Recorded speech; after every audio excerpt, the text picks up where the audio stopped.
This is Audible. The Greenstone Grail, written by Amanda Hemingway, performed by Kyle McCarley. The Greenstone Grail. This is the cup the devil made, to hold the lifeblood of a god. The cup from which the phantoms sprang, that followed where his story trod. They wrought it in the underworld, an older world, a younger day, before the God of gods was born, and angels stole the cup away. They filled it with eternal life, undying death, unsleeping dreams. Its draught unsealed the shadow gate between the world that is and seems. This is the cup to loose the soul, the blood that sets the legends free, and we who dare to drink must taste, each in ourselves, eternity. Prologue. The Chapel. There were three things moving through the wood that evening: the boy, the dog, and the sun. The slope faced northwest, and as the cloud shadow retreated, the sun's rays advanced through the trees on a collision course with the two companions, who were descending on a more or less diagonal route toward the light. The boy was dark, too dark for the Anglo-Saxon races, his skin a golden olive, his hair so black that there were glints of blue and green in it, and green and blue flecked the blackness of his eyes. His face was bony for his 11 years, a strange, solemn, mature face for someone so young. The dog was a shaggy mongrel, long-legged and wayward of tail, gambolling beside his friend with one ear pricked and the other lopped, his brown eyes very intelligent under whiskery eyebrows. He was known as Hoover from his habit of mopping up crumbs, though it was not really his name. The boy was called Nathan, and that was his name, at least for the moment. He had spent much of his short life exploring the woods, and around Thorny Hill he knew every tree, but here in this folded valley was the dark wood, where no paths ran, and he could never remember his way from one visit to the next. He sometimes fancied the trees shifted, rustling their roots in the leaf-mould, and even the streamlet that gurgled along the valley bottom would play curious tricks, switching its course from time to time, as such little streams do, but without the excuse of sudden rain. It was very quiet here. Few birds lived in the dark wood. All this land had once been the property of the Thorn family, spelled Thawn in some of his uncle's ancient books, and they had built a chapel down in the valley, in the long-ago days of chivalry and legend, before history tidied things up. It had been struck by lightning or otherwise destroyed after a renegade Thorn sold his soul to the devil, or so it was rumored. But the ruin was still supposed to be there, in some secret hollow beneath the leaves, and Nathan had often looked for it with his friends, though without success. It said in one of the books that an ancient cup or chalice was kept there, some sort of holy relic, but his best friend, Hazel, said he would never find it, because it could only be found by the pure in heart. The other boys said he couldn't have a girl for a best friend. It wasn't done. But Nathan didn't understand why, and did what he pleased. He wasn't really looking for the chapel that evening, just walking with his uncle's dog, the foot companion he preferred, sniffing along the borders of some undiscovered adventure. There was a dimness among the trees, more shadow than mist, and as they went deeper into the valley, the branches grew gnarly and twined together into nets, or reached out to snag fur and clothes. Nathan had to pick his way, but he rarely stumbled and never fell, and the dog, for all his casual gait, was swift and sure-pawed. Concentrating on the ground, they did not see the cloud edge passing until it slid over them, and the sun struck, slanting through the leafless boughs, filling their vision with a golden haze. For several moments Nathan strode on, half-dazzled, uncertain where he was going. And then the woodland floor gave beneath him, and he was falling in a shower of earth crumbs and twig crumbs, bark scratchings and leaf crackle, falling down into the dark. He fell perhaps 10 feet, landing on more tree debris that softened the impact. He seemed to be in a hollow space, like a cave, but the quick changes from dusk to dazzle, from dazzle to semi-dark, proved too much for his brain, and his sight took a while to adjust. He glanced upward and saw a ragged hole filled with sunlit wood, and a dog-shaped head peering down. He tried to say, "I'm all right," but the fall had winded him, and his voice emerged as a croak. His arms and legs felt bruised, but not broken. His jolted insides gradually settled back into place, and a brief queasiness passed. There was a scrabbling noise from above, followed by a slither as Hoover came down to join him. Nathan's eyes had adjusted by now, and he could see they were in a rectangular chamber some 20 feet long, too regular in outline for a cave. Above them, the ceiling consisted of a tangle of roots sustaining loose earth, but beyond, he made out stubby pillars curving upward into arches, and a glimpse of man-made walls on either side, with pointed window holes choked with leaf compost and snarled tubers. Nathan reached in his pocket for the small flashlight that had been part of his Christmas stocking. The beam was weak, and the gloom was not deep enough to enhance it, but it cast an oblong of vague pallor that travelled over the squat columns, the chinks of wall. The stone looked dry and crumbly, like stale bread. He stood up, rather stiffly, and followed the beam into the dimness, Hoover at his side. The soil underfoot thinned, revealing flagstones, some cracked, some thrust upward by burrowing growths. The beam picked out fragments of carved lettering on the floor, and a strange little face peeping out from an architrave, its features blunted with erosion, leaving only the bulge of pitted cheeks under wicked eye-slits, and the jut of broken horns. "This is it," Nathan whispered. There was no need for him to whisper, but in that place it was instinctive. "This is the lost Chapel of the Thorns. That face doesn't look very Christian, does it?" Hoover made a snuffling noise by way of agreement, and thumped his tail against the boy's leg. At the far end they found 3 steps up to a kind of dais. This is where the altar was, and above it a recess in the wall overhung with a fringe of root filaments and silted up with earth dust. "Perhaps that was where it stood," Nathan said. "The holy relic." He felt inside, but the recess was empty. As he withdrew his hand, he heard a sound so alien he felt his skin prickle. A low, soft growling, deep in the throat. Hoover never growled, but he was staring at the recess, his lip lifted, backing away step by step. The hairs along his spine bristled visibly. "What's the matter?" Nathan demanded, but the dog did not even glance in his direction. All his attention was focused on the vacant hollow in the wall. Nathan didn't say, "It's all right, there's nothing there." He knew that if Hoover sensed something, then there was something to sense.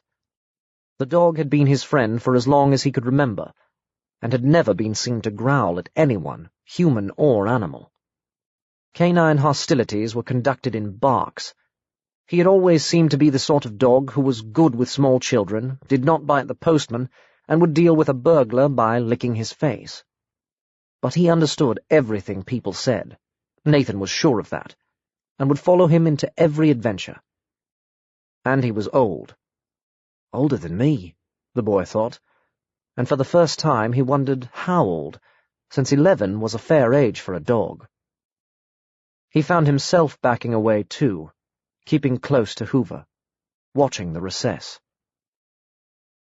Afterward, he couldn't recall which came first, the light or the voices.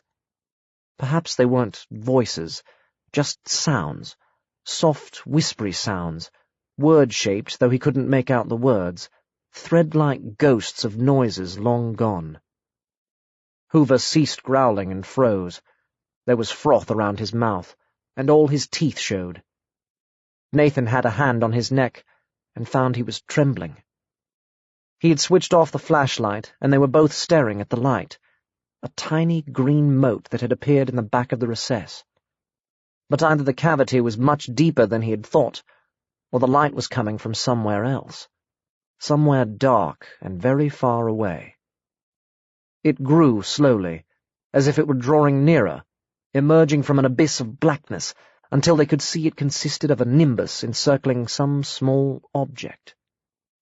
The whispering increased, becoming a chorus of hissing murmurs, and now Nathan could make out the words, or rather a single word, repeated over and over again. He thought it was Sangreal, but the voices were so blurred he could not be certain. His heart was beating very hard, bumping against his ribs. His bruises were forgotten. The green halo filled the hollow and spilled over. The object within it seemed to be floating, not resting, in the cavity. A cup or goblet with a short stem and a bowl as wide as it was deep. It looked as if it was made of some greenish stone, polished to a metallic luster, or even opaque glass. There were designs engraved on it that appeared significant, though what they might signify he could not guess, and here and there the gleam of furtive gemstones, but all green. He found he was drawing closer, or being drawn. His body seemed to have no will in the matter any more. Now he could see inside the cup. He had expected it to be empty, but it was full, almost to the brim. In that light the liquid looked black, but it wasn't. It was red. Behind him the dog gave a strangled whine of protest. He reached out, and the cup began to drift toward him, and he knew with a knowledge beyond understanding that he must drink. Only the pure in heart. It was full of blood, and he must drink. The voices sounded like a host of snakes murmuring with forked tongues. Sangre! Sangre! Sangreal! With a supreme effort, the dog broke free of the spell and sprang forward, seizing a mouthful of Nathan's jacket. The boy stumbled backward. The snake voices fragmented into a crackle-like radio interference, and were gone, vanishing on a snarl. The green light was abruptly extinguished. "Where is it?" Nathan cried, and as Hoover released him, he flung himself down on hands and knees, groping on the floor for the cup. Then he stopped, and confusion slid like a cloud from his mind. He turned back to the dog, who was regarding him with vivid concern, tail motionless. "Let's get out of here." It was easier said than done. Earthfalls and woodland detritus had built up a slope close to the hole where Nathan had tumbled through, but it was steep, and sliding soil made purchase difficult. It took at least half an hour before he and Hoover managed to climb back up, enlarge the gap, and scramble into the open air. Nathan had no idea how long they had been down there, but the last of the sunset had faded, and the night-filled wood lived up to its name. He switched on the flashlight, but in the dark it was impossible to be sure of his route, and he let the dog guide him, trusting to Hoover's instincts. Only when he had gone several yards did he realize that he had not marked the location in any way. He had found it walking blindly with the sun in his eyes, and had emerged into darkness. He hadn't even registered the appearance of the trees in the vicinity. He tried to turn back, but Hoover wouldn't accompany him, insisting with short staccato barks that they should go on. "I know the direction we came," Nathan reflected, "and there's a big hole in the ground now. I can't miss that." "Okay," he told the dog. "We better go home." They went on up the slope. At the edge of the dark wood, where the ground leveled out and the trees changed, becoming taller and friendlier, making way for paths and glades, Hoover suddenly stopped. His fur ruffled, though there was no wind. Something like a shadow passed over his eyes and fled, leaving them bright and unworried. When he set off again, it was with his customary lolloping stride, without the air of prudence and purpose that he had shown since they'd left the chapel. Nathan could not know it, but the whole incident had been wiped from his mind. The boy remembered. He remembered every detail, But when he tried to speak of it, to Hazel or his mother, or Barty, the man he always called Uncle, his tongue would not form the words, and the chapel and its contents stayed locked in his head, a guilty secret that he did not want to keep. He would dream of it sometimes, and wake to hear the snake whispers calling to him from the corners of the room for seconds after. Sangre! Sangreal! Once in his dream he lifted the cup and drank, and his mouth was full of blood, and the sweat that poured off him was red, and when he opened his eyes it was a relief to find himself wet with nothing but perspiration. He looked for the place again, though always with a friend, not saying what he was searching for, half afraid of finding it. But even the hole seemed to have gone, and the sun stayed out of his eyes, and the chapel had vanished into the secrecy of the wood. The Fugitives. At the dark end of a winter's afternoon early in 1991, a young woman climbed down from a truck on the road through Thorny Hill Woods. "Are you sure?" said the driver. "I can take you on to Ede." "I'm sure." He had placed a hand on her knee. That was enough. She had insisted on being set down. "It's a lonely stretch of road," he said, hefting her bags out of the cab, too slowly for her taste. She reached up, tugging her suitcase from his grasp, and stumbling under the sudden weight. The baby, suspended in a sling about her neck, woke at the jolt, but didn't cry, only staring about him with wide-open eyes. They were very dark, the irises so large they seemed to have almost no whites, like the eyes of some small nocturnal animal. But the truck driver wasn't watching the child. He thought the woman looked very young to be a mother, little more than a girl, her round face unmade up, and somehow vulnerable, framed in a soft blur of hair, her colouring far paler than her baby. He wanted her to stay in his cab for all sorts of reasons, some kindly, some less so. "I thought you were going on to Crawley." "I know where I'm going." Her determination belied her softness. She didn't know, but it didn't matter. She slammed the door, hooking the strap of her carry-all over her shoulder and dragging the suitcase behind on inadequate wheels. After a few minutes, the truck drove off. They were alone now. It was a relief the truck had gone, but one fear was swiftly replaced by others. She had been going to Crawley.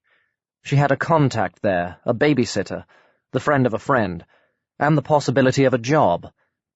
But instead, here she was, miles from anywhere, with little hope of another lift, even if she had the courage to accept one. The baby was quiet. He cried so rarely it worried her. But she knew he would soon be hungry, and it was growing darker, and the road was lonely indeed. The suitcase trundled awkwardly at her heels, swaying from side to side, regularly banging against her leg, and the woods seemed to draw closer on either hand, squeezing the road into a narrow slot between thickets of shadow. She was a country girl, with no real fear of the night, but she thought she heard a whisper of wind on the windless air, the crack of a twig somewhere nearby, strange stirrings and rustlings in the leaf-mould. Since the birth of her child, she had been subject to nervous imaginings that she had not dared to confide in anyone, dreading to be called paranoid. There were footsteps pattering on empty streets, doors that shifted without a draught, soft murmurings just beyond the reach of hearing. And now the woods seemed to wake at her presence, so she thought the branches groped, and shreds of darkness slithered from tree to tree. They were there, always following, getting closer, never quite catching up. When she saw the lights, she thought they too must be an illusion, and she was becoming genuinely unbalanced. Twin gleams of yellow twinkling through the trees, the yellow of firelight, candlelight, electric light. As she drew nearer, she feared they would vanish, but they grew clearer, until she could make out the source. Windows. Windows in a house, and the yellow glow between half-drawn curtains. The house appeared to be set in a clearing among the trees. She could see gables pointing against the sky, and the dim suggestion of half-timbering crisscrossing the facade. It looked a friendly house, even in the dark, but she wasn't sure. "What do you think?" she whispered to the baby. "Shall we ask for help? Maybe they'll offer us tea." Maybe it was a witch's cottage, made of gingerbread, and the door would be opened by a hook-nosed crone who would show them the shortest way to her oven. Footsteps. Footsteps on the empty road. She looked around, but could see nothing.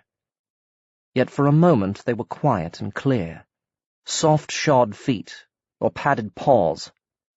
And in the gloom there was a deeper dark, like a ripple running through the woods, and the sound of breathing very close by, as if the wind itself had a throat and was panting on her neck.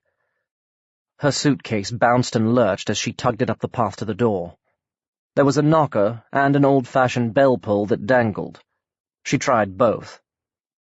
The door opened, and there was no hook-nosed crone, but a large, comfortable-looking man with a looming stomach, shoulders to match, and very graceful hands. His hair was pale, his complexion a faded pink.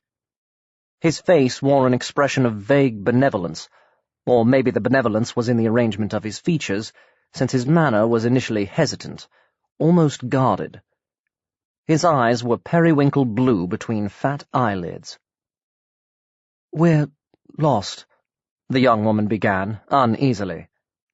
"And I wondered—" He was looking beyond her, into the night, where the footsteps were, and the breathing of the wind. For a fleeting instant she imagined that he, too, heard or saw, though what he saw she didn't know. She didn't look around. Then his gaze came back to her, and he smiled. "Perhaps you'd like to come in. It's getting late, and I was just making tea. If you need to feed the little one—" "Thank you so much." She stepped into the hallway, and the closing of the door shut out the dark and its phantoms. Long afterward she knew she had trusted him without thinking, on instinct. Maybe it was because he was fat and benevolent-looking, and she was desperate and alone, or because the blue twinkle of his eyes had worked a charm on her. But in the end, she realized it was because he had looked behind her and seen something. Seen them. He showed her into a room with oak beams, shabby capacious chairs, firelight. A large dog was sprawled on the hearth rug, a dog with shaggy fur and waggy tail, plainly a mongrel. It got up as they came in, stretching its forelegs, rump in the air, tail waving. "Why don't you leave the child by the fire?" the man said. "Hoover will look after him. I call him Hoover for obvious reasons. He cleans up the crumbs. My name is Bartlemy Goodman." "Annie Ward." She lifted the baby out of the sling and set him down on the hearth-rug, which was as shaggy as the dog, and so similar they might have been related. "This is Nathan." Baby and dog surveyed each other, wet black nose almost touching small brown one. Then suddenly Nathan laughed, something as rare as his tears, and she imagined they had formed a bond that transcended any differences of species or speech. "I'd like to heat his milk," she said.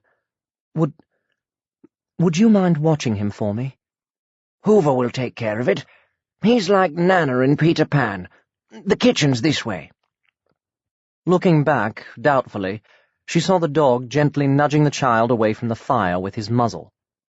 "He must be awfully well trained," she said. "He's very intelligent," said her host. Afterward, she thought it wasn't really an affirmation.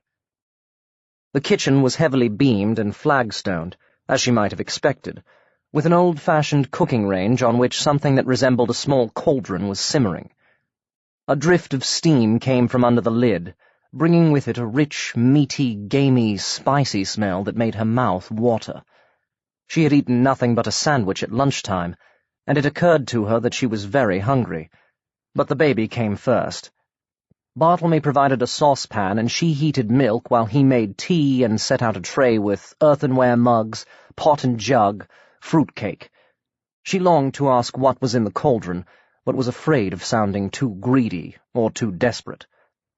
The room was of irregular shape, and there were many small shelves on every angle of wall, bearing hand-labelled bottles and jars containing pickled fruits, chutney, strange-looking vegetables in oil.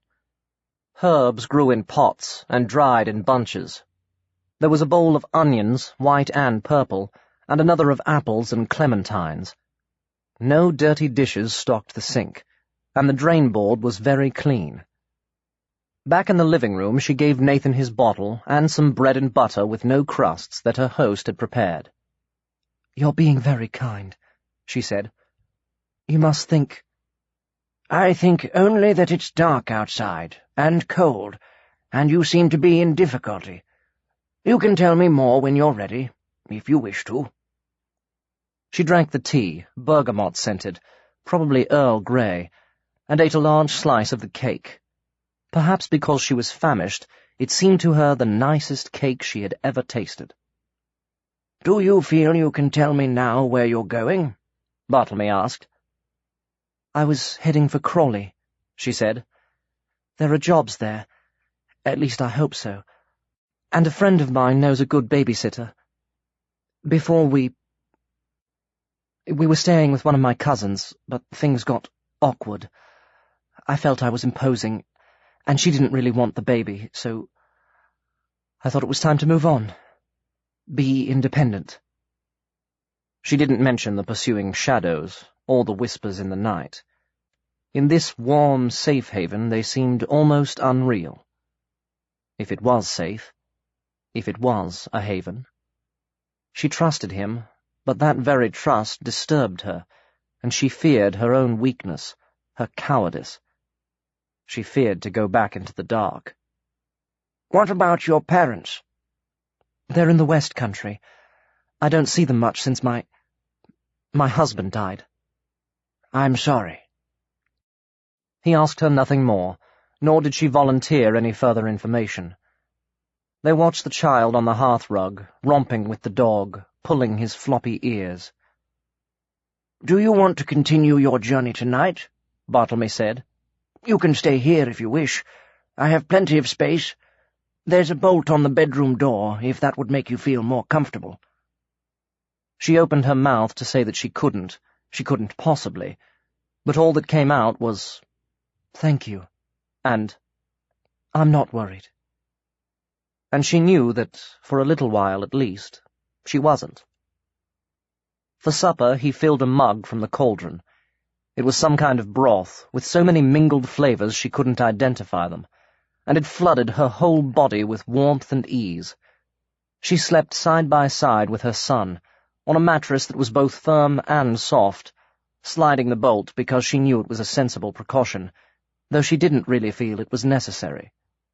And somehow they stayed the next night, and the next, and she forgot to bolt the door, and Hoover woke them in the morning, plumping his forepaws on the quilt so he could lick Nathan's face. The Goodmans had lived at Thornyhill for as long as anyone could remember. In the village of Ede, about 2.5 miles down the road, the most venerable residents claimed they could recall Bartlemy's grandfather, or even his great-grandfather, but people were vague as to which generation was which.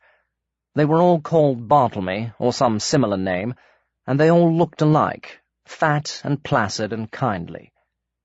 None of them ever seemed to be very young, or to grow very old. It was assumed that womenfolk and childhood were details that happened somewhere else, and they gravitated to Thornyhill in middle age. They had money from some unspecified source, and they appeared to live retired, reclusive but not unfriendly, mixing little in local affairs. They were regarded as mildly and acceptably eccentric, part of the scenery, arousing no curiosity, subject to no prying questions. The dog, too, was said to be one of a succession, all mongrels, strays perhaps, rescued from dog homes. If they had been asked, the villagers might have said that one had been part retriever, another part wolfhound, A third had shown traits of Alsatian or Old English sheepdog, but no one would have been sure. Hoover had a retriever's brown, soulful eyes, the long legs of a hound, a coat shag-headed, maned, tufted like anything from an Afghan to a husky. He chased cats from time to time to prove his doghood, and slobbered a good deal over friend and stranger alike. It was inferred that the present generation of both dog and master had been at Thornyhill for some 20 years, doing little, staid and respectable as hobbits in a hobbit hole, aloof from the workaday world. If 20 years was a long time for a dog to live, nobody remarked on it.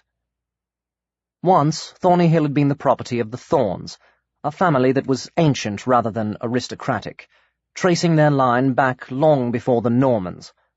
Local historians said there had been a house on the hillside where now the Darkwood grew, a house that dated from Saxon times with a sunken chapel where Josevius Grimling Thorn, called Grimthorn, had traded with the devil, though what he had traded, or why, remained a mystery. But the tales about him were confused and confusing, stating he had lived nearly 2,000 years ago, yet died around AD 650, and the house had been razed, and the chapel was lost, and Josevius faded into legend, and the Darkwood had grown over all. In the Tudor age, later Thorns had built the surviving house, where the woodland was lighter and greener, and bluebells carpeted the ground in spring, and there were woodpeckers and warblers, and deer in the thickets and squirrels in the treetops. The house was crisscrossed with half-timbering, showing glimpses of plaster and brickwork in between, and cloaked in creepers that turned fire-red in autumn. Tall chimneys jutted higgledy-piggledy from the pointed roofs. There the family had lived for centuries, keeping their secrets, until the eldest son died in the First World War, and his brother in the flu epidemic that followed, and presumably it was then the Goodmans came, though none could be found to remember clearly. There were still offshoots of the family in and around the village. The Carlows were known to be descended, on the wrong side of the blanket, from a black sheep of the Jacobean era, and the widowed Mrs. Vanstone, now in her late 50s, was invariably called Rowena Thorne, in acknowledgment of her antecedents. She would visit Bartlemy from time to time and talk about the past, and she was always impressed by how much he knew, in his unassuming way, about her more distant ancestors. It occurred to her, once or twice, that his residence there seemed to be a kind of guardianship, though what he was guarding, or for whom, she could not imagine, and she put it down to imagination. Occasionally, very occasionally, Bartlemy had visitors who were not from the village or its environs, visitors who came late at night and stayed indoors, away from the gaze of locals, and left after one day, or many in the pre-dawn hour when no one would see them go. Sometimes an early riser or a reveller returning late from the pub at Chiseldon would catch sight of a hooded stranger striding along the road through the woods, or glimpse an unfamiliar figure on the twisty path to Bartlemy's door, but gossip took no interest, since there was neither sex nor scandal afoot, and such sightings were too rare to be thought significant. There were beginning to be Londoners in the area now, high-earning, high-spending West End expats, generally with media connections, who bought into the country lifestyle as pictured in the glossy magazines, and installed augers in their kitchens, and filled their fridges with Chardonnay, and invited their city friends down for summer parties in their carefully sculpted gardens. Some of them made inquiries about the Goodmans and Thornyhill, but their questions went unanswered, and the house was not for sale. Nothing seemed to happen there for a long, long time, until Annie Ward and her baby came to the door on a dark afternoon in 1991 and found sanctuary. Bartlemy had a car of sorts, a blunt-nosed Jouett Javelin from the 1950s. It was dirty and tired-looking, but it always managed to go, and in it he drove Annie to Crawley and waited while she visited the babysitter in the job centre and came away disheartened. "What do you do?" he had asked her. "I'm a computer programmer," she told him, but it appeared there were plenty of computer programmers, and she was just one in a long line. I'm planning to open a second-hand bookshop in the village, he said later that evening. I want someone to manage it for me. I've got my eye on a suitable property. There's a little apartment upstairs. I'll need a manager who's good with computers to catalogue stocks and keep the accounts. I'm afraid technology's a little beyond me. What about them, she thought. They're always out there. But when she looked through the window, the woods were still, and door and curtain did not stir, and no mutterings came to trouble her sleep. "I couldn't," she said. "You've done so much already." Exactly. So this is something you can do for me.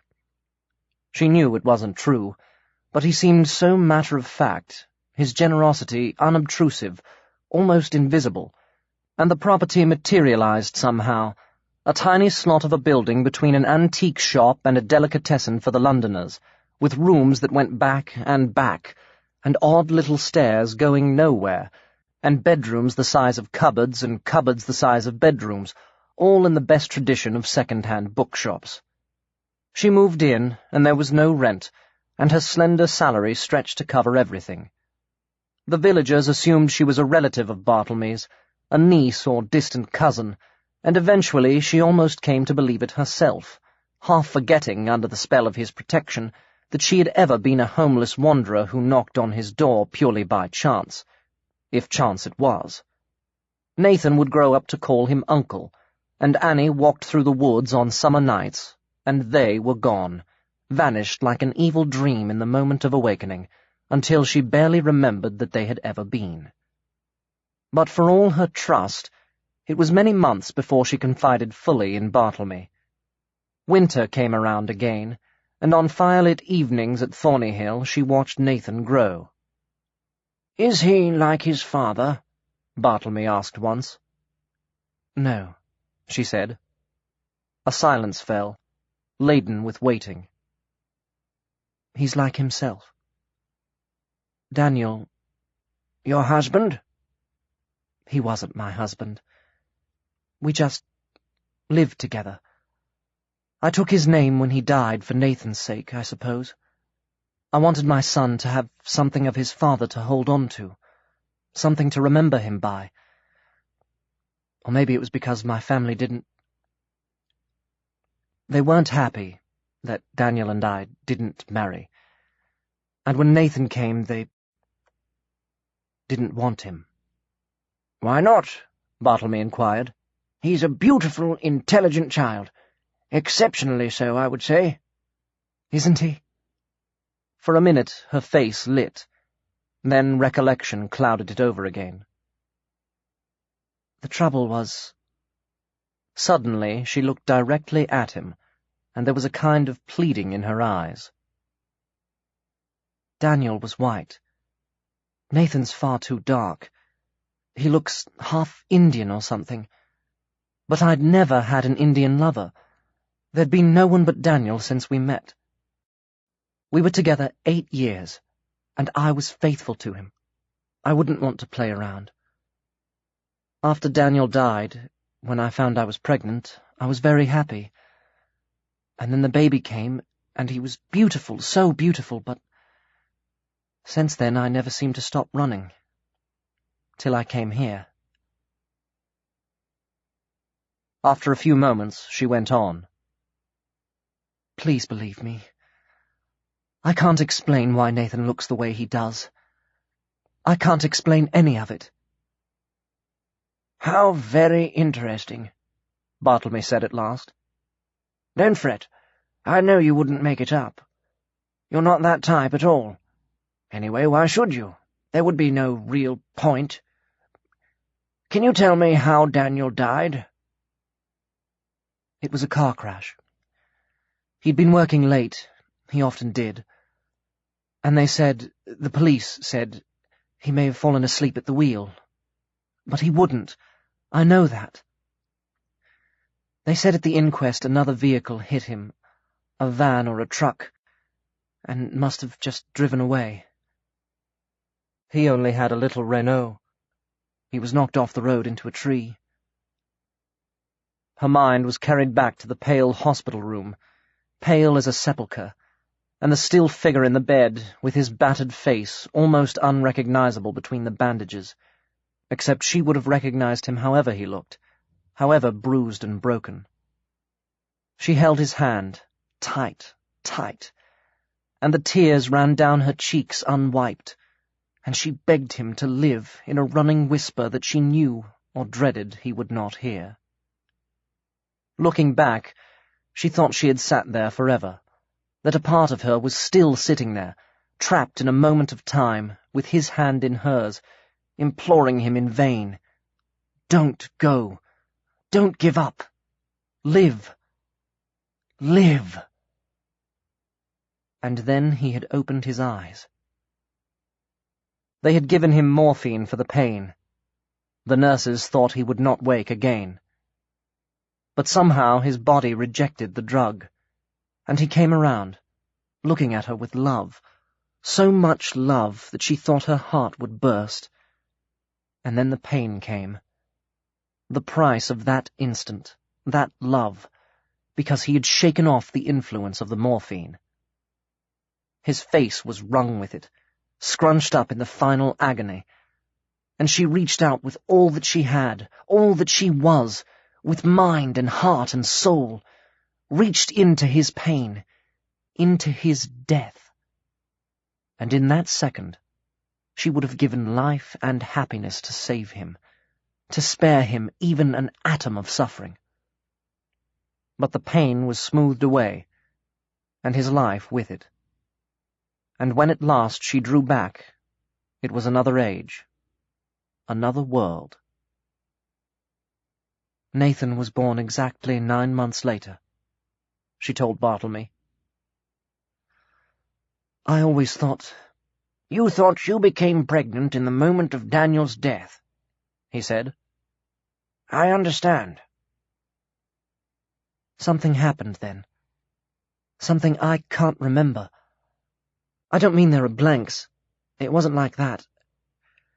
It's as if there's a scar in time, or a fold, and inside it there's the memory, the forgotten thing. Afterward, I was different. I was more. I knew I was pregnant. I knew it immediately, though I hadn't known it before. I couldn't even grieve properly. I miss Daniel. I'll always miss him. But the differentness, the moreness, filled me up. Life out of death, said Bartlemy. It makes sense. Yes. There is a gate we pass when we die. She could hear the capital G. A gate out of this world. What lies beyond it no one knows. Religion invents, philosophers speculate, and the rest of us merely hope. If there are other universes, other states of being, then that is the only way to reach them, the only way we know of. But none may pass the gate alive or ever return, so they say. But even the ultimate laws may be broken by the very wicked, or the very rash, or those whose love takes them beyond fear, or by the powers themselves. Is this your philosophy? She asked him. A gateway between worlds, and unearthly powers making laws for us to live by? I'm not so original, he responded. Others have done my thinking for me, long ago. I simply follow a well-worn path. I like the sound of it, she said. People say they see a tunnel, but I prefer a gate. A gate opens both ways.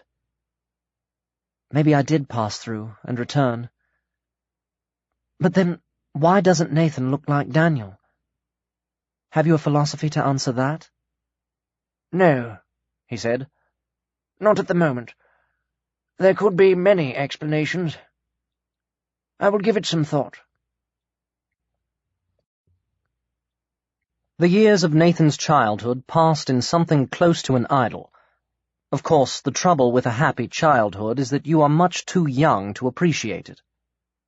Nathan, with the unthinking acceptance of youth, assumed happiness was the lot of most human beings. The unhappy were few and far between, and after a period of suffering they too would be helped to find contentment. He had never known a father, so he couldn't miss him, but his mother's talk of Daniel gave him a feeling of security, of being watched over by a friendly ghost, though, strangely, she had no photographs to show him. Otherwise, his Uncle Barty filled whatever space there might have been, filled and overfilled it, his solidity a protective wall, a quiet strength behind his placid manner. And Annie, trying her best always to be firm and fair, determined not to lose her temper under the stresses and irritants of parenthood, found it, much of the time, unexpectedly easy. Money was not plentiful, but there was always enough, and the little feuds and fracasses of village life could not disturb her comfort. Nathan went to the local school, excelled at his studies, played soccer in winter and cricket in summer. The other children admired him, but were also wary of him, slightly daunted by his effortless intelligence, and something about him that set him a little apart, a sort of calmness, an inner certainty. The few who became his particular friends felt themselves somehow special, singled out, though Nathan was friendly to all and never seemed to do any visible singling. His most frequent companions were George Fawn and Hazel Baggett, something that surprised his classmates, since he could have hung out with the most popular boys in the school. George was chubby and shy, regularly picked on by pupils, and even some of the teachers, given to stammering when he was nervous, which was often. He was cornered in the playground one day by the school bully, Jason Wicks, when Nathan came to his defense. "Leave him alone. He's never harmed you. Why should you want to hurt him?" There was a chorus of laughter from Jason's backing group. "'Cause he's fat, and he's just the stammers, and his mother's a—" "Don't talk like that," said Nathan, not angrily, but with a kind of set look on his face. "I told you, leave him alone." "You're going to protect him, are you?" Jason bunched a big fist. "I'll try." The fist shot out, knocking him against the wall. George moved to help him, and then shrank away, too frightened to aid his champion. When Nathan straightened up, there was blood on his lip. "Now fuck off," Jason ordered. He had learned both his manners and his vocabulary from his seniors at home. "No." This time, Nathan dodged the blow, grabbed the lunging arm, and drove it past him, with both his weight and Jason's behind it. Knuckles rammed into the wall. Jason screamed as flint cut his flesh to the bone. "I'm sorry," Nathan said, "but in the future, leave George alone." The backing group could have jumped him, but they didn't. Maybe they had read enough of the right books, or at any rate seen enough of the right movies, to know that this was how a hero behaved. George would have become his willing slave from that moment, if he had wanted one. As for Hazel, she and Nathan were near neighbours, nursery playmates, squabbling companions, sharers in adventures both imaginary and real. Mrs. Baggett worked in the deli, and Hazel was frequently left at the bookshop, in theory under Annie's eye, the two children chasing each other up steps and stairways in rowdy games, or mysteriously quiet as Nathan showed her wonderful books with yellowing pages and illustrations shielded in tissue paper. Without his encouragement, Hazel would have read little. She came from a household where reading was something that happened to other people, her mother preferring the television, her father the pub.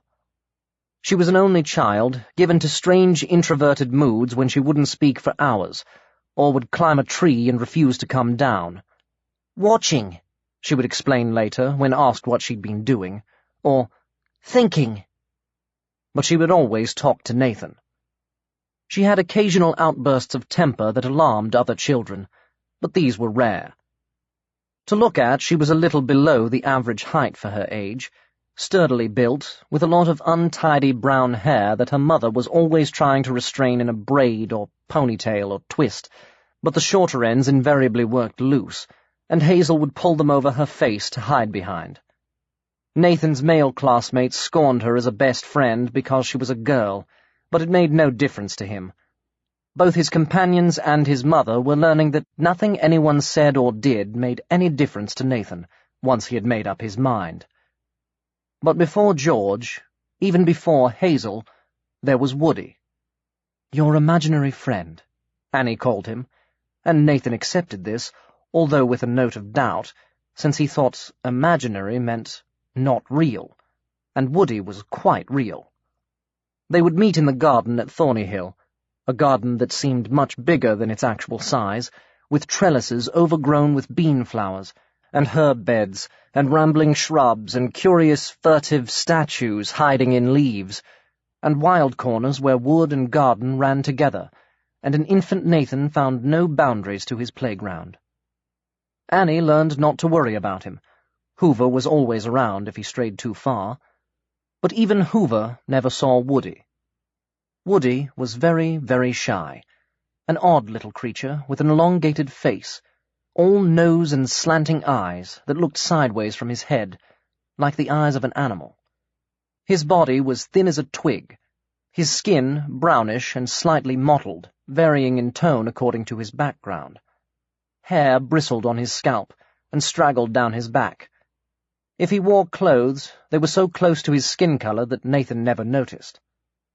He explained that he was a woodwose, but if he had a name he couldn't remember it, so Nathan called him Woody. "Have you lived here a long time?" the child asked him once. "Always." "How long is always?" "I'm not sure.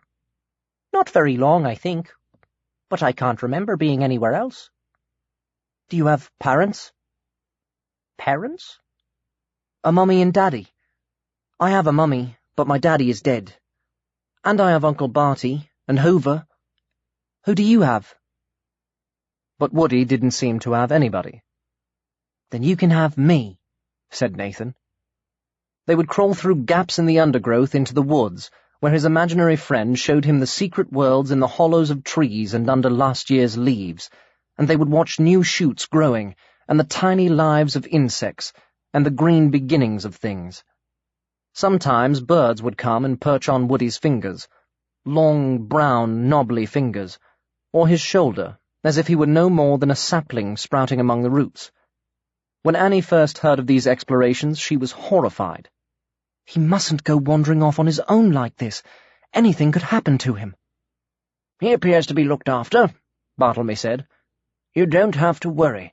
No harm can come to him here."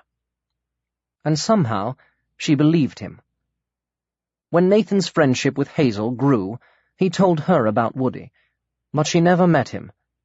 And gradually, as he became more preoccupied with school and other activities, he saw less and less of his strange companion, and Woody faded with early childhood, until, without really thinking about it, Nathan came to accept his mother's definition, that the woodwoes had come from his imagination and had no substance of its own. When he was 11, Nathan won a scholarship to Fylde Abbey, a private school run by monks about an hour's drive from Ede. Annie had dredged up the long-forgotten Catholicism of her youth to enable him to apply. It was one of the best schools in the area, patronized largely by the sons of the rich and privileged, but with high academic standards for those who wanted to attain them, and superb sports facilities for everyone else. Nathan went as a weekly boarder. The distance was too great for him to come home every evening. Jason Wicks and his gang jeered at him for being a swot and a snob, but they soon grew tired of it, since Nathan appeared genuinely indifferent to their mockery, and never responded to provocation. At the new school he made new friends, and inevitably saw less of some of the village children, but his closeness to Hazel and George was unaffected. They would gather on weekends in their special meeting place in the bookshop, known as the Den. There was a kind of storage space, like a very tall, thin cupboard, between two stacks of shelving, and they had discovered that if you climbed up inside with the help of a stepladder, you would find yourself in a tiny loft area tucked under the slope of the roof, with a skylight through which you could scramble right outside. This was their secret headquarters, where they would go to plan games and adventures, or just sit and talk out of the range of grown-up ears. They kept a cookie tin there with emergency supplies, 3 mugs for Coke or lemonade, and a lantern with coloured glass in the sides for dark winter evenings. Nathan had even made a cardboard screen to put over the skylight at such times, so no passer-by would see it illuminated. Annie sneaked up there occasionally and dusted, when she was sure they weren't around, to prevent them getting too obviously grubby.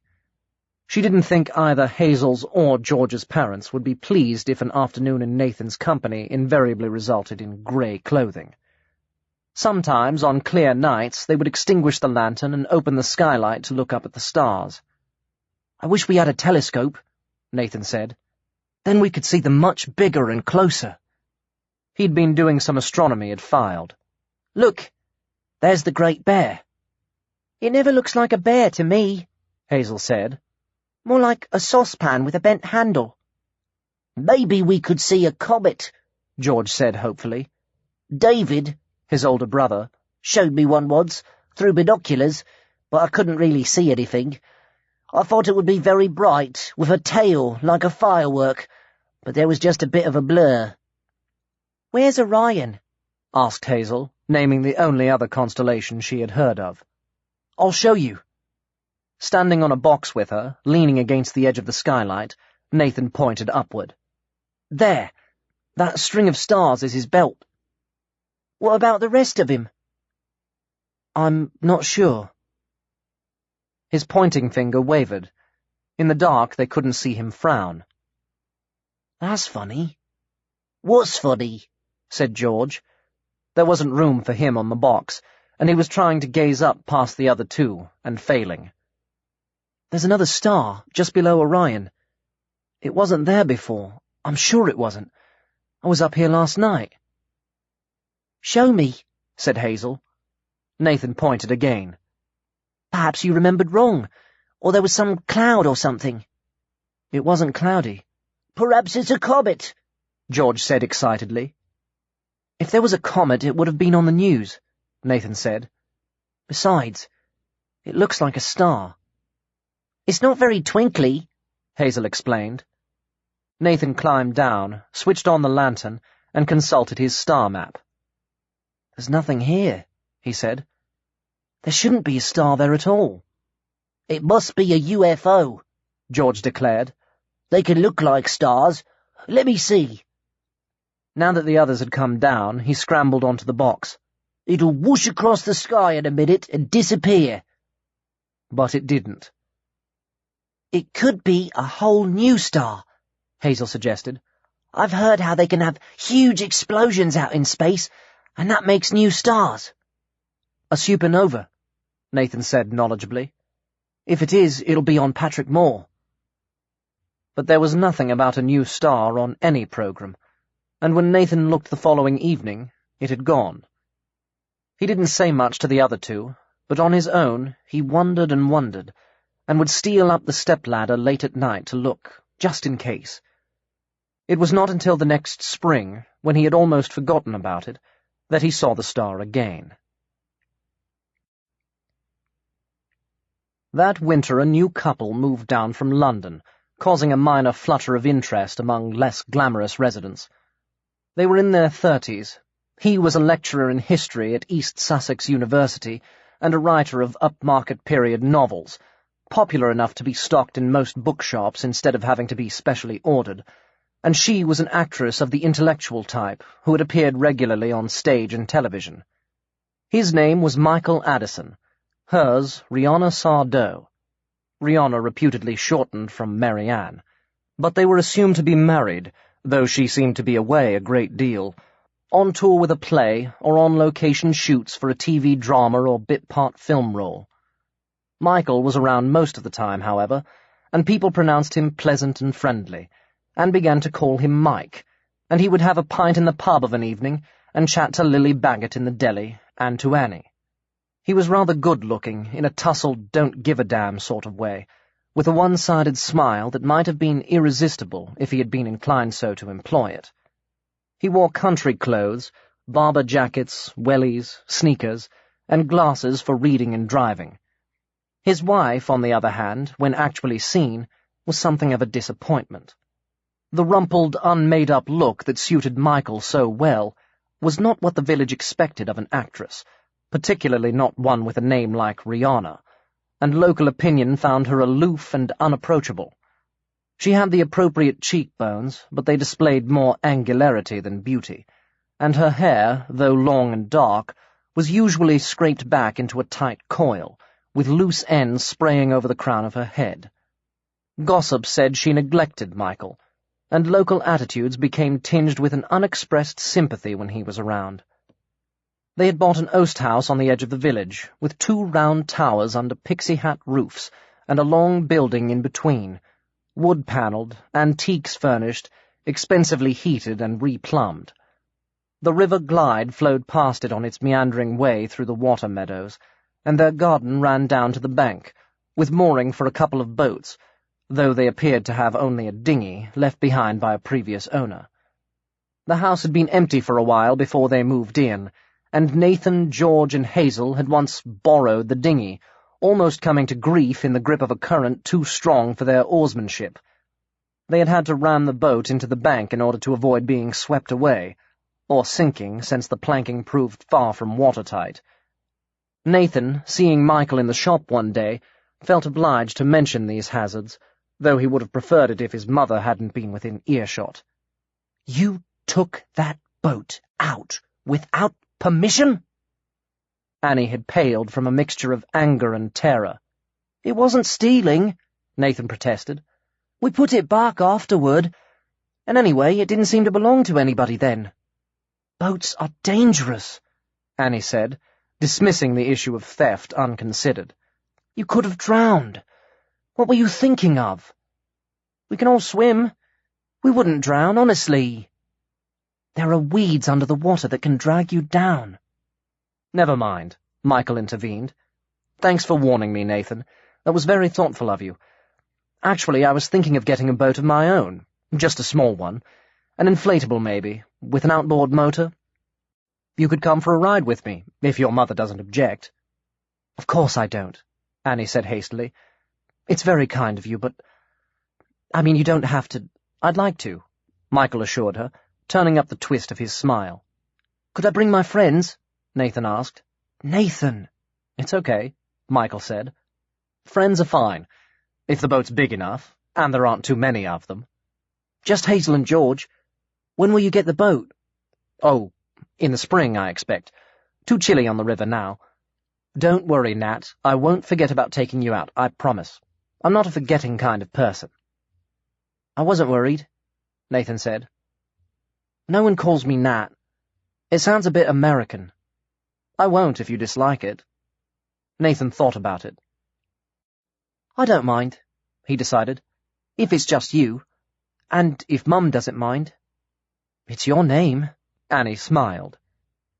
He told the others about this, in the den the following weekend. George was both excited and rather scared at the prospect of going out in a boat again, but Hazel looked thoughtful. "What's the matter?" Nathan asked her. "Do you think he likes your mum?" Hazel said, pulling her hair over her eyes as if to hide from his response. "Why shouldn't he?" "You know what I mean." She still wouldn't meet his gaze. "He's married." "Don't be silly. Married people often like other people. They get divorced, they marry someone else," she added rather gruffly. "I sometimes wish Mum would divorce Dad. He doesn't love her very much. Great-Grandma Effie says he's no good and never was." There was a short silence. Mention of Effie Carlo, Hazel's great-grandmother, always commanded respect, since few people had great-grandmothers, and age had given her opinions the aura of wisdom, whether they deserved it or not. What that age was, no one was certain. Her piled-up grey hair was still abundant, her walk vigorous, her face wrinkled but not withered. She had a sharp nose and a sharper tongue, and her eyes, under heavy lids, were as keen as a hawk's. "Even so," Nathan said at last, "I don't think you should put your dad down." "Only to you." She wouldn't have chosen to confide in George, but Nathan had made him part of their group, and she treated him a little like a favored pet. George being there counted no more than Hoover, probably less. Anyway, Nathan reverted to the original subject. Mum wouldn't. She wouldn't want someone else's husband. My mum says Michael's very attractive, Hazel stated. And Annie's pretty. She ought to have boyfriends. Nathan didn't answer. This was a point that had troubled him occasionally. He had friends with single mums, both at the village school and at Fylde, even some with single dads, and boyfriends and girlfriends were always a problem. Children had to sort them out, encourage the good ones, fend off undesirables. They tended to buy lavish Christmas presents, woo the children with hamburgers, and then shoo them from the room so they could indulge in kissing and fondling while their audience giggled outside. Some new partners brought unwanted brothers and sisters in their train. It was a hazard of modern life. Nathan knew he was lucky not to have these problems, but... Do you want a father? Annie asked him once. I have a father, Nathan responded. He's dead, but he's still my father. I don't need another one. Only... well, if you have a boyfriend, that's all right. As long as he's a nice person, and he loves you. Is there someone? When there is, Annie had said, you'll be the first to know. And now there was Michael Addison, who was nice, and Lily Baggett said he was attractive. He had a wife, but she was an actress, and everyone knew actresses had affairs and got divorced a lot. It went with the territory. Still, maybe he loved his wife and missed her when she was away, turning to Annie only for comfort. Nathan decided he didn't like the situation whichever way you looked at it. If he starts to give me presents and take me for hamburgers, he thought, then I'll know. The years in Ede had turned Annie from a girl into a woman. Time had firmed her softness and tapered the planes of her face. Her fluffy hair was cut short and fell over her forehead in light brown feather curls. She still wore little makeup, but the country air gave her pale skin the glow of health. Once in a while, some man from the village, or one of the city expats, would be extra friendly, and she would smile politely and distance herself, in manner if not words, asserting in thought that it was for her son, knowing, in her more self-analytical moods, that Nathan was an excuse. Perhaps Daniel still had all her heart. Perhaps there was something else, lost in that fold of time, that kept her alone and separate, unresponsive to all men. When Michael Addison took to dropping in, to browse among the books and chat, she liked him without reserve, confident that liking was all it would ever be. She was not cold, merely absent in some fundamental place in her spirit, like a nun who, wedded to the idea of God, seeks no mortal husband. But Annie had always been doubtful about God, the Catholic God of her childhood, demanding, faintly patronizing, immersed in ritual. She preferred Bartlemy's theory of the ultimate powers, maintaining some kind of equilibrium throughout all the worlds, but exacting neither blind worship nor interminable repentance. Since the moment of Daniel's death, she had known with the certainty of experience that there were things out there beyond the range of ordinary human knowledge, other dimensions, universes, beings, and maybe some of them had a foothold on her memory, and a handhold on her heart. That Christmas, Michael and Rihanna went to stay with friends in Gloucestershire, and afterward went skiing. Hazel's father got drunk and hit Lily, causing her for the first time to consult a lawyer, and George was given a pair of binoculars, which were almost, though not quite, as good as a telescope. Annie and Nathan spent the day as they always did, with Bartlemy and Hoover, eating what was, had they but known it, the best Christmas dinner in the country. Bartlemy could do mysterious and wonderful things with food. Children would fight to eat their greens when he had cooked them. His roast turkey was moist inside and crisp outside, oozing golden-brown juices. His potatoes crunched and melted. His plum pudding magically combined both airy lightness and dark fruitiness. Afterward, Nathan always remembered that Christmas as especially perfect. It didn't snow. In fact, it rained. But they were indoors, and the rain was out, and the fire filled the room with warmth and radiance, and his huge dinner disappeared into an elastic stomach and slender body, leaving no visible trace. Bartlemy had a television, and he picked up channels no one else ever received, and they watched a fairy tale in a foreign language about an arrogant king who was forced to wander among his people in the guise of a beggar, and learned wisdom and humility. Then they played chess, and Nathan almost won, and Annie watched them affectionately and thought, "How lucky I am. How lucky." And suddenly she was afraid, though she had never been afraid before, in case the luck would change. And in the new year, Nathan found the sunken chapel, and saw the whispering cup. And then everything was different. Dreams and Whispers. In February, Michael Addison got a new computer and asked Annie if she would come around to help him set it up. "I hear you're the resident expert," he said. "In a place like Ede," she retorted, "that isn't saying much." "I'll pay you." "Don't be ridiculous. I do it for the chance to look at your house. The whole village wants to know if it's been transformed like on one of those TV makeover shows."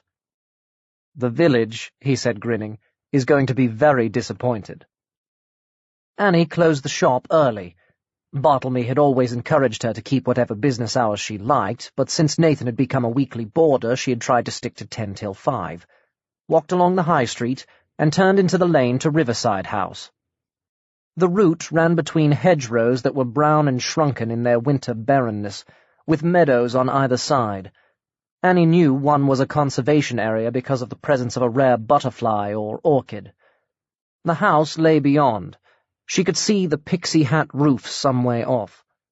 From the outside it presented an image of rustic desirability, but when Michael admitted her, leading her through the hallway into what was clearly the main drawing-room, she thought it looked curiously unlived in, the furniture too perfectly arranged, the rugs untrodden, everything clean, immaculate, untouched. "I don't use this room much," Michael said, as though reading her mind. "My domain is in one tower, Rihanna's in the other. We meet occasionally in the bedroom." Annie assumed he was joking, but she wasn't sure. She followed him down some steps and into the round chamber that was evidently his study. Units had been designed especially to fit the curve of the wall, and a wooden desk supported the latest thing in computer technology. "Here we are," said Michael. "Tea first or work first?" "Work," said Annie. In the end, it took far longer than she had intended. "To me, this machine is just a glorified typewriter," Michael said, so she spent some time sorting out his files, teaching him to use search engines, surfing the internet. When they finished, it was dark, and Michael declared it was too late for tea, offering her a drink instead, and a quick tour of the house if she wanted. "So you can tell the village grapevine about all the redecorating we haven't done." Even the master bedroom, Annie thought, looked unslept in. Michael had a couch in the upper room of his tower.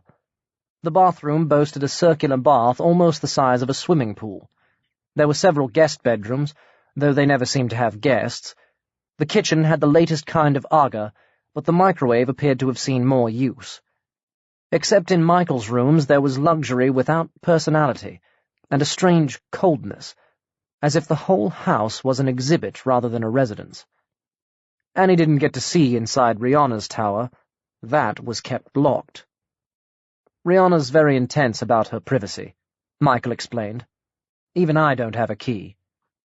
"Bluebeard's chamber," Annie said before she could stop herself. "Stacked with the bodies of her ex-husbands?" Michael laughed.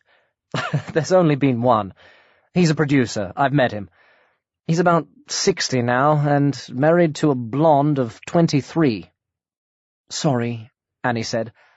"I didn't mean to be rude or nosy." "You weren't," said Michael. "I suppose it does sound a bit odd to people who don't know Rihanna. I expect you would call her temperamental. Personal space is very important to her. We have a wonderful maid, a Yugoslav emigre who comes over from Crowford, but Rihanna won't let her in there. She prefers to do the cleaning herself. Now, what would you like to drink?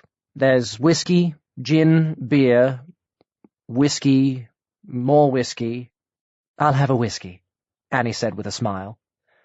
They had their drinks in the sitting room above Michael's study, with the couch, for those short kips between periods of not working, a couple of worn leather armchairs, and a view over the conservation area in one direction and down to the river in the other.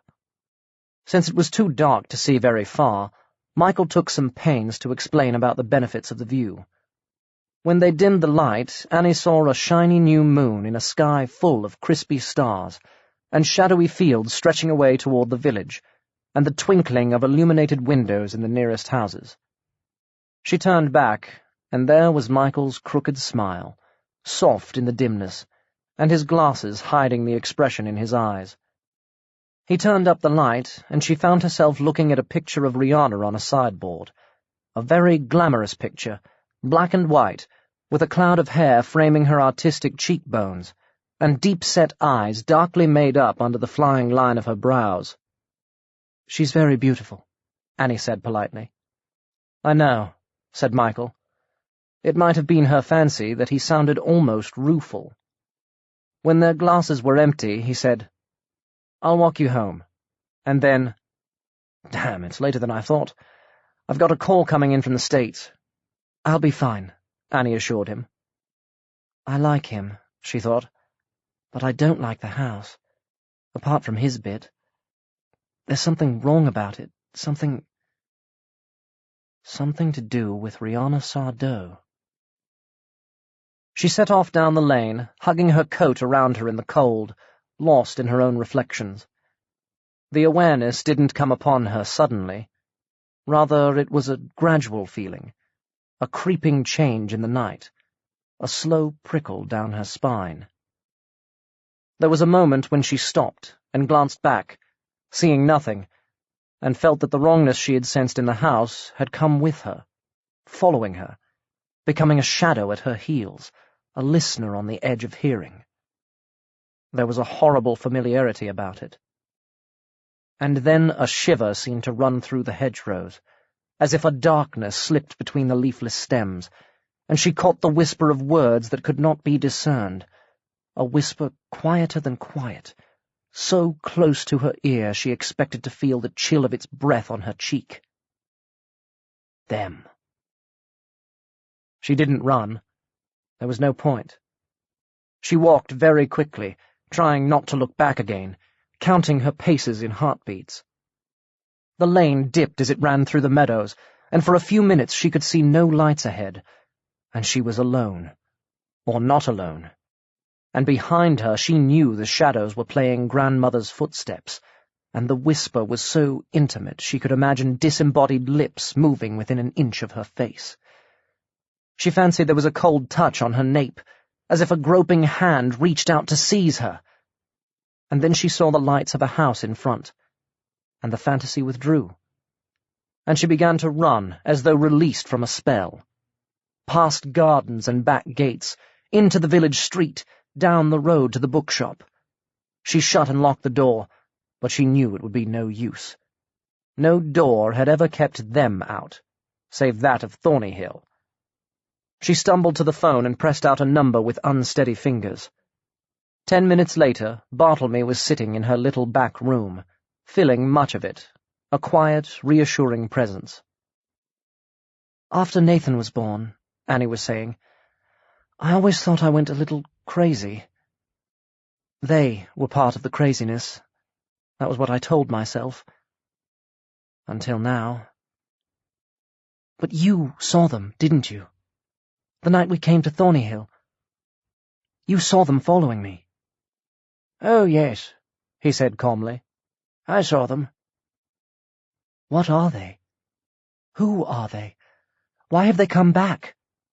"If I knew the answers to those questions," said Bartlemy, "I would be a wiser, if not a happier man. I know only what I have observed or deduced. They seem to have no real substance, yet they exist. They are made of shadow and fear. There are always many together, a swarm rather than individuals.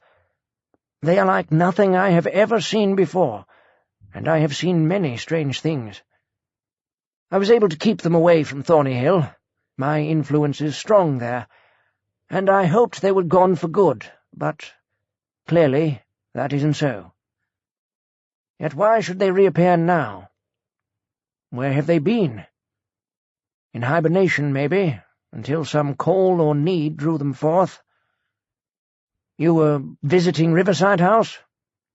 Yes, I wondered if they were there waiting. There's something not quite right in that place. Not creepy, just rather peculiar. A feeling as if something was out of kilter. I think it has to do with Michael's wife. Rihanna Sardo. A theatrical name. A name for a witch. I believe she looks like one, too, at least on screen. All darkness and glamour. A storybook witch. But stories can lie. Do you think there's a connection between Rihanna and them? I don't know, he admitted. I don't know why they pursued you in the past, or why that pursuit resumed today. As I said, I don't know any of the answers, but I can think of another question. What's that? Annie could think of several. Why don't they ever catch up? Annie shivered. Don't! I thought something touched me back there in the lane. Nonetheless, they didn't catch you. They followed you for months all those years ago, and they didn't catch you. Why not? They are far swifter than humans. They hunted you with darkness and terror, but you always eluded them. Are they chasing you, or simply watching you, spying on you? Or else— Can we not discuss it any more? Annie pleaded. At least for now. I want to sleep tonight. You can stay at Thornyhill if you wish. No, she said. I'll stay here. This is my place. In bed later, she lay awake a long time, but no movement stirred the curtain, and the night was empty and still. Nathan dreamed. Not the now familiar nightmare of the cup, with the hissing snake voices and the taste of blood. This was a dreamscape he had known since early childhood, once vague and surreal, now increasingly vivid. A city. A city at the end of time. Towers soared up a mile or more, many-faceted, topped with glass minarets, reflecting sky and spires whose glitter caught the sun. Far below, the ground was unseen beneath bridges and archways studded with windows, flyovers, walkways, suspended gardens. Airborne vehicles cruised the spaces in between, leaving contrails in their wake that shimmered a little while and then vanished. And occasionally there were creatures like giant birds, with webbed pinions stretching to a vast span and bony beaks, and human-sized riders hidden behind masks and goggles. Nathan had always enjoyed these dreams, because often he travelled in one of the skimmers, looping the towers and diving under the archways, until he went spinning through 100 dimensions of the dream world and tumbled at last into his own bed, waking exhilarated from the thrill of the ride. This time it was different. There was a huge, dull sun, just risen, glimpsed moving through the gaps between buildings, climbing ponderously toward the open sky. The topmost towers and minarets had already sprung into glittering life and floated like islands of light above shadowy canyons where the dawn had yet to penetrate. Nathan was gliding through the air, an awareness without substance or being, looking through oval windows into an interlocking maze of rooms, all empty, like a termite mound with no termites. The city was enormous, but there appeared to be few people, and those all far away, too far to see clearly, moving singly or in twos and threes, never a crowd. Presently he found he was drifting beside one of the birds, but from up close it looked more like a reptile, its beak a pointed muzzle, its wings taloned, its long tail tipped with a spike. Its skin looked hard and had a slight gloss on it, as if it was made up of tiny scales, very tight-packed, steel blue in colour and sheened with the early sunlight. The rider, too, wore blue, clothed from head to foot in some kind of metallized mesh, his hood close-fitting, with a slit for the mouth, a nose-guard, and opaque goggles covering the eye-holes. His saddle was very high in the pommel, the reins attached not to a bit, but to iron rings that pierced the flesh at the corners of the creature's mouth.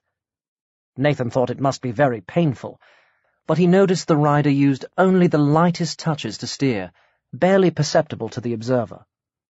The creature had an extreme fixity of expression, even by animal standards. It took Nathan a little while to realize why. The eyes, set under bony ridges, had neither iris nor pupil. They were blood-red from edge to edge, lidless, locked in a perpetual stare. The flight was very fast, faster than the skimmers, though the wings beat only at intervals. A whisk of the tail acted as a rudder. They came to land very suddenly on a rooftop platform where another hooded figure, this time in a plasticized suit and heavy gauntlets, took the reins while the rider dismounted. The gauntleted man, assuming it was a man, tethered the creature and fed it from a bucket of things that squirmed. Nathan followed the rider to a sort of cylindrical kiosk and stepped through a sliding door into what was plainly an elevator. They descended a short distance and emerged onto a long gallery with a high, coved ceiling and rows of pillars down either side, not straight, but warped and twisted into irregular shapes like distorted trees. There were no windows, but a pale glow, like an echo of daylight, came from the ceiling. At the far end, they passed into a semicircular room, whose curved wall, in contrast to the gallery, was all glass, though shielded in places with translucent screens. There was very little furniture, just a complex unit that might have been a desk and a couple of chairs. The automatic door closed behind them. Beyond the arc of the window, the sun's rays were reaching down into the deep places of the city. A man stood with his back to them, gazing out. He was taller than the rider by a head, though Nathan had thought the rider exceptionally tall. His silhouette showed wide shoulders, booted feet a little apart, arms presumably folded. He had an aura of power and great stillness. Long after, Nathan would remember this moment, this dream, more vividly than any moment in his life before, but at the time he did not know its significance, nor guess. The rider waited, saying nothing. Eventually the man turned. He wore black, with a black hood, but his face was concealed by a mask of something like perspex, white as alabaster, moulded into a semblance of human features. The mouth-slit opened between sculpted lips, the nostril holes pierced an aquiline nose, the enlarged eyes were leaf-shaped, protected by bubbles of black glass. Like the rider, like the man on the roof, not an inch of skin was exposed, not even a hair. When he spoke, Nathan understood him. It was only afterward he realized the language was not English. He said, "Well?" "It's worse," answered the rider. "Drew didn't want you to know. He's afraid Sousa will be cut off." "It must be. There is no choice." The man's tone was cool rather than cold, all trace of feeling carefully extracted. "We will cut off the whole of Mali, from Ngorut to Kadesh." "An entire continent?" The horror in the rider's voice was imperfectly suppressed. "Yes." The white mask expressed neither apology nor regret. "The contamination will spread beyond Sousa in months, perhaps weeks. We have to act now. Our time is running out."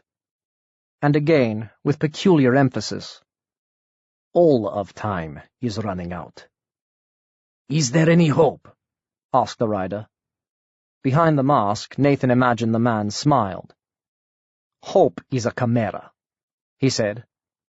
"I do not clutch at chimeras.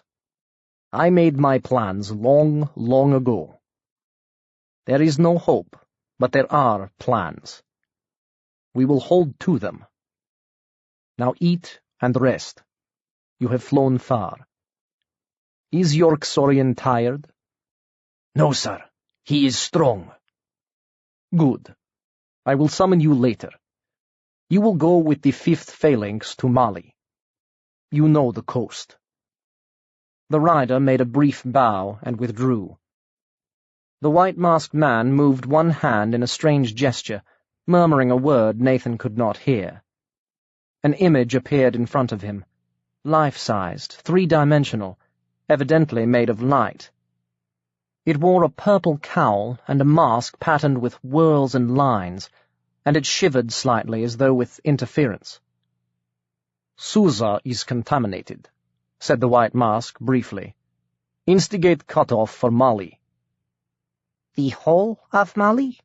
said the purple cowl, evidently shocked. His voice crackled like someone telephoning on a bad line. "Of course. Send the 5th Phalanx and one of the senior proctors. Raymore will go with them. He knows the terrain." Purple Cowl hesitated, as if considering a protest, but refrained. Then he too bowed, vanishing at a gesture from his master. The man walked toward the window again, resuming his contemplation of the city. Nathan saw him from close up, his chin sunken, the white shapely features gleaming in the daylight, the black bulge of the eye screens revealing nothing. But behind the mask, he sensed a mind at work, an inscrutable intelligence, vast and complex, numberless mental circuits interlocking, focused on a single path of thought, a plan, a goal, whatever that goal might be. Nathan had never before imagined such a mind so powerful that he could feel it thinking, could sense the surge and flicker of suppressed emotion, the dreadful urgency beneath the calm of absolute control. Its proximity frightened him, and he tried to draw away, pushing at the dream until it began to break up, and he was plunged into a long, dark tunnel of fading sensation. He lost himself in sleep, but when he woke at last, the dream was still with him, clear as truth, and the memory of it didn't grow dim. It was perhaps 2 weeks before he returned there. He knew it was the same world, the same dream, though the environment had changed. He was with a rider again, possibly Raymore, though now there were many of them, flying in successive V-formations of 13, the infrequent wing beats of the Xorians almost exactly in unison. Below, the dull glitter of sunlight moved over a huge expanse of sea, stretching from horizon to horizon. He could see the ripple effect of endless waves, and here and there a dimpling of white as breakers clashed in a volcano of spray. Soon a strip of coast appeared, rushing toward them, growing swiftly. He saw grey cliffs falling sheer to the sea, and beyond an uneven plateau, treeless and bleak. The phalanx swung left and began to follow the shoreline. On the foremost Xorian, he noticed there was a second figure seated behind the rider, dressed in red. What he was doing Nathan didn't know, but his hand moved in a series of intricate gestures, and the air on the shoreward side thickened into a haze, like a veil dividing them from the land. The cliffs were barely visible now, plunging downward to a broad inlet spanned by many bridges and surrounded by a sprawling port. There seemed to be boats on the water, and occasional skimmers wheeling insect-like above. One veered around and came toward them, but the veil grew denser even as it approached, and when it hit the barrier, sparks ran along its sides, igniting into flame, and it spiraled down into the ocean like a dying firework. The red figure went on with its ritual. Nathan was close enough now to hear the murmur of a chant. Glancing to seaward, he glimpsed another boat, far outside the barrier. 2 Xorians broke away from the outer wing and headed toward it. Nathan couldn't see clearly what happened, but there was a spurt of fire on the boat, and then it had vanished, and the waves rolled on unbroken. He didn't like the dream now, for all the exhilaration of the flight. He felt as if merely by watching, by being there, he had become a part of it, a mute participant in some terrible misdeed. He tried to pull himself away from the phalanx, and found his thought was falling, dropping like a stone toward the sea. And then his dive slowed to a glide, brushing the wave crests just above the place where the ship had gone down. There was someone in the water, presumably the last of the crew. He saw the grey hood bobbing up and down. The person had no lifebelt, no inflatable jacket.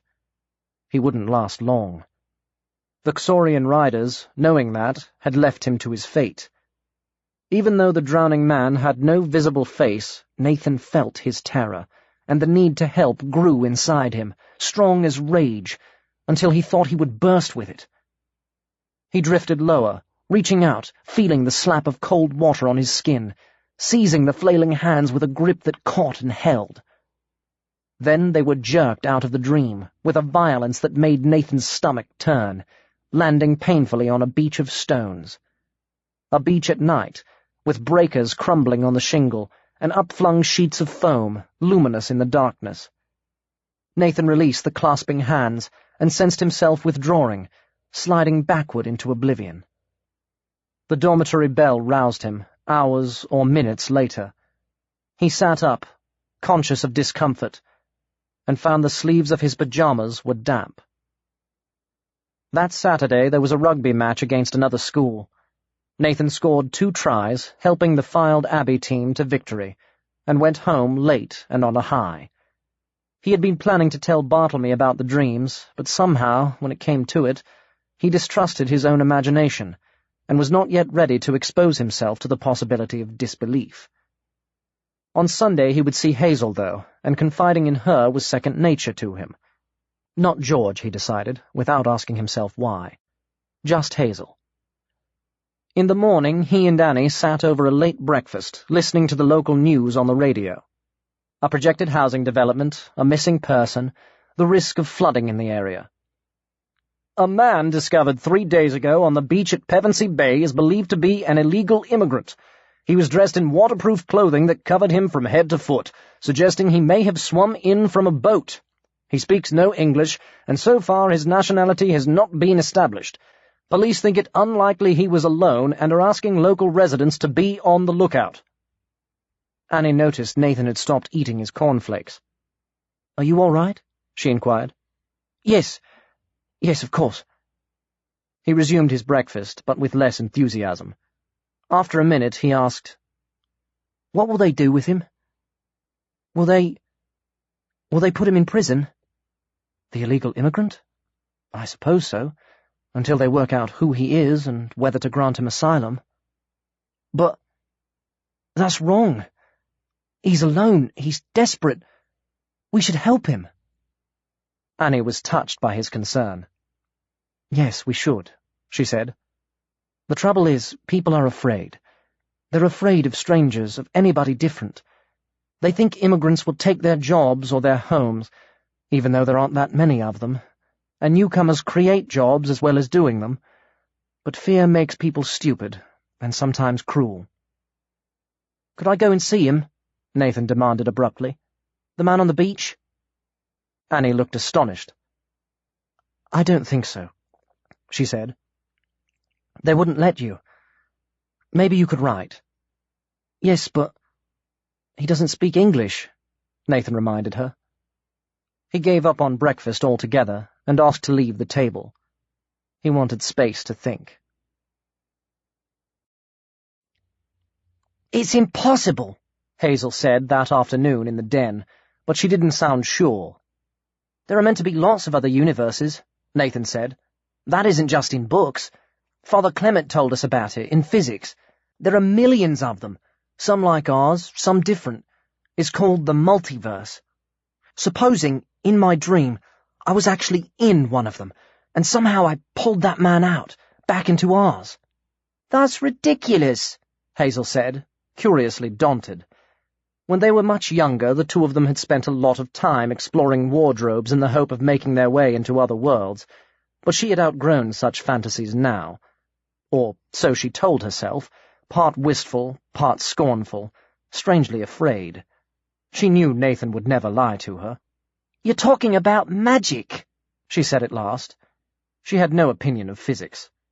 "Maybe." Nathan was pensive. "What is magic, anyway? According to someone or other, it's just science we don't understand. How do we find out more?" "I don't know. I could ask Uncle Barty. He knows about lots of things. History and archaeology and all the sciences. Besides, Mum says his cooking is definitely magical." Hazel made a snorting noise. "Cooking isn't magic," she said. "Even if that chocolate cake for your last birthday was amazing. Are there books on it? Magic, not cooking." Nathan nodded. "They're called grimoires. Mum had some in once. I thought they would be interesting, but they were awfully dull. Just about drawing runes and symbols, and picking herbs at the full moon, and boring rituals for calling up demons. There weren't even any sacrifices, let alone stuff about other worlds. They wouldn't be any good to us." There was a long silence, filled with frustrated thought. "What we need," said Nathan, "is a witch. Witches were burned here hundreds of years ago, in that open space outside the church. Uncle Barty told me about it. I asked him if they were real witches, and he said mostly not. But mostly isn't all. I read the names. Some of them were Carlos, like your great-grandmother. Was she born a Carlo, or did she marry one?" "Both, I think," Hazel said, frowning. "Dad's always telling Mum her family are inbred. He said great-grandma was balmy, and she married her own cousin, which is supposed to make your children mad or sub or something. He says she's a witch too, but I expect that's just an insult." "We could go and ask her," Nathan suggested tentatively. "She wouldn't mind us asking, would she? It isn't as if witches get burned nowadays." "She'll mind," Hazel said with conviction. She's... well, you know." Nathan did know. Effie Carlo's acid tongue and eagle stare did not encourage idle questions. However, "If we can't think of anyone else," he said, "we'll have to ask her. We must ask someone." Back at school, he tried to listen to the news on the common room radio as much as possible, but there was nothing further about the man on the beach. He sounded out Father Clement on alternative universes, but the monk said that to his knowledge nobody had ever visited one, though he assumed it would be feasible, in theory. By Friday night, when his mother took him home to Eid, Nathan had made up his mind.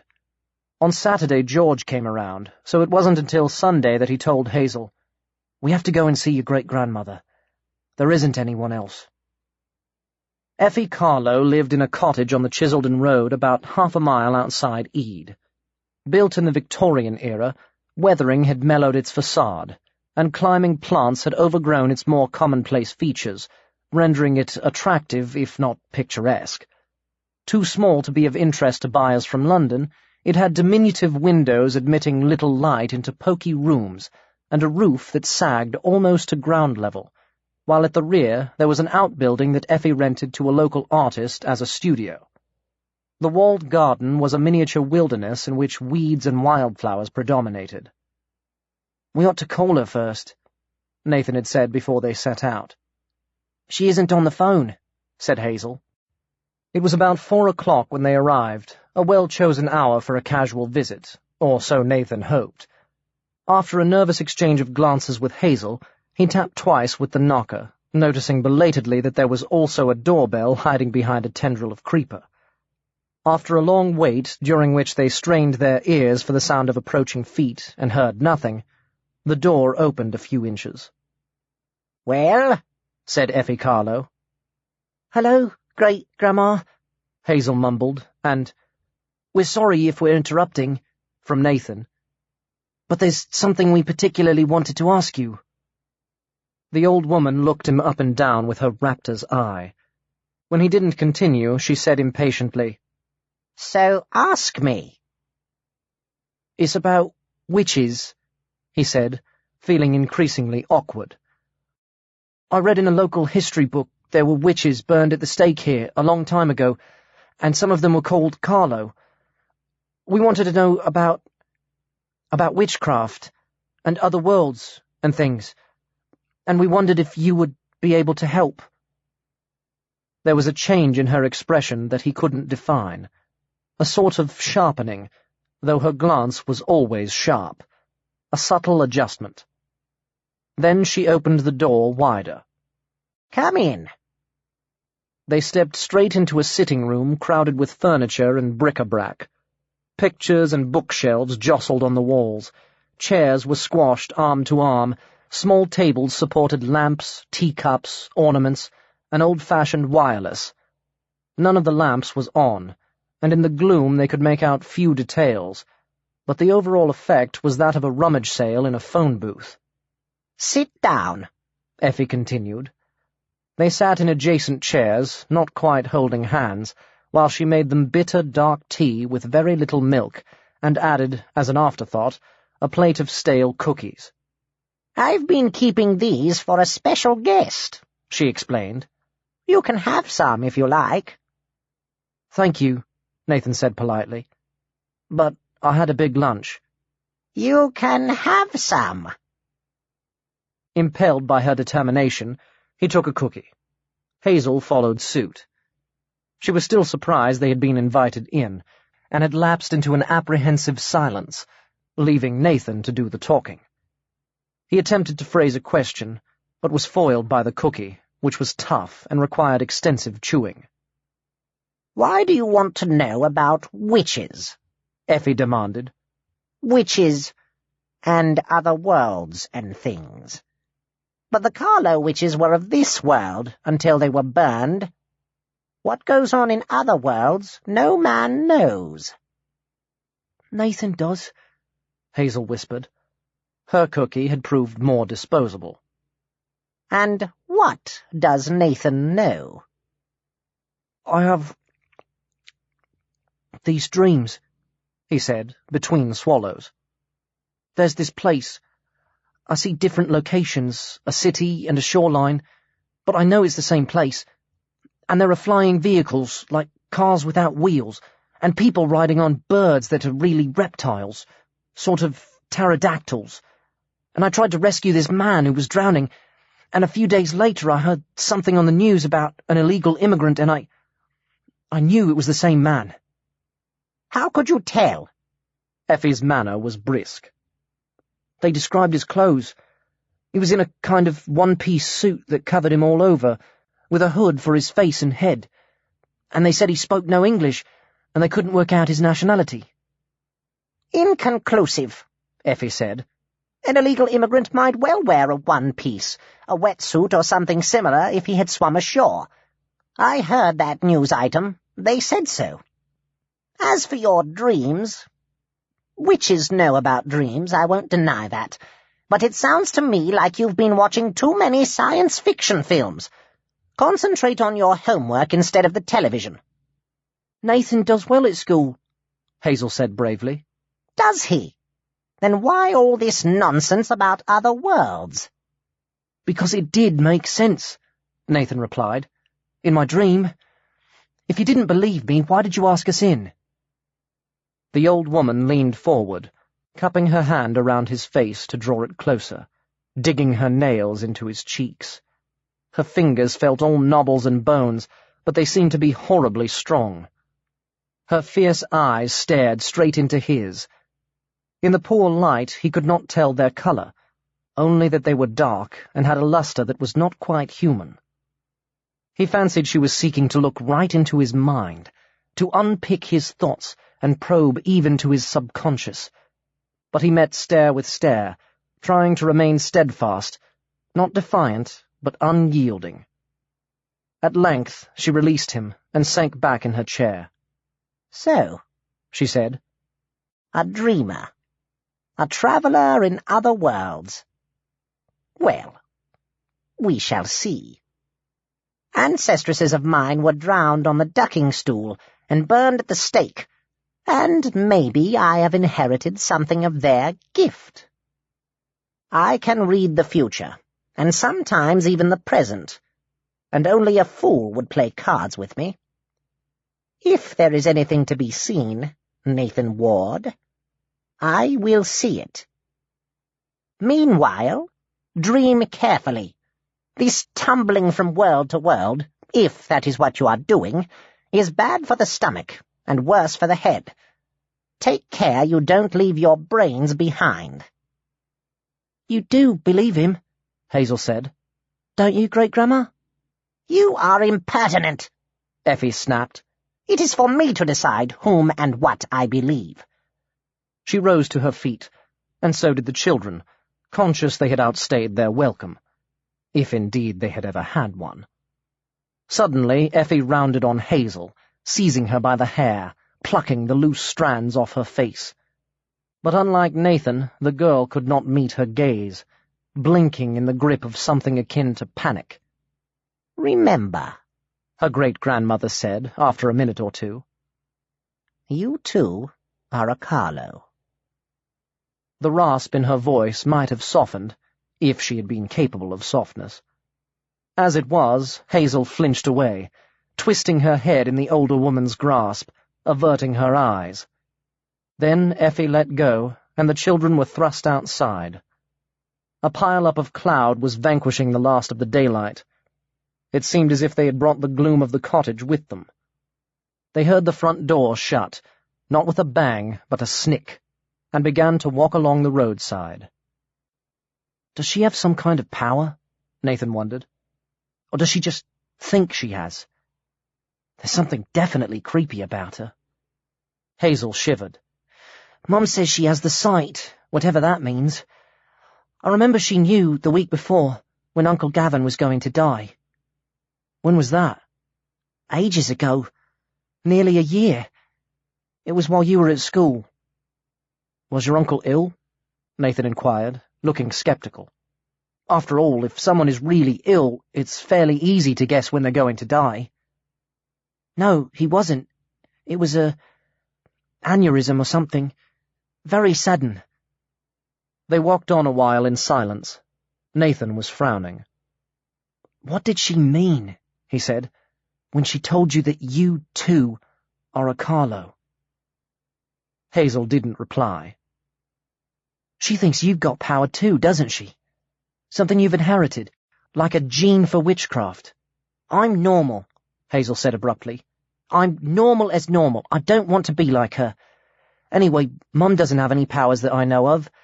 If she did, she'd be able to deal with Dad. Genes can sometimes skip a generation, Nathan said knowledgeably, if they're recessive. We learned about that in biology. Look, I'm not a witch, okay? Hazel said, her voice growing deeper as it always did when she was upset. I don't believe in witches. Not even Great-Grandma Effie. I'm just a girl. Pity, Nathan remarked. Being a witch would be cool. We haven't made much progress on other worlds, have we? Hazel was silent again, scuffing her feet as she walked. She still seemed to be disturbed by the imputation of witchcraft.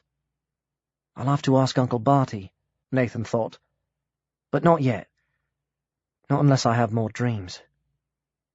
But time passed, and though he dreamed of the cup and woke with the whispers in his ear, he did not revisit the alien world for a long while.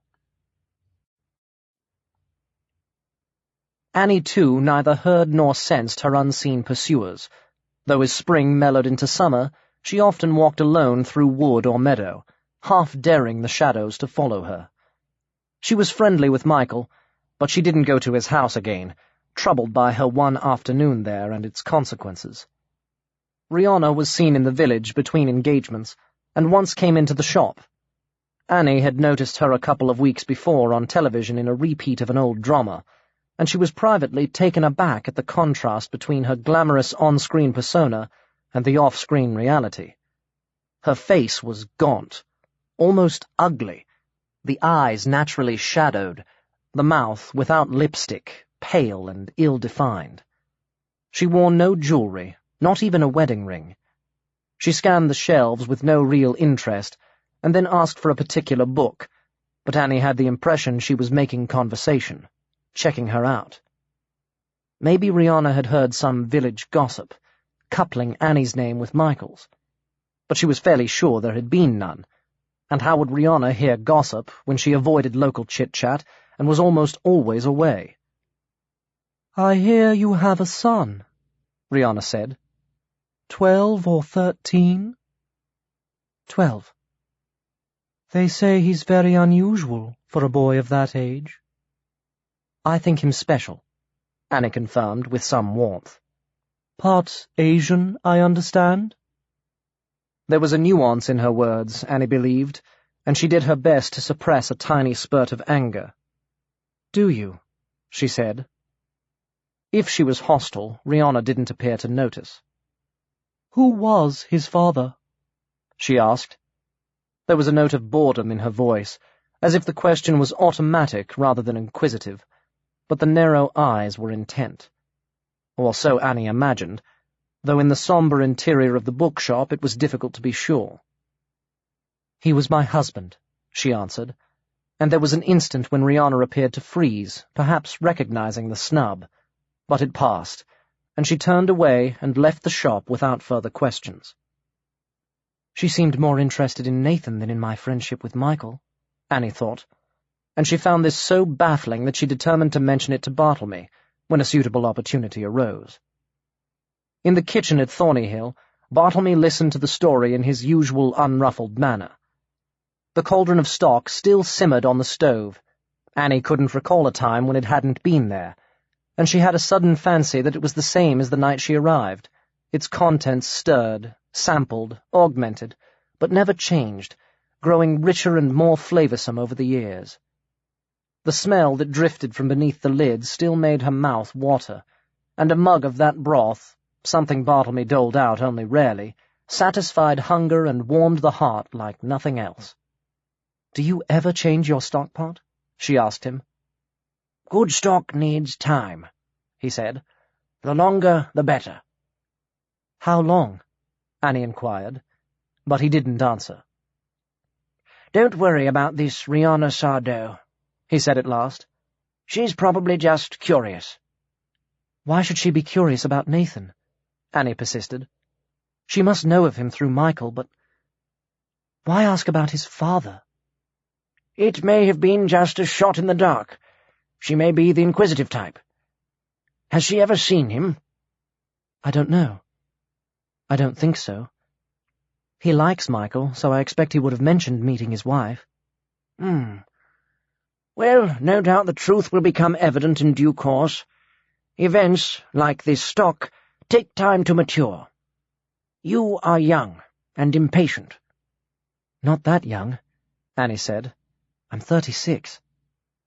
"How old is Rihanna Sardo, do you suppose?" "Late 30s? 40.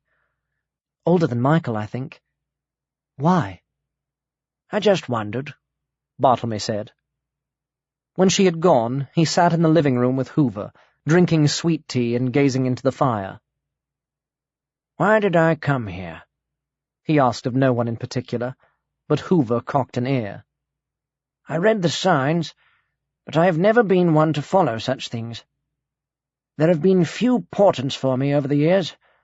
All I ever wanted to do was heal sickness and cook. Two sides of the same coin, Rukush. Drugs and potions cure illness. Good food makes the body strong. And great food... great food nourishes the soul. I can prepare a dessert that will turn a peasant into a poet. I can soothe the tyrant's rage with soups and sauces. I can roast a sirloin so tender that it would make a proud man humble, and an atheist believe in God. That was all the power I ever wanted. But when I saw a fantasy in the smoke, I came here, and I waited. And the day Annie knocked on my door, I knew that was what I was waiting for. Annie and the child. But still I don't know why. There are always more questions, less answers. I think it is time to draw the curtains shut and make a different fire." When the last of the logs had burned down, He cleaned out the grate and pinned the curtains together against prying eyes. Even so, it was far into the night before he lit a new fire, feeding it not with wood or coal, but with bluish crystals that spat and cracked after too long in storage. The flame they emitted was also bluish and cold-looking, and it filled the room with a pale, chill light. Presently he threw on it some powder that seemed to be damp, turning the flame to smoke, and the room darkened again, and the chimney was closed off so the smoke could not escape, and the eyes of both man and dog grew red from the sting of it. Bartlemy made a gesture, a little like that of the man in Nathan's dream, and the smoke was sucked into a cloud that hovered in one place, and there was a whirling at its heart. Vague colours flickered in its depths like trails of light. Then the whirling steadied, and the colours condensed, and in the midst of the smoke there was a picture. A cup. It looked medieval or older, with a wide bowl and a short, thick stem, entwined in coiling patterns that seemed to shape themselves into runes and hieroglyphs. It was made of opaque glass or polished stone, but it glowed as if endowed with secret life, and appeared to be floating in the green halo of its own light. The thread of a whisper came to Bartlemy's ears, from nothing in the room. Then the light vanished, and the cup was falling, clattering onto a floor somewhere, rolling back and forth on the arc of its rim. A human hand descended slowly, and picked it up. "The Greenstone Grail," Bartlemy murmured. "One of 100, 1,000, that lay claim to the ancient legend. But it was sold abroad, and lost in the turmoil of war, and the Thorns who failed to care for it are long gone." The vision of the cup was replaced by a muddle of dim shapes, all unclear, but he thought he could make out a running figure coming toward him. The image was too dark to see properly, but he had an impression of breathlessness and fear, and shadows following, swarming on its heels, and in the quiet of the night there was the sound of whispering, reaching out from the smoke. It seemed to him that it was the same whisper he had heard a few minutes earlier, though louder and with different words, different purpose. But he couldn't be sure, since the words were indistinguishable, the purpose unrevealed. The picture sombered and was lost, and other images succeeded it, changing swiftly, some distinct, some vague and blurred. A small chapel with a cloaked man going from candle to candle. The lighted taper picked out his profile as he bent his head, the nose outthrust like a broken spar, the lipless fold of the mouth, the eyes sagging between multiple lids. The candles burned with a greasy flame, showing a gargoyle face peering from a stony arch, and a low altar without a cross.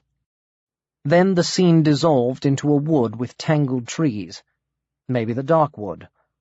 Then the flash and sparkle of a river in sunshine, a cage or grill, and hands that shook the bars. A wood in springtime, with a brown twig-legged creature lurking in the hollow of a tree. The river again, only this time there was a face beneath the water, and rippled sunlight flowing over it, but he knew it wasn't drowned. Then back to the cloaked man, raising his arm, and a sudden blaze of fire, fire in the chapel, fire in the wood. And lastly, for no reason that Bartlemy could understand, a shingle beach in the drear light of a winter's morning, and the ebb and surge of grey waves, and a man who seemed to have come out of the water, wearing a hood that covered his entire head. Bartlemy rose from his chair. He had used few crystals, and he assumed the visions were over. "There is a pattern here," he told Hoover. "If only I could see it. Possibly the shadows that hounded Annie are connected to the Greenstone Grail. But they pursued her to this place, not from it, and the Grail has not been here for nearly a century. Who sent them, if they were sent, and how? Such a sending would take power. Josevius Grimthorne is long dead. Could his influence live on?" Hoover made a soft sound in his throat, almost a growl, and Bartlemy, who had bent to unblock the chimney, glanced back into the smoke. It was already thinning, but for a few seconds he saw another image there, too dim to identify, a woman with grey hair in a bun, leaning forward over a shallow basin full of some cloudy liquid, and briefly, very briefly, looking up at the woman, out of the basin, a reflection that he knew was his own face. For an instant his placidity vanished. He spoke one word, and the smoke was scattered into wisps that fled into every corner of the room. "Careless!" he apostrophized himself. "I do these things so rarely. I never much liked conjuring, but there's no excuse for such a slip." He removed the screen from the flue, and the smoke sneaked out. Then he took a bottle out of the cupboard, a bottle that was grimed with age rather than dirt, like something retrieved from a shipwreck, unstoppered the neck, and poured himself a very small glass, hardly more than a thimbleful. The liquor was almost black, and smelled darkly fruity and overpoweringly alcoholic. Bartlemy sat down again to savour it. Hoover raised his head hopefully. "No, you can't," said his master. "You know it won't agree with you." "Well, well. Euphemia Carlo. Where does she fit in, I wonder? Time was when her kind were happy to curdle the milk with a look and cure warts for a farthing. But now the world changes. Still, she must always have known what I am, or guessed. She's no fool, if less wise than she wishes to appear. Let's hope that what she has seen will be a warning to her. Curiosity is no good for either cats or witches." In April, Nathan turned 13. "You were a spring baby," Annie recalled. "You came with the swallows." "I thought it was supposed to be a stork," Nathan said, with mock innocence. Annie laughed. Michael had bought a boat, not an inflatable with an outboard motor, but a 26-foot sailboat that he said he would take down to the sea from time to time. He had done quite a bit of sailing when he was younger, he explained, and a boat this size he could handle on his own. For Nathan's birthday he offered to take him, George, and Hazel downriver, weather permitting. Nathan was obviously thrilled at the idea, and Annie suppressed a tiny pang, which she knew to be unworthy, that he preferred an excursion without her. "Why don't you come?" Michael had said, but Annie declined. "I get seasick." "On a river?" "I get seasick on a bouncy castle." At the last moment, Nathan said he would forego the treat. He wanted to spend a family day after all, but Annie, undeceived, dealt summarily with that. She saw them all off around noon, sweater-clad and life-jacketed for the seagoing part of their trip, and then returned to Thornyhill with Bartlemy. A suitable birthday cake had been prepared, and the sailors had wrapped several slices in foil to take with them, but there was a large section left, and Annie, Bartlemy, and Hoover sat by the fire at tea-time. It was not yet too warm for a fire to be unwelcome, and munched their way through a respectable portion of it. Annie talked about Nathan, as she so often did, proud of his academic achievements, but still happier at the person she felt he was growing into. "I'm being boring," she said, catching herself up short. "Boring on about my son." "What mother doesn't?" Bartlemy smiled. "You know I'm not bored." "It's at times like this," Annie continued after a few minutes, "birthdays and family times, that I wonder most about his father. Not Daniel. I can't fool myself that he's like Daniel. Maybe in nature in some ways, but not looks." "He could be a throwback," Bartlemy said lightly. "You shouldn't worry about it." "A throwback to what?" "And I don't worry, that's not the word. I just feel I ought to know. One day soon he's going to ask, and I'll have to tell him. But I've no idea what I'm going to tell him. Have you thought about it any more?" "I've thought about it a great deal," Bartlemy said. "Will you tell me what you've thought?" Annie said, a little shyly. Bartlemy set down his plate with the remainder of a piece of cake. "Very well," he said, "but you must understand this is pure speculation. We may never know the truth." "I understand." We spoke once before of the Gate of Death. It has always been so called because death was supposed to be the only way to open it. But love, so they say, is stronger than death. And it may be that your love opened the gate. And in a moment lost to memory, you passed through and returned with a child in your womb. Such unexplained pregnancies have happened before. I need hardly mention the most notorious case. Annie glanced up in bewilderment. Then her face cleared. "I really don't think Nathan's the new Messiah," she said. "My God, I hope not." I too. But he is special. There is a maturity, a strength of character that distinguishes him. He's a teenager now. It will be interesting to see if he displays the wayward behavior usually associated with that age. "What if he doesn't?" Annie said. "If he doesn't start being rude to me and having moods, and playing very loud music in his bedroom and smoking pot and taking E and treating me as an embarrassment. Is that when I should worry?" She wasn't quite joking, and Bartlemy smiled only a little. "If you want to," he said. "Worrying doesn't achieve anything, but we all do it. If you need to worry that Nathan gives you no real cause for anxiety—" "Exactly. Where were we?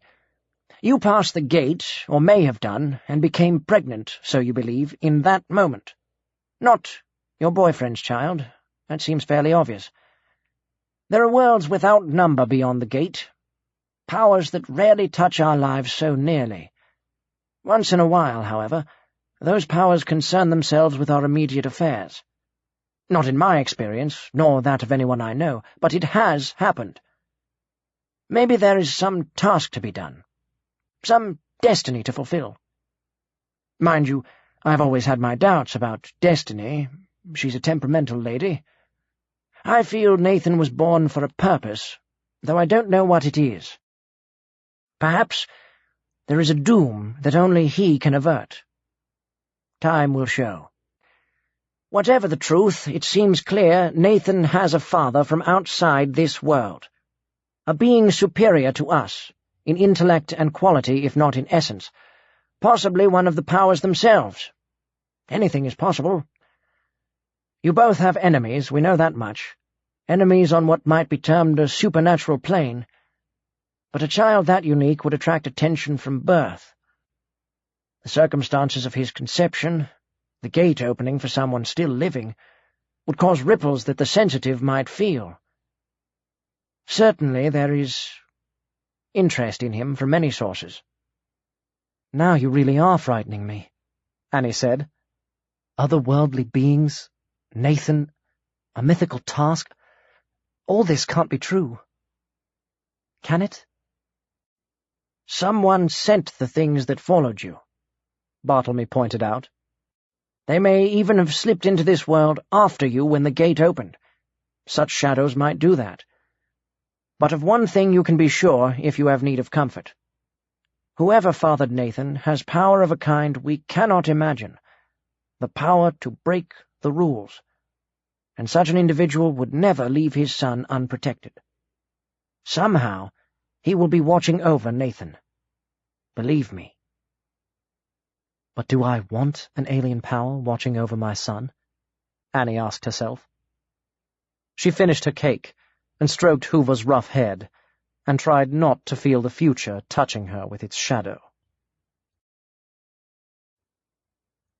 The sailors had made it to the sea via the little harbour of Greenstone, and enjoyed themselves very much learning how to tack out in the bay, where a brisk wind whipped the waves into scuds. The river journey back took more than 2 hours, since the glide was winding, and Michael observed the speed limit, so it was dark before they reached the mooring outside Riverside House. They had left the breeze behind in the bay. It was a clear, still night, with a young moon not bright enough to obscure the stars. "There's the saucepan," Hazel said, "and Orion's belt." "Do you know your stars?" Michael asked. "Nathan does." "Not much," Nathan disclaimed. "You can navigate by the stars," Michael said, "if you're out at sea. Look, there's the Pole Star and the Evening Star. They tell you what direction you're going in. It's like a route map up there." "I thought you had radar," said George. "Yes, but a good sailor doesn't need it. Not that I'm a good sailor. I don't know the sky well enough." "Do you know what that star is?" Nathan asked, pointing. "The one just under Orion?" "No idea. I told you, I'm not really an expert. I just remember the easy ones." "Is that the new star we found last year?" said George. "The one that wasn't on the chart?" "You found a new star?" Michael was amused. "Well, it's a busy sky up there. Maybe it was an old one that had popped out for a tea break when the chart was drawn up." Nathan found the opportunity to tread on George's foot. "My star chart's pretty basic," he said. It was back, the unknown star, hanging above the village. He was almost sure it hadn't been visible farther downriver. He didn't know why, but he wasn't prepared to discuss it with grown-ups yet. Not even a grown-up as nice as Michael. It was their star. They had located it. A private star shining over Ede. "Like the Star of Bethlehem," Hazel said later. "That's silly," George objected. "There's nothing special about Ede. Even if it was the second coming, Jesus would have to be born in the hospital at Crowford, like my cousin Eleanor. That's where the maternity unit is. And the Bethlehem star was big and sparkly. The three kings followed it from another country. Ours isn't really noticeable at all. I still think it's a UFO." "Why would a UFO be interested in Ede?" Hazel retorted scornfully. She thought George was getting much too assertive. "Why would a star?" "Shut up arguing," Nathan admonished. Michael rejoined them. He had been locking up the boat, and they cut through the gardens of Riverside House and set off along the lane toward the village. Nathan tried not to keep glancing upward, but sometimes he couldn't help himself, and he half imagined the star was looking back at him, gazing down from its viewpoint in the night like an unwinking eye. The Luck of the Thorns. Annie wondered a good deal about her conversation with Bartlemy and his theories concerning Nathan's conception. On the one hand, she dismissed them as bizarre, on a par with the worst of New Age mysticism, crystal power, geomancy, and the sort of people who talked about former incarnations. On the other, Bartlemy was not that kind of person, and the fold in her memory, the timeless moment locked away, was something she felt, dimly now, but still real even after the passage of more than 13 years. She could recall clearly the deep shock she had experienced, less from Daniel's death than from her own involvement in it, her journey to another place, forgotten but still sensed, forever a part of her, forever changing her. It remained always the most intense event of her life. But founded on what? Fantasy? Delusion? Her imagination overworking in an attempt to blot out the abyss of her loss? No, she decided. In the end, you must trust yourself, because if not yourself, whom can you trust? Besides, she had seen them. She had heard their whisperings, and if shadows walked in this world, then anything was possible, in any world. She sat in the bookshop on a quiet afternoon, her fingers slackening on the computer keyboard, revolving these things in her mind, always returning to the same enigma. Nathan's paternity. It was strange how she had accepted it over the years, rarely troubling herself with speculation. And now... For the first time, Annie found herself trying to go back, and back, into her memory, into the past, into the unopened rooms of her subconscious. She thought she must have been afraid to remember, to even make the attempt. But now it was necessary. It was urgent. She pictured the pallor of that hospital room, Daniel lying there, the bruising on his face dark, dark against the whiteness of his skin, white bandages, white pillow. Daniel slipping away from her. And the sudden opening of his eyes, and the love in them that stabbed her even now, making a wound that would always be fresh, always raw, as long as her heart beat. She clung to that moment, and shrank from it, because beside it all the other moments of her life were as shadows and half-lights. But this time she knew she must go beyond it, opening up the pain, reaching in to death itself. Her fingers slid from the keyboard. Her face emptied. There were impressions, colors, a spinning sensation, falling into softness, warmth, touch. There was a love enfolding her, mind and body, filling every pore, eclipsing both heart and thought, absorbing her into its passion and its potency. Daniel's love. It must be Daniel. But Daniel had given much, and taken little, and this was a love that took everything, all that she was, and all that she had, and gave only on its own terms, in its own way. A great gift, a gift that was worth the price, though she paid with her life and her soul. There was a violent jolt, and her head was in her hands, and the world slid back into place. She looked up and saw the bookshop, and her current screensaver, fish swimming through a coral grove, and the spiraling dust motes caught in a ray of sunshine from a small side window. Gradually, her pulse steadied, but she didn't move. After an hour or more, she got up and went to make tea. When the tea was ready, she returned to the table, sat down, sipped, pressed a few keys on the computer, tapped out an email to other dealers about a rare first edition she was trying to obtain for a client. But her thought was elsewhere. She had listened to Bartlemy's theory, but hadn't really digested the implications. Something, someone, had taken her in the instant of Daniel's death and made her pregnant. She had been invaded and violated when she was open and vulnerable, when she had offered her whole being to Daniel, for Daniel. But it was not Daniel who had accepted. Some alien power had seized her and used her, drawing a veil in her mind to blind her, leaving her with Nathan. She loved Nathan as much as she had loved Daniel, though differently, but in that moment it didn't matter. A slow-burning anger mounted in her, like no anger she had ever known, a white fire with which she could have torn down the walls between worlds and stormed across the multiverse to find her ravisher. He had imprinted her with his spirit, but she would tear him out and take back the life he had riven from her, and the love he had poisoned, and the soul he had left broken or benumbed. Her heart raged until the tea grew cold, and the fire died within her, and the tears came and would not stop. Hazel Baggett found her there when she came around to borrow a book for school. "What's wrong?" she said, horrified. Annie, what's wrong?" "Nothing," Annie sobbed, struggling for self-control, and Hazel put her arms around her, awkwardly, embarrassed to find an adult weeping with such abandon, though she had seen her mother cry, often and often.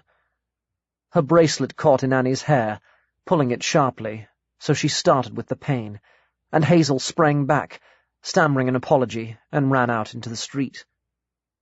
And there was Michael, walking toward her, and she dragged him inside, though he offered little resistance, and left him to do what he could in the way of comfort, while she headed home to brood on the mystery of it, with Annie's hair hooked on her bracelet. In the shop, Annie laid her head against Michael's shoulder and wept herself to a standstill. "What is it?" he said. "Can I help?" "No, thanks. It's just something a long time ago. Something I never understood. Never realized till now." "Can you tell me?" "No, sorry. It's too private?" he suggested. "Too difficult." She looked up at him, red-eyed, rubbing her nose with the back of her hand like a child. "Excuse me. I need a tissue. Possibly several." "I'll get them," He got up. Where? Toilet paper. In the bathroom. Upstairs on your left. But you shouldn't. He ran upstairs, returning presently with a roll of toilet paper. Thank you, Annie said again, feeling helpless and rather foolish. She blew her nose vigorously, wondering what she could say, unwilling to lie when he was being so kind. But Michael asked no more questions. If there's anything I can do... No, really. I'll be fine now. I'd just like to be alone. Sure? She nodded. He stood looking down at her, and for once the crooked smile wasn't in evidence. Okay. But I meant what I said. If there's anything I can do, ever, you have only to ask. It sounds melodramatic to say you're alone in the world. I know that's not exactly the case. But you don't have a husband or family, at any rate. Not around here. I want you to know you can call on me any time. He does like me, Annie thought, and the knowledge warmed her and unsettled her more than she would have expected, ruffling what little serenity she had left. She thought of asking him, how would Rihanna feel about that? But of course she didn't. Not long after his birthday, Nathan went walking in the woods near Thornyhill. He had left Hoover behind, ostensibly because he wanted to watch for birds and squirrels, but really because he needed some time to himself, to think things over. Hazel had told him about finding his mother in tears, and he had asked Annie what had upset her, but all she would say was that it didn't matter now. I was crying over spilled milk, and everyone knows that's a waste of energy. What's done is done. It's nothing you need worry about. He didn't want to press her, but instinct told him there was something very wrong, something important, one of many nebulous troubles that threatened to disturb the pattern of his life. The vision of the cup, dreams of another world, the illegal immigrant, Effie Carlo, Michael Addison, the star. He sat down on a log some way from any path, his gaze resting absently on the fluttering of leaf shadows across the woodland floor, primrose clumps around a tree bole, a mist of bluebells stretching away into a green distance. There was no traffic noise from the road, only the song of unseen birds. It was a beautiful scene, restful to the soul. But he was 13, and his soul was restless. There were so many things he wanted to know. The face was watching him from the crook between branch and tree trunk. He must have been staring at it for some time without seeing it, the way you stare at a puzzle picture until the instant when the hidden image becomes clear. He thought at first that it was an animal, maybe a pine marten. He had always wanted to see a pine marten. But the face, though pointed, was hairless, bark-coloured, and thrush-speckled, watching him sideways from a dark, slanting eye. He became aware of spindle limbs clinging to the tree trunk, leafy rags of clothing. Even so, it was several minutes before he said, very softly, "Woody?" The woodwoes shrank away, retreating into the shelter of the tree. "Please don't go. It's me, Nathan. Woody, please." "Nathan?" It was the slightest of whispers, emanating from behind the oak. "Yes, it is. Really." Nathan was little, no bigger than me. "I grew up," Nathan said. "I couldn't help that. It's what people do. I'm a teenager now." "You went away." The woodwoes was still invisible, only a voice among the leaves. "I know. I'm sorry. They told me you were imaginary, and I suppose I got to believing them." "They?" The tip of a long nose reappeared, followed by the gleam of an eye, the twitch of an ear. "People.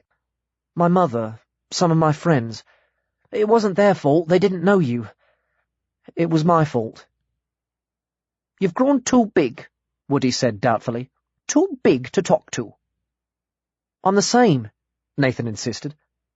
"Look at me, Woody." The woodwoes studied him, first from one eye, then the other. "You are Nathan," he said at last. "But you are not the same. You are more.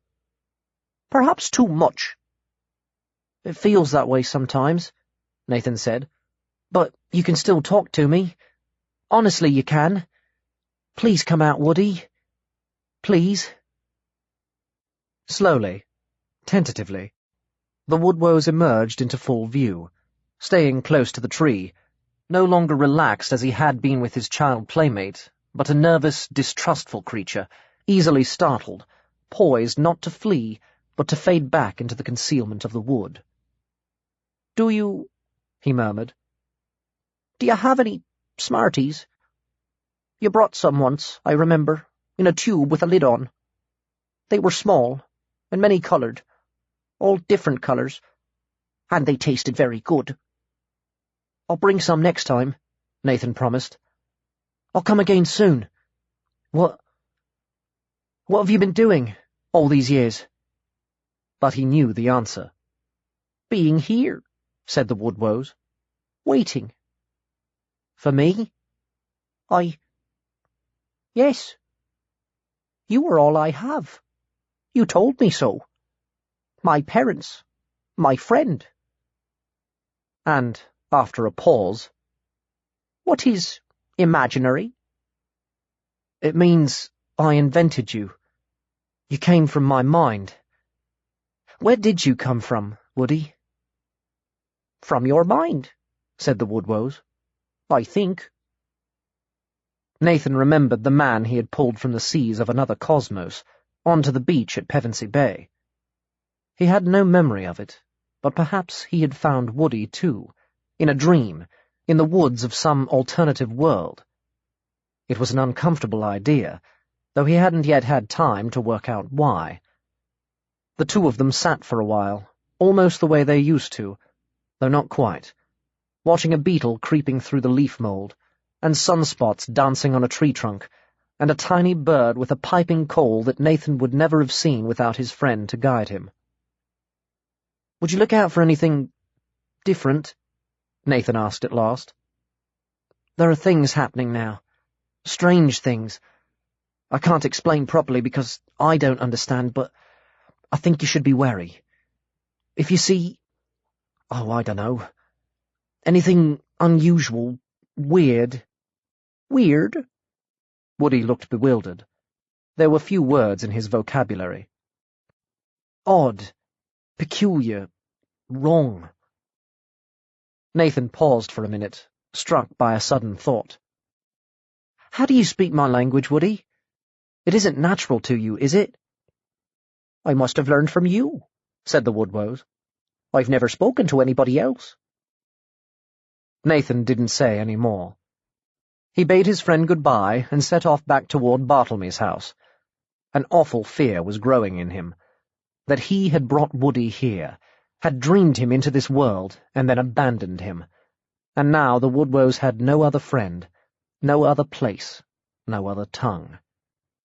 It was a frightening responsibility, but the wider implications were worse. He had no control over his dreams. What had Effie Carlo said? Dream carefully. Perhaps, if he really had this power, this ability, he might find himself bringing other people here, other creatures, unhappy exiles who could never go home, unless he found a way to dream them back again. The idea was so terrifying it made his mind spin.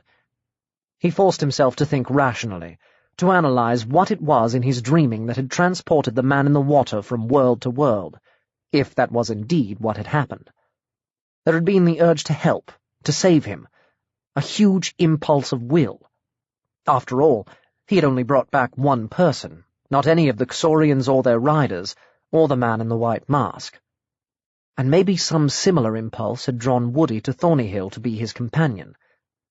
A selfish impulse, a child's impulse, the desire for a secret friend. And I couldn't send him back, he reflected, remorsefully. Even if I had the power, I don't remember where he came from. He resolved that he would dream carefully from now on, He would suppress all such urges. He mustn't allow his feelings to dictate his actions. He wanted to tell Bartlemy, he wanted to tell someone, but he feared to be treated as an over-imaginative child, diminished by adult skepticism. Somehow, because she was so old, so eccentric, Effie Carlo had been different. He could have endured her scorn, if she had scorned him, but Bartlemy was the person he respected most in the world, knowledgeable and wise, and in his inmost heart Nathan shrank from the very notion of his disbelief. Even so, the need to confide might have been too much for him if he had found Bartlemy alone when he returned to Thornyhill. But in the living room he found Rowena Thorne, Mrs. Vanstone to give her proper name, drinking tea and talking earnestly about something. She was a long, lean, tweedy sort of woman in her mid-60s, with a face that had once been plain until character and humour had left their impress on her features. She was given to serving on committees, organising charitable events, and riding her friends' horses since she no longer maintained one of her own. In between, she ran an antique shop in Chiselden. She greeted Nathan absent-mindedly, though she normally found time to inquire after his progress at school, and reverted immediately to the subject under discussion. "The provenance is clear. They have all the necessary documentation. It is the genuine article, I'm sure of it. You've seen our records. That awful little twit Roland sold it to this Birnbaum chap just before the war. He was a German too, frightfully bad form if you ask me, and then went and got himself killed. Silly business, really. Survived the Somme and then got run over by a tank or something in the week before the armistice. Henry died in the flu epidemic, and that was more or less the end of the family. My father was only a child at the time, besides being just a cousin, and there was nothing left for him to inherit but debts. My grandmother always said that when we lost the cup, we lost our luck, but personally I've never been sure about that. I remember Great-Aunt Verity contended it was our curse, an evil burden the family had a duty to bear. Probably all nonsense, but you never know. The point is, it's ours, and if it really has resurfaced, I'm damn well going to get it back." Nathan, who was becoming interested, helped himself to some elderflower cordial from the kitchen. Bartlemy made his own, and sat down unobtrusively next to Hoover. "But if Roland Thorne sold it, as you maintain," Bartlemy was saying, "I don't quite see how you can make a claim, unless you can manage to buy it back from the present owner." "Good Lord, no, it's practically priceless. According to what I hear, the British Museum is after it, but it may be too much for their budget. Depends on the other bidders, of course. Might go for a song, might run into millions. No, I'm trying another tack. I intend to prove the original sale was actually illegal." "How will you do that?" Bartlemy asked. "As you know, old Gisevius acquired the cup somewhere back in the Dark Ages. Given to him by the devil, one story has it. Another one says it was an angel." "I read it was supposed to be a holy relic," Nathan said. He found it curiously difficult to speak of it, as if there were weights on his tongue. Yet he wanted to. He wanted to say, "I found the chapel. I saw the cup." He couldn't. Hoover, he noticed, merely looked inquiringly at him. "Depends which story you favour. Didn't know you were interested in my family history, Nathan. Good for you. Too many kids your age only want to play computer games and listen to pop music, far as I can see. History's important. The past belongs to all of us. Where was I?" "Gisevius," Bartlemy prompted. "Right. Well, he got the cup somehow or other. Some sources say he made it, but I don't believe that. Never been any craftsman in our family. We haven't the brains. Anyway, story goes he charged his descendants to hold it in trust, though heaven knows for whom, or what, never to sell it or lend it or give it away, or we would lose everything. Should have been kept in the ancient chapel, but that was destroyed, so they had it here.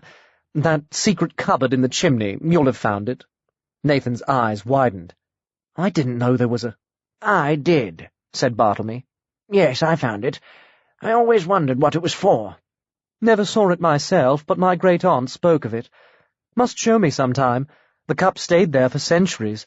Strangers weren't even allowed to look at it. A lot of odd legends grew up around it, but mostly they stayed in the family. Somewhere along the line it got labelled the Sangreal.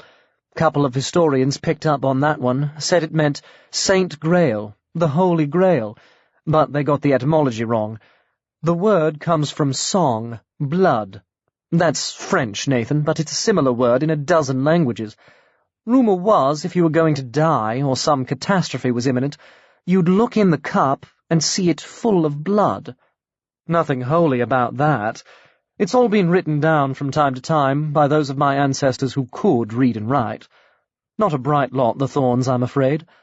Point is, at some stage in the 15th century, the issue of selling it must have come up, and one of them made the injunction against it legal. I don't have the document, but there are 2 separate references to it, one in the diary of a contemporary, the other in the account of an attempted purchase in the Victorian era.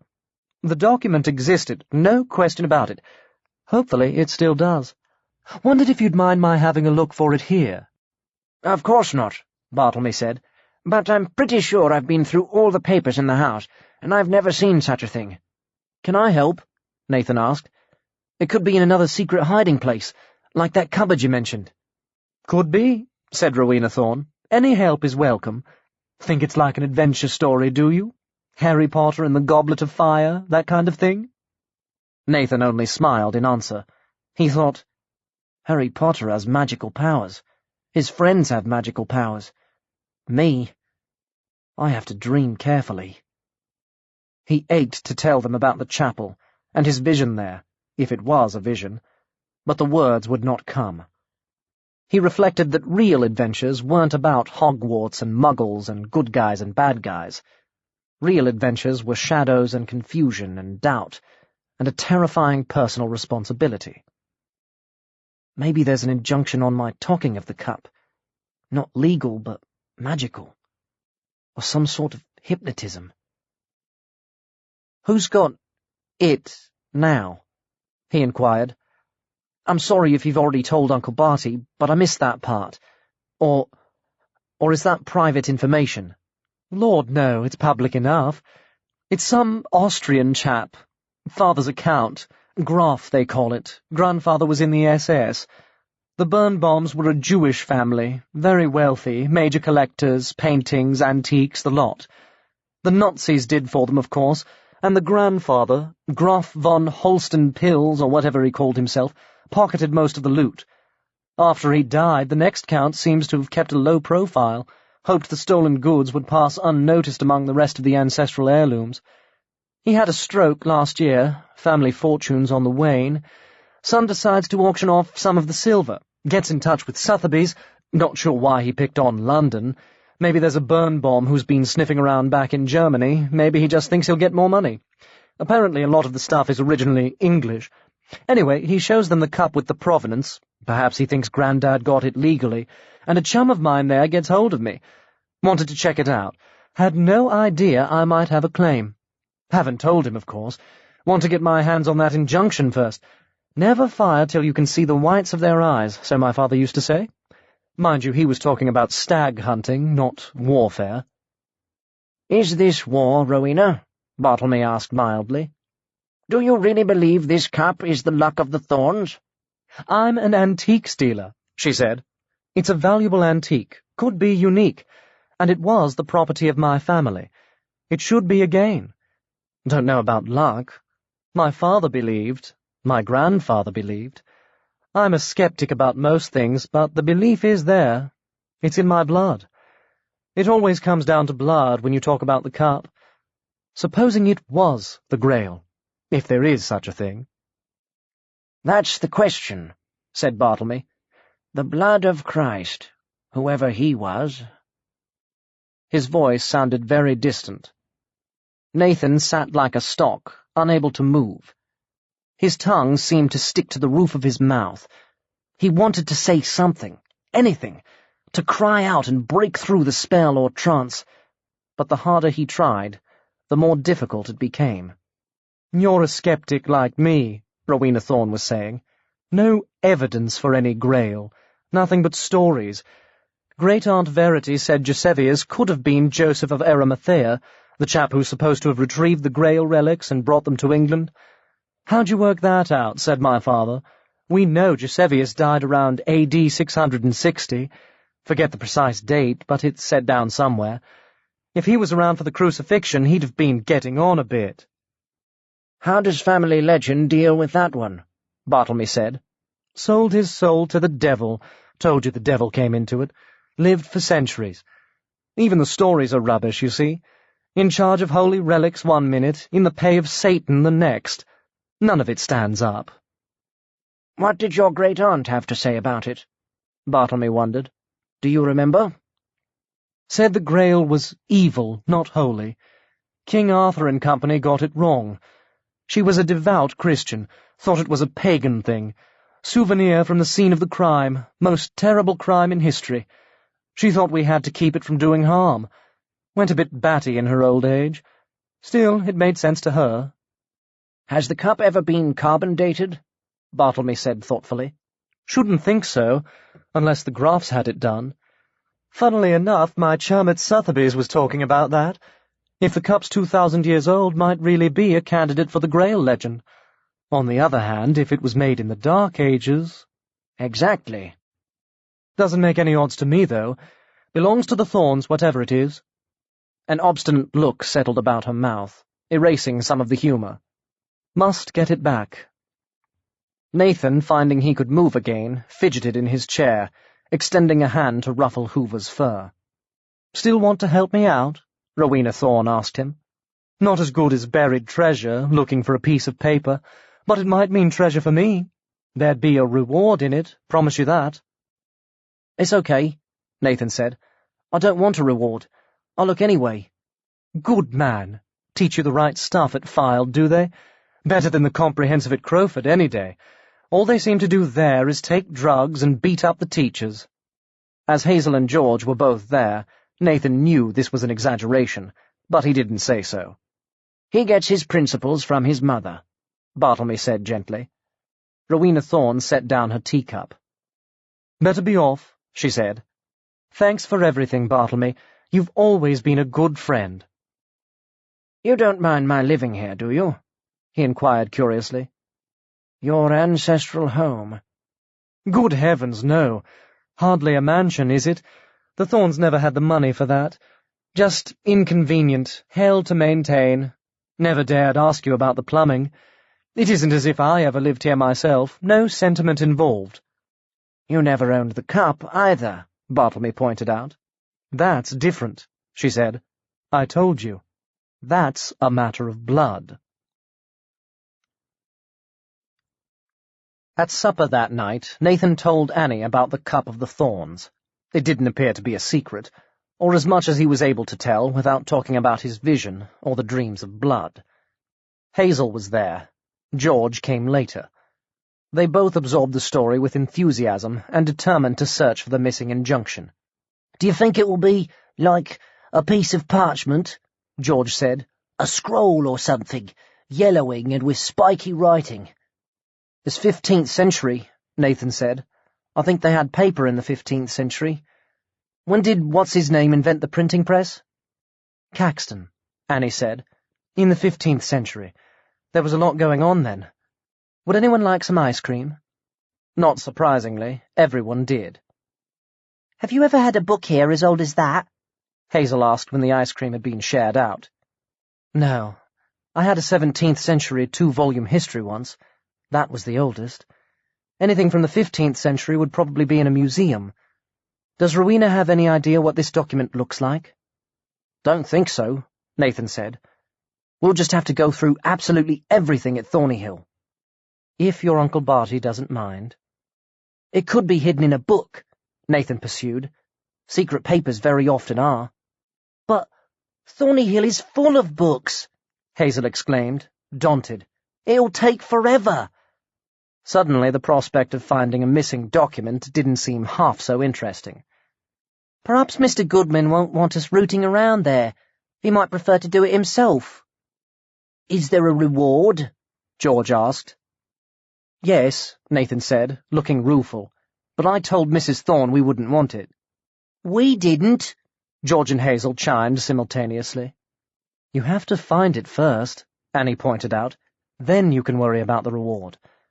Are you sure it's actually at Thornyhill? It must be, Nathan said. Please don't make things more complicated. Anyway, Mrs. Thorne thought so. They retreated to the den to discuss the problem further, until Hazel switched to the subject of a forthcoming party that she wanted Nathan to attend with her. There's going to be a disco, she said. I don't like discos, George offered. They're stupid. You only say that because you're too scared to ask anyone to dance, Hazel said with devastating penetration. Please come with me, Nathan. Not as my boyfriend or anything, just for moral support. You with a boyfriend? George guffawed. No reason why Hazel shouldn't have one if she wants, Nathan said. The thing is, next Saturday I was meaning to start searching. Not in the evening, Hazel said. We could look for the injunction in the afternoon and then go to the party. Okay. Nathan was not inspired by discos. He hoped, now that they were teenagers, Hazel wasn't going to start acting too much like a girl, or at any rate, like other girls. Will there be drugs and people getting beaten up? Only according to Mrs. Thorne, that's what goes on at Crowford Comprehensive. It'll be an awful letdown if it's just dancing. Hazel giggled. Jason Wicks got caught trying to sell some E last term, she said, but it turned out they were his mother's pills for cleaning her contact lenses. Maybe I could use drugs to control my dreams of the other world, Nathan thought. Maybe if I took sleeping pills. But he hadn't had one of those dreams for some time. His friends left around 11, and he climbed up to the skylight and sat on the edge, gazing up at the unknown star. He had still been unable to trace it on any chart, and a couple of weeks earlier his astronomy class had spent an hour on top of a tower at Fylde studying the night sky, but there had been no sign of it. The star was there for him, watching him, a single pale eye effortlessly camouflaged among the constellations. He knew he should be afraid, but it was difficult to feel fear when the night was so beautiful, and the star sparkle so magical. He could almost imagine it was benevolent, the eye of a secret guardian or kindly angel, not merely watching, but watching over him, watching out for him, keeping him safe. But why would he need to be kept safe? And from whom? Or what? And why did he feel that it was all connected?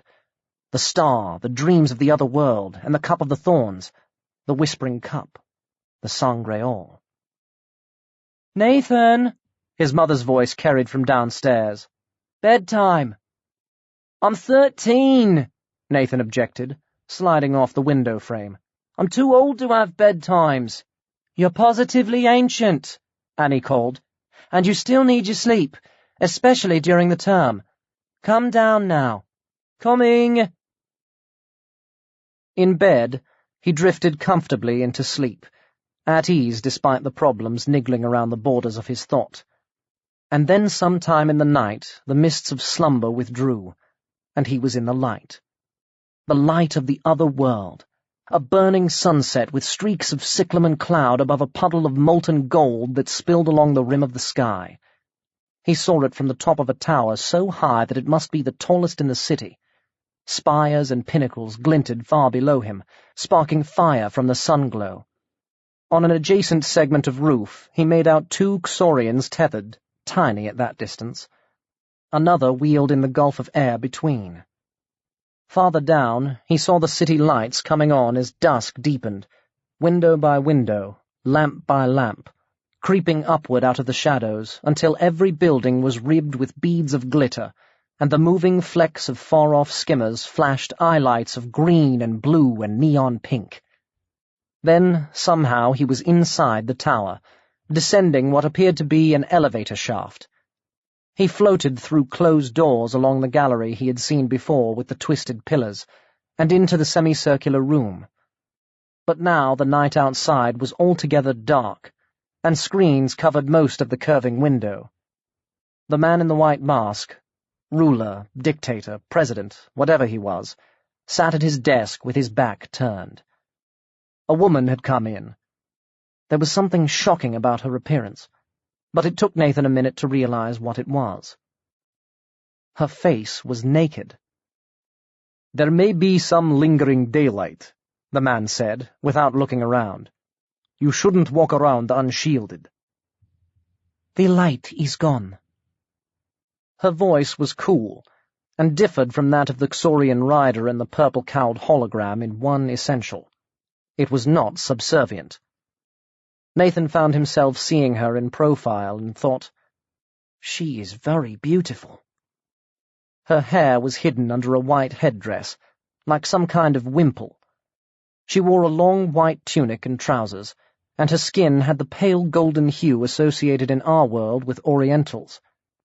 The lines of her cheekbone and jaw reminded him of pictures he had seen of the head of Nefertiti, though her neck was longer, slightly too long for an ordinary human, and as she turned toward him, he realized the planes of her face were subtly different, though it would have been hard to explain in what way. A fraction of an inch here, a fraction of an inch there, and the whole visage was somehow distorted, though its beauty remained undiminished. But then, Nathan reflected, maybe our faces would look that way to her, as if a fractional adjustment had produced that impression of wrongness, of something out of kilter. "Anyway," she went on, "what does it matter? I do not fear death, not even the sun-death, the shriveler of all that lives. The slow hours weary me, and my breath galls. I would welcome death, if I could find her."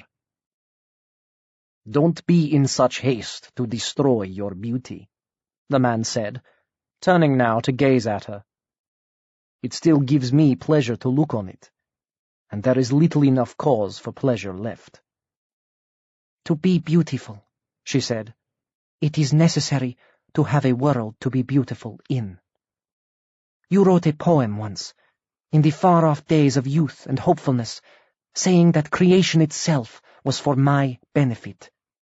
The earth, the moons, the sun, the sea were made but to empower thee. Now the earth is foul, and the sun poisons the sea, and the 3 moons of Eos turn red. Without creation, without a place to be, I am nothing. You are so clever, Grandir. Make me a world to live in." "I cannot make worlds," he said. "Even I. But maybe I can take one. Have patience a while, Holme, and hide your face from the daylight a little longer. I will find a world for you. I promise." The woman called Holme went to the window, sliding one of the screens aside. And Nathan saw she was right. There was a huge moon, not quite full, hanging in the sky, and it was red. And eastward, another moon sliver had the same blood-stained hue. "Close the screen," said the man. "The moon is too bright. It could be dangerous." The woman obeyed, but slowly. The more he looked at her, the more beautiful Nathan found her. It was as if his sight was adjusting to her different facial proportions, and now the women of his own world would look forever wrong to him. He watched her leaving. She moved swiftly and very gracefully, the white ends of her wimple fluttering behind her. Holme was her name, he was certain, but Grandir, he thought, might be a title, like Lord or Excellency. He was thinking about that when the scene changed. The masked ruler was climbing a stair. The stair moved, like an escalator, but in a spiral, twisting around and around inside a cylindrical shaft, and the man was stepping briskly upward, perhaps impatient at its slowness. At the top was a circular chamber with no windows. The architects of this world evidently favored curves in construction. The only light came from a number of clear globes, some smooth-sided, some faceted, which appeared to be suspended in mid-air, though as Nathan drew closer he saw there were no threads or wires supporting them. They simply floated, motionless or in orbit. A pale radiance came from the heart of each, yet it illuminated nothing in the room save the globes themselves. The man moved to the center of the chamber, where a slightly larger globe with many faces revolved slowly in one place. Lances of light emanated from it, sinking into the darkness, never reaching the walls. The man stretched one hand toward it without actually making contact, and murmured a single word. "Fia!" A white dazzle flooded the room, so that for an instant Nathan was blinded, even though it was only a dream. Then the glare retreated into the globe, and Nathan saw a picture appear above it, as if projected onto the ceiling. At first it was difficult to make out, since he was looking at it from underneath. But then he realized it was a roof. He could see tiles, with a square hole in it, an open skylight, and a boy and a girl emerging into view, staring and pointing out of the picture, down at the globe. It was a minute or two before he understood. He was seeing himself and Hazel, looking up at a star that didn't belong. He woke much later with the dream still fresh in his mind. It was still dark, and he got up very quietly and stole downstairs to the cupboard between the shelves, and climbed the ladder to the den and opened the skylight. And there was the star. Only he knew now it wasn't a star. It was a globe that shone both in this world and in the other one. A watching eye for a man whose face was never seen. A guardian angel, a manipulator, a menace. Nathan didn't know, and the only way to find out was to dream on. Or maybe it was all pure fantasy, a story invented by his subconscious mind to explain something he couldn't comprehend. For if it was true, why in all the worlds would a ruler so powerful, so desperate, clearly facing some cosmic catastrophe, be interested in him? He closed the skylight, descended the ladder, went back upstairs to bed. But the question followed him, nagging at his mind, keeping him from sleep. The unimaginable, unanswerable why. Nathan didn't get a chance to tell Hazel everything for another fortnight. "It'll be easier when the summer vacation starts," he said. "Then we'll have more time together. Time to find the missing injunction." They had barely begun searching. "And time to sort this out." "Can it be sorted out?" Hazel said doubtfully. It was daylight, and the star was invisible, but they had no idea if that meant it couldn't see them. "What are you going to do?" "I've thought about that. Somehow I have to find the man on the beach. If they think he's an illegal immigrant, I expect he'll be held somewhere. I'll pretend I'm doing a school project on asylum seekers. People always want to help with school projects. Once we've found him, he can answer some of our questions." He had switched from I to we, Hazel noticed. She said, "How will you talk to him? He doesn't speak English." "In my dreams, I speak his language," Nathan said. Maybe when I hear it, I'll understand. We'll talk to him somehow. We have to." "Sign language," Hazel said. "The first thing is to find him." With this object in mind, they went to talk to Annie. She was obviously gratified to see them so concerned about the issues of the day, but she wasn't able to help much. "I've got a school project," Nathan said. He didn't like lying to his mother, but he couldn't possibly tell her the truth. "There's probably some sort of immigration board," she said. "Look it up in the phone book." Nothing was listed under immigration, but after Annie had considered the problem further, she suggested they try the Home Office. Here they found a listing for the Immigration and Nationality Directorate, but they couldn't get through. "It's bound to be closed on weekends," Nathan told Hazel. "You'll have to try it during the week. I can't make lots of calls from school." Hazel looked more doubtful than ever, tugging her hair over her face in the nervous gesture she hadn't yet outgrown. "What'll I say?" she said. "It's a government department. I can't talk to a government department." In the end, Nathan decided to apply to Annie. "If it's a school project," she said, "surely you can call from filed." We're supposed to do it in our own time, Nathan said, feeling uncomfortable. I just want to know how to contact that man. I'll see what I can do, Annie promised. On Monday morning, she drove Nathan back to school and sat down at the telephone as soon as she returned home. By 3 o'clock, she was frustrated and uncharacteristically furious. The Home Office, building a safe, just, and tolerant society according to their ad, proved far from helpful. When the Immigration and Nationality Directorate eventually answered the phone, after a succession of busy signals and a long wait with classical music and recorded messages, they refused to give her any information whatsoever. "But it's for my son," Annie said indignantly. "It's a school project. He wants to know how his country works, what we do for refugees and people in trouble." At her insistence, the clerk departed to speak to a superior, picking up the call again after a 10-minute absence to tell Annie that she must write to another department, the Communications Directorate. "Can I speak to your supervisor?" Annie asked. "No." "Is there a number I can call at this other place?" "Can't give it to you. It's confidential." "I'm a taxpayer," Annie found herself saying in cliché mode, though in fact she paid very little tax due to the smallness of her income. "I pay your wages. I employ you. You don't have the right to refuse to answer me." The clerk said in the voice of one accustomed to such tirades that there was no point in blaming her. It wasn't her fault. Annie hung up and dialed information, which promptly gave her the confidential phone number. The Communications Directorate, however, told her she would need to write to Immigration. She then worked her way through her local MP, the House of Commons, and even Scotland Yard, but no one would fill her in on the procedure for dealing with illegal immigrants, let alone assist her in tracking one down. Finally, she abandoned the telephone, made herself coffee, and went on the Internet. Here she found the names of various support groups for asylum seekers operating in the southeast. She wrote down more telephone numbers and decided to return to the attack the next day. On Tuesday she had better luck.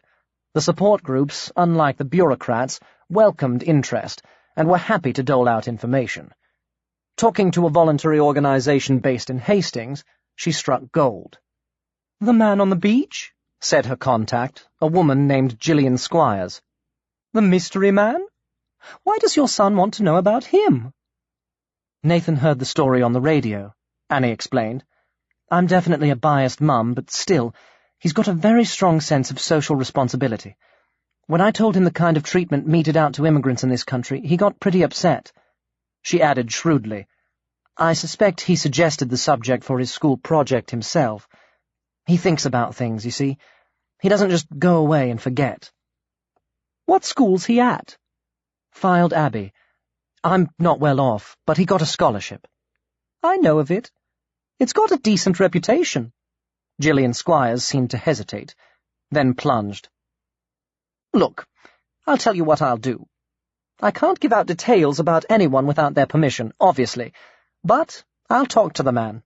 I've had dealings with him.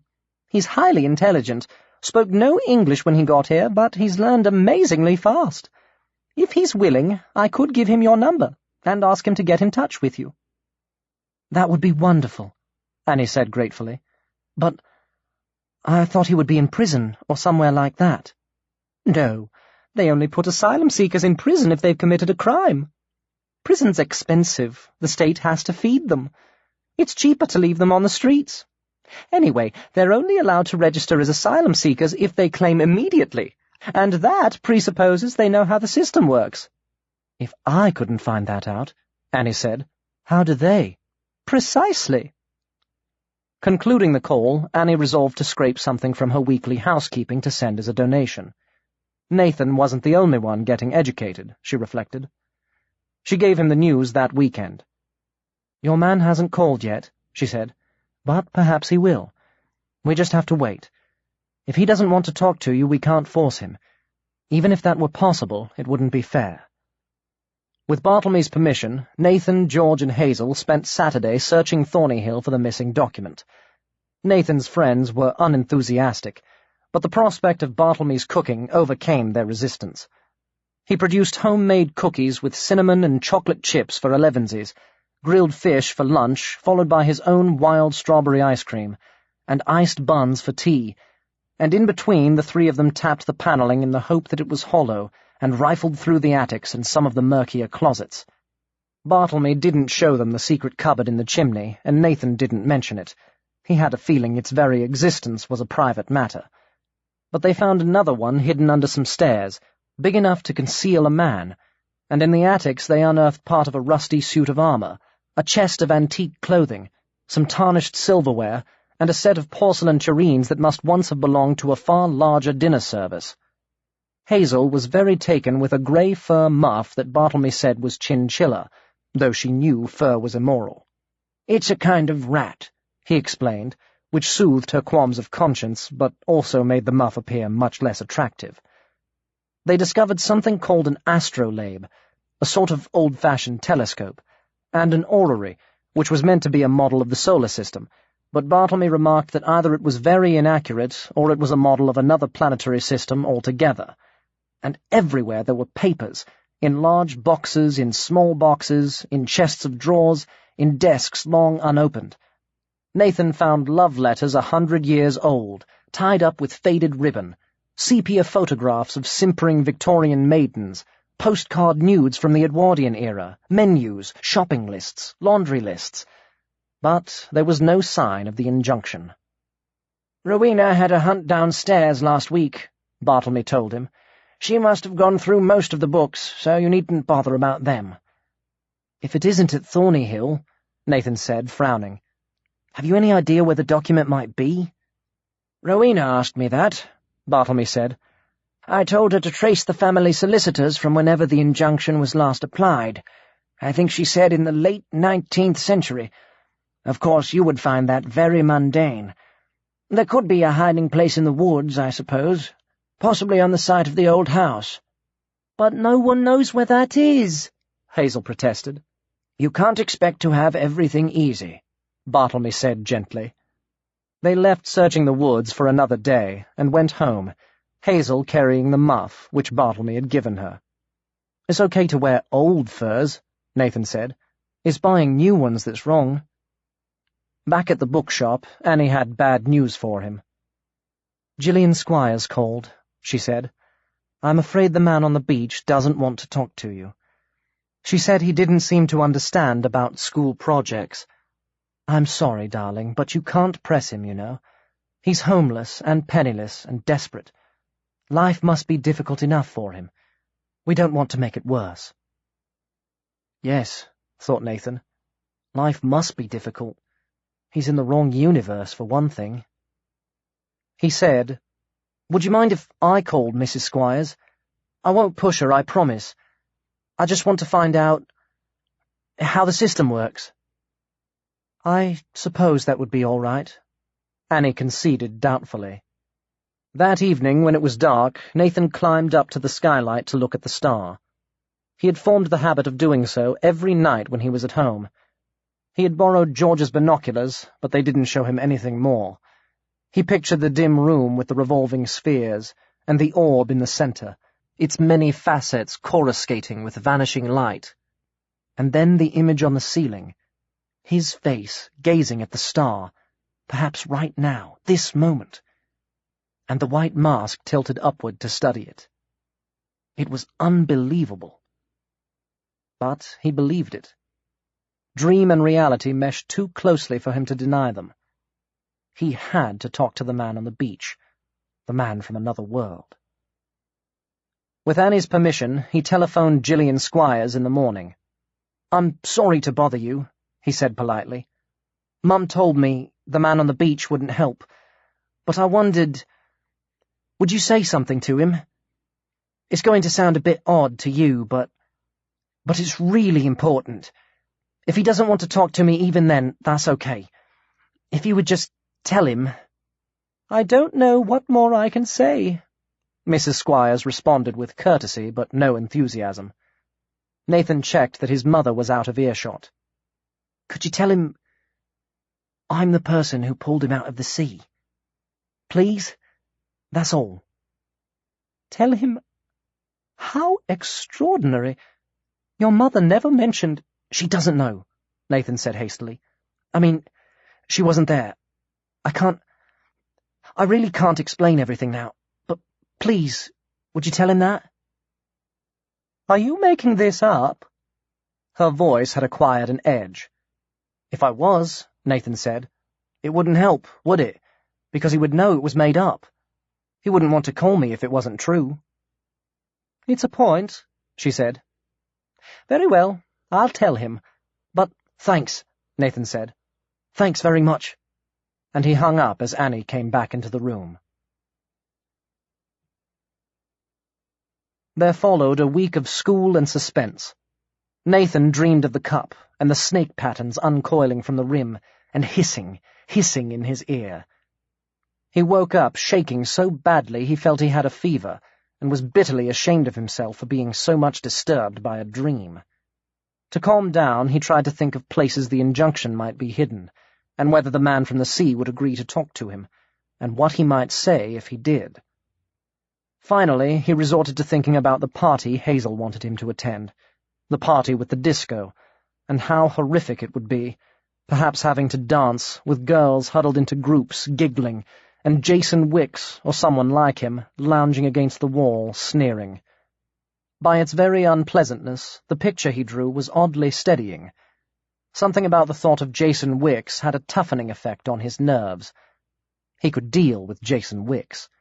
Wicks and discos and giggling girls were very much of this world. It was the other worlds of dream and darkness that he couldn't manage so easily. On Saturday, the man telephoned. Annie passed the receiver to Nathan, looking unsure. "He's asking for you," she said. Nathan took the phone. His heart had begun to thump rather hard, but he kept his voice level. This is it, he thought. This was where his imaginings had to pass the reality test. He said, "Hello? Mrs. Squires, tell me, you say you pull me from sea." His English, though strangely accented, was amazingly rapid and fluent for someone who must have learned it in a matter of weeks. "I think that is not possible. How you do this?" "I don't know exactly," Nathan said, wishing his mother would go away for a few minutes. "I was dreaming, and I saw a man drowning. I had to save him. I grabbed his hands and sort of yanked, and there we were." "What are you talking about?" Annie mouthed. "Later," Nathan whispered back, wondering what on earth he was going to tell her. On the other end of the line, the immigrant from an alternative universe was saying, "Yes, that is what happened. You came out of air, like angel in old legend.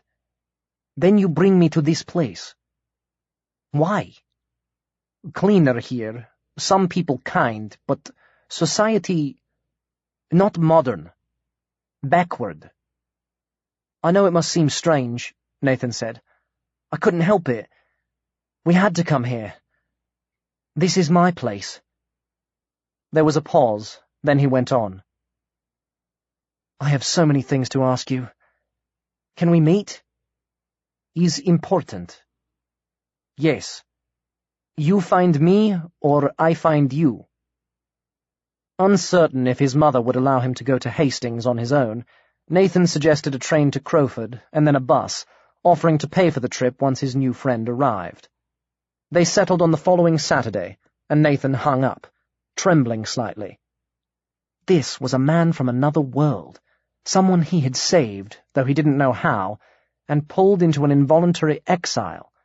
And now, at last, they were going to meet. He would learn about that other world and its masked inhabitants, about the ruler who spied on him, and the winged saurians, and the talk of contamination, and— "What was that all about?" Annie demanded. Nathan was silent for a long minute. "I can't tell you," he said eventually. "I'm sorry. There's something I don't understand yet, and I have to work it out." "There's more to this immigrant business than a school project, isn't there?" "Yes. Please don't ask me, Mum. I don't want to lie to you, and I can't tell you the truth." Annie studied his serious face and saw the pleading in his eyes. She said in a sudden rush of panic, You're not doing anything illegal, are you? I know these people need help, but you wouldn't get involved in breaking the law, would you? Of course not. I'm not stupid, Mum. I'll swear it if you like. Annie gave a tiny shake of her head, only half relieved. This man's a stranger to you, she said, yet you have secrets with him. I'll explain when I can, Nathan said. If I can. I ought to stop this right now. No, please. I'm not doing anything wrong, he protested, hoping it was true. His activities might not be illegal, but he knew they were questionable. Please trust me, Mum. I trust you, Annie said wryly, but you're too young for me to trust your judgment. But she made no attempt to prevent his rendezvous with the asylum seeker, and that night she collected him and Hazel from the party at 11, because you shouldn't walk home on your own at that hour, even though the village is quite safe. And after they had left Hazel at her home, a silence fell between them that neither could break.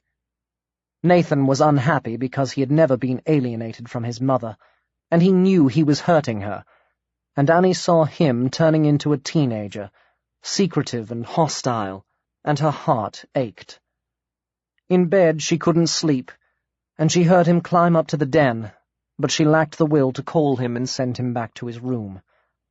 A little while later, footsteps on the landing told her he had gone to bed, and she lay wakeful long after, isolated in her separateness, not knowing that Nathan, too, did not sleep. The Pursuers. The next day they went over to Thornyhill for tea. Nathan left his mother with Bartlemy, hoping she would talk to him, since he knew Bartlemy had a way of making things right. Meanwhile, he took a packet of Smarties and went looking for Woody. As always, it was quiet under the trees, the familiar woodland quiet of bird song and leaf murmur and the hum of a passing insect. Sunlight speckled the ground, filtering through branches unruffled by any wind. When he had gone some way, he sat down on a convenient log, calling softly, "Woody! Woody!" and waited. The woodwoes appeared very quickly. Perhaps his long nose had picked up the scent of the Smarties. Nathan offered them to him. "I like green ones best," Woody volunteered, making a careful selection. "All the colours taste the same," Nathan pointed out prosaically. "Still, most people have a preference. I like the yellow ones myself." They sat for a while in Smartie-munching companionship, talking little. Presently, Nathan began to tell his friend about the Cup of the Thorns, though he still could not speak of the chapel or his vision, and how they had to find the injunction so Rowena could reclaim her family heirloom. Woody understood little of this, having had nothing to do with the law in this world or any other, and Nathan's explanation didn't enlighten him, but he was able to assimilate the final point of the story. "The injunction is probably just a piece of paper," Nathan concluded. "If we can find it, Mrs. Thorne can prove that the cup belongs to her, and get it back. We've had a good look through the house, and it doesn't seem to be there, but Uncle Barty thought it might be concealed in these woods, maybe on the site of the ancient home of the Thornes. That was destroyed a long time ago, before Thornyhill was built. My uncle told me there were other houses, dwellings he called them, and in the time of Henry VII, or perhaps it was the VIII, they built the house the way it is now, sort of on top. You can still see bits of the old walls in some of the rooms. Anyway, there should be the ruins of the original place around somewhere, under the trees and the leaf mould. I thought you might know where." "You mean," Woody said, concentrating, "the first house was not where the house is now?" "That's right," said Nathan. "Sorry if I sounded muddling. It would only be a few bits of wall, perhaps not even that. Just lumps in the ground where the foundations were. I went to see a Roman villa once, and there were no walls, just floors buried under the soil. And when they scraped it off, they found wonderful pictures in mosaic. This place might be a bit like that, though I don't know if it's Roman, and I don't suppose there are any mosaics. The Thornes can trace their ancestors back to the Saxons, or even farther, according to my uncle. He says there are records of someone called Turnus, which is also spelt Thyrnus in, I think, AD 400, and that's meant to be Thorn Latinized, because people often Latinized their names in those days, if they were grand enough. Of course, Thorn could be Turnus anglicized, I suppose. I don't do spelling, Woody admitted cautiously. What is AD? It's Anno Domini, the year of Christ's birth. It's how we count time. AD was more than 2,000 years ago. I don't count very well either, Woody murmured. I can do up to 23, but... Why 23? The woodwoes wriggled an assortment of fingers and toes. I see, Nathan said. He realized Woody was distressed, and added hastily, It doesn't matter. If we have to count anything, I'll do it. The thing is, you know the woods. I thought you might know of a place where there were odd ridges in the ground, or something like that. I know, Woody said, but I don't go there much. It's in the dark wood. I don't like it there. The trees grow twisted, as if they are afraid of the sun, and the river changes its course, and at night there are strange creakings and whisperings, and I've seen shadows move where there was no movement to cast a shadow. Whisperings? Nathan said, remembering the snake murmurs in the chapel, which reached even to his dreams. You mean... voices? What do they say? Nothing, Woody replied. Nothing I can hear. They just whisper. Swiss, swiss, sss. A hissy sort of sound. No proper words. And once I heard thumping noises coming from underground. Maybe there's a badger's set, Nathan suggested. Not badgers. Smells wrong. Badgers smell animal. Rank, very strong. No animal smells in the dark wood. More like a tingle than a smell. A tingle in my nose. Like a sneeze? Woody shook his head decisively. A different kind of tingle. A tingle that means something bad. Or maybe not bad. Something peculiar. Like what you said. Something weird, Nathan said, recollecting their former conversation. I think so. Woody still wasn't sure about the meaning of weird. Can you take me to this place? There could be secrets buried there. The injunction or something else. Something that thumps. Anyway, we have to see. And it's not dark now. It won't be dark for ages. We'll be quite safe. He concluded, optimistically, I'll look after you. Woody seemed to accept this with reservations. We go there quickly and leave quickly, he insisted. The dark wood is unfriendly, even to me. Old memories linger there. Bad memories. The trees remember? Nathan asked, thinking vaguely of Ents. Memories remember, said Woody. Leaves dying turn to leaf mold, trees to wood rot. Always something left. Memories lie thick in the dark wood, like the leaves of many seasons. Things can grow from the memories, as seeds grow from the woodland floor. Bad memories breed bad spirits. I've been to the dark wood often, Nathan said. I've never sensed any danger. Not real danger. Except in the buried chapel. You haven't been to this place, Woody said with confidence. I would know. Let's go quickly, then. Woody took him at his word, flickering ahead between the trees like something with little more substance than a leaf shadow. When Nathan was very young, Woody had always led him carefully away from the garden, holding his hand, helping him if his clothes snagged on twig or briar, but now he kept well in front of his companion, pausing only rarely to let him catch up. Several times Nathan had to call to him to wait. They were far from any path, and as they penetrated the dark wood, low branches reached out to trip him. Netted stems snarled his ankles. On his previous explorations he had always chosen the most open route, but Woody was undeterred by the undergrowth. His thin body slid through every tangle. As they plunged deeper down the valley, the sun went in, or was cut off by a shoulder of hill, and the trees closed over them. In the dimness it grew harder for Nathan to see his guide, unless Woody turned and motioned to him with a quick, nervous gesture. Normally sure-footed, the boy stumbled over tree roots and slithered down sudden steeps in a flurry of dead leaves. Then the woodwoes stopped abruptly in the lee of a tree trunk begreened with moss. "We must be careful now," he said, "and quiet." "Who is there to hear us?" Nathan asked, but Woody did not answer. They moved forward very cautiously now. The boy made out a ridge in the wood floor, running too straight for nature into a jungle of briar. He tried to follow it, but Woody caught his wrist and pulled him on. They came to another ridge, beyond which the ground fell away for a few feet. Peering down, Nathan saw that the short drop was almost sheer, as if it had been shaped by a wall. Or maybe the wall was there still, under leaf and moss and root tendril. "That tree was uprooted in a storm last winter." Woody indicated an upturned bowl some way below. "The earth slipped.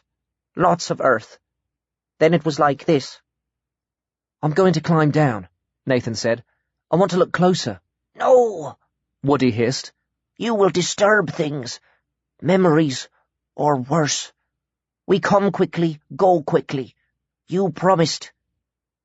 "I must look," Nathan said. "That's what we came for." He swung his legs over the edge and jumped down. It looked an unlikely spot to find a missing injunction, but he had forgotten about that in the excitement of discovering the place where the first Thorns had lived. An eager curiosity drove him on. He explored the slope with his hands, pushing aside nettle and briar twig, getting scratched and stung. He could feel a network of fine tubers stiffening the soil. Remembering how the chapel had been concealed, he probed in between with his fingers, sensing a loosening in the earth. There was a sound from Woody, a kind of stifled whimper, and he glanced up, but his friend had gone. Something like a zephyr moved across the wood floor toward him, eddying the leaves, shuddering a low-slung branch. The treetops did not even quiver. Whatever it was travelled only on the ground, invisible, rippling the undergrowth like a serpent. There was a faint rustling that might have been grass stems rubbing together, but wasn't. Then it swelled to a whisper of many voices, wordless yet filled with unknown words, a whisper that drew swiftly nearer, coiling across the ground, like yet unlike the whisper in the chapel, softer, colder, more deadly.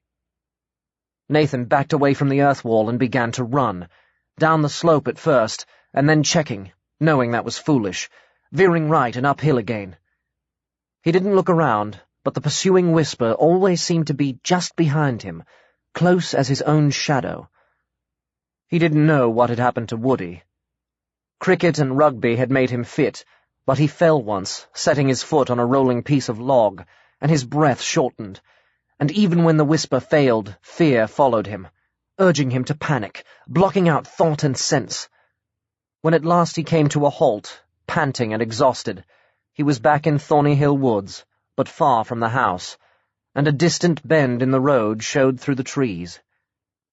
He looked all around, but there was nothing out of the ordinary, and the birds were singing again, and the sun had returned. He called, "Woody! Woody!" But the woodwoes did not reappear. He said, "You were right. I'm sorry," hoping the apology would reach the ears for which it was intended, and set off walking slowly back to the house, keeping parallel with the road, thinking and thinking. "So Nathan is growing up," Bartlemy said to Annie, over the comfort of tea and exquisite little cookies whose flavour she couldn't identify. "He has secrets. It's a cliché, but he's no longer a child. He's becoming a man, an adult, if you prefer, and men keep secrets from their mothers. It's natural. He has asked you to trust him, and I think that's what you should try to do. If there's something going on, something we should know about, we will find out in due course. Forbidding him to meet this stranger won't help. An asylum seeker. I wonder now." "What do you wonder?" Annie inquired. She was feeling insensibly soothed, perhaps by his placid attitude, perhaps by the sweetness of the cookies. I was wondering where this stranger comes from. A man on a beach who has swum in from a boat, only I believe they never traced the boat or found any sign of companions. Illegal immigrants rarely travel singly. Don't press him with questions, but maybe Nathan could be persuaded to bring this man here for a meal. He must be destitute, and he's bound to be hungry." Annie smiled suddenly. "It's a good idea," she said. "Food is your cure-all, isn't it? You use it to work magic, to open hearts and unlock minds. Not a potion, but a cookie." She took another. "Or a mug of broth, or a piece of cake." "Exactly," said Bartlemy. And then Hoover looked up, thumping his tail, and they knew Nathan was coming back, and Bartlemy went into the kitchen to find more cookies. Back in the village, Nathan went to see Hazel. He needed to talk about what had happened in the Darkwood. He needed a confidant, an ally. In his heart, he knew he needed someone to go back there with him. When he had thrust his hands between the roots, into the crumbling soil of the earth wall, he was sure there had been a hollow space beyond. He even thought he had touched metal, like a rod of iron buried under tree and tuber. He had noted with relief that, as he had hoped, Annie seemed more relaxed with him after her tea with Bartlemy. When he said he was going to see Hazel, she started to question him, then stopped short, smiling and saying, "Okay." He smiled back, trusting things were all right again, and went out. As he approached the Baggots' house, he heard raised voices, adult voices, not Hazel's. Her father and Lily, and Effie Carlo. The front door opened and Dave Baggott strode out, carrying a zip bag so full it wouldn't close. He brushed past Nathan, ignoring him, got into his car and drove off, much too fast. Inside, he heard Effie Carlo say, "Good riddance." He knocked tentatively on the still open door.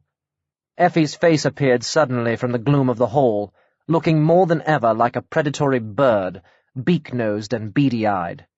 "So, it's you," she said. "Hazel's upstairs in her room. Of course, in my day, a girl didn't invite a boy into her bedroom, not if she wanted to keep her reputation, she didn't. But times change. How is it with the dreaming? Been in any new worlds lately?" "Not lately," Nathan said. From the kitchen he could hear the sound of weeping, the gentle tears of resignation, not the wild sobs of anger and despair. He felt it was best not to comment on it. Effie smiled at him, or perhaps merely bared her teeth in a kind of ferocious grin. He went upstairs in search of Hazel. She stuck her head around the bedroom door and pulled him inside, shutting out any possibility of adult interference. The room was less a bedroom than a lair, the walls layered with pictures and posters, books and CDs stacked on shelf and floor, teen magazines skulking under the bed. There was a desk littered with unfinished homework, a half-eaten bar of chocolate, a bottle of ginger ale, and a portable sound system that pumped out some sort of weird, twanging music that Nathan thought might be Indian. Hazel's taste in music was still at the experimental stage. She refused to restrict herself to the accepted trends and was always trying out new genres. It was as if she was searching for a certain type of sound, something that would make her feel a certain way, but she could never quite find it. "What's this?" Nathan asked, picking up a CD case, but Hazel brushed such trivia aside. "Did you see Dad?" "He shot past me outside. Has he—" "He's left. He's really left.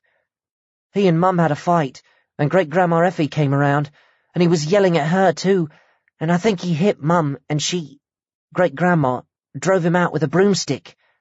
He called her a wicked old witch, and other things too, 4-letter word things, but he went. I'm so glad. I don't care what anyone says. I'm so glad." She pulled her hair over her face and pushed her fist in her mouth, and for a moment Nathan thought she was crying. He said, "Are you okay?" She nodded, but didn't say any more. He put his arm around her and felt her shuddering. He didn't hit you, did he? Not this time. Only the once, with the back of his hand, not a proper hit, just casual. He was drunk. I told you about that. Nathan made an affirmative noise. Great-Grandma says she's going to stay here for a while. That'll stop him coming back. He's afraid of her. Are you? Nathan asked. A bit. He was almost sure she shivered again. Sometimes. But she's better than Dad.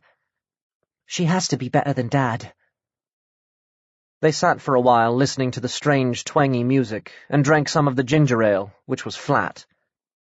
When Hazel was calmer, Nathan told her about finding the site of the first house of the Thorns, and even about Woody, which she found rather hard to take in.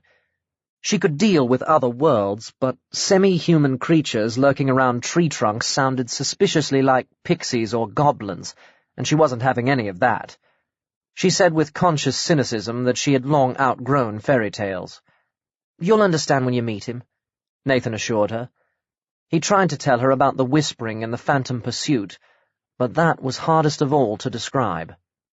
"If you didn't see anything," Hazel demanded, "how did you know there was anything there?"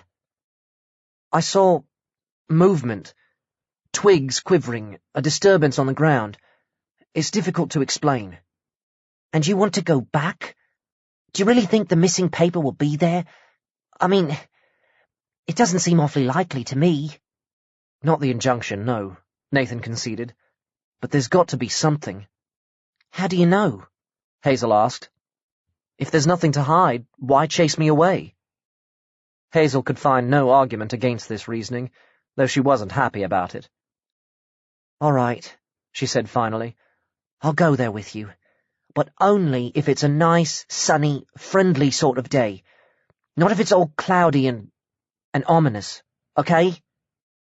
"I thought you didn't believe in fairy tales," Nathan said, feeling sufficiently encouraged to tease her. "I don't, but I do believe in ghost stories. Besides, what happened, whatever it was, frightened you, and you're normally much braver than me." "When we go back," Nathan said doggedly, "I won't be frightened." During the week, Bartlemy telephoned Annie. "How would you like a day in London? It'll take your mind off your troubles, real or imagined. Stop you worrying about things you can't change." "That would be lovely," Annie said. "What's brought this on?" She could never recall Bartlemy spending a day in London, or indeed anywhere else, since she had known him. "Rowena Thorne is off to Sotheby's to take a look at the Greenstone Grail. She wants me to come with her, moral support, and I thought a day out would do you good." "The Greenstone Grail!" Annie exclaimed. "Nathan will be jealous. It's really caught his imagination. I will get to see it too, won't I?"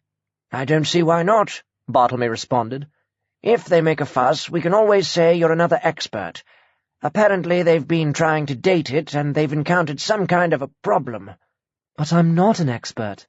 "Of course you are. You have an amazing way with computers, small children, and dogs. We don't have to say what you're an expert on." Annie laughed. Michael Addison, who was in the shop at the time, drinking coffee and leafing through a rare history of the agricultural revolution, looked inquiring. After Annie had hung up, she told him of the project. "I shall have to close for the day," she said. He grinned. "Shocking." "Seriously, the old man's right. You could do with a day off. Playing truant from everything. You worry too much about Nat. He's a good kid." "I know," she said. "Sometimes that's what scares me." "So, tell me about the Greenstone Grail, if it's not a secret." They went up to London on Wednesday, leaving the Jewett in Crowford and taking the train. The sun shone, and the city looked its best, decked out in the vivid greens of early summer. At Rowena's insistence, they took a taxi to Bond Street. Mrs. Thorne had the habits, if not the income, of the privileged, and disdained bus and tube. They were greeted at Sotheby's by her friend Julian Epstein, a 40-ish man with badger-striped hair and beard and heavy eyebrows drawn into what appeared to be a permanent frown. He accepted, rather doubtfully, the presence of Bartlemy, hesitated over Annie, My assistant, Bartlemy said, then gave in. Any advice is welcome, he said unexpectedly. This damn cup has everyone baffled. What exactly do you know about its history, Rowena? What I've told you, she said guardedly. Have you had it carbon dated? Bartlemy inquired. Yes, said Epstein, and no. He led them into a room with strong artificial lighting and no windows, and unlocked a steel cupboard. From inside he produced a box, an ordinary wooden box packed with false straw. It came in this, he said. God knows where they'd been keeping it. Took us a day to get it clean. He thrust the straw aside and extricated the cup. Without really thinking about it, Annie had been anticipating the gleam of gold, even a jewel or two, and its dullness came as something of a disappointment. Rowena took it, turning it in her hands, and an eagerness came into her face that could not be hidden, changing it, making it harder and stronger. Bartlemy wondered if Epstein noticed. You said yes and no? He probed gently. We tried, Epstein elaborated. The results were bizarre. Carbon dating never fails, but this time... They tested it 3 times and were told variously that it was 100 years old, 8,000 years old, and 200,000 years old. There appears to be no logical explanation. In addition, we have so far been unable to discover what it is made of. Is there any clue in your family records? Tradition said it was gold, said Rowena. Or stone. She hadn't taken her eyes off it. I'd go for stone. Some sort of agate, perhaps? It's definitely not metal, so it didn't want to be dated. Family legend claims it has strange powers. You should be careful how you meddle with legends, Julian. Epstein looked skeptical. Are you going to tell me there's a curse? Rowena gave a snort, not quite laughter, but made no answer. May I see? Bartlemy requested. She relinquished the cup slowly, as if with reluctance. He passed his hand over it, his eyes half closing, as though seeing with his fingers, or feeling with senses beyond touch. Observing it more closely, Annie saw it was made of some dark substance, green-tainted, bleared as if with stains so old that they had become a part of its natural patina. The snaky patterns around the rim seemed little more than scratches, worn thin with the scrubbing of centuries. It looked neither valuable nor beautiful, only very ancient, primitive, even crude, holding perhaps some faint echo of forgotten magic, but too remote or too obsolete to have any lingering significance. Would you like to take a closer look? Bartlemy said, passing it to Annie. He didn't miss Rowena's quick gesture of interception, abruptly checked. Annie's fingers closed around the stem. The sudden rush of nausea that swept over her was so violent the world turned black. She felt herself losing hold on consciousness, tried to cry out, let the cup slip from her grasp. Then she fainted. She came to, moments later, to see Bartlemy's concerned face bent over her. She had been lifted into a chair. His arm was around her shoulders. Julian Epstein peered past him, his natural frown deepened with anxiety. Only Rowena wasn't looking at her. She had picked up the cup and was staring fixedly into the shallow bowl. We should get her out of this room, Epstein was saying. It's airless in here. A touch of claustrophobia? Possibly, said Bartlemy. Secure the cup. He threw a quick glance toward Rowena, conveying what might have been a warning. Epstein turned to Mrs. Thorne. Annie tried to stand up and found she was still sick and shaking. Bartlemy picked her up with surprising ease and carried her from the room. Afterward, when she was recovering in a comfortable chair by an open window, he asked her what had happened. I don't know, she said. I really don't. I touched the goblet and then... that was it. Sickness. Blackness. I'll be all right in a minute. He looked at her long and thoughtfully. Presently, Epstein reappeared, bringing a glass of water, with Rowena in his train. While Annie sipped from the glass, he continued to expand his theory of claustrophobia, almost as if he were trying to convince himself.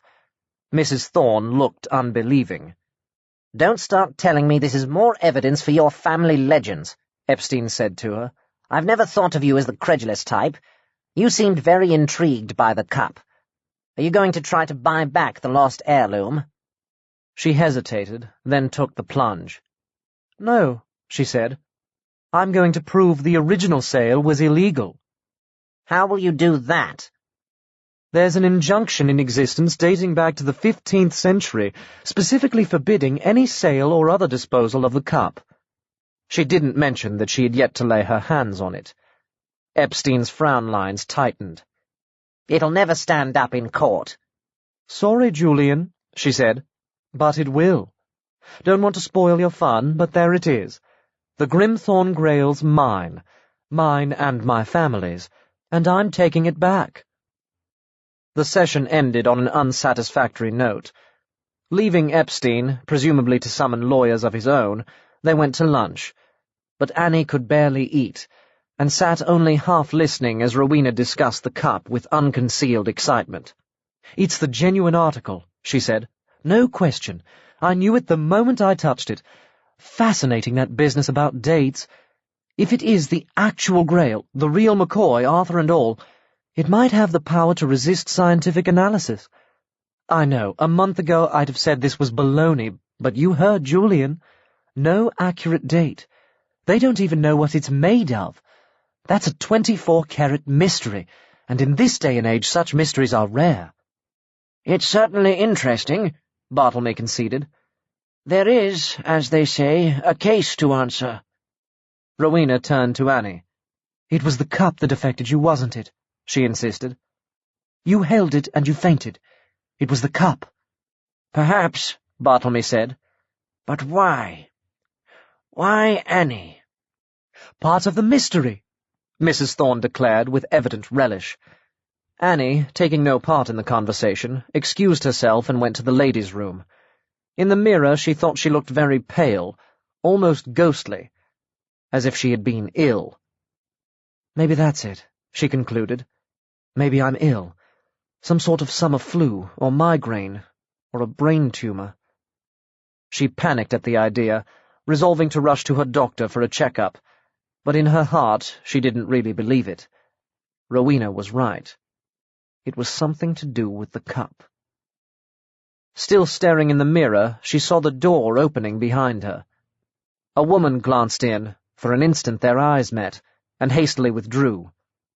Annie spun around, tugged at the door, peered out. But the woman had gone. Nonetheless, Annie knew she couldn't be mistaken. It was Rihanna Sardo. In the attic space above the Baggett's house, Effie Carlo had cleared a table for her own use. She was heating something in a blackened saucepan on a small gas-powered camping stove, a thick, dark liquid that bubbled sluggishly. Every so often she would add a few drops from one of a collection of bottles, muttering under her breath as she did so. A pungent smell wafted through the room, overpowering in that confined space. Finding nowhere to waft to, it hung around, stinging Effie's sinuses and making her eyes water. But she seemed indifferent to discomfort. The bracelet lay on the table beside her, a cheap ornament such as teenagers wear, with ragged strands of beads sprouting from an elasticized wristband. Caught among the beads there were still a couple of short curling hairs, light brown in color. Carefully she detached one of them and let it fall into the saucepan. The liquid bubbled on regardless. The smell worsened. After a few minutes she removed the saucepan from the heat and poured the liquid into a basin to cool. Burned residue adhering to the inside of the pan indicated that during a previous attempt she must have allowed the contents to boil dry. This time she was more diligent, never leaving her experiment for a moment, waiting by the basin, fidgeting in her chair or blowing gently on the dark surface.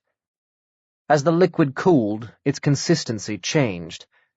It no longer looked thick, becoming instead smooth and shining like black glass. When she thought it was ready, she mumbled something, a charm perhaps, bending over the bowl, gazing fixedly into the shallowness of its depths. Her skills were limited, she knew that, but this was the best mirror magic she had achieved. Her former essays had been cloudy, showing images that were few and blurred. She had done better now, she was confident of that. And using the hair would ensure that the spell focused on Annie. Annie, whom Hazel had found crying for no cause, who was hiding the truth about Nathan, whatever that truth might be. Hazel had not wanted to confide in her great-grandmother or give her the bracelet, but Effie had learned long ago how to assert control over an unformed mind. Besides, she had told her, "You are a Carlo, not a Baggett. The power is in your blood. One day I will teach you how to use it." And now? Now she stared into the basin and saw shapes developing, not clear and bright as in Bartlemy's spellfire, but through a glass darkly, through the looking-glass into someone else's life. Annie. Annie walking down a lane between dim hedgerows, on the way to Riverside House. It was the day after her trip to London, and she had resolved to ask some of the awkward questions, even if she couldn't get any answers. Michael was in. He greeted her with the twist of his smile and offered coffee. "I'd make it lunch," he said, "but for two things. First, I have to get to town for a 3 o'clock meeting with my agent, and second, there's nothing in the fridge. That's the problem with living alone a lot. It's easy not to bother with proper meals. I live off snacks. If I buy real food, it never gets cooked. It just sits around growing green fur. Very unhealthy." "For you or the food?" Annie quipped. She found herself wishing she didn't like Michael quite so much. It made things harder. "How was your day in the big city?" he inquired. "I should take you up with me sometime, shouldn't I?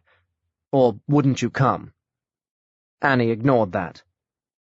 "Actually, I wasn't awfully well," she said, and went on to describe the incident at Sotheby's, while Michael filled a coffee pot and interpolated questions. "You should go to your doctor," he concluded, looking concerned. "There's nothing wrong with me, I'm sure of it. I think Rowena was right. It was something to do with the cup. They can't date it. They don't even know what it's made of. Maybe there was some kind of emanation from it." "A magical aura?" Michael's tone was sardonic. "Maybe," Annie said, undeterred. "There are so many strange things in the world, and beyond it. As I've grown older, I've learned... You need a very broad mind to take it all in. Magic is the word we use for things we don't understand. Radiation was a magical aura until someone figured it out." "Fair enough. Are you suggesting the cup of the Grimthorns exudes a new form of radiation? And if so, why didn't it affect anybody else?" "If I knew," Annie said, "I wouldn't need to speculate. But that wasn't why I wanted to talk to you." "I hoped you came here for the pleasure of my company," Michael said, passing her a cup of coffee. There was a teasing note in his voice. If she had been a little younger, she would have blushed. She was glad to find herself too old for that weakness. "Not entirely," she said, maintaining her poise. "I wanted to ask you... I saw Rihanna in London." "That's impossible," Michael responded promptly. "She's on tour in Georgia. Georgia in Russia, not the U.S. state. Forging cultural bonds across the globe. Rihanna's into all that. As the play's in English, I'm not sure who's going to understand it, but never mind. I thought I'd told you." "You did," Annie said. "That's why I was so surprised." He was looking perplexed. "Where did you—" "We were at lunch. I went to the ladies' room, and while I was looking in the mirror, I saw her come in behind me. When she saw me, she backed off. I tried to follow her, but by the time I opened the door again, she'd gone. She wasn't in the restaurant either." "You only saw her reflection for a second or two," Michael said. "You could have been mistaken." "No," Annie said. "She doesn't look like her screen image, but she's distinctive. I saw her. She saw me. That's why she went." There's no reason for her to run away from you, Michael pointed out. There is if she's supposed to be in Georgia, Annie retorted. Besides, she's been odd with me before. I didn't tell you, but she came into the shop once and asked me a lot of strange questions. Michael's face tensed very slightly. About me? No, about Nathan. Nat? Michael looked honestly bewildered. Why should Rihanna be interested in him? That was one of the things I came to ask you. Michael had begun to pace about the kitchen. Annie thought she detected something else behind his confusion. You must have gotten it wrong, he insisted. Rihanna's in Georgia, proving her credentials as a citizen of the world. I've had 3 phone calls from her. She's been complaining about the director, she always does, saying one of her fellow actors is grossly underrated, better than Branagh. She always does, asking me to keep her posted on the mess in the Middle East since she can't get enough news out there. Have you been able to phone her? Annie asked tentatively. Of course not. She's moving around too much. He stopped. I'm sorry, Annie whispered. I know it doesn't make sense. But it was her I saw. And that time in the shop she appeared, intrigued by Nathan. She wanted to know about his father. His father? God, I keep echoing you like a bloody parrot. I don't get any of this. Rihanna and I— He paused, took a deep breath, started again. I dare say you've guessed. We have a fairly disconnected marriage. We go our separate ways most of the time. When we're together, we get along. Good friends, or so I thought. It was passionate once, but not for a while now. Not for a long while. She never wanted a divorce. I gave her someone to come home to, and I suppose I just let things chug along. Laziness, you'll tell me. Just like a man. Annie smiled. I never had a reason to make a change. I understand. Sorry to bore you with all this. It seemed to be necessary. The thing is, Rihanna's got no reason to lie to me about where she is or what she's doing. It's not as if I'm one of those paranoid husbands always checking up on their wives. I never do. If she was in London, she'd tell me. As for Nathan, I mentioned him to her, of course I did.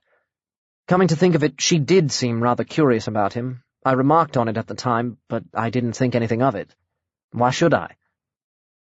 Curiouser and curiouser, Annie said. Michael was silent for a minute, his gaze focused on nothing very much. She called me the night before last, he resumed eventually. She wanted the local gossip. She never used to be interested in that kind of stuff, just the big issues. But since we came here, I told her about the Greenstone Grail. I even told her you were going up to town. She could have followed us, Annie said, from Sotheby's. And then she came into the restroom at the restaurant, not realizing I was in there, and rushed off when I recognized her. This is ridiculous, Michael said, giving himself a mental shake. If Rihanna had some sinister connection with you in the past, you'd know about it. Unless— Supposing she knew your husband before you met him? That might explain her interest in Nat's parentage. Just for the record, Annie said, the man in my life wasn't my husband, and he wasn't Nathan's father, though Nathan doesn't know that. I can't think of any way Daniel could have met someone like Rihanna. As for Nathan's real father— It was her turn to pause and take a breath. You will just have to take my word for it that it's out of the question that Rihanna could ever have known him. And she repeated, not meeting his eyes, out of the question. There was a further silence. Annie wanted to speak. She wanted to look at him, but somehow she couldn't. I don't want to force your confidence, he said at last, but I wish you would trust me. It seems to me you're carrying a very heavy burden, alone. At that, she looked up. I have Barty. There was a crease between his brows. Is he related to you? I've always assumed... No, just a friend.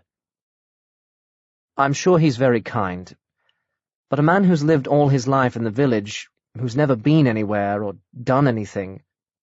He's been somewhere, Annie said, with inexplicable conviction. Despite what she knew of his history, she felt suddenly that he must have travelled widely, once upon a time, to know so much, to be who he was. Michael looked both unconvinced and undecided, but a glance at the clock threw him off his stride. Damn, he said with restraint. I must go now. Damn and blast and bugger. We'll talk tomorrow, or the weekend. Don't worry. Whatever there is to sort out, we'll sort it. It's my business now. If Rihanna's mixed up in something, I need to know what it is.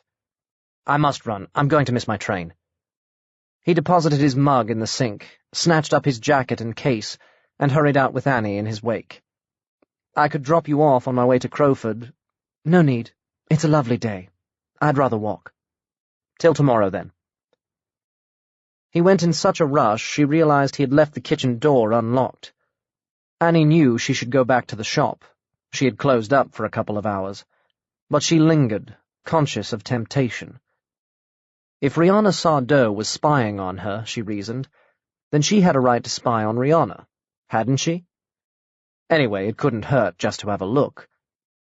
She didn't really expect to see anything she hadn't seen before, unless Rihanna's tower was unlocked. With a quick glance around, she went back into the house. Initially, her exploration proved disappointing. Rihanna's tower was still locked, and naturally she would not pry into Michael's rooms. In their joint bedroom she opened the cupboards, feeling horribly nosy and sly, but found only some items of winter clothing, evidently unneeded at the moment, piles of expensive bed linen, spare pillows and towels. She thought it strange that there were few personal photographs. It was hardly surprising they had no children, in view of the nature of their marriage. But Michael had once mentioned a married sister, and she was sure he had nephews and nieces. Still, what pictures there were appeared to be studio portraits for publicity, or, in Michael's case, dust jacket shots. There were other deficiencies that baffled Annie. No face creams in the main bathroom. What woman can exist without face cream? No cookbooks in the kitchen. Michael didn't seem to be interested in food, but Annie knew that everyone owned cookbooks, regardless of whether they did any cooking or not. Cookbooks were a style accessory, and Rihanna, for all her country genes, was a creature of style. There was a full-length lambskin coat in the wardrobe that must have cost a four-figure sum, and in London her reflection had been wearing a loose-fitting khaki top, off one shoulder, which undoubtedly boasted a designer label. Defeated by the locked door of Bluebeard's chamber, Annie prowled around upstairs again, forgetting her inhibitions in frustration. Where did detectives look when they conducted searches? Trash cans, waste baskets, other kinds of bins. Idly, she lifted the lid on the laundry basket. There were the inevitable socks and underpants, a crumpled shirt, a glimpse of khaki underneath. Suddenly alert, Annie thrust the shirt aside. To her surprise, it felt slightly damp, and underneath it was the khaki top Rihanna had been wearing the previous day, the top that had been in her thought moments earlier. She picked it up, to look closer, to be certain. It was wet. She's here, Annie thought. Michael lied to me. But she didn't believe he'd lied.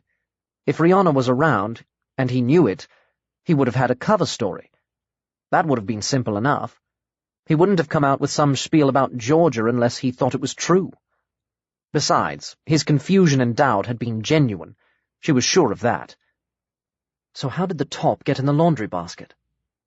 Perhaps Rihanna was here, and he didn't know.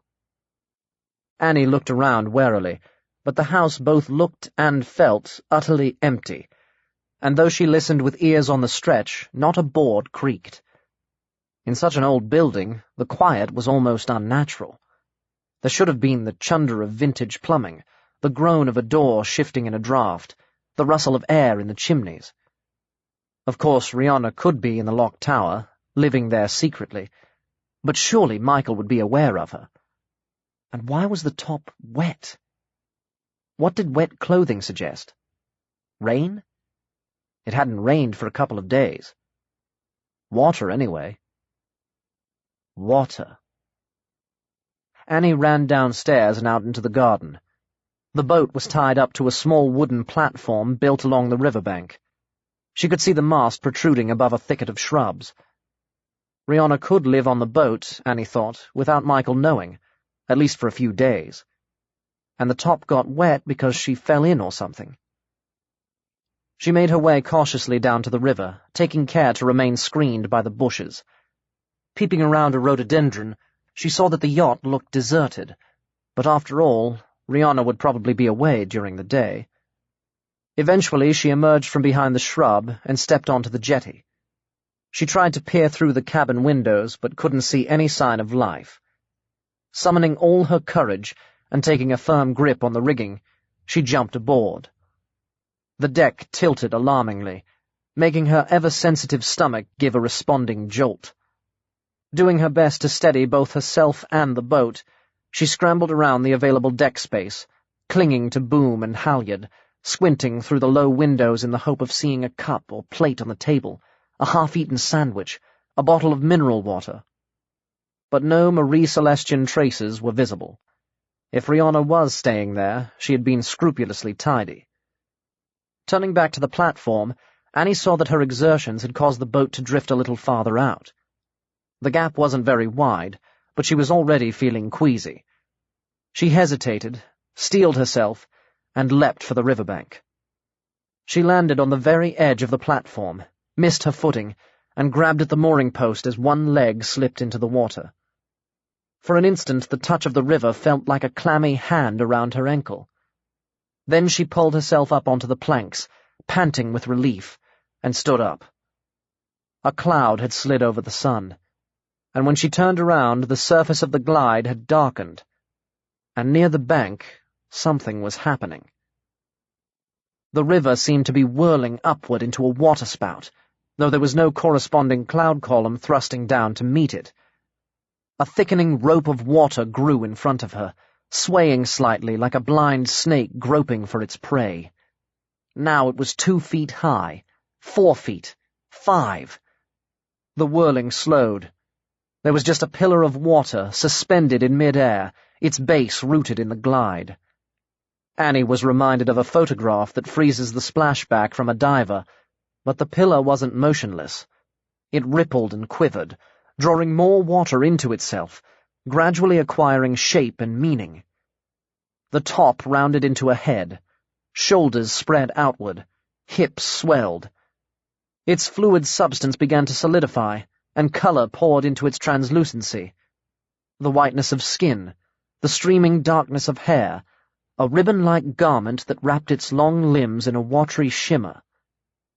Already the face was recognizable, though it looked far paler, more exotic, less human. "Rihanna," Annie whispered. Her voice seemed to be squeezed in her throat. The figure floated toward the bank, its feet still in the river. Boneless arms detached themselves from the main body and reached toward her. Belatedly, panic kicked in. Annie took to her heels. She knew it was coming after her. She heard the squelchy tread of its feet on the boards. Glancing back, she saw it stumble or slither, as if uncertain of its balance on land. But it was growing more solid every second, and she ran on, not daring to look again. As she entered the lane, the cloud shadow deepened. Something seemed to be crawling under the hedgerows, and the grasses moved without any wind. Her horror redoubled. They were there, waiting for her, hemming her in, and the thing that looked like Rihanna Sardo was on her tail, and she had no way forward, no way back. Only the center of the lane was clear, though they crowded her on either side.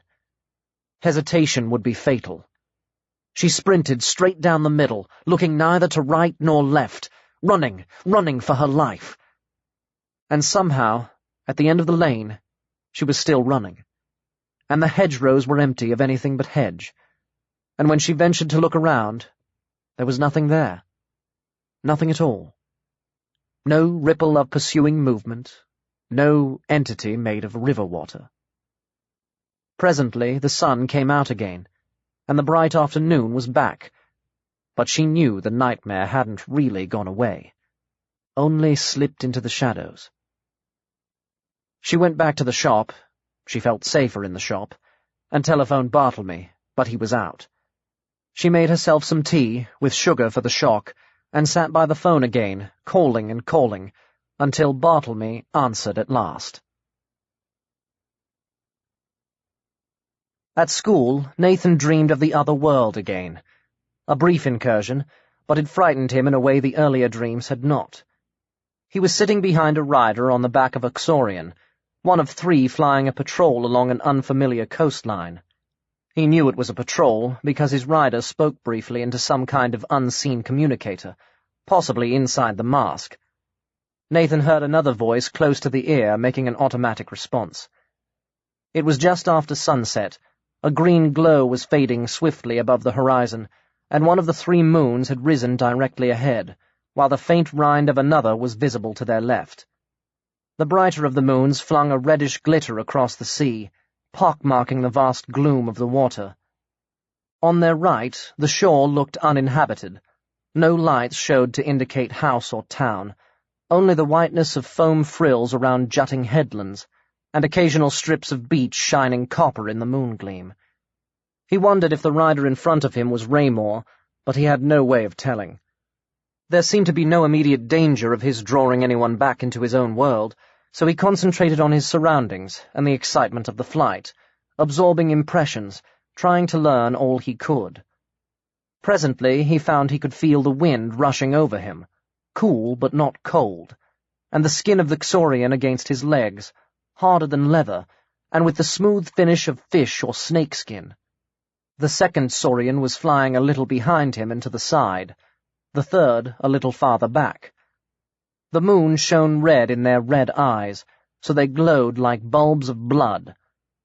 Suddenly he saw the neighboring rider turn his head, staring fixedly at the space where he was sitting. He heard a voice from the communicator, no longer automatic. "Raymore! Ray! There's something behind you!" Raymore lifted his mount above the other 2, describing a swift loop to scan the empty air. "No!" came the cry, increasingly urgent. "Not behind us! Behind you! On your Xorian! It looks like a shadow. Maybe a poor-quality holocast, but very dim. Can you see?" Raymore twisted in the saddle. The third rider had broken the formation to draw near and point. Nathan was terrified. He had always been invisible before, except in the moment when he pulled the man out of the sea. But now, in his eagerness to experience this world, to be part of it, his thought was beginning to take on a physical form, and he didn't know how to stop it. He struggled to make himself fade, to eliminate the sensations he had reached for moments earlier, but he couldn't. Raymore had hooked the reins around the pommel and stretched out a gauntleted hand toward the incubus, though he could obviously make out little in the dark. Freed from restraint, the Xorian's flight tilted. Raymore's flailing arm encountered something that was neither shadow nor substance, and Nathan felt himself knocked sideways. His grip slipped on the Xorian's flank, and with a wordless cry, he plunged down into the dark. He woke immediately, the fear still fresh in him. He was giddy from the fall, and the dormitory reeled around him. It took a while to settle down. He lay, thinking and thinking, unable to sleep, trying not to panic.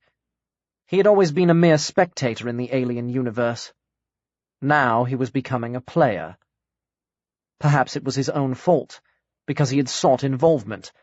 He had rescued the drowning man. He had wanted to feel the wind and the touch of the reptile's skin. But he knew, whatever he was doing, he had little or no control over it.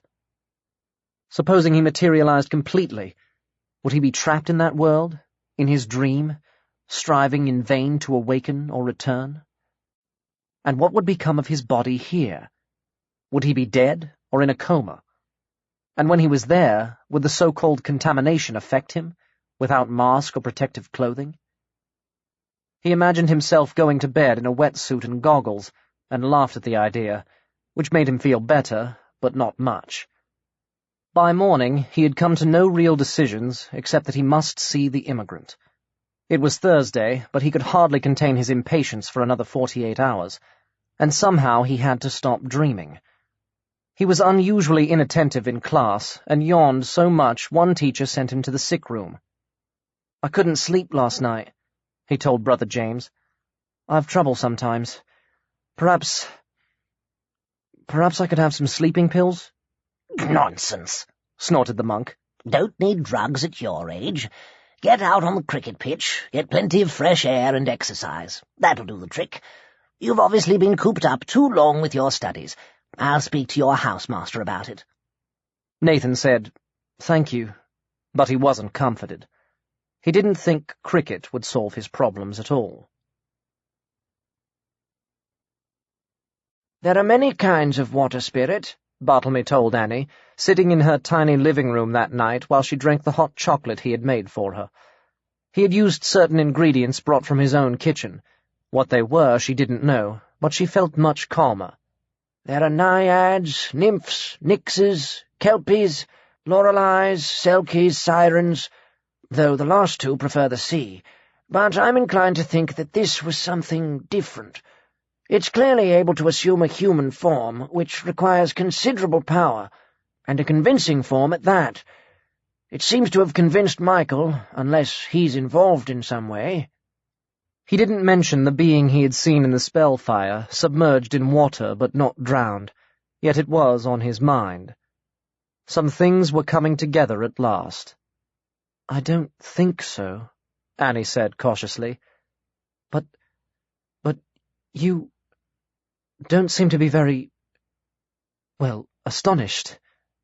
You believe me. I wouldn't believe me if I were you. At least I'd find it difficult." "Why shouldn't I believe you?" said Bartlemy. "You've always been completely truthful. As it is, I have some knowledge of these things." "I've begun to realize that," Annie said. "Maybe I've known all along. What knowledge exactly?" "That would take a long time to answer. For the present, you must just accept that I know. It's more important to concentrate on what is happening here. Plainly, there is a real Rihanna Sardou whose image has been borrowed by this creature, though where she is now—" "Touring in Georgia," Annie supplied promptly. "Possibly. It would be helpful if we could be sure. Taking the form of another being is the most difficult kind of sympathetic magic. It generally requires the participation of the original, willing or otherwise, or some significant token from them." "Like a glove or a lock of hair?" Annie suggested. "That might not be adequate," Bartlemy said. "More a severed hand, or an eye, or some other organ from which the image can be built up." Annie choked over her chocolate. "But let's not take fright prematurely. Until we know what spirit is involved, we can't guess of what it might be capable, or indeed what purpose it may have." "Nathan," Annie said instantly, blanching. "It asked about Nathan. I can't let him come back here. He'll have to stay at school, or with friends." "Don't overreact," said Bartlemy. "We know nothing for certain."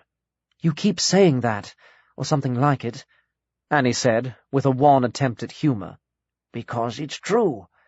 We can, however, make a few deductions. As I said, I believe Nathan has a powerful father who may be looking after him. Someone is clearly looking after you." "What do you mean? I was chased by a sort of water zombie, and then by them." Bartlemy steepled his fingers. "And none of them caught up. Doesn't that provide us with food for thought? You said Rihanna ran swiftly, and she was close behind you. Supposing they appeared, not to join the chase, but to cut her off.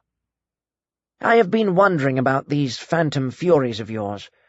You thought they followed you here, but actually They drove you. But why?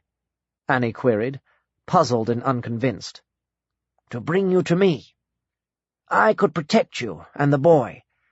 I have some highly specialized talents, and someone thought you needed that type of protection. But you're saying that these shadow beings, whatever they are, they're helping us? I can't accept that. If they were part of some force for good, surely they wouldn't be so terrifying. I didn't say they were good, Bartlemy temporized, but they may have helped, once or twice. When they pursued you down the lane after your first visit to Michael, they could have been trying to keep you away from the water spirit. Anyway, how do you define good, or differentiate it from evil? Even human nature is never black and white. Our moral stance depends so much on upbringing, on the precepts of our society, on thinly veiled self-interest. And for the werefolk, those who are less or more than human, morality as we understand it simply doesn't exist. Are you saying you don't believe in good and evil? Annie asked very quietly. Because if you are— Not at all. I'm merely pointing out that other beings do not judge as we do. That's a matter for them, Annie said. If I don't make my own judgments, who will? Even if I'm wrong, I have to go by what I believe, don't I? He took her hand with an oddly melancholic smile. You are wiser than I, he said after a pause. I knew someone like you once before. Someone I loved very dearly. Sometimes I see a look on your face, a turn of your head. What happened to her? She died. But it wasn't sad, not for her. Only for me, and the others who mourned her. She did something that she believed in. There was a great sickness, and she was a skilled healer. So she went to help, but the plague caught up with her in the end. Plague? Annie murmured. That may be the reason why I have tried to acquire something of her skill since she departed. Medicine and food are both about physical well-being. Heal the body, nourish the soul. The faint, sad smile flickered across his face again. It would have amused her to hear me talk this way. She was one of those people who never noticed what she ate, even if I cooked it. My Eileen. Ah, well, it was all a long time ago. How long? Annie said in a whisper. She felt she stood upon the edge of something, of a great discovery, in that moment of recollection and gentle grief. The revelation was coming of a truth she had long sensed without actually knowing it. Oh, 700 years or so, he said. A long time. Annie clasped his hand in silence. She didn't doubt him. She knew him too well for that. But for the first time, she accepted not only that there were other worlds beyond this one, but that the world she lived in was not as it appeared. Barriers crumpled in her mind, and her imagination reached out, and she was excited and humbled, and very much afraid. The Man on the Beach. Michael didn't return until Saturday. Annie felt a strangeness on seeing him, knowing the truth, finding herself unable to tell him. How could she say that there was a creature walking around in the form of his wife, a creature with whom he had perhaps shared board and bed, who was really a thing of magic and menace, spun from river water, perhaps altogether evil? She couldn't say it. He would think her mad or deluded, and when he saw Rihanna next might mention the matter, and then who knew what she would do? Ignorance kept him safe. Yet he was already troubled. She saw the uncertainty in his face, and knew an impulse to smooth the worry from his forehead and kiss the smile back onto his mouth, an impulse she had not known before anxiety touched him. She told herself it was just an impulse, a natural urge to offer comfort, and pushed it sternly away. "I meant to see you yesterday," he said. "I'm sorry. I stayed the night in London. I wanted to find a way to reach Rihanna. Her agent definitely believes she's in Georgia, but he has no means of contacting her or anyone in the company. They seem to have gone beyond the ken of mobile phones. A primitive place, Georgia. I got hold of the mother of one of the other actors, and the boyfriend of another, but they're in the same boat as me. They just wait for occasional calls. I'm sure you're wrong about seeing her. I really can't imagine why she should lie." "But you're worried," Annie said. Had he seen Rihanna's top in the laundry basket? Of course not. Or if he had, it would mean nothing to him. Men didn't notice anything to do with clothes. No, I'm not. Well, not much. Just confused. Any danger of coffee?" She made it, while Michael seemed to be hesitating, teetering on the verge of some perilous plunge. "Where's the man of the house?" he asked, evidently playing for time. "Shouldn't he be around this morning?" "Nathan's out with his friends," Annie said. Actually, she knew, Nathan was out with a stranger, the unknown asylum seeker, but she didn't feel ready to discuss all that now. Besides, no doubt his friends came into it somewhere. "I was wondering," Michael said, plunging, "about his father. You said something before I left. You said he wasn't the man in your life?" "No," Annie said. "Daniel died. Nathan was the result of I suppose you could call it a one-night stand, just after. I didn't even know the man." She lifted her chin, looking out of the kitchen window. In some obscure way, she felt this was part of her penance, for the crime she hadn't committed, for surrendering, for letting it happen. "Are you shocked?" "Of course not." He moved closer. She felt it, and laid a tentative hand on her shoulder. "We all do things, when we're upset, when we're hurt, when we're grieving, that are out of character. You'd lost the man you loved. You needed consolation. Was that how it was?" "In a way," Annie said. The kettle boiled, and she made the coffee. Michael didn't try to touch her again. "Human lives are a mess," she said. "Aren't they? And inhuman lives." "Tell me about it," said Michael. "Incidentally," she struggled to resume casual conversation, "I've been checking some old stock lately, and I've come across a couple of books that might interest you. I'm always unearthing stuff in this place, stuff I hadn't catalogued, some that's been here since before I came. It's a bottomless pit of bookdom." "All right," he conceded. "Let's talk about books."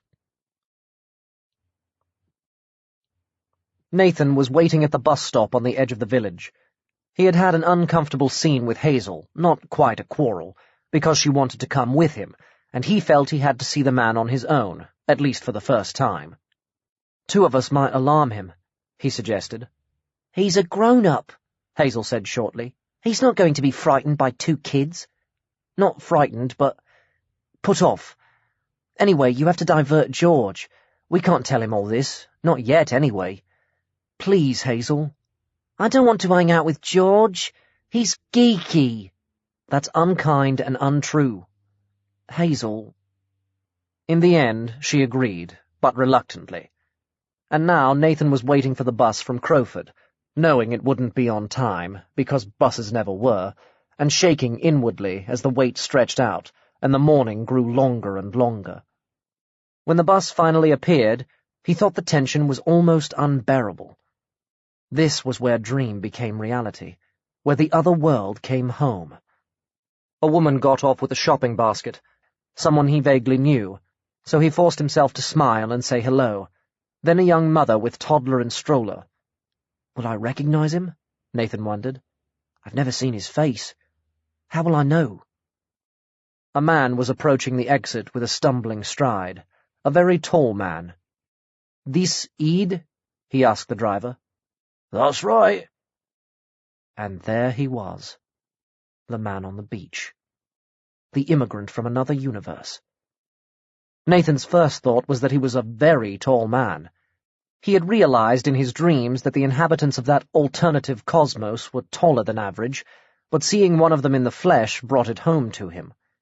The exile must have been 7 feet high, broad-shouldered but very lean, dressed in garments no doubt assembled from a second-hand shop, a flapping raincoat, trousers that didn't quite cover his ankles, a rugby shirt striped in blue and maroon. The clothes seemed only to accentuate his differentness. Nathan was reminded of Doctor Who in some old episodes that George's brother had on video. His skin was sallow and dark, ochre, not brown, and his face showed proportions similar to those of the woman Hall May, though it was striking rather than beautiful. His jaw curved down from high cheekbones to the narrow jut of the chin. His hair was long and black and wild.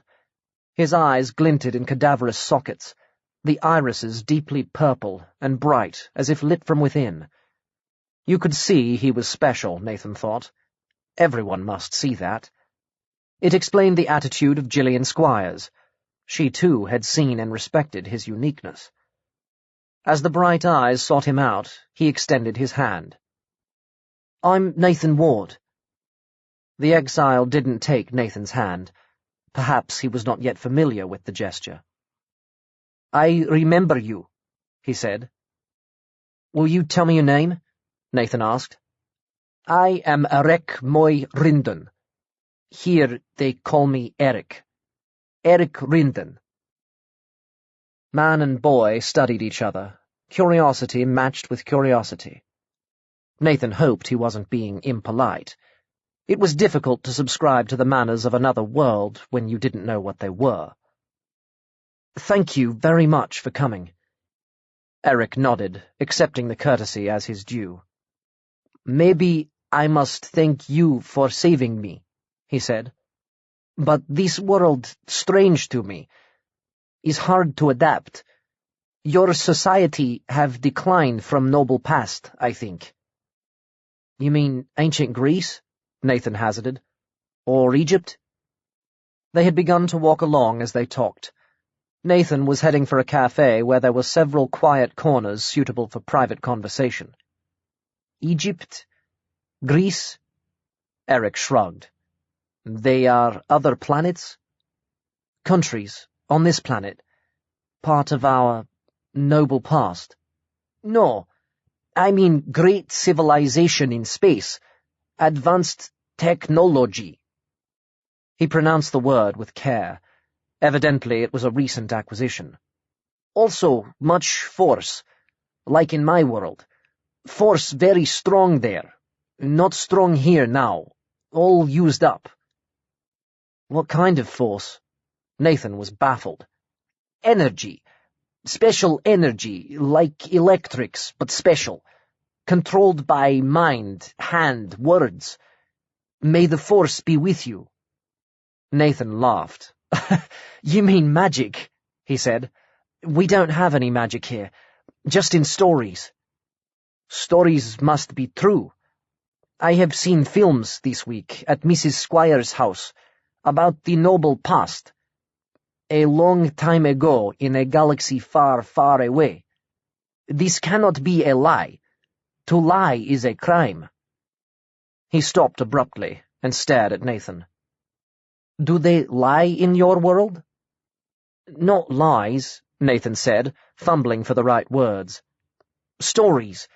Made-up stories, for fun. Are there no stories in your world?" Eric was scowling with a mixture of concentration and bewilderment. "Stories must be true. To make up is wrong. Evil.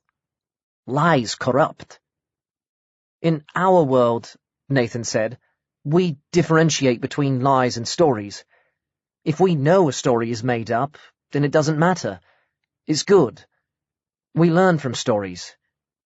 Don't you do that in your world?" "No," Eric said curtly. They walked on.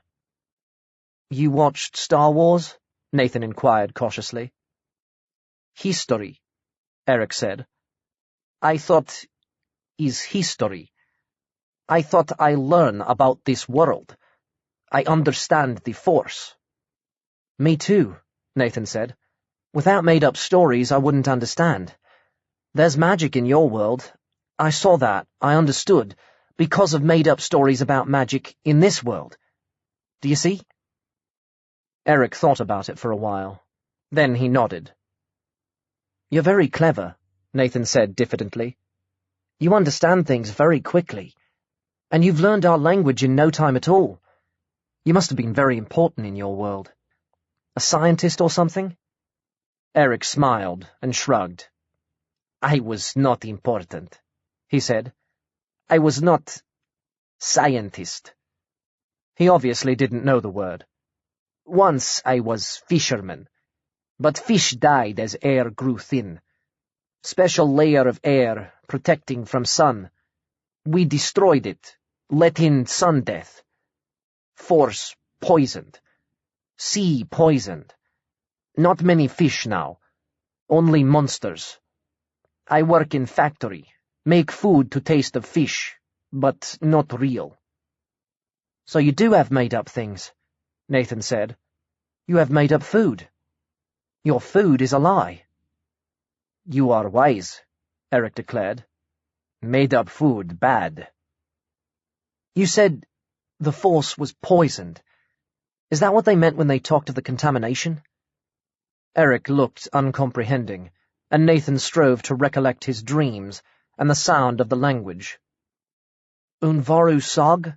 Yes, Unvaru Sog. Force poisoned.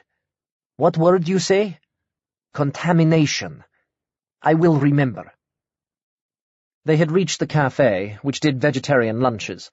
It was early for lunch, but Nathan decided that didn't matter. Come and have some real food, he said, glad he hadn't chosen anything like a McDonald's. Not that there was one in Ede. They sat down at a corner table, and Nathan ordered baked potatoes with cheese and a salad. He hoped that would be real enough. What exactly is the contamination? He asked Eric. What were they doing when they closed off Molly? Unvaru Sog is poisoning. People sick, animals, birds. Few left after air grow thin, but contamination take them. In time, trees, plants die too. All die. It begin long ago. He gave a wry smile. In galaxy far, far away. Powerful men use force to destroy, in war. Create bad force, evil, poison. Like dark side, but illness. Illness of everything. Galaxy cut off with good force, but all force same power, same energy. In the end, bad corrupt good. Where is force, is contamination. It spread through universe. First we poison with technology, make air thin, water unclean. But that is slow, many thousand years to destroy one planet. Contamination quicker. Molly cut off, maybe gone in 2, 3 seasons. Nothing can do. All die. All die. You had family, Nathan said, realizing.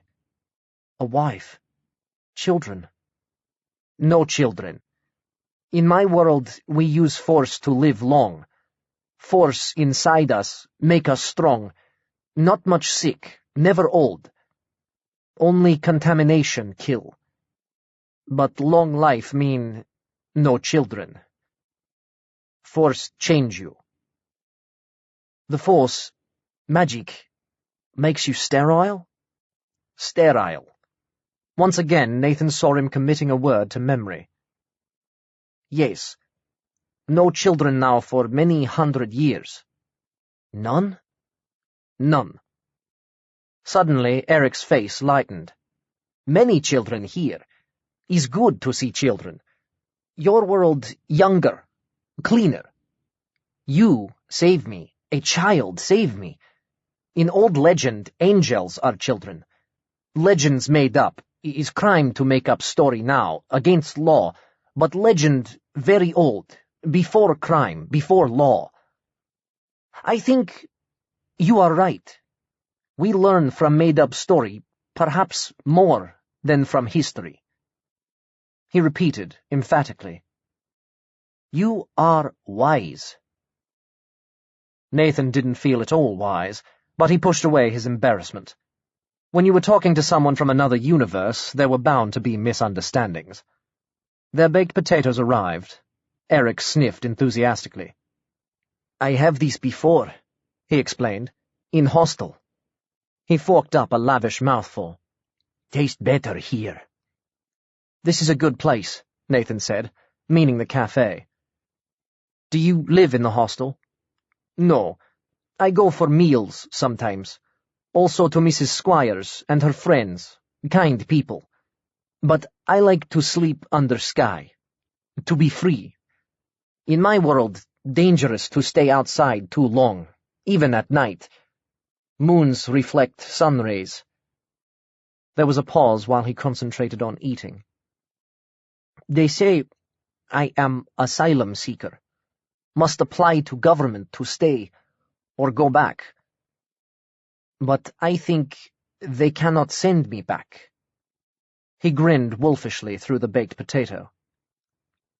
But you say no force here except in made-up story. This not true. You bring me here.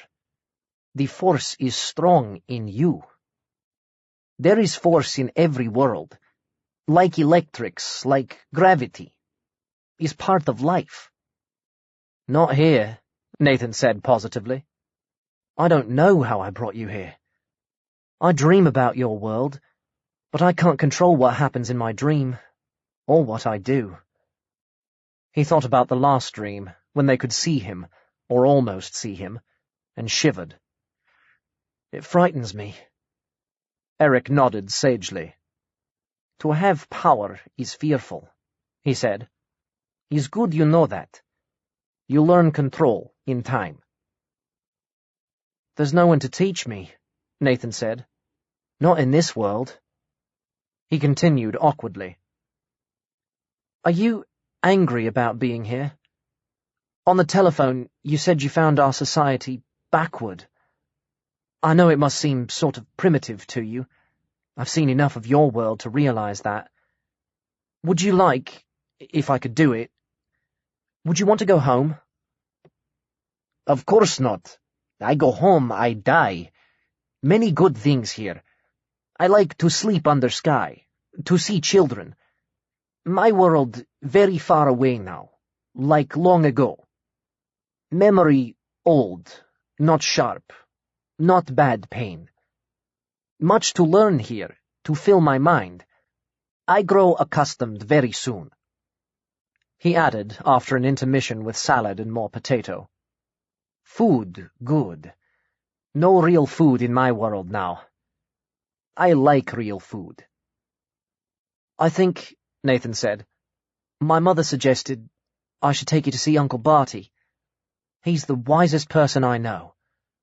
We should tell him the truth about you. Nobody meeting Eric, he thought, could possibly doubt him. He wondered what Gillian Squires had really made of the exile. Besides, he's the best cook in the whole world.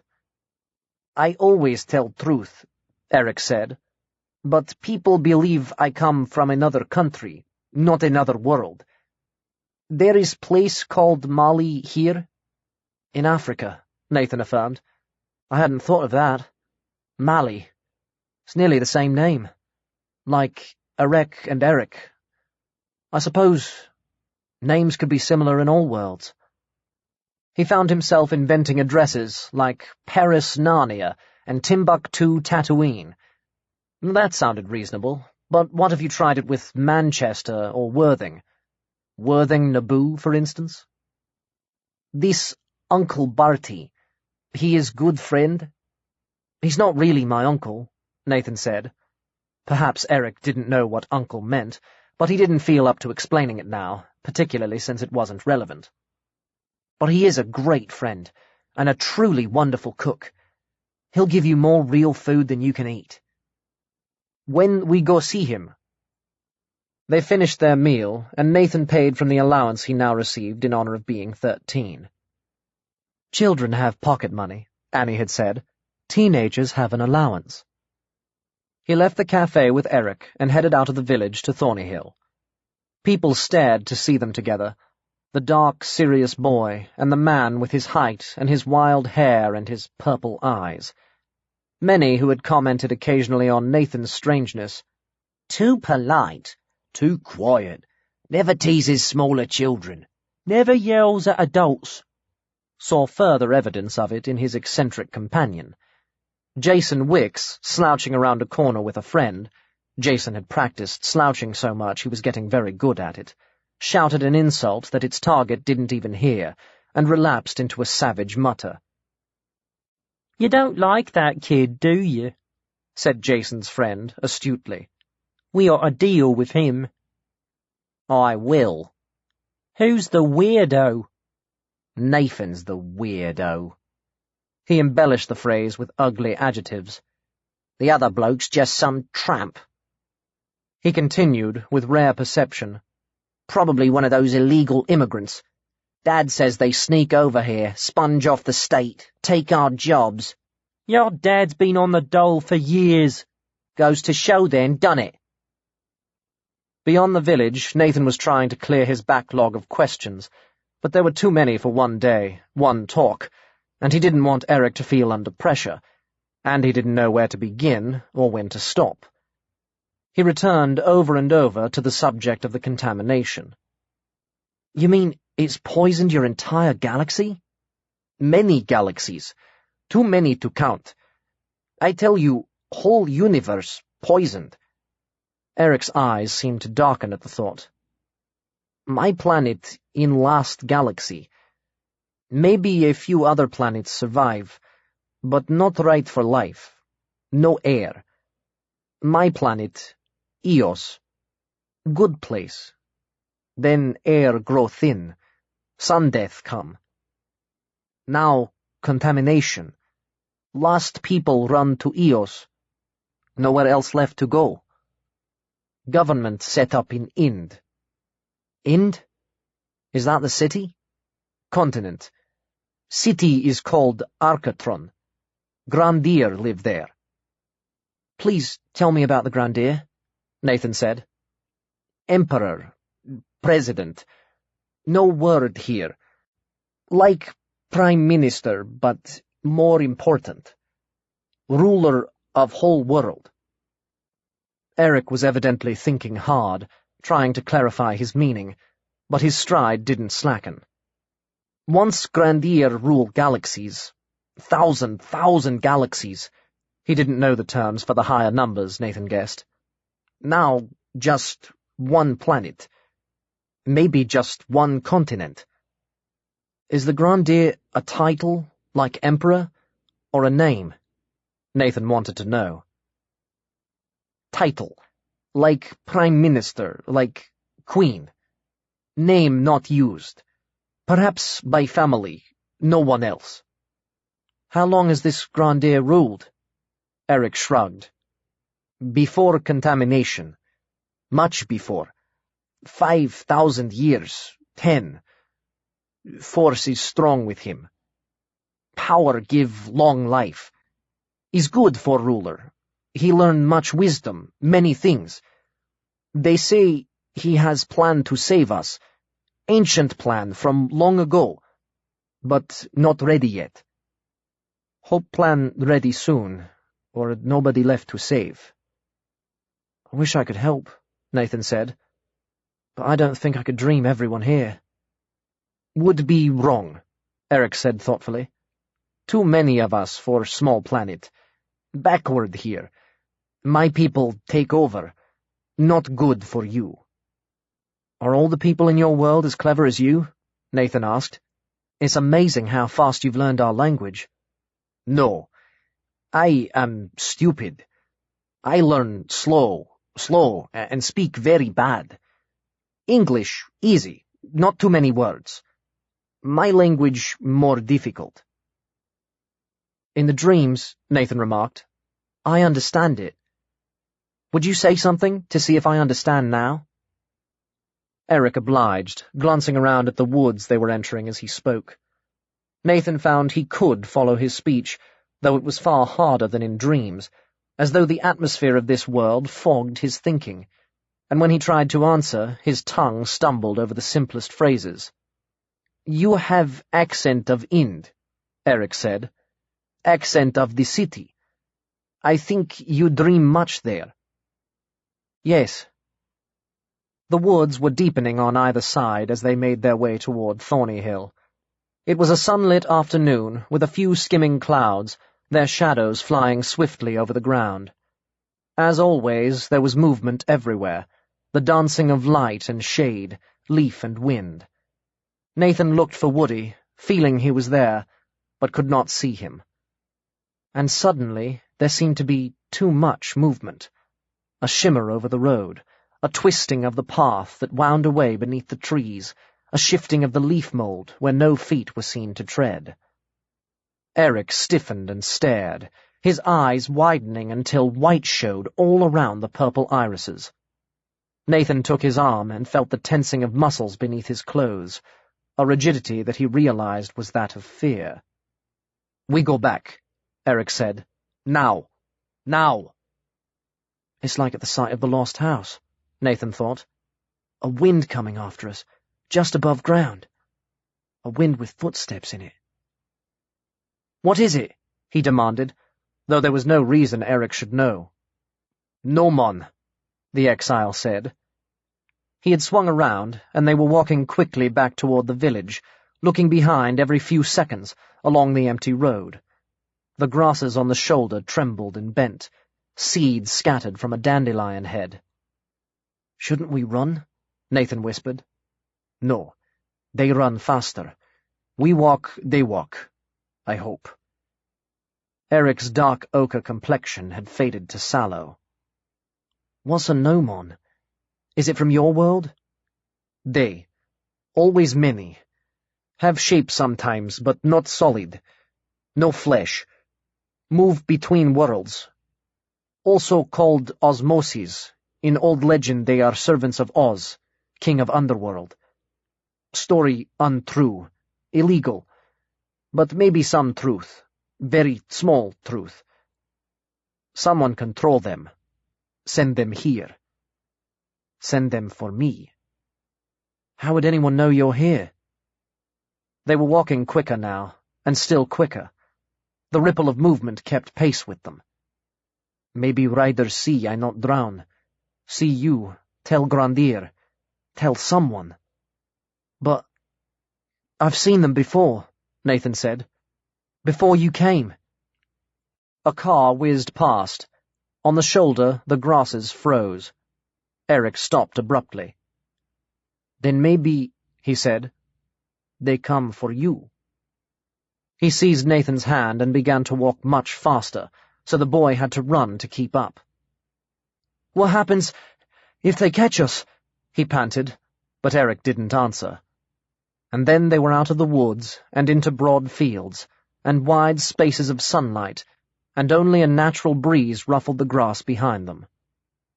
Eric released Nathan's hand with an air of bewilderment. I fear for you, he said. Adult must protect child, yes? I not remember, but I do it. Imris. Older than memory. Instinct, Nathan supplied, finding he knew the word. Much here I not understand. Chance you save me, but your power, not chance, is like osmosis, to dream into other world. But you sometime solid there, real. No man never solid. And no man's from my world, but follow you. He thought for a minute. His thought had a visible intensity. His brow contracted, his eye color fluctuated. Nathan could almost see the flickering of circuits inside his head. I stay, he announced at last. You save me. I save you. Is balance. I watch and learn. In my world, special herb keep off nomans. Sulphurum. Smell very strong, very bad. Gnomons not solid, all senses. Smell, hearing, sight. Made of senses. Not endure too strong smell, very high noise, bright light. Maybe I find same herb here. I search. What happens, Nathan reiterated, if the gnomons catch someone? Go inside him, eat his mind, bring madness. He laid his big hand on Nathan's forehead. Not you, he said. I help. Then he turned and strode off at great speed into the fields. Nathan didn't try to follow. He walked slowly back to the village, trying to digest everything Eric had told him, struggling to resist the creeping onset of fear.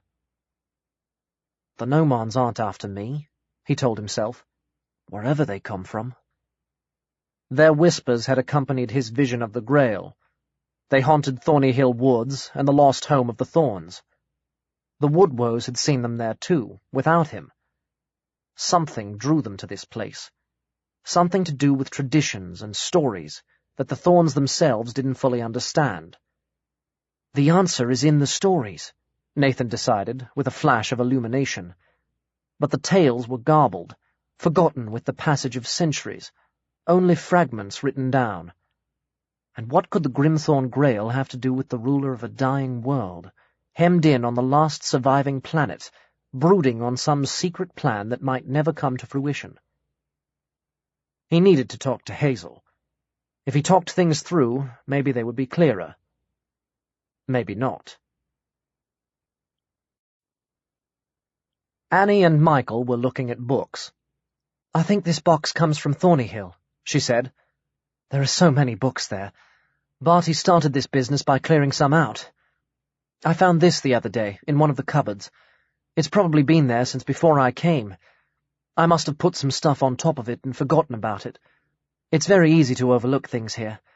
Too many books, too many cupboards, too many nooks and crannies where all sorts of objects can go and hide.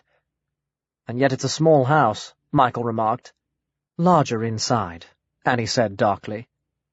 I suppose Bartlemy's a collector himself. I don't know.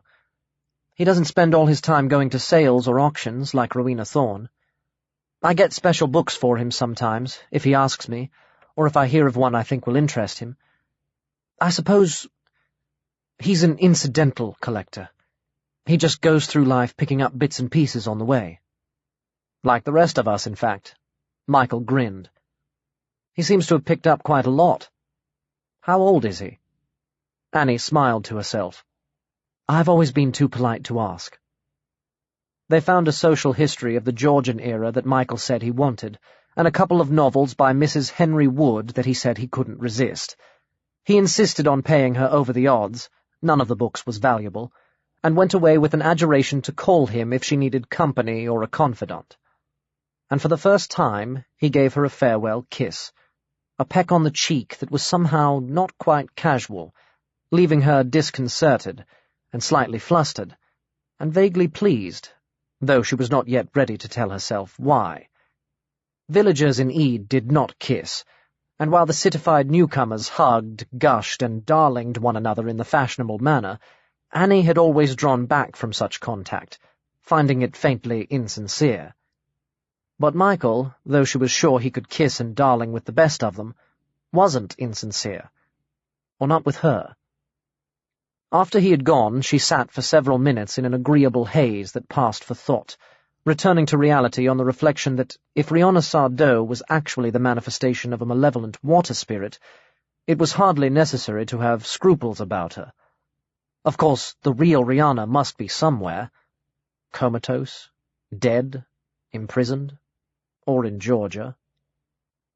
She tried to shake off fruitless speculation and looked down at the book in her hand, which turned out to be an early cookbook.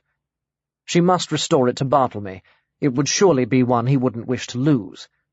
She began to leaf through it, noting detailed recipes in printed copperplate, with references to marchpane and popetons and gâteau mellifleur, and line drawings to illustrate the results. There were even a few colour plates, protected with sheets of tissue paper, showing still-life paintings of sumptuous dishes. It was as she turned the page to one of these that a piece of paper slipped out and flapped its way to the floor. Annie bent to retrieve it, assuming it was part of the book, but she saw her mistake almost immediately. It was handwritten, not printed, and had nothing to do with cooking.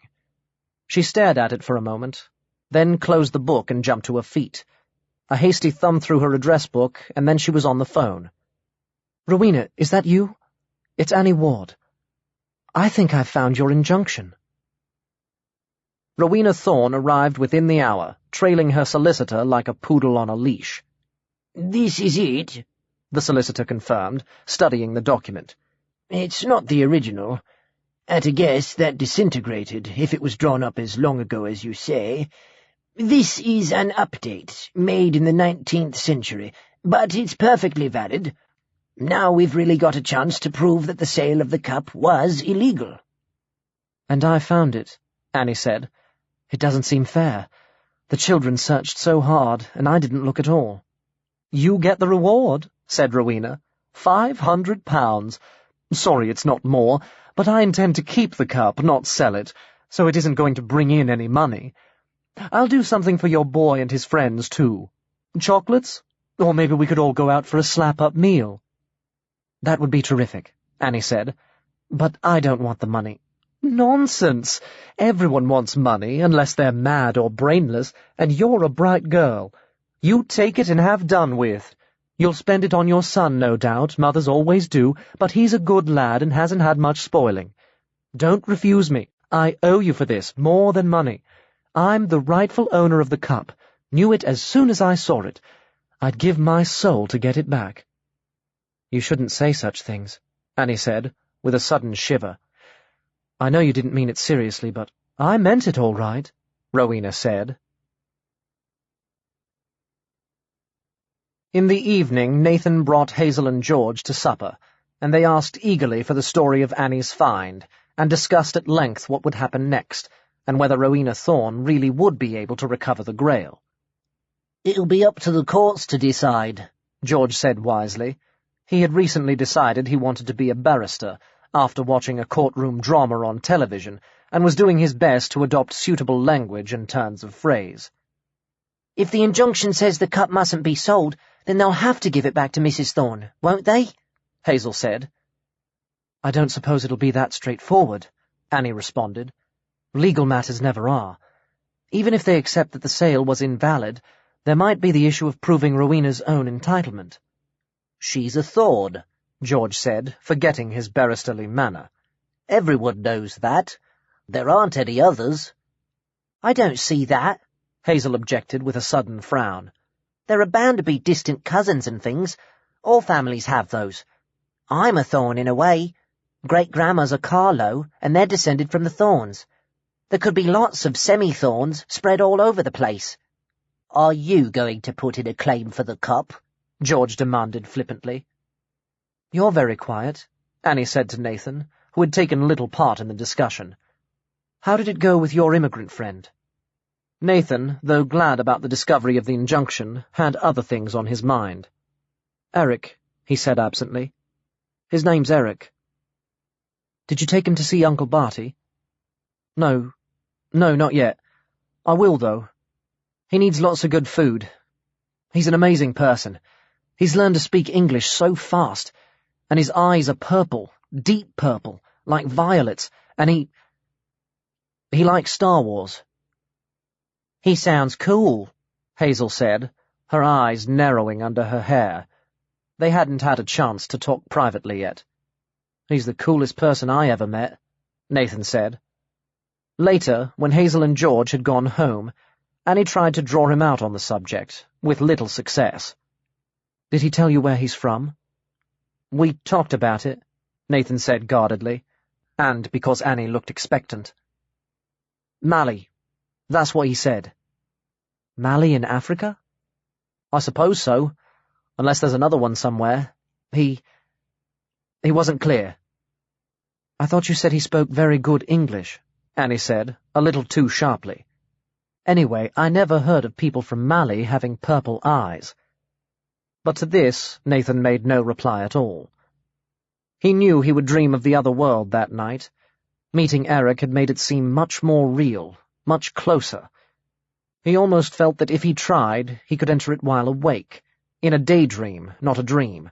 But the idea alarmed him. It was as if he was losing his hold on his own world, and didn't try.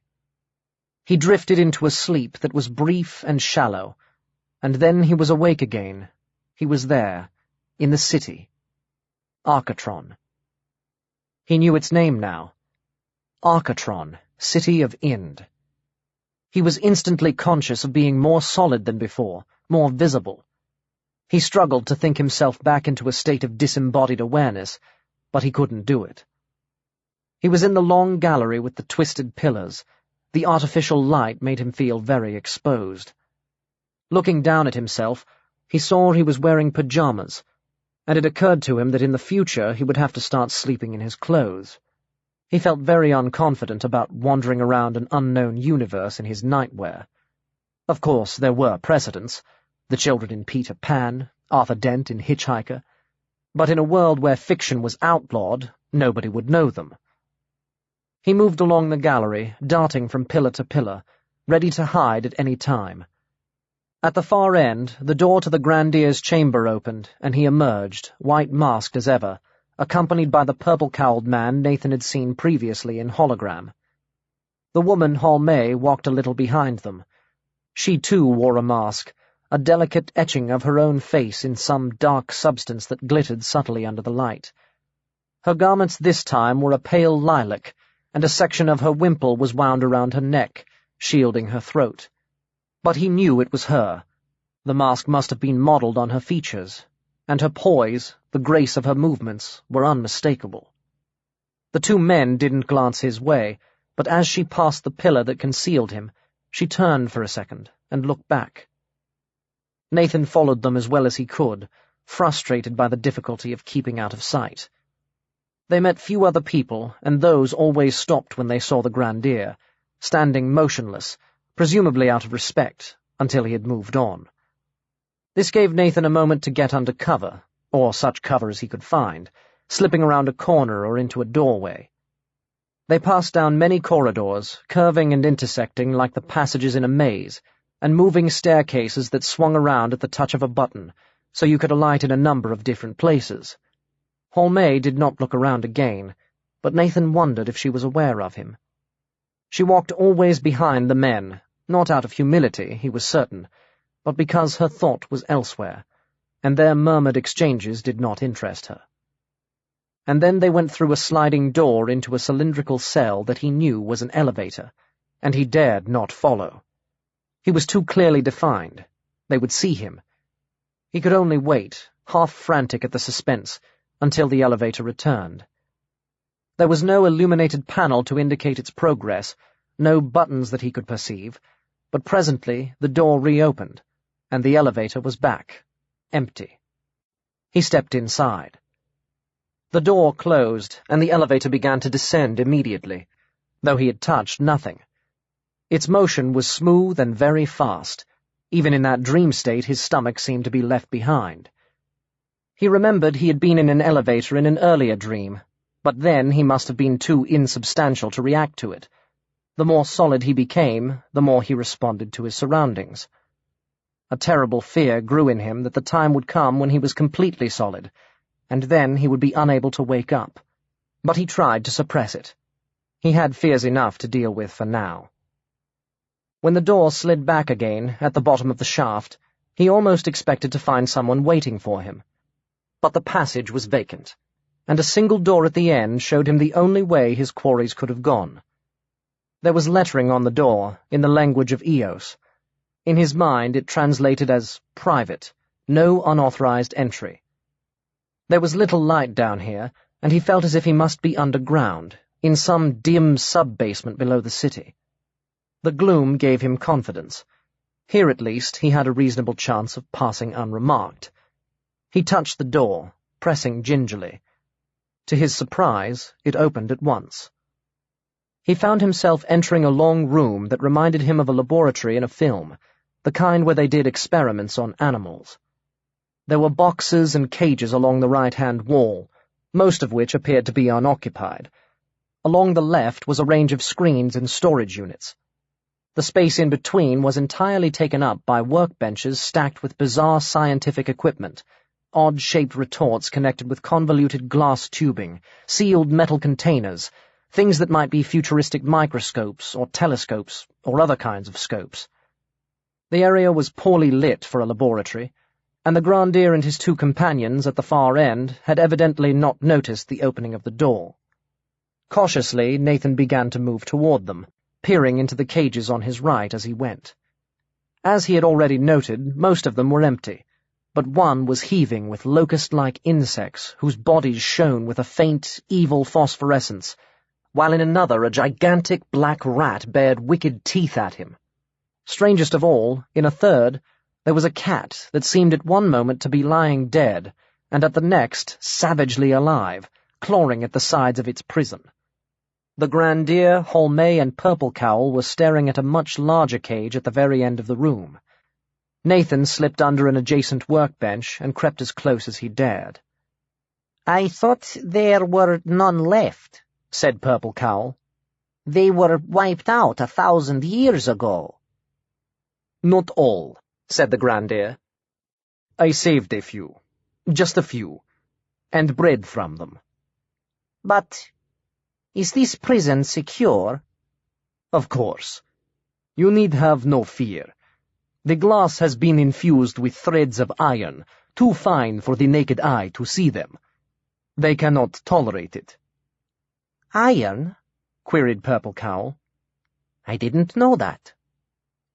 "It used to be common knowledge in the days when such knowledge was necessary," the Grandier said. "It emits a magnetic field that can kill them. There are disadvantages to being equipped with hypersenses. They can become all but invisible and pass through solid objects, but they react to stimuli that would not affect us." "I remember now. The scent of a particular herb. The right sound level." Nathan crawled forward on hands and knees until he could see into the cage. He knew what was there now, but they looked different in this world. Almost solid, except if they moved, when their substance seemed to blur, becoming briefly fluid. They resembled monkeys, or so he thought at first, save that they were hairless, and there was a webbing beneath their arms that extended into wings, not perhaps adequate for flight, but designed to skim short distances. Their eyes were enormous, too large even for nocturnal primates, milky globes with a slitted pupil that shrank or dilated with every variation of light, and their faces were squashed into tiny triangles with no brow and little mouth, only distended nostrils and a flattened nose, and outthrust ears that moved and twitched constantly. Their skin was dark, of some non-color just short of black, and it had no sheen, no visible texture. It was as matte as shadow. There were maybe 30 or 40 of them, some motionless on branch-like perches, others climbing over one another, heaving like the locusts, their bodies appearing to dissolve and blend into a single swell of movement. Nathan found that the more he stared at them, the more he found them both fascinating and horrible. "The cage is soundproofed," the Grandier said, "for their own protection, and as you see, I do not allow strong light in here. They dislike even ordinary daylight, though they are not affected by the sun death." "They were made illegal," Purple Cowl said. "You ratified the law." "Naturally.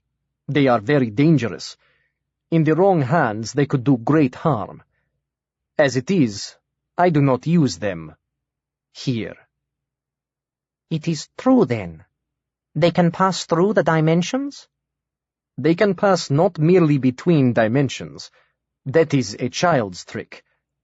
But between universes. All they need is an opening, a weakening of the barrier, and a reference point. These things can be engineered. Of course, not all have that ability. The genotype is unpredictable. But I have destroyed those that are of no use to me." The Purple Cowl was silent for a minute, evidently absorbing the implications. How do you control them? He asked. Can they be trained? They respond to powerful thought waves, the Grandier explained.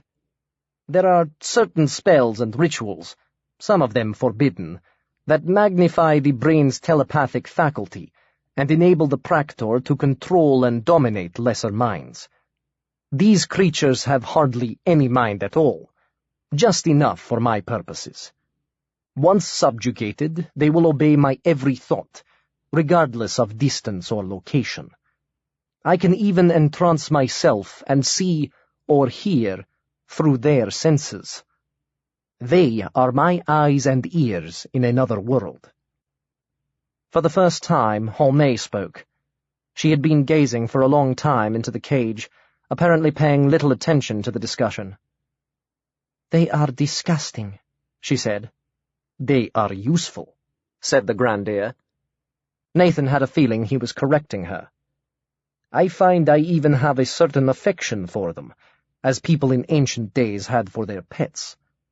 They are as where nature made them, and if we do manage to escape our doom, believe me, it will be in part, in a small part, due to them.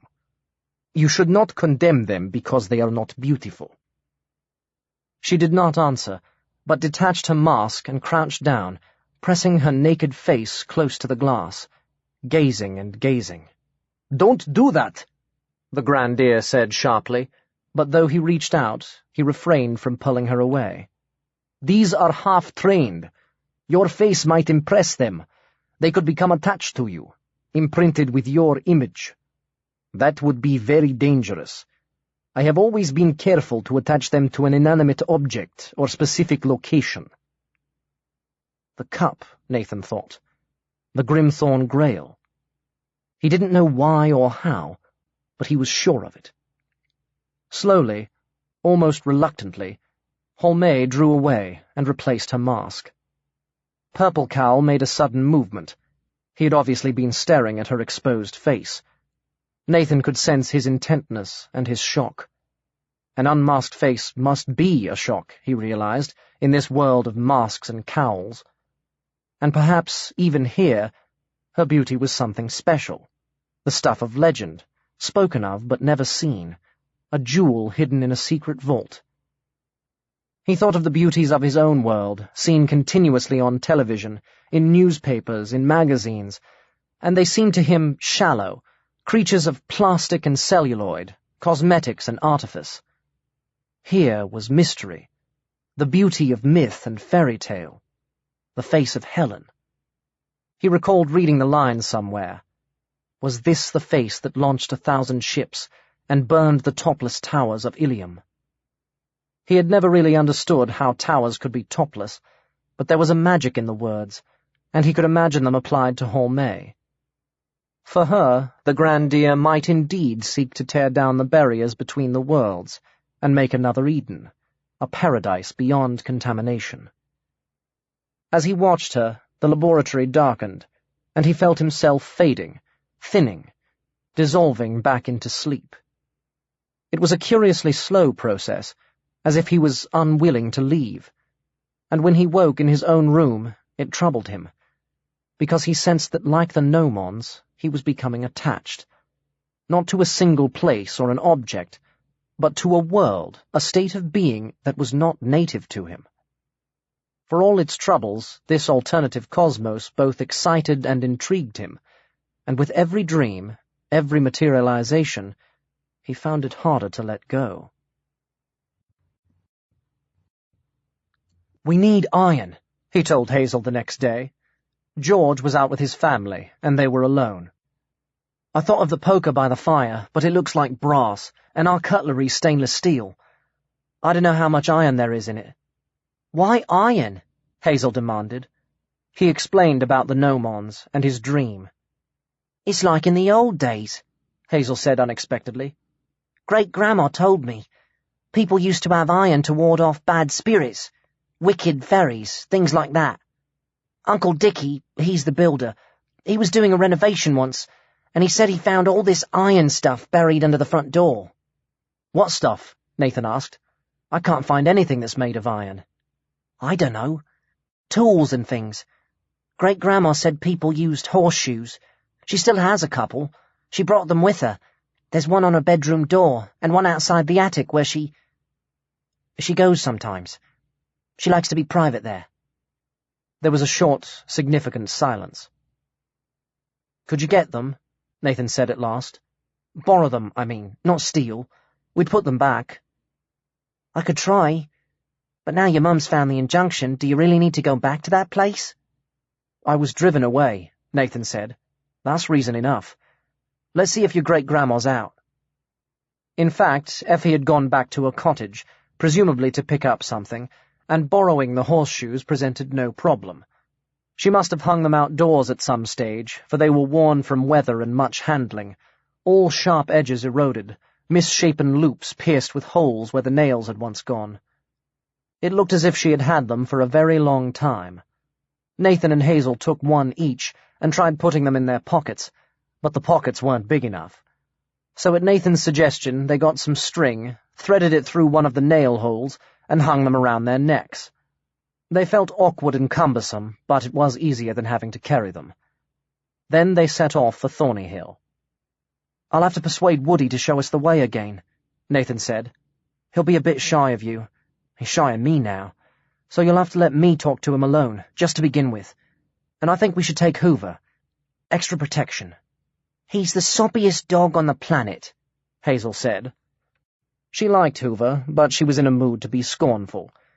This was an adventure where Nathan, even more than usual, seemed to be way ahead of her, and close though they were, she didn't enjoy the feeling of always tagging along behind. "He looks like Scooby-Doo." "So he's going to be good at dealing with magic?" "I don't believe in magic," Hazel insisted. "It's just Great-Grandma muttering to herself, trying to frighten people. Other universes, that's different. That's science." And, after a pause, "What happened with the asylum seeker?" "Eric," Nathan said. "Eric Rinden. He's the most extraordinary person." He told her everything, or everything he could remember, while they walked. At Thornyhill, they scrounged sandwiches off Bartlemy for a picnic, summoned Hoover to accompany them, and set off into the woods.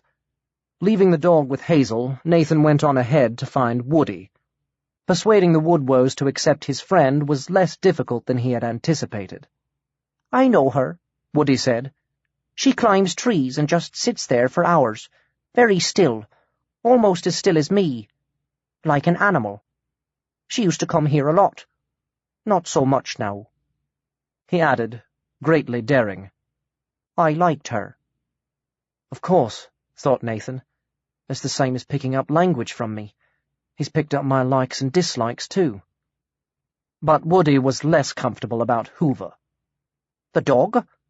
He used to hunt for me when you were little, trying to sniff me out. I'm afraid of him." "He won't hurt you," Nathan promised. "I expect when I was a baby he was just being protective. He doesn't look it, but he's a very protective dog. That's why we're taking him along now. He'll protect you, too." Woody took some convincing. The idea of returning to the site of the former house terrified him, but eventually he agreed. "You mustn't let the dog see me," he said, evidently torn between his various fears. "You see me, the girl can see me, but not him. Otherwise he'll hunt me down." "All right," Nathan said. Rejoining the others, he instructed Hoover accordingly. "He won't understand you, stupid," Hazel said, but when Woody approached, the dog kept his head down and his ears flattened, gazing pointedly at the ground. Woody eyed him nervously, sparing only a brief glance for Hazel. "What is he, really?" she whispered to Nathan as they followed him through the trees. "I dunno. I think perhaps he came from another world, too. I might have brought him here like Eric, only when I was very young." Hazel said nothing. She knew Nathan's dream power troubled him deeply, but she couldn't help being a little envious. She had no power of any kind. It was wonderful. It made her feel special, being his friend, but sometimes she wanted more. The woods were the deep green of summer, sun mottled, rippling with bird song and insect hum. There were wildflowers here and there, pink campion, purple nightshade, white dead nettle, yellow aconite. "Yellow is a warning," Hazel said unexpectedly. "Great-Grandma told me. Even buttercups are poisonous to some animals." As they entered the dark wood, the shoulder of the hill cut off the sun for a few minutes, and there seemed to be less green, more rotten wood, old leaves, moss-grown stumps of trees long fallen. As always, the birds fell silent. A cloud of midges billowed toward them. Farther down the slope, Hazel's white T-shirt was suddenly alive, coated with winged ants. Nathan called Woody to a halt and brushed them off, but they still swarmed around her, ignoring Nathan's darker clothing, and they wouldn't leave her alone until the little troop had covered some distance. They reached their destination unawares, while Nathan was still looking for familiar landmarks. Afterward, he wondered if the trees had moved just a little way, or if the place looked different because it was earlier in the day and later in the season, and woodland can change with every month, every hour. There was more sunlight, and the ridges in the ground looked slight and insignificant. He came to the drop and prepared to scramble down. "Last time we stayed too long," Woody said. "I go now. If you stay, you have to deal with bad memories, bad spirits." "We can deal with them," Nathan said. "We have iron." Woody came close, stretching out a brown finger as Nathan extracted the horseshoe from under his sweatshirt. But the woodwoes flinched away from it, as if he too were adversely affected. "Iron is strong," he said, and flickered around, vanishing into the treescape in an instant. "Can we find the way back?" Hazel asked. "Hoover can," said Nathan. "Anyway, the wood isn't large. Get your horseshoe out and hold on to it." Hazel did so, glancing fearfully over her shoulder. Nathan slid down the short drop and began to feel between the root filaments, scrabbling at the earth with his fingers, realizing too late that he should have brought a trowel. Presently, as before, his hand encountered metal. It occurred to him that it could be iron, and he wondered if that was chance or whether it was there to keep the whisperers away. He cleared some of the soil until he could see bars embedded in stone, and beyond, he was certain, a darkness that wasn't more soil but space. "Nathan!" Hazel had been on her knees, peering down, watching him, but now she was standing, looking the other way. Hoover's hackles rose, his lip lifted, the low, unfamiliar growl rumbled in his throat. And there was the deadly breeze, curving toward them, ruffling last year's leaves, nudging hanging bough and jutting twig. The murmur came with it, sibilant and soft, filling their heads with words they didn't want to understand. "Keep Hoover close to you," Nathan adjured. "Hold the horseshoe out." The ripple of motion came to within a couple of yards before it stopped. Nathan had hoped they would be driven off, panicked into flight, but instead they circled, angrily. He could feel the anger, stirring the leaf litter, whispering with many voices. He remembered the tiny mouth slits and pictured them moving in a language they themselves couldn't comprehend, parroting a memory of some ancient impression, an echo of someone else's thought. "You'll have to hold them off," he told Hazel. "I need to dig." "I don't like this," she said. "They won't come too close to the iron." "I really don't like this." She was pale, clutching the scruff of Hoover's neck, not to restrain him, but for reassurance. Nathan returned to scraping at the soil. It seemed to take ages. Human hands, he concluded, were not designed for digging, possibly because at an early stage in the evolutionary process we had come up with tools. Hazel kept saying, "Hurry!" and Hoover's muted growl persisted, and the gnomon circled and whispered, a menace seen only as a shiver in the air, a shudder in the leaves. To the right of the barred window, Nathan found something that he thought might be a door, a very small door under a crumbling lintel. The wood was blackened and rotten. He could thrust his hand through it. As he had suspected, there was a space beyond, a cell perhaps, a long-forgotten dungeon buried for centuries under earth and root, exposed now by the fall of a tree and his own excavations. In his excitement, he could almost ignore the threat of the gnomons. He tried to clear the soil even faster, wrenching at the dead wood. "There's something here," he said to Hazel. "Some kind of prison cell." The pervasive whisper surged abruptly, so that for a minute he hesitated. And in that minute he heard another sound. A scraping, pounding, wood-tearing sound. Even as he had dug down to get in, someone inside the cell was digging to get out. Someone, or something. Nathan drew back, and the spinning gnomons wheeled away from the iron about his neck.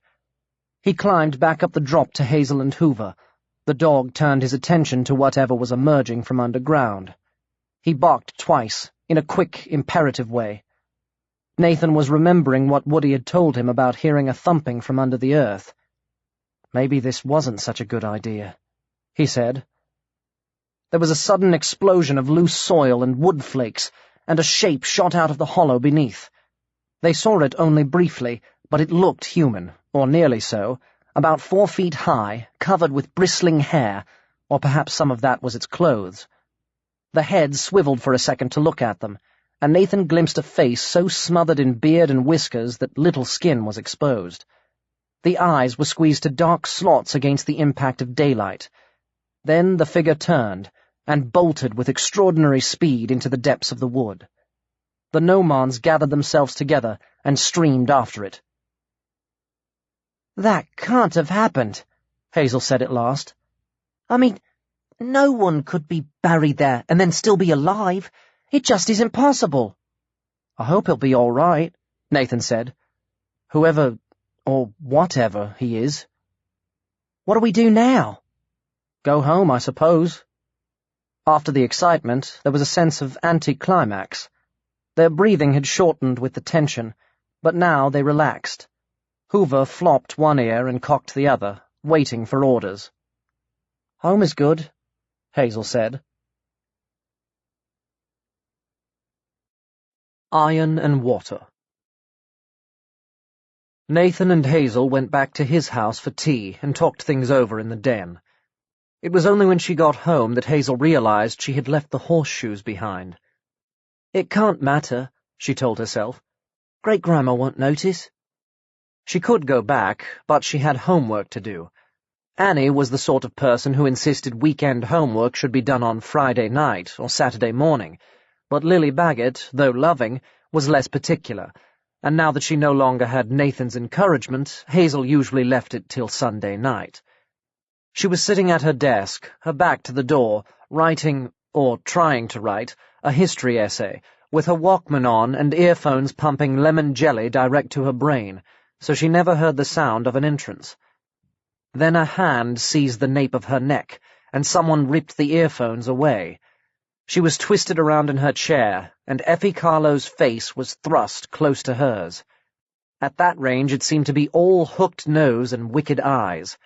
Hazel's start of fright and surprise subsided, leaving just the fright. "Thief!" said her great-grandmother. "Where are they? What have you done with them?" "We just borrowed them," Hazel gasped, abandoning any idea of pleading ignorance. "I was going to put them back. Honestly, I forgot. I'm sorry." "What did you want them for?" "We needed iron," Hazel said. Her heart was thumping uncomfortably, even more than it had that afternoon. For protection." "Against what?" "Things." Hazel tried to think of a satisfactory lie, and couldn't. She had always found it all but impossible to lie to her great-grandmother. "Sort of ghosts. At least not ghosts exactly, but Nathan says they're called gnomons. They come from another world?" The menace of the face withdrew a little. A thin smile slid across Effie's mouth. "Well, well. Young Nathan has been careless, hasn't he? I warned him about that. I need to know more. You'll have to get me some more tokens. From his mother and from him. I've used the last of Annie's hairs. It was you, wasn't it? Nathan said she fainted in London. You did that. It was an error. Anyway, you did it. You brought me the hair. Clever girl. I didn't mean to, Hazel protested, almost beseeching.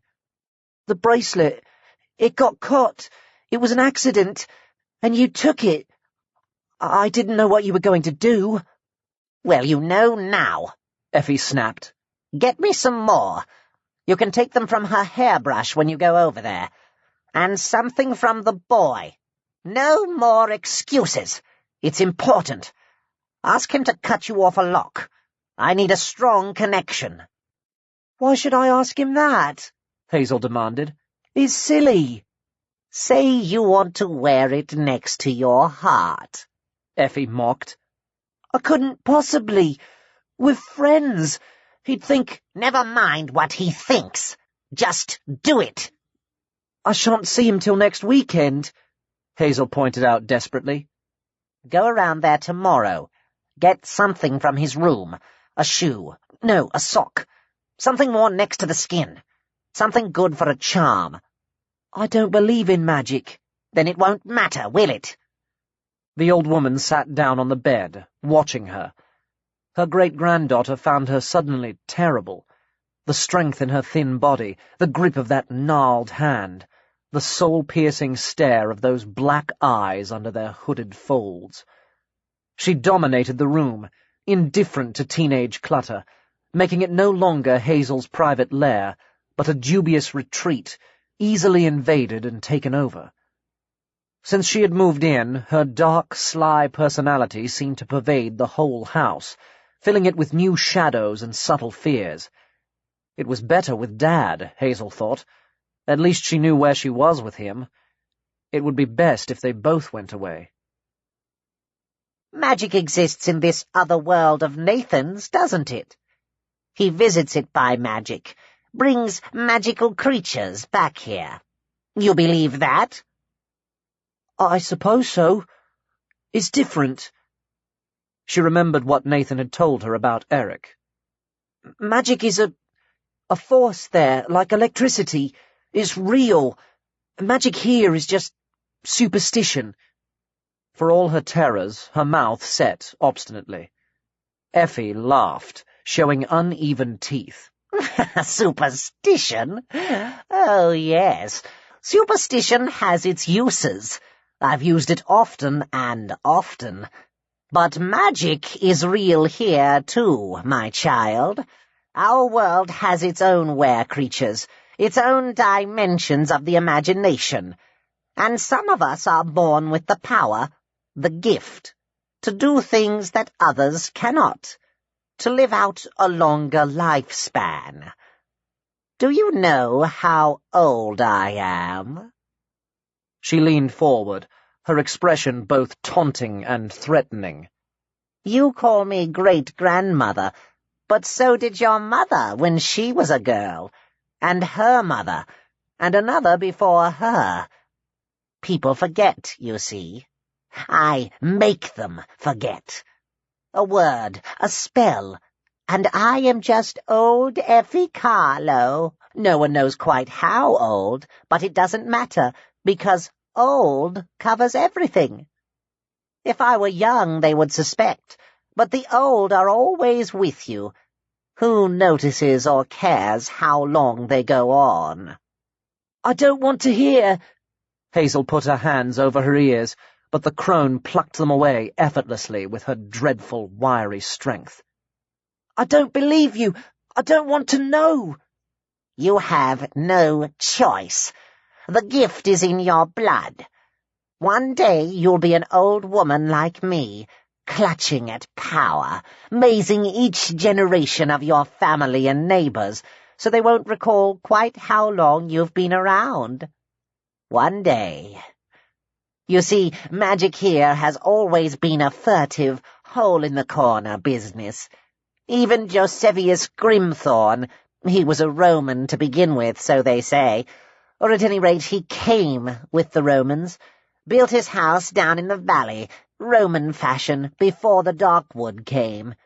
He had great power, great skill. He lived nearly 700 years, but he had to hide his true nature in a muddle of myths and conflicting stories. He was my ancestor, and yours. But this world of Nathan's, I know it. I know it in my water. Magic is everywhere there, you say, as common as electricity. If I could reach that power source, draw on it—" Her face sharpened, glittered with inner fire. "Don't you see? I might be young again. No more playing at old age, no more muttered charms in locked attics while the shadow of the gate draws ever closer. I could be forever renewed, like the moon, and live 1,000 years. I must learn more. Get me the tokens, tomorrow, and bring back my horseshoes. I, too, require protection. Iron is a safeguard against many things." I'll try, Hazel found herself saying. I can't promise. Effie's hand shot out again, grasping her face, crushing flesh against bone. "You will succeed," she said. "for both of us." Hazel played truant from her last lesson the following afternoon and went around to the bookshop, awaiting a moment when Annie was busy to let herself into the house. "I left something behind," she called out. Annie relayed an acknowledgement, and Hazel raced up to her bedroom, finding her hairbrush on the dressing table, pulling out a hank of hair and stuffing it into a pocket. It wasn't very much hair. Annie's curls were short and fine, and rarely needed the attentions of a brush, but she told herself it would have to do. Then she went to Nathan's room, looking around in confusion for an item that would meet Effie's requirements, settling on an old sweatshirt of his that she had borrowed once or twice. When Annie came in, she was so flustered she forgot about the horseshoes, mumbled an excuse, and ran off. Annie stared after her, reflecting sadly that teenage-itis appeared to be afflicting not only her son, but his friends as well. Back at her own home, Hazel went upstairs and tapped on the attic door. When nobody answered, she knocked again, waited a moment, then tried the handle. It wasn't locked. Effie must have left in a hurry, she decided. Cautiously, she pushed it open and went in. It was the first time she had been there since her great-grandmother moved in, and she saw immediately that storage boxes and rubbish had been piled up on the side and a space cleared for use, with a table and chair, the stove gas, bottles, dried herbs, a porcelain basin. She went to place the hank of hair in the middle of the table, with the sweatshirt, which she folded carefully as though trying to make it appear more presentable. She hadn't noticed it was straight out of the wash, rinsed of any trace of its wearer, and would therefore be useless for spy charms. Then she began to examine the other objects, picking up the bunches of herbs, unscrewing the tops from the bottles and sniffing the contents, wrinkling her nose at the results. The basin was half full of water, rather murky water, with green specks floating in it that might have been algae, the corpse of a tiny insect, and a thin brownish deposit on the bottom like sand or mud. Hazel wondered if it had come from the river. It seemed very strange that her great-grandmother should have a basin of river water in the attic. She guessed it must be for some kind of charm, but what kind she couldn't imagine. In her mind, she always preferred to say charm, not spell, since a charm was somehow less magical, more whimsical, something that could be attributed to the quirky behavior of a half-mad old woman, an act with no real power, no serious implications. Hazel glanced around for clues, uncertain, having no idea what to look for, finding nothing. Then she was drawn back to the basin, peering down at it. She felt a tingle crawl down her spine. The water had begun to move, rippled as though by a current. The residue on the bottom was stirred, clouding it over. Perhaps that was why the basin appeared suddenly much deeper. The cloudiness darkened, changing to water shadows shot with green. A pale shape gleamed through it, an oval shape like a face. It emerged slowly, with shifting features, constantly remoulding itself. For a few seconds she thought it looked like that actress, Michael Addison's wife, with the funny name. Rihanna Sardou. But it altered again, becoming the white, bloodless face of the drowned, its lips notched with tooth points, huge eyes bulging against closed lids. Hazel was shaking all over. She tried to draw back, but the eyes opened. Eyes with no whites, dark as midnight, deep as the ocean. Hazel was caught and held. "Who are you?" The lips didn't move. The voice was inside her head. A voice with surges in it, like wave rhythms, cold as the sea. "Hazel." "The old woman sent you to me?" No. I came in here to leave something for her. Then I saw the basin." "So you called me?" "No." "Then perhaps you responded to a call. There is power in you, unawakened, a coral bud closed tight, waiting for the tide to change. You are very young. The woman is old and stale. Her heart has rotted. Cunning has twisted her mind into strange byways. Your mind is clear and clean. I would see you more closely." The water swirled and churned. Some splashed over the rim of the basin. Hazel saw that the head was rising. The curve of the crown loomed out of the wave ring. Wet hair clung like weed to the scalp. But in the upheaval, the mesmeric stare was broken. Hazel jerked backward, upsetting a bottle, knocking against the corner of a box. The sharp edge stabbed into her thigh, with a pain that did much to clear her thoughts. She stumbled toward the door, falling over her own feet, slamming it behind her as she escaped. She ran down to her room and shut herself in, wedging a chair under the door handle, huddling on the bed to recover. But the alien presence was in her house, and she could not feel safe. In the attic, the head rose out of the basin, and the water swirl subsided, lapping about its neck.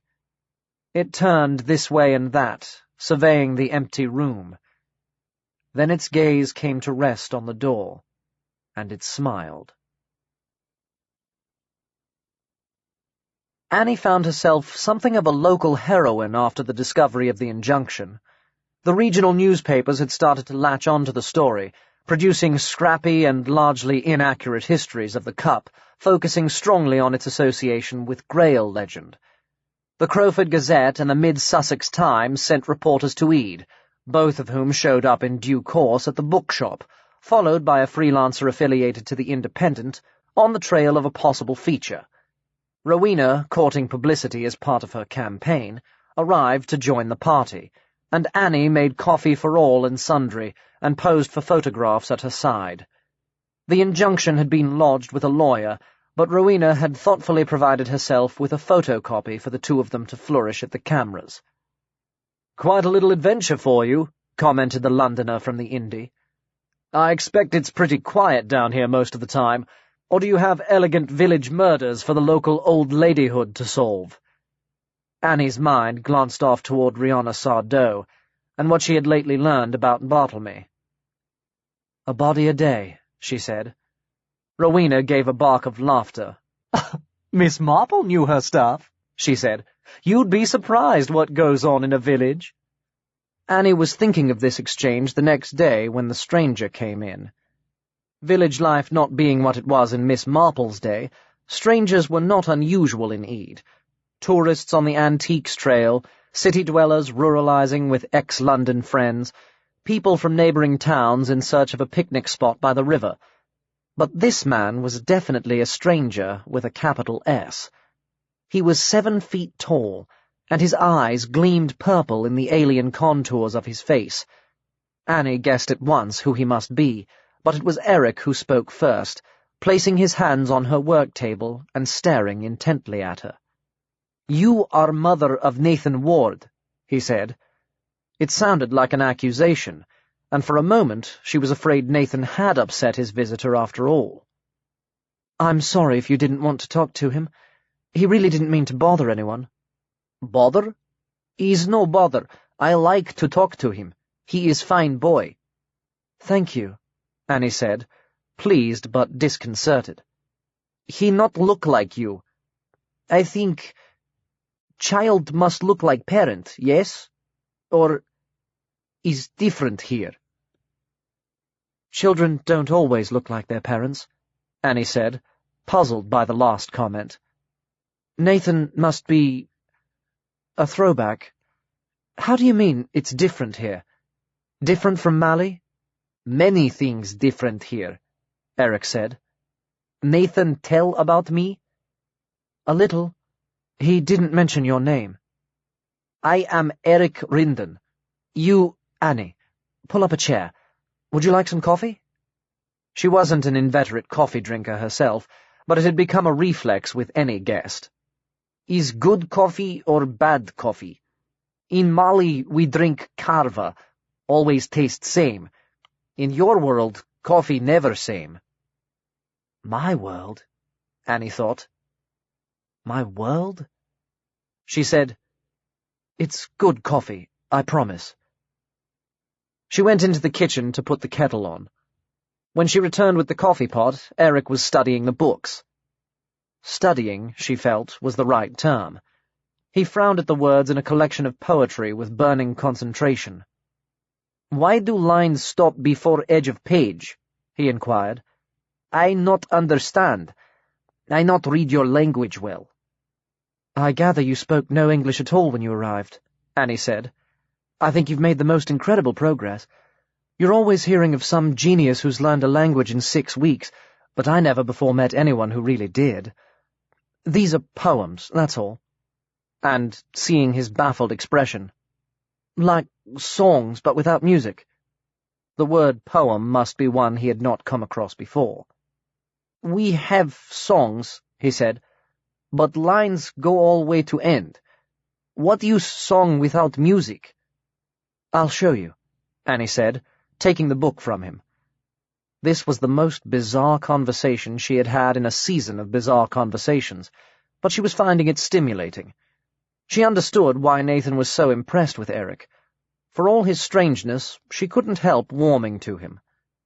The book was an anthology, and she began to read from the first poem she saw, which happened to be Elizabeth Barrett Browning's tale of Pan inventing his pipes. The poem is all rhyme and rhythm, and the words make their own music, and as she read, she saw Eric tilt his head on one side, and the colour in his eyes brightened to a glitter. "This is the way," laughed the great god Pan, laughed while he sat by the river. "The only way since the gods began, to make sweet music they could succeed." Then, dropping his mouth to a hole in the reed, he blew in power by the river. "Sweet, sweet, sweet, O Pan, piercing sweet by the river, blinding sweet, O great god Pan, the sun on the hill forgot to die, and the lilies revived, and the dragonfly came back to dream on the river. Yet half a beast is the great god Pan, to laugh as he sits by the river, making a poet out of a man. The true gods sigh for the cost and pain, for the reed which grows never more again, as a reed with the reeds in the river." There was a short silence when she had finished. "How can music stop sun?" Eric asked. "And true gods?" "Gods are not true, only in old legend.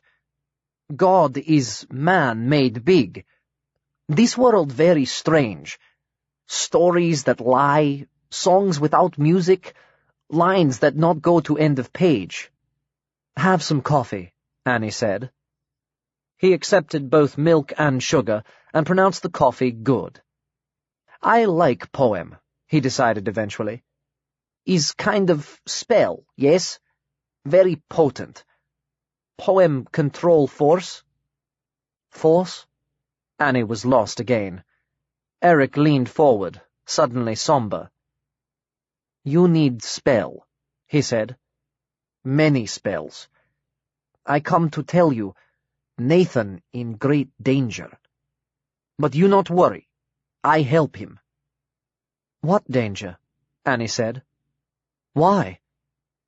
She had her own fears about Nathan, but she couldn't understand why this stranger should share them.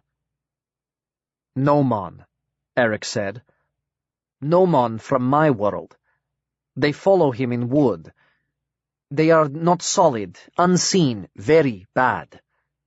They move through worlds. But you not worry. You take care of him, and I find something to help. What are gnomons? Annie asked, but there was a hollow note in her voice. I tell you, unseen, bring madness. I come to warn you.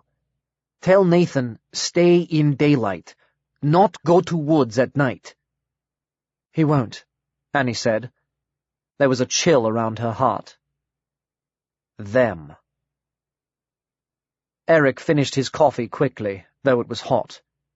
Like to buy book, he said, but I have not much money, only for food.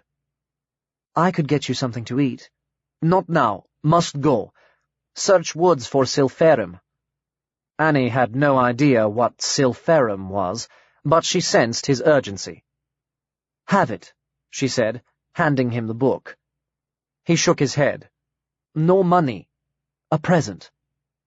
Suddenly he smiled, a great sweep of a smile lighting up his face. People here very kind. Thank you. He gave a nod, almost like a bow. May the force be with you. Then he was gone. Good heavens, Annie said to herself inadequately. And then, force? He was talking about magic. How much magic is there in Mali, I wonder? But she knew now he didn't come from Mali. Not Mali in Africa, anyway. We must take him to Bartlemy, she decided. He knows things. He knows about them. She reran his words of warning in her mind, and tried not to be afraid. Rowena Thorne was in the back room of her antique shop in Chiseldon when she heard the clang of the bell on the door. Her assistant was at lunch, so she came out herself, relaxing with arms akimbo, while the prospective customer had a chance to look around. Antique shops are normally dim and cluttered, but Rowena had gone for a different look, with pine flooring, pale walls, an emphasis on space and light. It made it much easier to keep an eye on things. Dimness and clutter were relegated to the storeroom. Her visitor, however, barely glanced at the various items displayed alluringly around him. I am looking for Mrs. Thorne, he said. He had a slight accent, possibly German. I'm Mrs. Thorne, she said. My name is Dieter von Humboldt. Your friend at Sassaby's may perhaps have mentioned me? She nodded, straightening up, rising physically and mentally to the challenge. You're the Graf von Humboldt. Your grandfather's the one who acquired my cup, under pretty unsavory circumstances. Still, that's hardly your fault. Her tone did not suggest forgiveness, and the visitor's "thank you" was stiff and automatic. She guessed he was somewhere in his 30s, though it was difficult to be sure. He was the sort of man who looked middle-aged from 25, but never really changed. His hair was receding like a neap tide from the wide expanse of his forehead. Expensive glasses shrank his eyes. His mouth was both thin and, at that juncture, tight-lipped. For the rest, his shoulders were rather broad, his tailoring conservative. Except for the accent, his English was virtually perfect. I am told you are making a claim for ownership of the cap. Is that so? Must know it is. Been in several newspapers. I do not always believe what I read in the papers, Von Humboldt explained punctiliously. I hope you will forgive me for arriving like this, without writing or telephoning first. I wished to meet you, to understand your position. All quite straightforward, Rowena said. The cup belonged to my family for centuries, perhaps millennia. At some point there was an injunction drawn up forbidding its sale. Got lost down the years, but it's in my hands now. Proves the original sale was illegal.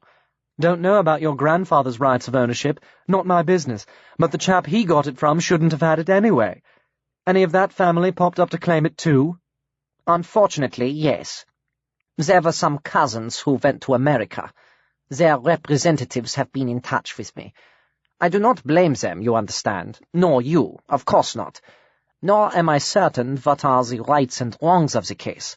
Your ancestor may have acted illegally in selling the cup, but the buyer must have been in ignorance of the injunction, and could hardly be held responsible. Then there are the moral issues. By modern standards, my grandfather acted wrongly, yet he had the principles of his time. He saw the cup as legitimate spoils of war. The idea is not yet outmoded. I infer the Americans expect to enrich themselves rebuilding Iraq, for example. No need to justify your grandfather to me, Rowena shrugged. Might have to do so in court, though. That is the crux of the matter, Von Humboldt said. A court case could be long and costly for everyone involved. I was hoping we might find a way to resolve the conflict without that. What way? Rowena asked bluntly. Privately, she was quite sure that no such avenue could be found, since she at least would settle for nothing less than possession of the cup, but she was willing to listen to him for now.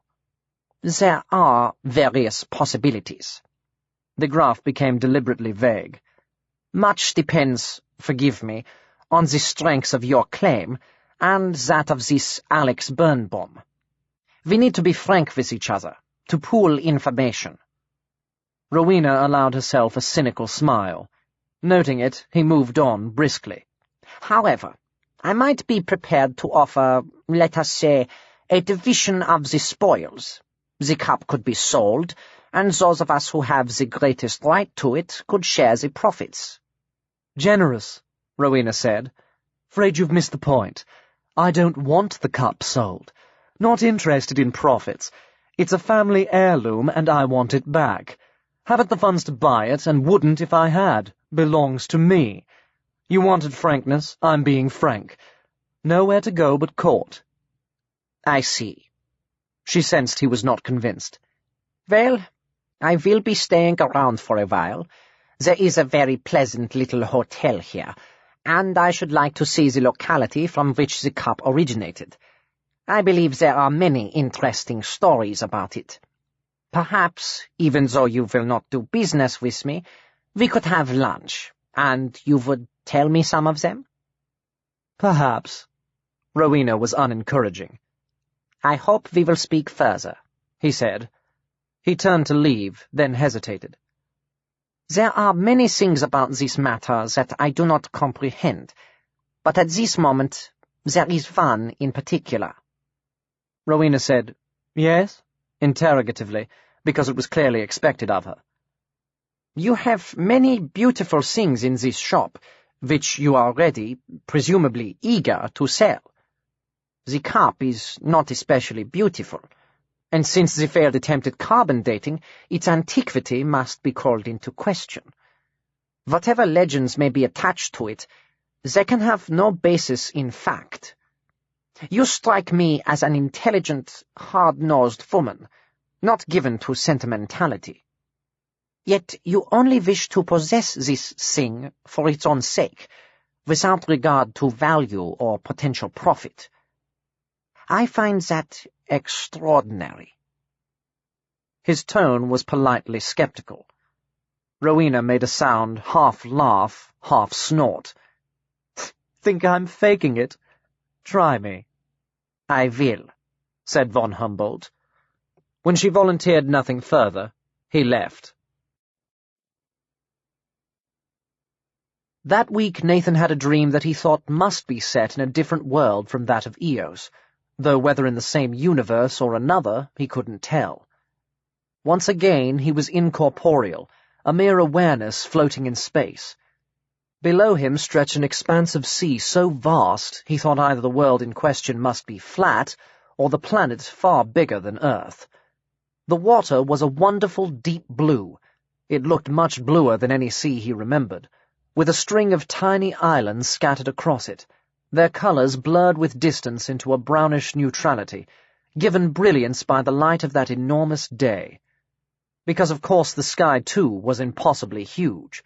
The sun, falling from its zenith, seemed to have a long, long way to go before it would reach the horizon. Clouds were building up to block its route, great towers of cumulus, top-heavy with rain. Their shadow came crawling toward the islands, darkening the sea to indigo. White wave wrinkles indicated the new restlessness of the waters. The sun, struggling toward evening, sent a few long rays through a cleft in the cloud wall, throwing a path of glitter across the sea shadow, touching the nearest island with green. Nathan was much lower now, and he glimpsed the contouring of cultivation, clusters of what might be houses, the outthrust jetty of a miniature harbour. Then the clouds rose to smother the last light, and the colours went out. There was a crack of thunder so loud it might have been the crashing of world against world. Lightning zigzagged across the sky roof and stabbed earthward with many prongs. Nathan was descending fast, and even though he had no substance, everything became suddenly very alarming.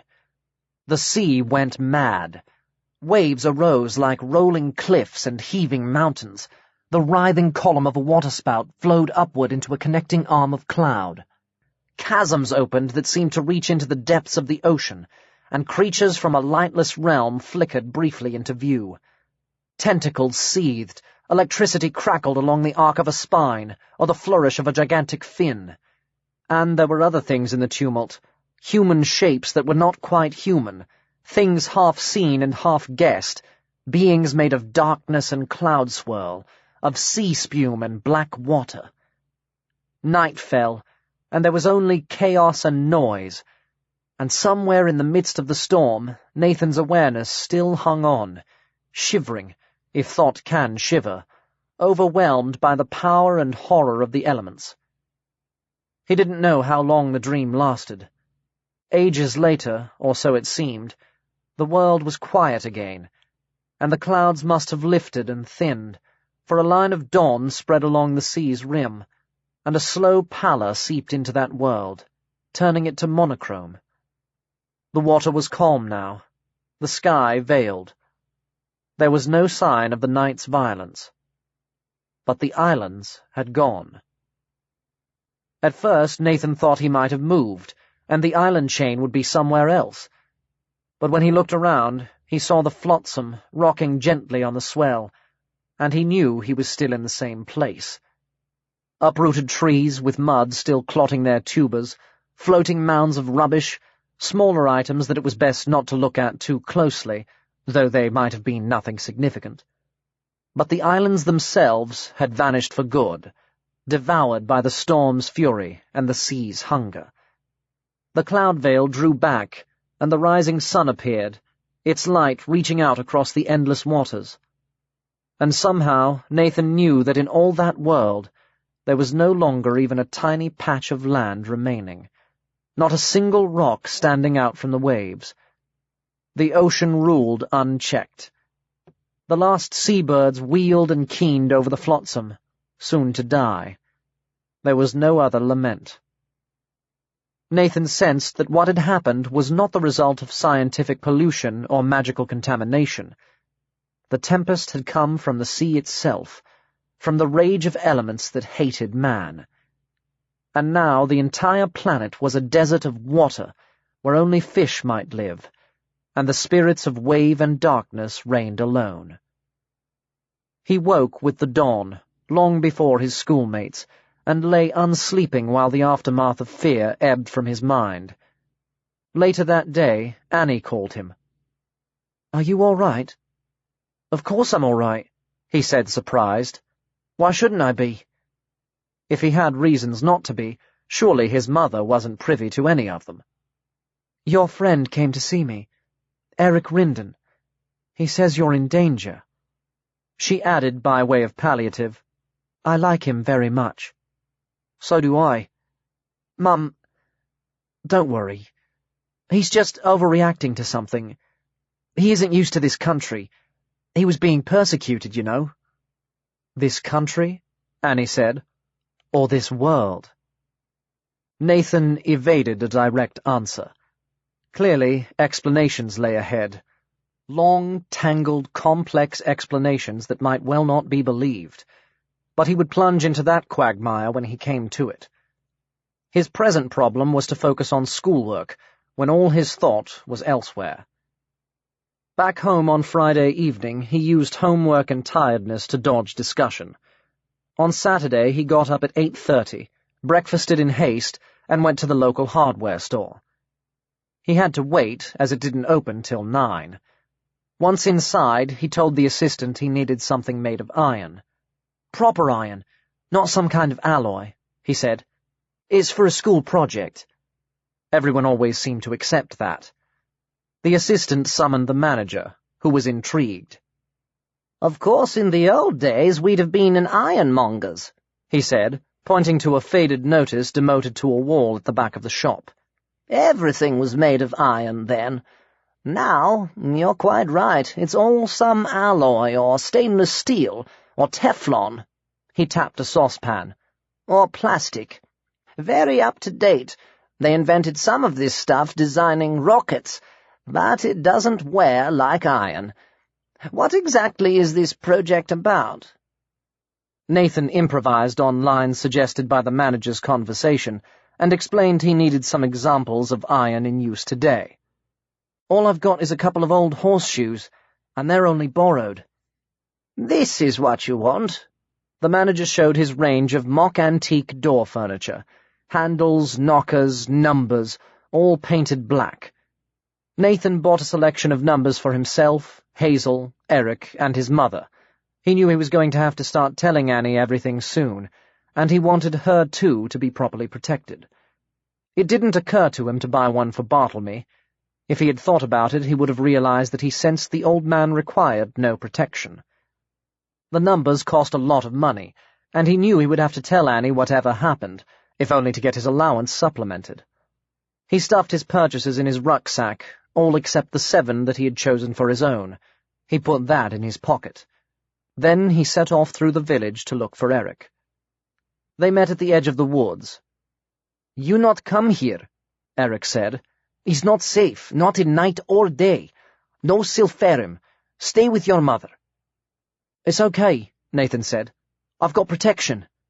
He produced the number 4. "This is for you. It's iron. I had another dream, and your ruler, the Grandier, was talking about it. Something about iron's magnetic field being too strong for gnomons. We know a bit about that even in this world. People used to use it to ward off evil spirits." "Stupid!" Eric exclaimed, evidently in self-blame. "Me, stupid, is an old legend, but I forget. I begin to learn. Much truth in untrue stories." He accepted the iron reverently, as if it was a great gift. "Thank you for this." "Have you been all right?" Nathan asked. "I know you said you liked sleeping out, and the weather's pretty warm, but what about food and stuff?" "I go to cafe where you take me," Eric said. "Chop wood, dig garden. They give me food." "Good," said Nathan. "But I think we should go and see Uncle Barty now. The gnomons won't be able to stop us this time." "In dream," Eric said as they walked, "what else you learn?" "I think the Grandier might be controlling the gnomons, even across the world. I'm practically certain he sent them here. Do you know... Who is the woman with him? Is she his wife? Her name is Holme." You have seen her? Nathan ummed an affirmation. They say she is most beautiful of women. His sister and his wife. Nathan absorbed this thoughtfully. In this world, he said after a pause, we don't allow that. It's called incest. It's against the law. I think actually it's because the genes are too similar, so it can be dangerous for the children. No children, said Eric. There is old rumor they try, long ago, before sterile begin, but no children come. Force strong in their family. Children perhaps more powerful. Incest common in my world, in strong family. You see... Halmay? You see her face? Yes, said Nathan. You're right. She is the most beautiful of women. Your mother beautiful also, Eric suggested. Nathan glanced up at him, suddenly smiling. Yes, she is, he said.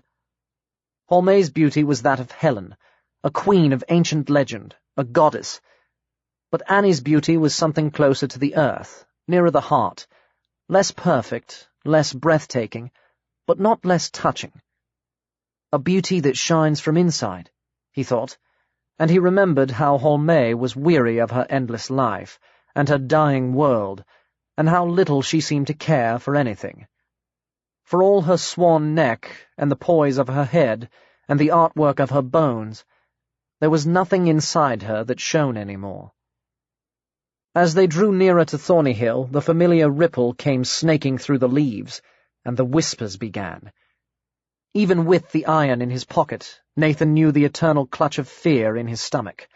But he clasped the number tightly and held it out, and Eric did the same, and they retreated. Not far, never far, and the pressure of their rage and their reluctance was like a tangible barrier, but Nathan and Eric kept going. When they reached the path to the house, the gnomons suddenly melted away, their nothingness vanishing into the quiet of the wood. "You are very brave," Eric declared. "They follow you, but you have no fear."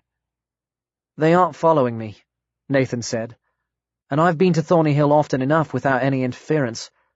They just don't want me to bring you here." "Why not?" Eric demanded in bewilderment. "I dunno. But anything they don't want me to do, I'm doing." He knocked on the door, wondering what he would say, how he would explain to Bartlemy about the uninvited guest.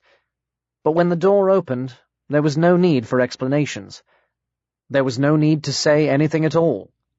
"I've been expecting you," Bartlemy said. "Come on in. Breakfast is ready." "I've prepared a room for you," Bartlemy told the visitor after they had eaten. Eric had devoured scrambled eggs, bacon, mushrooms, toast, and marmalade like a hungry wolf. Nathan, his appetite impaired, less by the cereal he had had earlier than inattention, managed only some toast. "But Eric likes to sleep out," he said hastily, and then stopped, knowing he sounded ungrateful. "That's fine," Bartlemy said, addressing the exile. "The bed is there if you want it." "You are kind," Eric said gravely. "There is much kindness here, but maybe I bring trouble." He glanced at Nathan for guidance. "I not want to bring trouble for you." "No trouble comes to this house," Bartlemy said, with quiet assurance. "There are things we should tell you," Nathan began. "If you wish."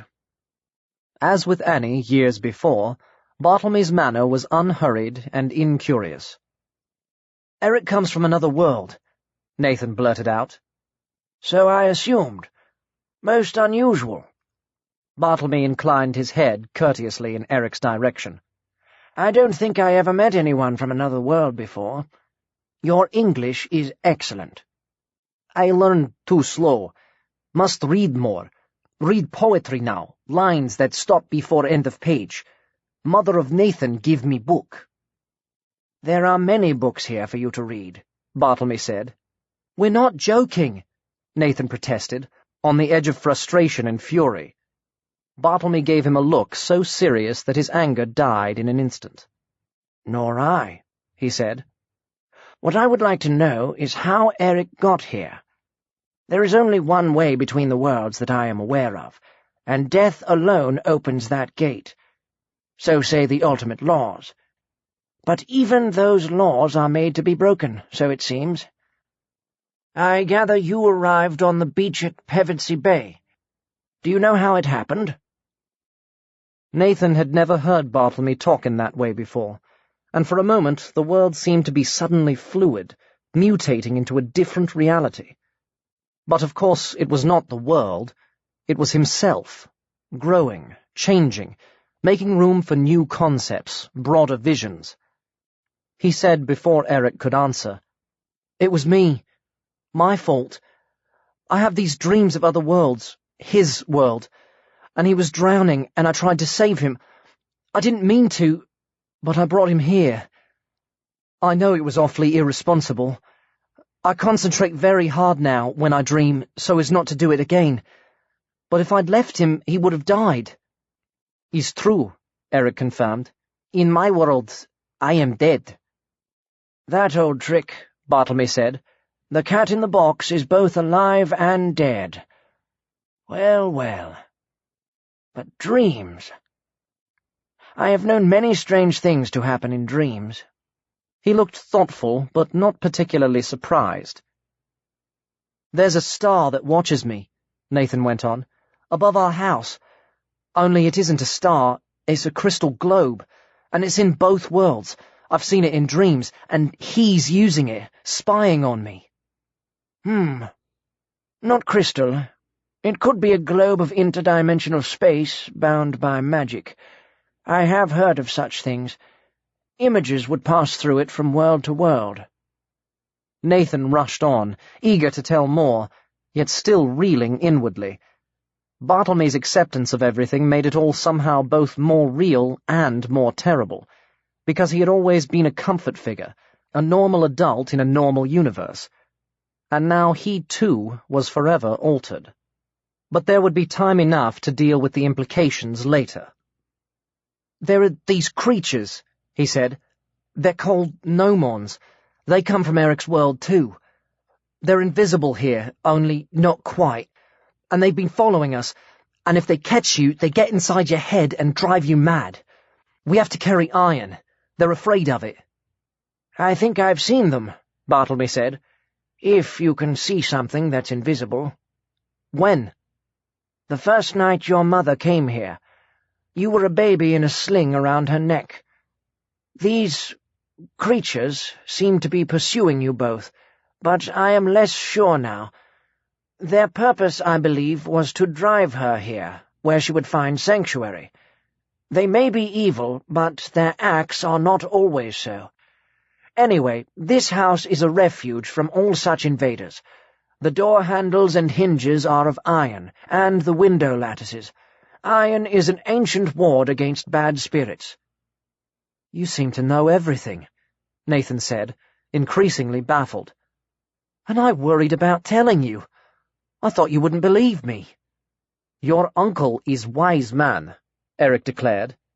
"He know what is truth, what is lies." "I don't know enough," Bartlemy said. "Perhaps you would start at the beginning." Nathan complied, describing his dreams and parallel events in this world, trying to remember everything up to the release of the prisoner in the dark wood, and his other dream that week of the island swallowed in the storm. Everything but that first vision of the Grail, which he couldn't discuss. "The gnomons may have sent Mum to you all those years ago," he concluded doubtfully, "but they definitely tried to prevent me bringing Eric here today, and freeing that person, whatever he was, last weekend." "Do you know where he went?" Bartlemy asked. "He just ran. He could have gone anywhere." "Maybe I should prepare a room for him, too." He rose to collect the plates, but Nathan jumped up to forestall him. Eric followed them into the kitchen, trailed by Hoover, who had clearly detected an element of difference in the newcomer's smell. Bartlemy washed while Nathan dried, and Eric moved around the room, examining bottles of vinegar and oil, pots of homemade preserves, bunches of herbs. A little while ago, Nathan said, you mentioned magic as if it was something quite normal. Oh, it's not normal, Bartlemy responded, if there's such a thing as normality. But that's too large a subject for now. I need some time to think about all this. You needn't worry about your friend. I'll take care of him. He was interrupted by a cry from Eric. He had lifted a sealed jar containing a sprig of some dried herb, and was smiling a smile of triumph. "Silpherim!" he exclaimed. "Is same, or almost same, as in my world." He tried to unscrew the top, but Bartlemy stopped him with a hand on his arm. Best not in here. Yes, you are right. Too strong. What do we call it here? Nathan inquired, peering into the jar.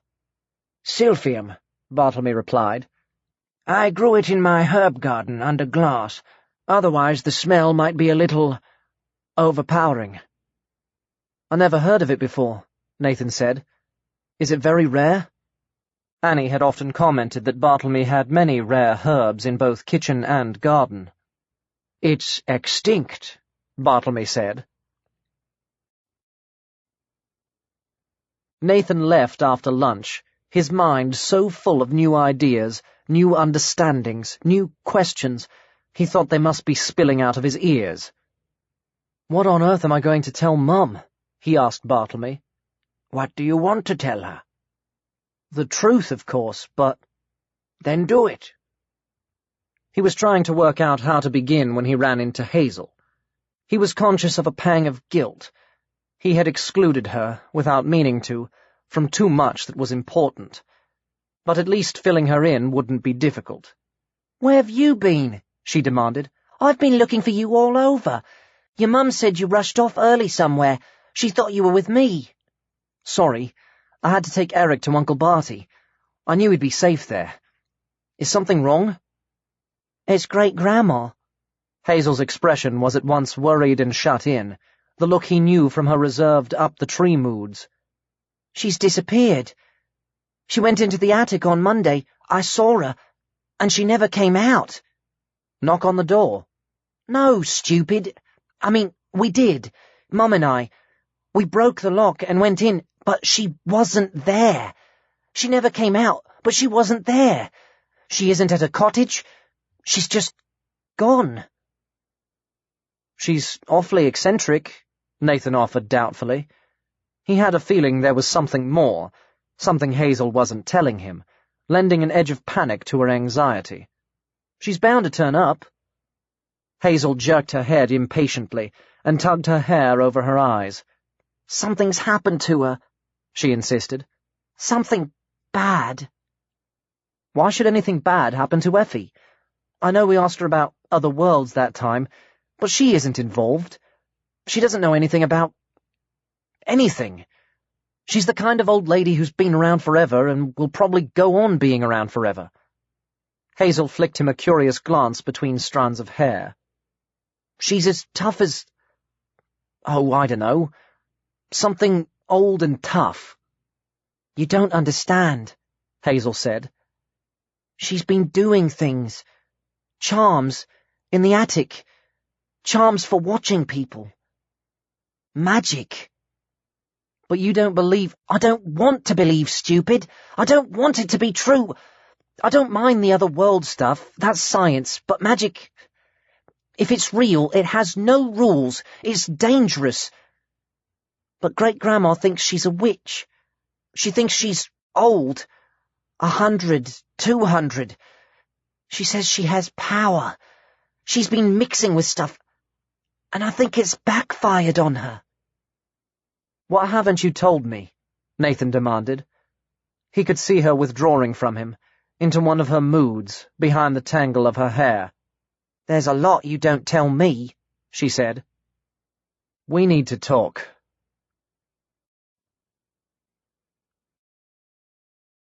This audiobook has been broken into multiple parts to make the download faster. You have reached the end of a part, but not the end of the complete audiobook. So please check your library for the next part of this audiobook. Audible hopes you have enjoyed this program. This is Audible. The Greenstone Grail, written by Amanda Hemingway, performed by Kyle McCarley. The Greenstone Grail. This is the cup the devil made, to hold the lifeblood of a god. The cup from which the phantoms sprang, that followed where his story trod. They wrought it in the underworld, an older world, a younger day, before the god of gods was born, and angels stole the cup away. They filled it with eternal life, undying death, unsleeping dreams. Its draught unsealed the shadow gate between the world that is and seems. This is the cup to loose the soul, the blood that sets the legends free, and we who dare to drink must taste, each in ourselves, eternity. An inspector calls. 2 dogs found the body wedged under the riverbank early on Sunday morning. Their owner, an elderly villager who disapproved of cell phones, walked briskly back along the glide to the nearest house, which happened to be riverside. Michael called the police and returned with the man to the spot where the dogs had been left on guard. Uniforms arrived, followed by CID, and there was an unpleasant interlude while those who were ordered to do so got wet and the body arrived on the bank and was zipped into a plastic bag. "Well, she's dead," the police doctor said brightly. "A good few days, I'd say. Probably drowned. In her mid-late 60s. Pretty fit from the look of her. Accidented, I guess. Fell in, hit her head, caught in the weed. Autopsy should tell us more." Michael and the dog owner were asked if they minded taking a look for possible identification. "I'm sure I recognize her," Michael said. "Yes, I've seen her around. The local witch, I always thought." "It's old Mrs. Carlo," confirmed the villager. "Pretty old she was, too. Been around as long as I can remember. Can't really take it in, her dying. Not like this, any road. She wasn't the type." "Was she getting a bit divry?" the police constable inquired. "Not she. Sharp as anything she was. Not the sort to slip in the river and get herself drowned." "Do you know her next of kin?" In due course, 2 officers paid a call on Lily Baggett. The dog owner dropped in on the pub and let fall a few cryptic utterances, and Michael knocked on Annie's door in search of coffee and a sympathetic ear. "Stupid to be shaken up," he said, sitting at the back of the bookshop, closed for Sunday, cupping the coffee mug between his hands. "All the same, I haven't seen too many dead bodies, and none like that. My mother looked peaceful, my grandfather empty, like a waxwork. But Mrs. Carlo, there was an expression on her face. Rage, fear, horror, any combination. Her eyes wide open and the weed hanging over them. Sorry, sounds such a cliché. She died with an expression of unspeakable horror on her face. I know you think it's a big adventure, Nat. That's your age."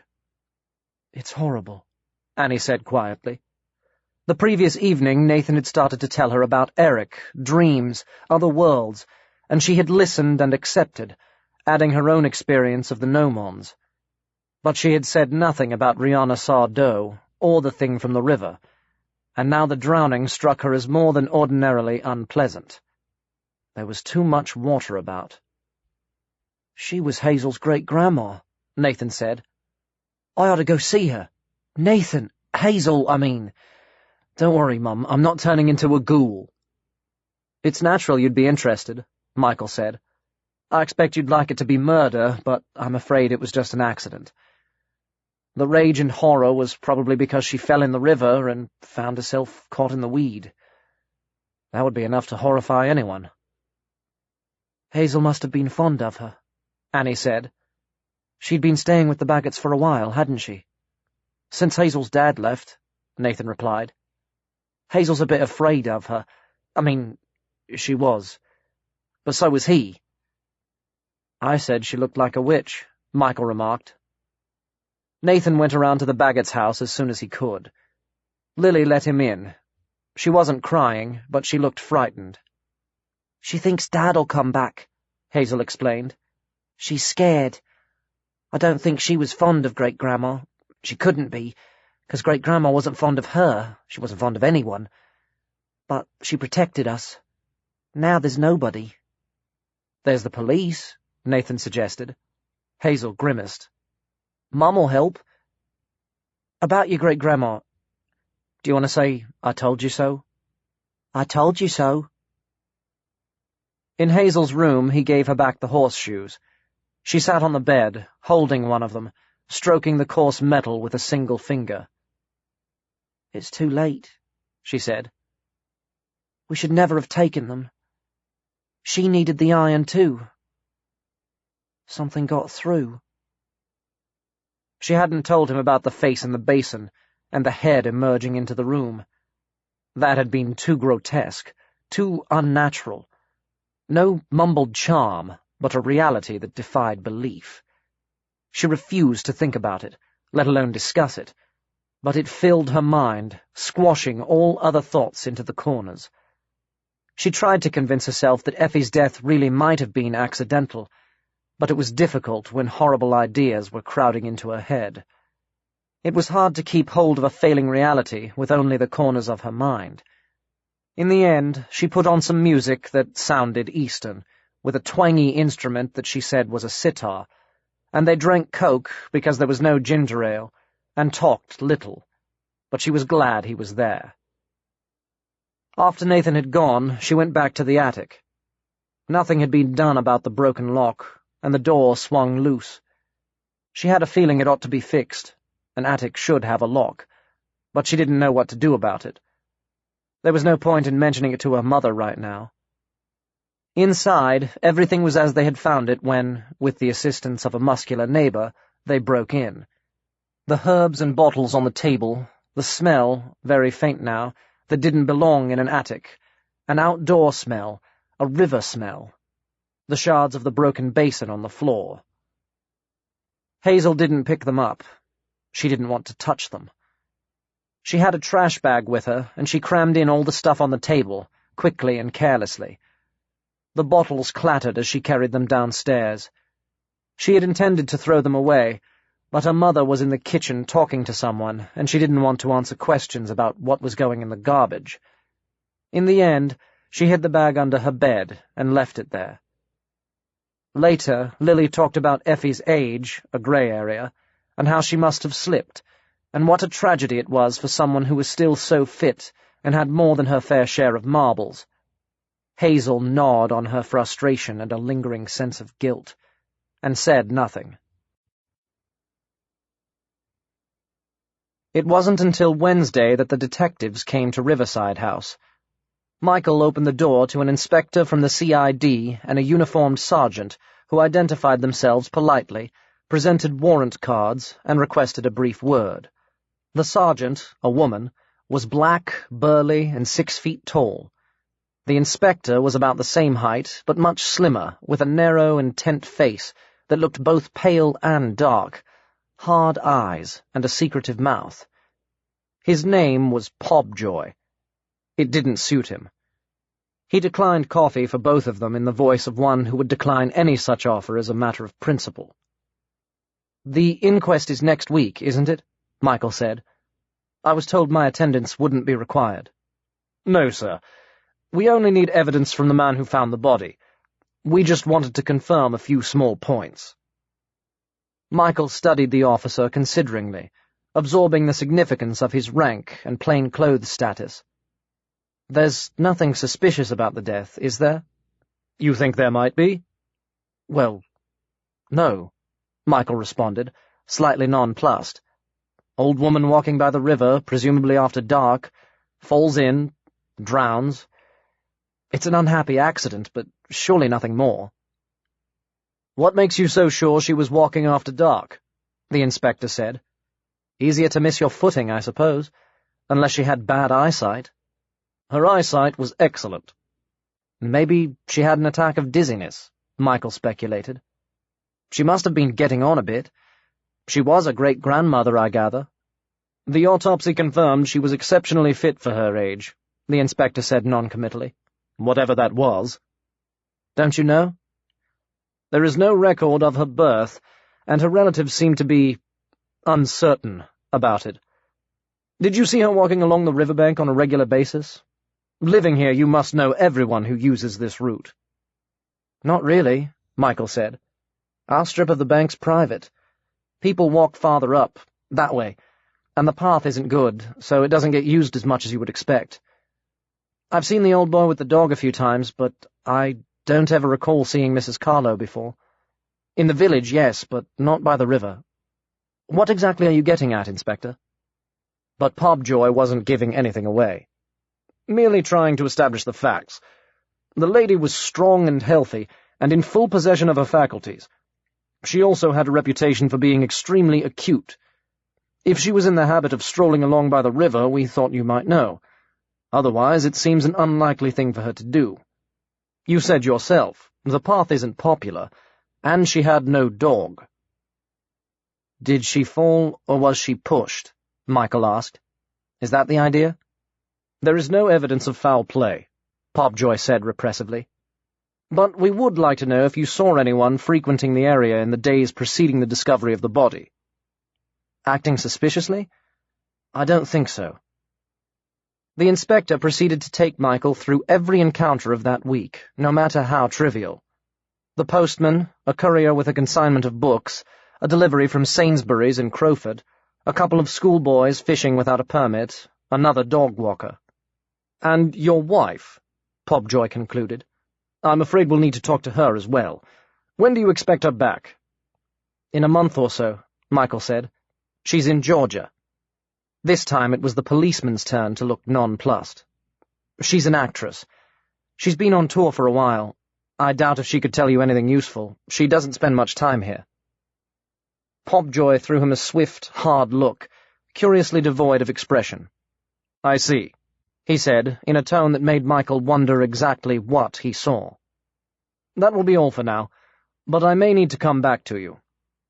He offered no thanks, departing on a curt nod, leaving Michael thoughtful and vaguely disquieted.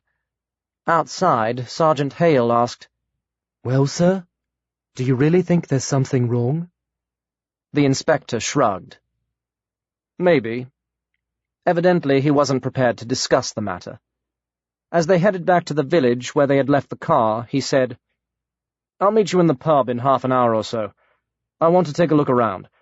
Get yourself some lunch. The sergeant set off pubward, and Pobjoy wandered down the high street, apparently aimless, dropping in on the deli to buy some cheese, observing Lily Baggett, whom he had not yet interviewed, without telling her who he was. While he was there, Annie came in, exchanged a friendly word, bought half a dozen eggs. When she left, he watched where she went, and after a few minutes he followed her into the bookshop. He leafed through a volume of military history, a subject in which he was genuinely interested, and murmured a couple of preliminary courtesies before identifying himself. Clearly she wasn't the type to offer casual gossip about the Baggetts, so he had nothing to lose by putting his inquiries on a semi-official footing. "What's wrong?" she said. Surely Mrs. Carlo's death was just an accident. Why should anyone harm her?" "That's what I was wondering," he said. He let the remark hang, sensing the trace element of doubt in her voice, and knowing the value of silence with a possible witness. But Annie didn't react. She looked almost fragile, he decided, with her sensitive mouth, her soft eyes, the filmy halo of her hair, a gentle creature whose warmth of heart showed in her face. But there was strength under the softness, and evidently a capacity for reserve. "I get the impression she was a sharp old lady," he resumed. "No one gains financially from her death, as far as I can tell, but she might have made enemies." "She could be outspoken," Annie conceded. "So she must have upset people." "Not particularly. You know how it is. Everyone makes allowances for the very old and the very young. They can get away with all kinds of cheek. I expect Effie traded on that. She tended to say what she thought, but nobody really minded. It wasn't as if she was a gossip or a scandal-monger, always stirring up trouble. Actually, she kept herself to herself most of the time. Until she moved in with Mrs. Baggett? Pobjoy suggested. That was just a temporary measure. Lily's broken up with her husband. She needs support. Effie just came to help. And how did the husband feel about that? I'm afraid I don't know. Annie met his eyes full on. Why don't you ask him? I expect I shall. He tried a few more inquiries, but without eliciting any interesting results, bought the book he had been studying and left, a little reluctantly. A nice woman, he thought, and crime rarely brought him in contact with nice women. He had recently moved from Hastings, which had a major drug culture and all the depressing fallout that invariably accompanies it. His marriage had fallen by the wayside some years earlier, the pressures of his job taking too heavy a toll on his home life. A notorious failure on his watch, the fault in fact of an arrogant colleague who had planted evidence, leading to repercussions that had affected him, had led to his removal to the relative backwater of Crowford. There was little serious crime in the area, and only the occasional murder, usually domestic in origin. Fellow coppers had raised eyebrows at his interest in the death of Effie Carlo, but despite the scandal in his past, he had a reputation as a talented detective, and his superiors had allowed him the leeway to investigate. He couldn't define precisely what he thought was wrong in the case, just a collection of niggling details that didn't fit in. There was the curious statement of Lily Baggett and her daughter that Effie had shut herself in the attic and never emerged, for instance. And now the possible hostility of Dave Baggett. He rang the CID office and got someone to check the man's record. 2 convictions for drunken disorderly, 1 for driving under the influence, plus an assault charge that had been dropped for lack of evidence. All of which, though far from conclusive, at least suggested further lines of inquiry.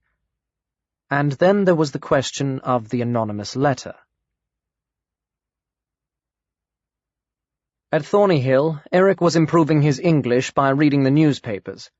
He had done his quota of work at the cafe, but had accepted a small cash payment instead of lunch, since Bartlemy had managed to imbue him with the idea that it was an offence against local custom to eat out when you were staying somewhere as a guest. He had slept out only once so far, lured indoors by the comfort of the bed and the restful atmosphere of the house. In the evening he and Bartlemy talked about poetry and politics and the alternative world that had been his home, but his host studiously avoided any discussion of Nathan's dreams. The newspapers had been Bartlemy's suggestion. He had returned from shopping at Sainsbury's in Crowford with an armful of the quality press. Reading one of the multiple supplements, Eric gave an exclamation in his own language. Hoover, who had been watching him with the air of a schoolmaster surveying a promising pupil, pricked his ears and gave a short bark. "What is it?" Bartlemy asked, emerging from the kitchen. "This." Eric had evidently paled. His dark skin had a greenish tinge. He indicated a lengthy feature illustrated with 2 photographs. One showed Annie and Rowena Thorne wielding a piece of paper in the bookshop. The other, printed by special permission of Sotheby's, was the Greenstone Grail. "Yes, that's Annie," Bartlemy confirmed. "Not a bad picture for a newspaper shot." "She's famous?" Eric queried, looking inexplicably troubled. "Good heavens, no. It's just because she found a missing document that may prove Rowena's right to reclaim that cup. It used to be the property of her family." "Not possible." Eric made a graphic gesture of dismissal. He gestured frequently and with energy, Bartlemy noticed, perhaps to compensate for his still imperfect grasp of the language. "Cup is from my world. Must not be here." "Are you sure?" "I cannot mistake. I never see it. It is too important. You would say holy, but I see many pictures. Is first of 3. Everyone know of them. Part of religion." "I thought you didn't believe in God," Bartlemy murmured. Eric struggled to explain himself. "Religion is not God. Religion is spirit, faith. There is word you use here in church. Salvation. We are not many now, people of my world. Even Eos die soon. But we believe we'll be saved. Maybe just one man, one woman, but they will not be sterile. We'll have children again. Our world will continue. Salvation. And this cup is part of that? Bartlemy pursued. Very important. Special. Holy. First of 3. Cannot be here. Is kept in safety, in secret place, guarded by monster from ancient time, until is needed. What do you mean, first of 3? 3 things. Cup, sword, crown. Belong together. All holy. Cup of stone, sword of straw, crown of iron. Make great spell to save us. Sword of straw? Bartlemy echoed. Straw, Eric repeated. Is special metal in my world. Very strong, make sharp edge, sharp point. I not know name here. Maybe not exist on Earth. I see. The stone, too, would be different. Perhaps just slight molecular differences, but it would defeat analysis. And the age, from another universe, another time, impossible to date. That would explain the anomalies, although iron seems to be iron everywhere. He fell silent for a moment, pondering. Eric returned to his contemplation of the newspaper, as agitated as a Catholic might be to find the Shroud of Turin on Mars. So, what is this great spell? Bartlemy asked at last. Is deep mystery, Eric said. If we know, our world is saved. But no one knows. Maybe Grandier find out. People say first Grandier make 3. Long, long ago, 1,000,000 years our time. Cup is sometimes full of blood. Sword moves without hand to hold. Crown has many powers. I not know them. His crown, his blood. Sword that kill him. True stories so old, much confusion now. Is forbidden to discuss, because people may invent. Lie. Religion must not lie. That's a novel idea, Bartlemy remarked. What was the first Grandier's name? Great secret, Eric said. Grandier's name always secret. I think name in language of force has power. Yes. Names have power. Language has power. Especially the language of magic. I wonder. How is this here? Eric reverted to his former plea. Is wrong. Bad. If cup here, my world cannot be saved. No hope left.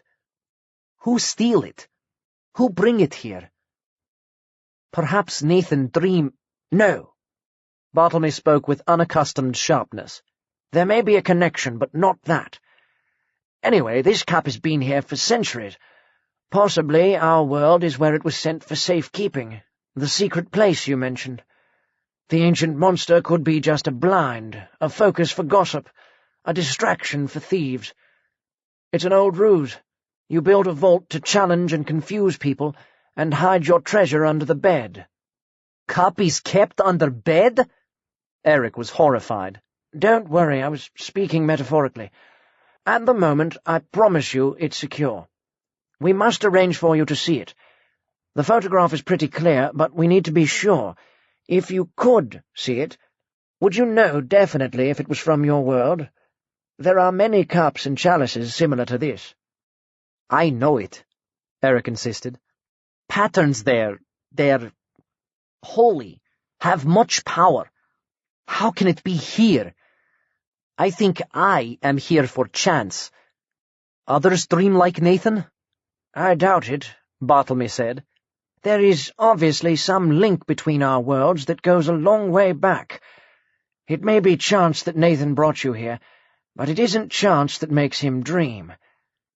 I need you to tell me everything you can remember about the cup, and the other items. In our world, the cup is also supposed to be one of several relics. 3 or 4, legend is unclear, Another is a spear, which might be transposed into a sword. I don't know about the crown. Stories have always centered on the cup. Here, too, it is said to have held the blood of someone holy. There seem to be parallels between the traditions in your world and ours that cannot be coincidence. Do you give the cup a name, or is that secret too? Sangreal, Eric said. That is sangre, blood, and grala, cup, bowl, is word in language of force. It sounds, Bartlemy said, like the language we use here for strong magics, which is in turn a source for many other languages. Your world may be far more advanced than ours, advanced enough to be on the verge of annihilation, but there are plainly many basic similarities. Right. Let's have the story from the beginning. It isn't forbidden to discuss it here. Eric told him all he could, but he knew little more than the scanty details he had already provided. The first grandeer had been a ruler of great power and holiness, treacherously murdered by his best friend, an ending he himself had foreseen, though why he had done nothing to avoid it was not clear. In some versions the killer was his own son or his sister-wife. He had prophesied that eventually mortals would misuse the magic that abounded in their universe, and it would turn into a poison that would destroy them. But he had created a spell that might yet save them, a spell that was embodied in the cup, the sword, the crown. The cup that had held his blood, the sword that slew him, the crown he had worn in life. Yet he was slain before he could reveal what it was. Why? Asked Bartlemy, gently practical. It seemed a particularly ill-timed assassination. Eric shrugged and gestured, looked both tragic and doubtful. It was fate, doom, a grim inevitability. Or maybe it had been written down in a document since lost, or whispered in someone's ear and passed on, down the ages, to each chosen listener, until the moment came when they would speak the words aloud. But the moment had come, and no one had spoken. Why should the cup be hoarded in an alien world by those who did not know its value? Were the sword and the crown here too, or scattered throughout assorted universes? They must be recovered and returned to Eos, and then maybe the spell would be completed. Perhaps that is why Nathan bring me here, though he not know it. Is pattern, destiny. Cup not safe here. Must be watched, guarded. Bartlemy remembered Nathan's reference to the star shining only on Eid. Someone's watching, he said. Are you quite all right at the moment? It was Edmund Gable who spoke, one of Nathan's classmates, and the boy who occupied the bed next to him in the dormitory. They both played on the cricket team and had been good friends almost from the beginning. Of course I am, Nathan said. Ned looked anxious and unsure, a state of mind that wasn't normal for him. Why? You don't seem to be concentrating in class lately. Only a B in chemistry and... Nathan grinned. You sound like Brother Bunsen. This was their nickname for Mr. Bunyan, the chemistry teacher. Chemistry isn't my subject. Of the sciences, I prefer physics and biology. You know that. You used to be on top in all of them. Something's wrong. Something weird. I woke up last night and looked at you, and you looked sort of... dim. Thanks. I'm supposed to look clever in my sleep? Not that kind of dim. I mean, blurred. Like you weren't quite there. Nathan's heart jolted so violently it was a minute before he could speak.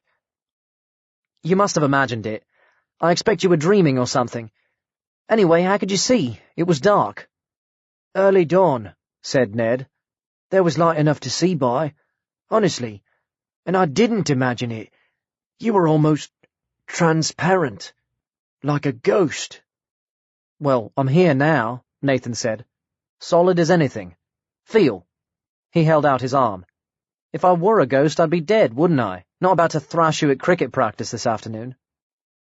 He brushed the incident aside as best he could, and Ned didn't refer to it again, but Nathan was horribly frightened. Until Ned spoke to him, he had completely forgotten his dream. How many other dreams might he have forgotten? Was there information he ought to know, mislaid in his subconscious? And what might he have done on all those lost voyages? Supposing he dreamed every night? He tried to rein in speculation, tempering his panic with what he hoped was common sense. After all, he remembered the dream now, and surely whatever power it was that let such dreams happen, it wouldn't cheat him by blanking them out. The evidence of dematerialization was more disturbing. Presumably, the more real he became in the dream, the less real was the body he left behind. As he seemed to become increasingly solid every time, and he could find no way of stopping the process, he began to wonder what would happen if he disappeared completely from the bed in which he slept. Would he ever be able to get back? Instinct told him that his body acted as a kind of anchor, pulling his spirit home. Even in alternative universes, they were never entirely separate. But if his physical being vanished from this world, perhaps his spirit would be unable to find the way back. He would have to discuss it with his Uncle Barty. Somehow he felt sure the old man would know what to do. Or if he didn't feel sure, at least he felt hopeful. The relief of having an adult to turn to rushed over him like a sudden warmth, and he headed for his next lesson, French, in a more optimistic frame of mind. Even so, French didn't hold his attention. His thought drifted, back into the now-remembered dream. He was back in the chamber at the top of the tower, where the pale globes rotated slowly, suspended in mid-air, emitting a light that went nowhere. The Grandier moved around the room, studying first one, then another, his footsteps virtually soundless on the dark floor. Because the light illuminated so little, Nathan could only see him when he drew close to a globe. Then the white mask would glimmer into being, as though equally suspended, while his somber garments made his torso all but invisible. Nathan himself had no trouble finding concealment. All he had to do was keep well away from the spheres. What had Bartlemy called them? Globes of interdimensional space, bound by magic. The Grandier approached one of the peripheral spheres, spoke the word he had used before, a word not in the common language of Eos. Fia! Nathan trusted the subsequent flash blinded the man as effectively as it did him. Otherwise, if the Grandier had looked in the right direction, he must have been revealed. But the ruler was concentrating on the ceiling. A circular image had appeared, inverted. Nathan guessed it was C. There was just a breadth of dark blue, with a thin strip of sky along the bottom, curving slightly as it was refracted by the sphere. He wondered if it was the ocean he had seen in another dream. The Grandier obliterated the image with another word and moved on. A different sphere, a different scene. A tumbled mass of reddish rock with what looked like the entrance to a cave, a high-tech cave, with sliding doors emblazoned with a sun symbol in bronze. Nathan was reminded irresistibly of Thunderbirds, but when the doors opened, a figure emerged, far smaller than he anticipated, changing the whole scale of the scene into something huge and magnificent, though it was difficult to appreciate it upside down. The figure wore futuristic clothes of a dull rainbow sheen, and seemed to have a shaven head, but he thought it might be a woman. It descended a flight of steps set among the rocks and was lost to view. The Grandier watched for a few minutes while nothing happened. A featherless bird, like a Xorian, dropped out of the yellow sky and snatched at a snake, which stretched its jaws in threat, a spiked ruff extending around its neck. But the Grandier did not wait for the outcome, and the image flicked out. Several more scenes followed. There was a world of snow where shaggy beings shuffled around, insulated from the cold by a pelt of fur that might be their clothing or their hide. An enormous creature like a mammoth hove into view, surmounted by a carved seat where 3 more of the shaggies perched precariously. Then there was something that resembled a medieval village, with worn thatch on the roofs, and smoking chimneys, and a young woman in padded leather trousers whose hair was an extraordinary apricot gold. Then a woodland scene that for some reason made him uncomfortable, a woodland in autumn, but an autumn richer than any he had ever imagined, where the leaves were yellow and flame red and crimson and magenta, and vividly spotted fungi swelled from every tree bole. Other visions unfolded in succession, a desert with riders mounted on two-legged reptilian animals winding across it in a long defile, a city on top of a cliff where bridges and buildings extruded from the rock as if they were part of it, a forest of giant mushrooms, their ragged caps overhanging a house or temple with scarlet pillars and curling roofs. Lastly, there was a wide green lake, mirror-smooth, and bordered with spiked bulrushes 20 feet high, and beside it a purple-clad man sat on a flat stone in what might be meditation, still as a tree. These are other worlds, Nathan thought, awe mingling with a strange excitement. The globes are like peepholes in the very fabric of space and time, and I can see through into different realities, different states of being. And these are just a few. There must be thousands of them, millions, perhaps billions, many of them far more alien and bizarre. There could be places where the world is flat, or the sea is pink, or the most intelligent life form is a talking rabbit. Infinity has room for everything. And everything seemed to him suddenly such a big word. He had never known how big, a huge word, encompassing realms beyond imagination, and galaxies beyond counting, and creatures of every size and shape and form. His mind could not stretch far enough to take it in.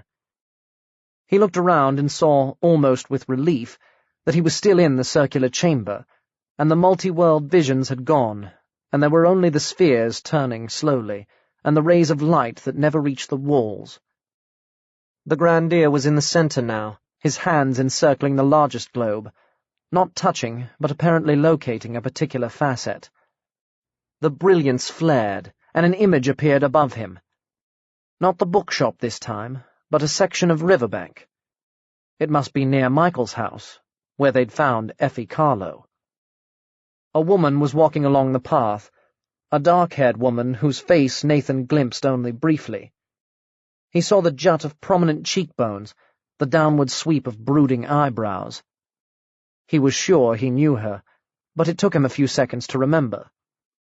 Rihanna Sardou, the actress and TV star, Michael's absentee wife. He wondered why she was back, now of all times, and what it meant, seeing her walk along that stretch of river, if indeed it meant anything at all. She had a perfect right to come back if she wished to, he told himself. After all, she lived there. As she went past, the long grasses beside the path parted, and a face peered out. A swarthy, warty face, half covered in hair, the narrow eyes netted with wrinkles, the expression both sly and somehow desperate. Nathan had seen that face only once before, and then just for an instant, but he recognized it immediately. The prisoner in the dark wood. He started, twisting his head, trying to see better, but the dream had begun to slip away, and the picture vanished. There was a moment when the white mask seemed to rotate slowly among the globes, as though seeking him out. Then sleep engulfed him again. He emerged from his recollections to find the class had fallen silent, and the teacher was eyeing him expectantly. A page of French prose was open in front of him. With only a little prompting, he began to translate. Dave Baggett turned up at the house on Thursday evening. Hazel, listening at the kitchen door, heard him say to her mother, "Now the old witch is gone, you'll take me back, won't you? Kicking me out wasn't your idea. It was all her. She hated men. Evil old hag." She's dead, Lily said listlessly. "Can't say I'm sorry. I know, she was your grandmother, but—" "I don't want you back. I don't want you to come back at all." "Don't be so fucking silly. You're my wife. This is my home. I've got a right to be here. You can't turn me out." More four-letter words followed, and shouting, and eventually the sound of a blow. He gets to that part much sooner these days, Hazel thought. Her mind whizzed around, wondering what to do, who to turn to. If only that police detective was still around. But he hadn't proved much use after all. She slipped out, hearing her mother sob, feeling a tug at her insides that made it hard to go. But she must get help. It was just after 8 when she arrived at the bookshop, rattling the knocker, clutching at Annie when she opened the door. "Nathan said, come to you," she explained. "No, you mustn't go back there. Dad's too strong. Find someone. Call someone." They found Michael, on his way to the pub for a quick pint. Seeing him, Annie thought for a confused moment that he looked like the answer to a prayer, her knight in shining armour. Then she remembered that Dave Baggett was a big man, heavily built, where Michael was thin and whippy, and suddenly she was afraid for him, and terrified for Lily, and all the mixed-up fears made her behave stupidly, stammering and clasping his arm. "Call the police," he said tersely. "No, don't come with me, just show me the way." But they went with him, of course, while Annie called the police on her cell phone, hearing the shiver of panic as she spoke. "Please, come quickly." At the Baggett's house, the front door was open the way Hazel had left it. Michael went in, and they heard his voice raised, sharp and cold and unfamiliar, a scuffling sound, a thump, a fall. "Wait," Annie told Hazel, and rushed in. They were in the kitchen. There was a chair upset and broken crockery on the floor. Lily had been washing up, and she was crouching by the wall, with her hands trying to cover her face. Michael was struggling to his feet, with blood running from his nose, but Dave Baggett hit him again before he could stand up, and again, calling him interfering, a busybody, and the usual foul names. Annie screamed at him to stop, but he paid no attention. She made a grab for him, but he knocked her aside. Then she saw the saucepan on the drain board, the kind of heavy-duty saucepan that could also go in the oven, and she picked it up with both hands and swung it, bringing it crashing down on his head. And then he was crumpled up on the floor, as much as his substantial figure could crumple, and Michael's face was all blood and anger and amazement, and Lily uncurled herself, forgetting her damaged face. Annie stared down at what she had done, totally horrified. "Maybe I've killed him." "No such luck," Michael said grimly, and suddenly he hugged her. "You star! You star!" "You're bleeding on me," Annie said. "Let me clean you up." "I'll get something," Lily offered. Her face was bruised, but not bloodied, and she seemed to be pulling herself together. "I wasn't much use," Michael said ruefully. "Was I?" "You were wonderful," Annie whispered. "Should we try to revive him?" "No." Then Hazel came in with a neighbour, and about 10 minutes later uniformed police arrived, and there were cups of tea and offers of help, and Lily was adjured to call her lawyer about an injunction, and Dave Baggett came to himself with a severe headache to find he was being bundled into a police car and taken away. "Is he being arrested?" Hazel asked one of the officers. "Not at the moment, unless your mother decides to press charges, but CID want to question him about the death of the old woman, and a night in the cells won't hurt." "It was brilliant," Hazel told Nathan the next evening. "I don't care if he is my dad. It was totally brilliant. I think your mum is the bravest person in the world." Nathan grinned, bursting with suppressed pride. "I like her too." He added presently, "I wish I hadn't missed it. I don't suppose I could have done anything, but—" "You didn't need to. Your mum did it." "School's fine, but boarding is a pain. With all this stuff happening, I ought to be here. Thank God vacation starts soon." Because he was at a private school, his term finished well before Hazel's. "The best part is, the police think he might have pushed Great-Grandma in the river." "Are you sure?" "It's obvious," Hazel said.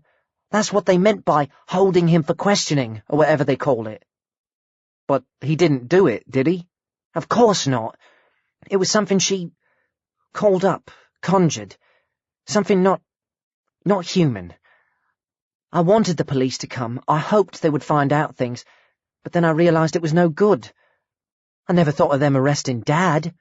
It's really neat. But what if he goes to prison? I hope he does, Hazel said. There was a note of defiance in her voice, and Nathan didn't push it any farther. Later, he asked his mother about it. Did the police really think Hazel's dad shoved Effie Carlo in the river? I don't know, Annie said. They haven't told me. Do you think so? She sighed. At heart, she wished she did. No, that would take planning. Sneaking after her, catching her unawares, picking the right spot to do it. His violence is always impulsive, not planned. I hate the way he behaves, that goes without saying. But there's a big difference between hitting someone in anger and killing someone in cold blood. I'm sure Effie's death was just an accident. There was a pause, loaded with thoughts unspoken. Well, anyway, Nathan said, you hit him with a saucepan. That was just... wow. Annie couldn't help smiling at the glow in his eyes. After recent misunderstandings, and despite burgeoning problems, suddenly life felt good. Michael was amazing, she said. It was brave of him to tackle Dave Baggett. Dave's much bigger than he is. Yes, but you did for him, Nathan said. She gave him a squeeze and noticed how tall he was getting, taller than her now. Have you seen Eric? Not lately, but we're going to Thorny Hill on Sunday. Uncle Barty says we've something important to discuss. That night, before he went to bed, he climbed up to the skylight to look at the star. He hadn't done it for a while. Things had been so busy, and there had been such a lot to think about. Sometimes it seemed to him that his head was becoming so crowded, soon his thoughts, maybe even his dreams, would start spilling out of his ears and eyes, taking shape around him. But then, perhaps they already had. There was Eric, and there was the star. It looked very ordinary and star-like, except that it didn't twinkle. It was just a steady white pinpoint of radiance. What else had it seen, he wondered? The prisoner from the Darkwood, who had evidently escaped the Gnomons and was hanging around for some secret purpose. The death of Effie Carlo? Hazel knew something, he was certain. Something she wasn't telling him. But maybe, like in books, it was something she didn't know she knew, or didn't think was important. And then he let go of his thoughts, because they were too many for him, and gazed at the stars of his own world, arranged in their grand familiar design, spelling out stories and mysteries for soothsayers, luring astroscientists into the wilderness of space. There were nights when the vastness of the universe oppressed him, but this time it seemed to him that the constellations were like signposts, and the routes were well known somewhere in his spirit, and all of it, every nebula, every galaxy, was home. His stars, his place, his world. He gave the intruder one last hard look, and scrambled down from the den and went to bed. Magic, Bartlemy was saying after lunch, is part of what we think of as the spiritual plane. You will see if you take a quick look at history that mankind, as a species, tends toward over-enthusiasm. We latch on to one big idea and try to use it to cover everything. Whatever it is, it has to be the only truth, the explanation for every single detail, every niggle, every hiccup in reality. First it was religion, then science. Right now we are trying to cut our world to fit the scientific laws. But there is a dimension of the spirit that exists apart from those laws. There are elementals everywhere, mostly in an incorporeal state, and they express themselves through what we call magic. Humans originally had no such powers, but power was given to them, or to some. Never mind how, the theory is too long for now, and that power is known as the gift. It is spread genetically, so these days there is probably a little of it in all of us. In its most extreme form, it can include intensive telepathic and telekinetic abilities, spellbinding, separation of spirit from body, influence over or partial control of other minds.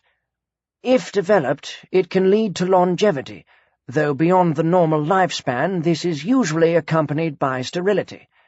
If overused, it will corrupt the user and turn to madness. But, owing to our present penchant for science, extreme magic is not widely used here. Perhaps that is fortunate. But it is in Eric's world, Nathan said. Evidently. Such power may be native to humans there. What is clear is that so much, force has been generated that it is, so to speak, floating around loose, like electric storms, hence the contamination. Uncontrolled magic is very dangerous in any world. I'm not sure how it could be poisoned in the way Eric describes, possibly by the misuse of an exceptionally potent spell. The people there are plainly so imbued with power that they habitually live for thousands of years and no longer have children. Someone like Eric, indeed, uses his power only to live.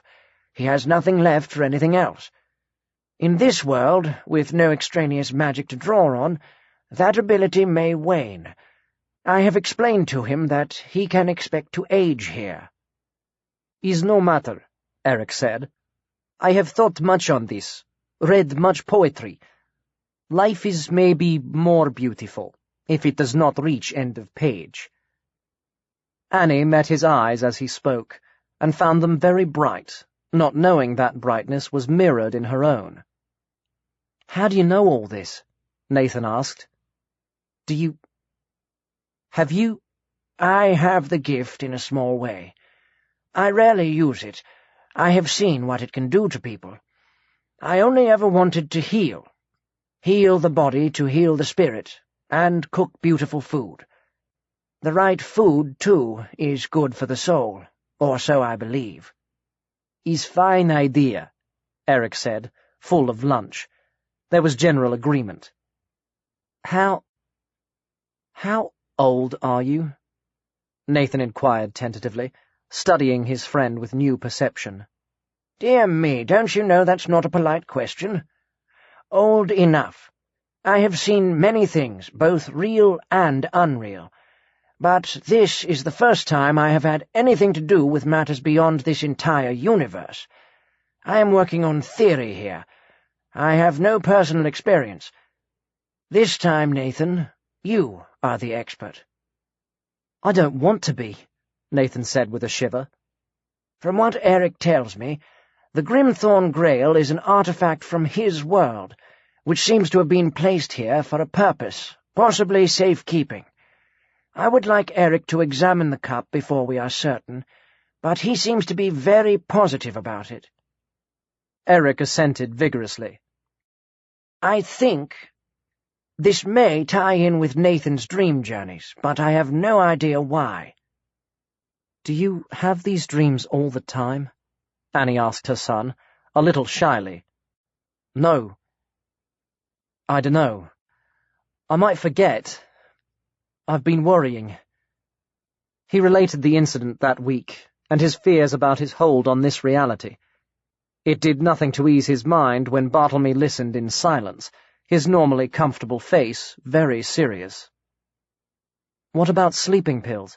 Annie suggested. Might they prevent the dreams? I wondered about that, Nathan said. Not a good idea. We don't know how long this problem will last, and Nathan needs to be in control. I can only say that I believe in due course he will learn what to do. We must have faith in whatever fates there may be to take care of him. There are, however, certain precautions that can be taken. He turned to Nathan. There is a preparation of herbs that must be kept in the bedroom. Don't worry, the aroma is quite strong, but not unpleasant.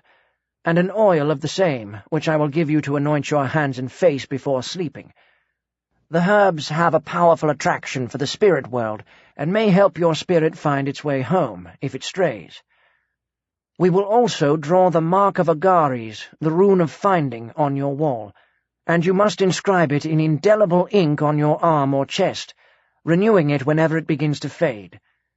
But how effective such things will be across the barriers of space and time, I do not know." "You're not very encouraging," Nathan said, hoping he sounded brave, and realizing he didn't. He had been privately sure Bartlemy would have a solution. "Then take courage. Have faith. This ability has been given to you for a reason.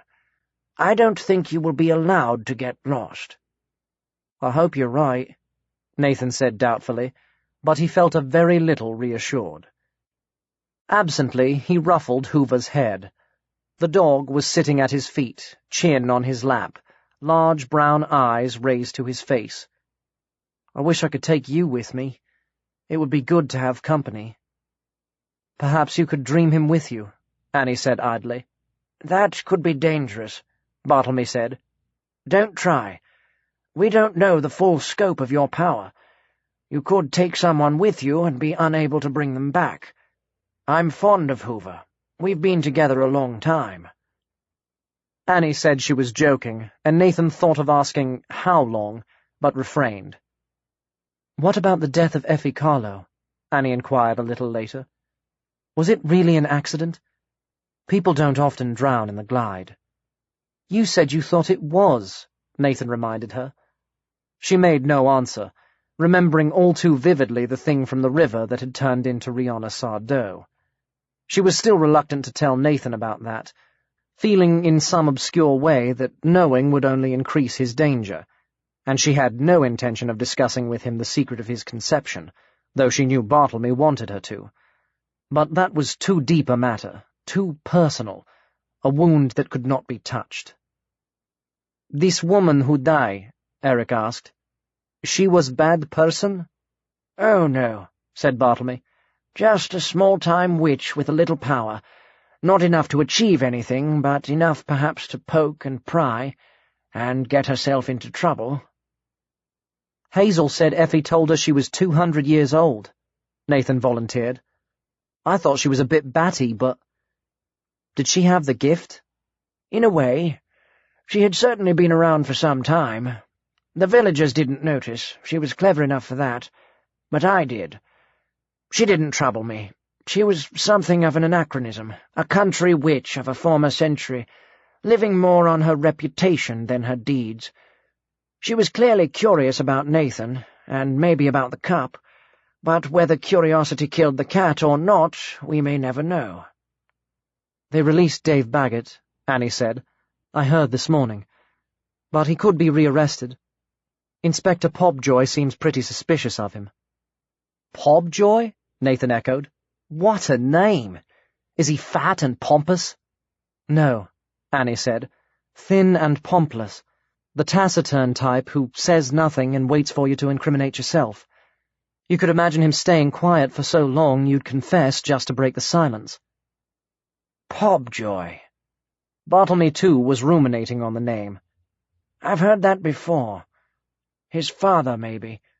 No, grandfather." "When?" asked Annie. "And where?" Nathan.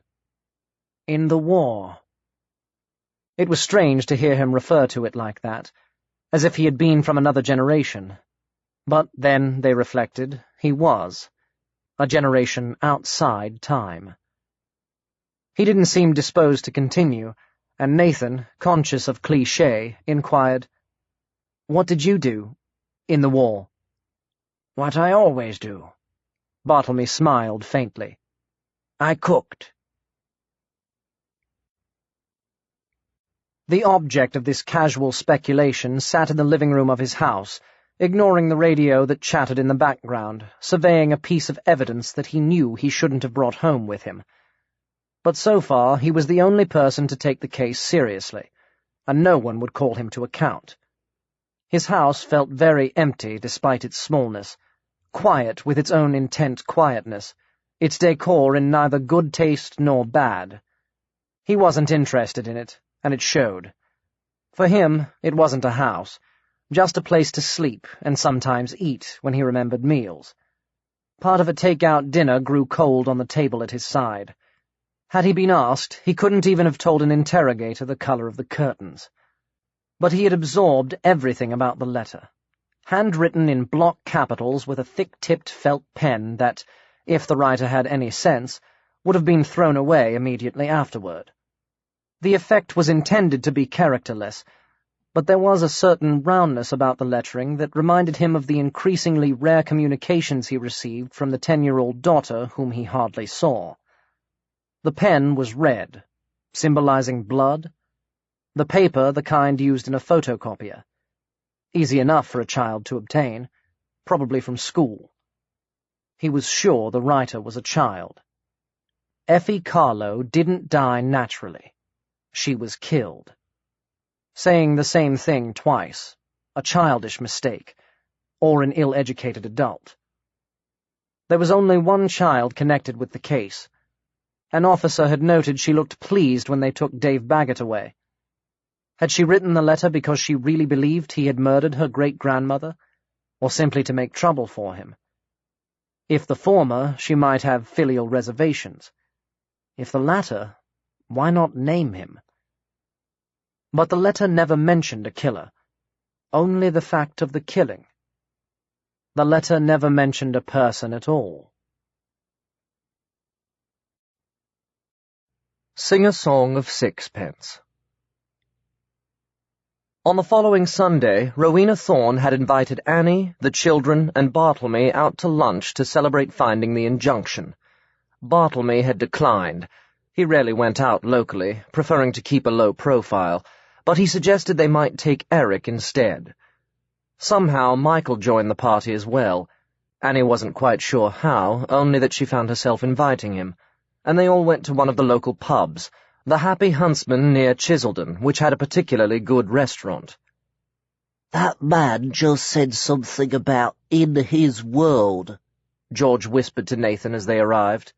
"Is he nuts?" "Is his English," Nathan said, improvising furiously. "He means his country."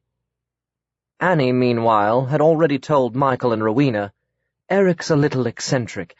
He thinks he's from another world. But he isn't mad or anything. Actually, he's frightfully intelligent. I expect it's just the shock of finding himself here. He doesn't talk about his escape, but I gather it was pretty traumatic." Which she felt was perfectly true, in a way. They sat down around a large table and ordered lavishly. Rowena insisted on champagne. The children were restricted to Coke. "Couldn't we pretend we're 14? George said hopefully. "You're allowed alcohol in a pub at 14, provided you don't buy it. And I have wine with Mum and Dad sometimes." "You've given me wine at home, Mum," Nathan put in. "And beer." "Yes, but this is a restaurant, and I'm responsible for all of you," Annie said. "So it's Coke." Hazel made no contribution. She was always at her gruffest with people she didn't know well, and she found both Eric and Rowena, in their different ways, rather overpowering. Nathan was rather startled to note how easily Mrs. Thorne got on with the exile, after a certain initial restraint. They seemed to be talking about poetry. The anthology Annie had given Eric contained many classics, Kipling, Yeats, Invictus, The Highwayman, apparently all old favourites with Rowena.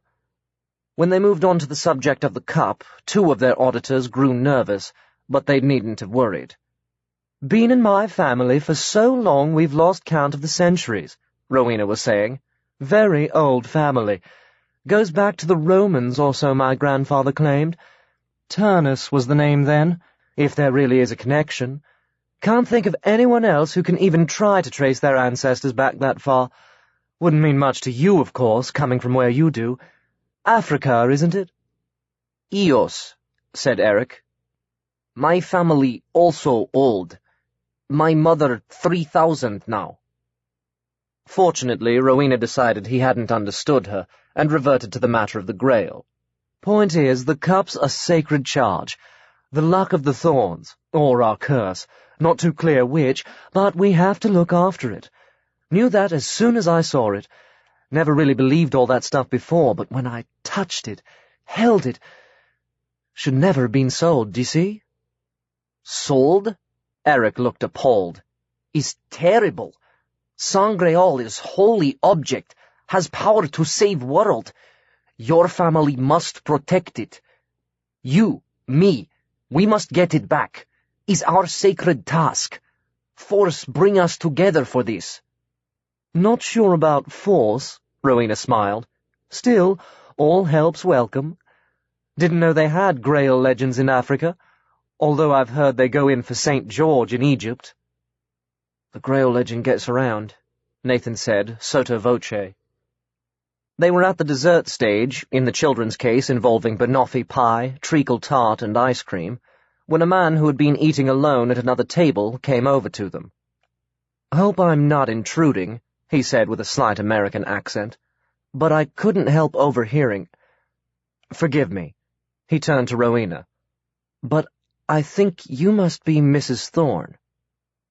Rowena assumed the aloof expression with which earlier Thorns had outfaced impertinence from the peasantry. She thought she could guess the man's identity already.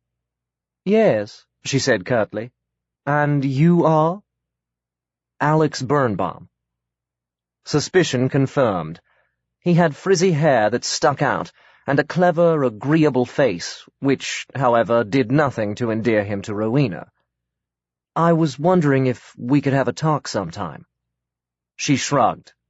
"Shouldn't think there's much point. Don't have a negotiating position." She added for the benefit of the rest of the table, "This is another one who's after the Grail. Place is crawling with them." "Your family bought it from Roland Thorne?" Annie said encouragingly. She knew from Rowena's manner that she shouldn't offer encouragement, but she felt sorry for the man. "That's right. I understand you claim the sale was illegal, but Joseph, he was my mother's great-uncle, didn't know that. I don't want the cup back, Mrs. Thorne, I assure you. All I want is some kind of compensation from the von Humboldts, some acknowledgement of remorse for what they did. Joseph Birnbaum had an amazing collection of art treasures. They took everything, and he and his wife, his children, his grandchildren, all died in Dachau. It's a common enough story, but that doesn't make it any better. My mother was a child. They sent her to the U.S. with friends. She was one of the lucky ones. As for the treasures, there's no doubt the von Humboldts are still sitting on much of Joseph's collection." "A bad business," Rowena said, "but I don't see what I can do about it. My only interest is in recovering the cup. If that's not what you're after, why are you here?" "To track down Dieter von Humboldt. This affair has brought him out into the open. Beforehand, the von Humboldts denied all knowledge of Joseph's collection. They've kept it out of sight since the end of the war. Believe me, Mrs. Thorne, I don't want money. At least not from you." "Everyone wants money," Rowena said, with an echo of the Graf's cynicism. "What do you want from her, then?" Michael said. "To ask about the cup. My mother had a disturbing experience as a child in Germany. It made a great impression on her. It's become our family ghost story." "What happened?" Annie asked. "Well, it was a few days before she was due to leave.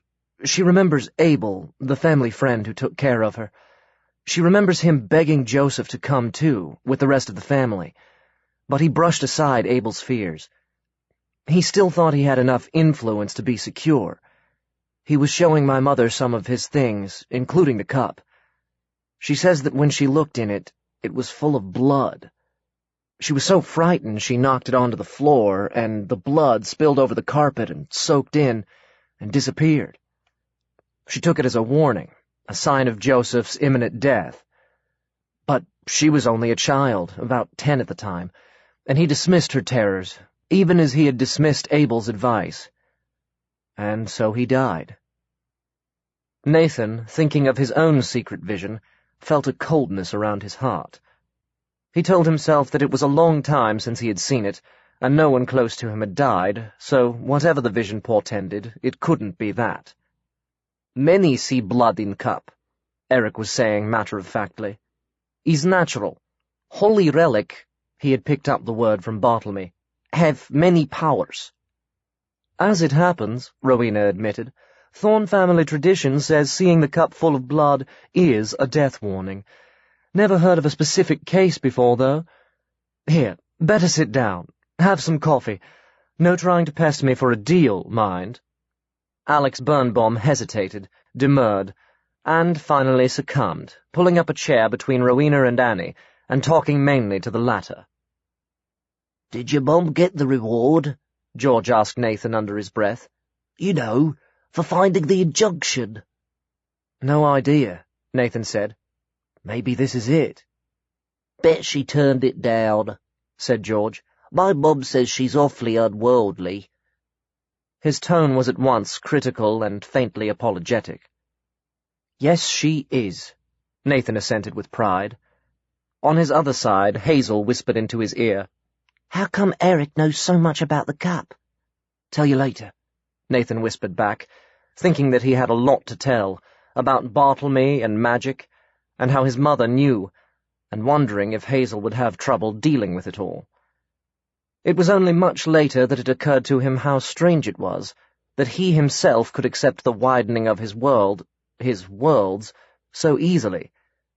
It was as if, on some subconscious level, he had always been aware that his own universe was full of undiscovered secrets, that Bartlemy, in his quiet way, was someone unique and special, as enduring as hill and wood, that beyond the science he was taught, there was a dimension that could not be measured by physical laws. The hardest thing, for some reason, was coming to terms with his mother's attitude. Her comprehension of the magical plane, her acceptance of it, was too far outside the range of normal parental behavior. Had he thought about it a little more, he would have realized that it turned her from being simply a mother into a person, and he was still young enough to find that unsettling. The grown-ups ordered more drinks in order to toast Annie for finding the injunction, and Michael for tackling Dave Baggett, and Annie again for her resourcefulness with the saucepan. George took a gulp of Michael's whiskey and turned bright pink, and Eric, who was going through an experimental stage with alcohol, sampled a Kahlua that he offered to share with Hazel, thus earning her deep, if largely silent, gratitude. The celebration ended on a light-hearted note, and they headed home in various taxis, feeling mellow and well-fed, any private doubts or fears temporarily set aside. At home, Nathan had drawn the mark of Agares on a piece of paper, which he taped to the wall above his bed. He also drew it on the inside of his arm below the wrist, in indelible felt pen. For school, he tucked a card with the rune on it under his mattress. Ned Gable, noticing the sigil on his arm, thought it was a tattoo and was suitably envious, while the games master told him to wash it off. Nathan didn't mention that he couldn't. Bartlemy had made up the herbal mixture that he promised, but it smelled too pungent to take it to Filed. It was the last week of term, and once vacation was underway he would be able to concentrate on sorting out his problems, if they could be sorted out, without the distraction of education. Hazel, being at a public school, had another fortnight to go, but after that they would be able to spend time together and solve the mystery of Effie's death, and the prisoner from the Darkwood, and the Gnomons, and the Greenstone Grail, and... He fell asleep on Monday night, with ideas whirring around in his head, and when he opened his eyes, he was somewhere else. Not somewhere he expected to be. There was no curved architecture, no panorama of the city, with its many-colored lights, and its skimmers, and Xorians swooping and wheeling as if in a complex aerial ballet. Wherever he was, it was completely dark. He seemed to be lying on ground rather than floor. It felt hard and lumpy, and rather gritty. His own body was quite solid. Parts of the ground dug into it.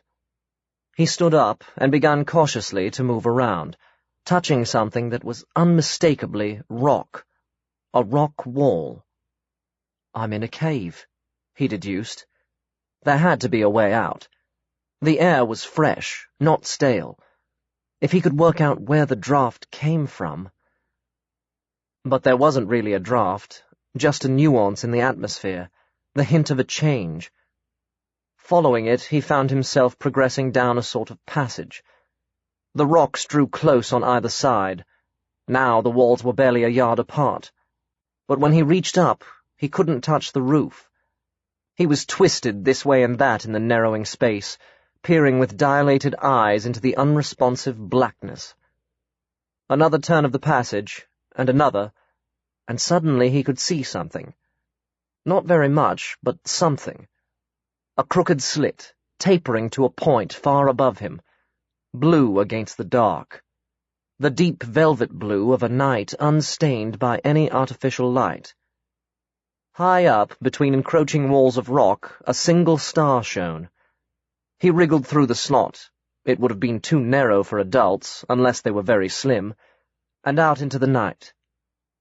He couldn't see very much in the star glimmer, but he was aware of a slope dropping away from him, of a vast empty landscape stretching out to some remote horizon. The air was cold and dry. Overhead, the stars soared upward in unfamiliar constellations, some huge and bright and near, others in distant clusters like glittering trails of dust. He didn't see any moon at first, but presently one hove into view, around a shoulder of rock to his right, a pinkish half-moon, fraying at the edges, dimming the stars in its vicinity. He thought, "That's one of the moons of Eos, I'm almost certain." But he didn't know where on Eos he might be, and there was little point in starting to walk somewhere when he had no idea in which direction he should go. In any case, he could see enough of the terrain to tell that it was very rugged, humped into low ridges and pitted with star shadows. Walking could be hazardous in the dark.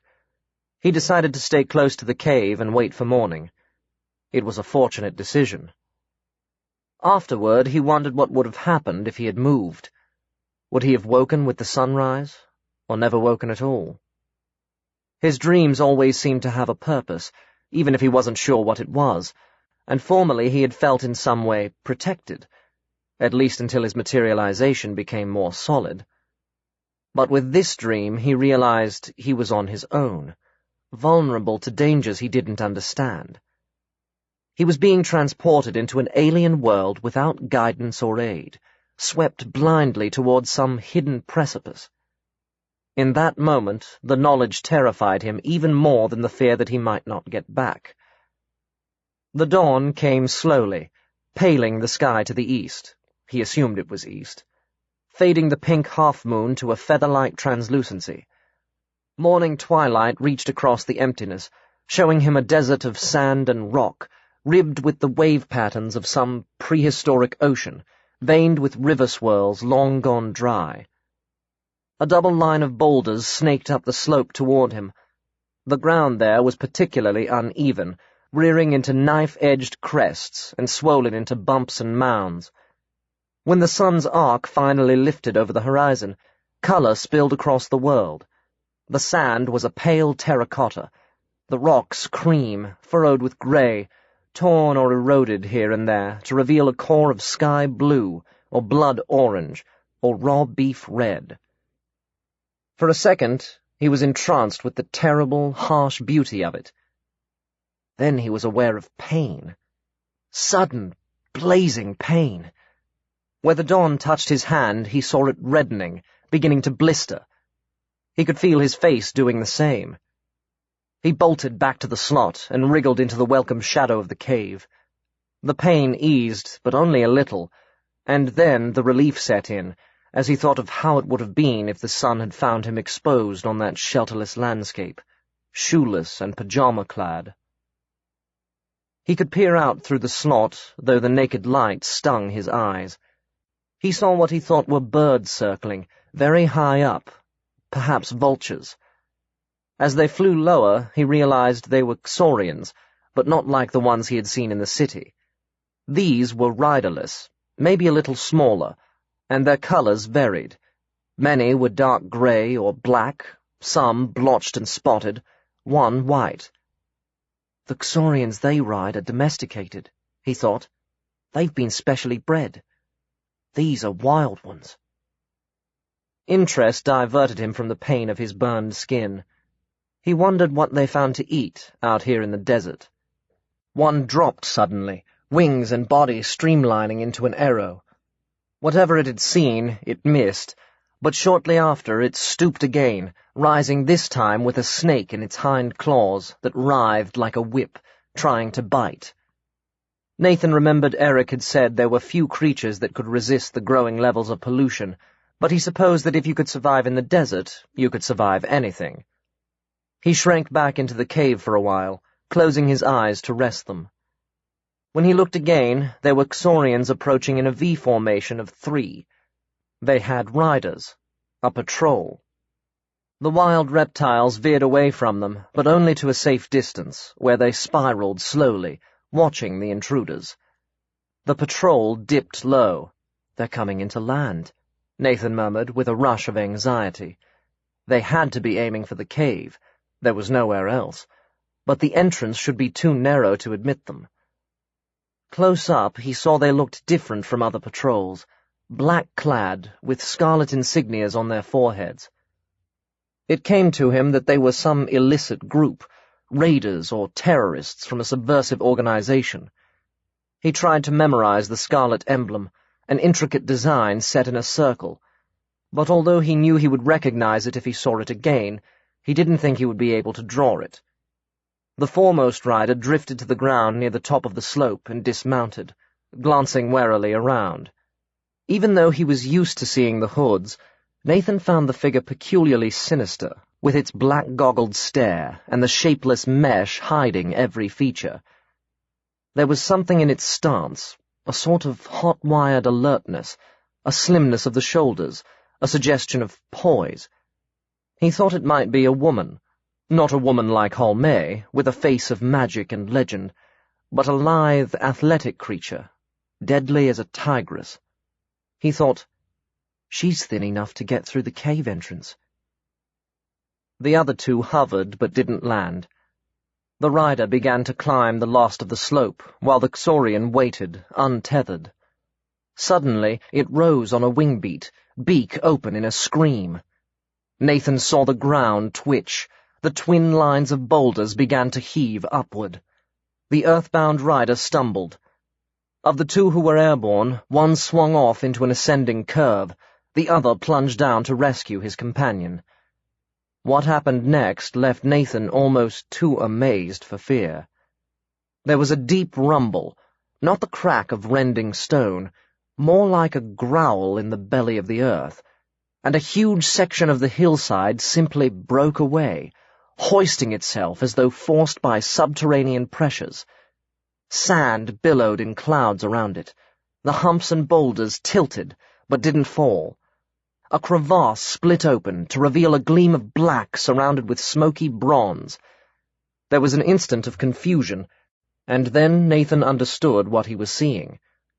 The monster had been lying on the slope, its hide the color and texture of the desert, blending with it, becoming a part of the sandscape, vast and invisible. If he had strayed a few yards further, he would have stood on it. The flattened skull was perhaps 40 feet across, surmounted by a double ridge of bone. The spines continued down its neck and along the spreading mass of its body, also somewhat flattened like that of certain desert-dwelling lizards that Nathan had seen on nature programs. Somewhere below, the remote coil of its tail rasped over the ground, raising more dust clouds. Nearer, jagged rocks uncrooked into elbow joints. A splayed foot shifted, making the cave vibrate. The fallen rider was trying to get up, balanced unsteadily on the head. Above her, another rider descended, his Xorian thrashing the air, its wings dwarfed by the monster beneath. Claws seized the woman's arms. Nathan was quite sure it was a woman, and lifted her, but she wasn't weightless, and the Xorian strained to gain height. The riderless reptile was also in flight, wheeling around them. Still higher up, against the sun, the third Xorian was being watched by its wild cousins. There was a stab of flame from some unidentifiable weapon, and they sheared off. The woman kept her head. Dangling in mid-air, with a piece of the desert rearing toward her, she managed a call, hoarse but imperative, repeated it more clearly, and her mount swerved to dip beneath her. But the monster was not so easily balked. Encumbered by its own weight, slow from long slumber, still it was starting to awaken fully, its movements accelerating. The great head swung around, the jaws parted, displaying triple rows of haphazard teeth. A long, deep blue tongue unraveled, thick as a conveyor belt, wrapping itself around the lowest Xorian, plucking it from the air like an insect. There was a snap as the maw closed, the crunch of teeth biting through bone. A flailing wingtip went limp and was swallowed up. The second rider tugged on the reins, exhorting his beast with word and spell, and gradually it began to pull away, struggling skyward with its burden. The behemoth gulped the last of its meal, belched foul air, Nathan pinched his nose, and turned in search of the next. That was when the third rider returned. Nathan, watching in an agony of helplessness and horror, had almost forgotten him. He dived into the monster's line of vision, skimming the knobbled landscape of its skull, sweeping the crevasse of one eye with an out-thrust pinion. He must have punctured the surface, for a bubble of white fluid appeared, blurring its gleam, and red welled within the white. With an alarming burst of speed, the head twisted, snatching at this new prey. But the smaller reptile was too quick and too agile, swerving out of range and looping around for another pass. Again it dived, aiming for the other eye. Nathan saw the rider point with what must be a kind of gun. But there was a brain somewhere in the giant's skull, and the monster learned from its mistakes. The eyelids snapped shut. The flame flash sparked harmlessly off its hide. The head jerked back, and the tongue was unleashed in a movement too swift for sight to follow. For an instant, Nathan saw rider and mount struggling in a blue coil of muscle. Then they were sucked into the vast gape of its maw. It took longer over its meal this time, grinding at the morsel as if something about it was too tough or stringy to be effortlessly pulverized. When the jaws parted so the tongue could explore every cranny, Nathan saw fragments of black mesh caught between its teeth. He felt sick. The last of the invaders were farther away by now, but not far enough. The Xorian had landed so the woman could climb up behind her rescuer, and had then taken off again, flying more comfortably with the extra load transferred from its claws to its back. But it was gaining height too slowly, and the monster, its hunger whetted rather than sated, was alert and fast. Its whole body swiveled, the sagging belly grinding rock into dust, feet pounding the earth so the desert trembled. A sandstorm swirled in its wake.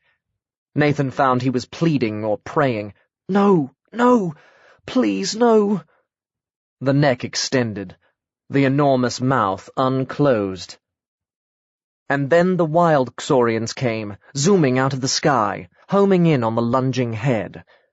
The white one led them, and the lashing of their wings forced both eyes to close, and the blind muzzle swayed to and fro, snapping at air.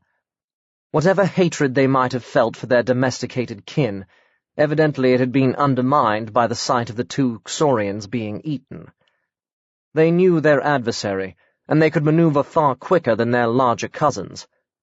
They swarmed around the skull, beating it with their leather pinions, clawing at every exposed glint of eye, the inside of a nostril, the shallow indentation of an ear. The blue tongue flicked out, probing, but without vision it could not snare them. The ridden Xorian gradually drew away.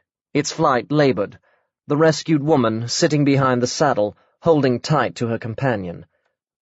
Nathan was almost sure they were going to make it. But the desert sun was growing dim, and the dream was slipping away.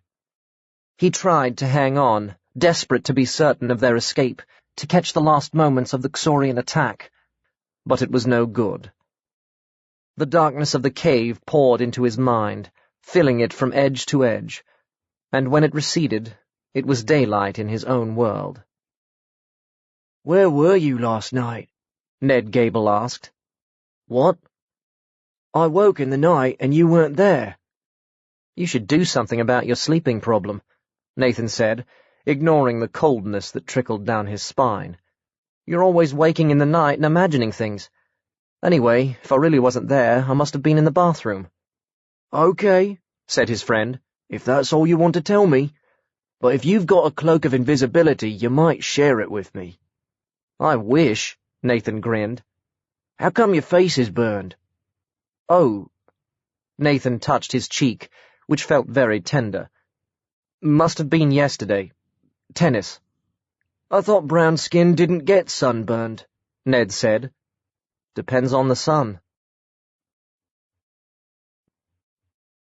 Back home, Annie was surprised to receive a visit from Alex Birnbaum, who wanted to take her out to lunch.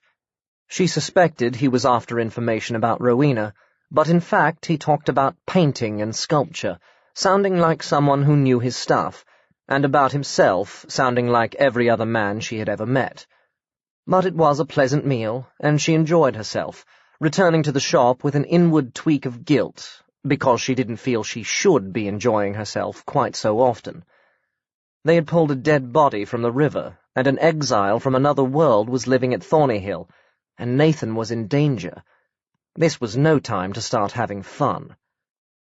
Later that afternoon, Inspector Pobjoy dropped in. Seeing him, Annie remembered the journalist from the Indie who had made a joke about village murders solved by old ladies. Only in this case, it was the old lady who was dead. "How are your investigations progressing?" she asked politely. The inspector was leafing through a book. In itself, this was not unusual. After all, it was a bookshop. But Annie was increasingly conscious that many of her customers had only a superficial interest in buying books. Insofar as he allowed himself normal expressions, Pobjoy looked startled at being questioned so directly. "There is progress," he said cagily. "Have you heard anything that might have a bearing on the case?" "No," Annie said boldly, throwing in a smile for good measure. She had had 2 or 3 glasses of wine with lunch and was feeling slightly light-headed. "I heard you released Dave Baggett. I must say, I don't think pushing his grandmother-in-law into the river is quite his style." "The evidence is inconclusive." "Do you really believe it was murder?" Annie persisted. "Is there any conclusive evidence for that?" "Let's say there are a few pointers," he amended, and, on an impulse, "we received an anonymous letter stating very specifically that Mrs. Carlo's death wasn't natural. Have you any idea who might have sent it?" "An anonymous letter? Good God, no!" Annie was genuinely taken aback. Whatever she had been expecting, it wasn't that. "Don't you think it could have been just someone out to make trouble?" "It's always a possibility. After all, there has been trouble. For Dave Baggett to start with." He was feeling his way, but her reaction wasn't what he'd anticipated. "You mean I hit him over the head with a saucepan?" She grinned mischievously. "I dare say that counts as trouble." "I didn't know that." His face lightened with the beginnings of a smile. "I heard there was a scene and you were involved, but not, the details. Good for you. Of course, we don't like to encourage the public to resort to violence, but—" "Of course."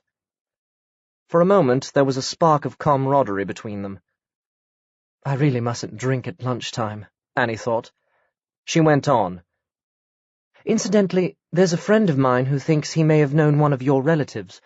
Bartlemy Goodman. He lives out at Thornyhill, in the woods. I don't suppose you've been to see him." "Which of my relatives did he meet?" His manner was cooling down again. "Well," Annie said, pulling herself together, "it wasn't Bartlemy, of course. He's not old enough. It would have been his father and your grandfather, I think he said, in the war. It could be coincidence, but Pobjoy isn't a common name, is it?" He gave a non-committal grunt. "Did you hate it when you were a boy?" Annie asked gently. He shrugged. "What's in a name? And, for the record, I asked the questions." This time he left without buying a book. The inspector interviewed Hazel in the presence of her mother, as required by law, with Sergeant Hale in the background for good measure. Hazel, almost completely hidden behind the tangle of her hair, was at her quietest. She felt both overawed by the presence of the police and resentful of that awe, nagged by guilt about her father, which she also resented, and frightened about the authorship of the letter. But writing a letter wasn't a crime, was it? And anyhow, they had no way of finding out it was her. Pobjoy placed the letter on the table in front of her. "Did you write this?" Lily Baggett stared at it in bewilderment. Of course she didn't. She would never do such a thing. I can't think why you're making this fuss over Great-Grandma's death. It was just an accident. "I thought she was your grandmother." The inspector seized on the discrepancy immediately. Yes. Sorry. My grandmother, Hazel's great-grandmother. Lily pressed a hand to her forehead in an effort to sort out the muddle of her thoughts. I'm getting mixed up. Anyway, whoever wrote that letter, it wasn't Hazel, and it's a lie. Please let your daughter answer for herself. Hazel sat with her lips clamped together, lest a stray word escape and incriminate her. She wished there were a tree at hand for her to climb. Did you write this letter? She allowed herself a quick shake of the head. Tell him no, Lily prompted, but Hazel still didn't speak. Our experts say this is the handwriting of a child. There was an appreciable pause. I'm not a child, Hazel said. No crime has been committed as yet, the inspector pursued, but the letter writer could be found guilty of wasting police time if she has some information about Mrs. Carlo's death that she is deliberately withholding. I told you my daughter didn't write— Please, Mrs. Baggett. Hazel, do you know something? Not really. How could she tell him what she knew? He'd laugh in her face, which would be worse than threats. I know it wasn't an accident, that's all. She went to the attic and locked herself in and never came out. I'd have heard her. My room's underneath. I always heard her before. So you wrote the letter? Mm. It was almost an admission. But she must have come out of the attic, Pobjoy said carefully, in order to get to the river. Hazel relapsed into silence. Would you like something to drink? Bacardi and Coke. She had never had one, but it sounded like a good idea. Just Coke, said Pobjoy, nodding at Sergeant Hale. There was Coke in the kitchen. The sergeant brought it to her, poured it into a glass. She must have left the attic, the inspector reiterated, to get into the river. Hazel mumbled something into the Coke. What? The basin was broken. Yes, said Pobjoy. There was a broken basin in the attic. Are you saying she might have been drowned in the basin, not the river? Hazel gave a half nod. It's true, she thought. A bit of the truth. The basin and the river. He would never manage the whole truth.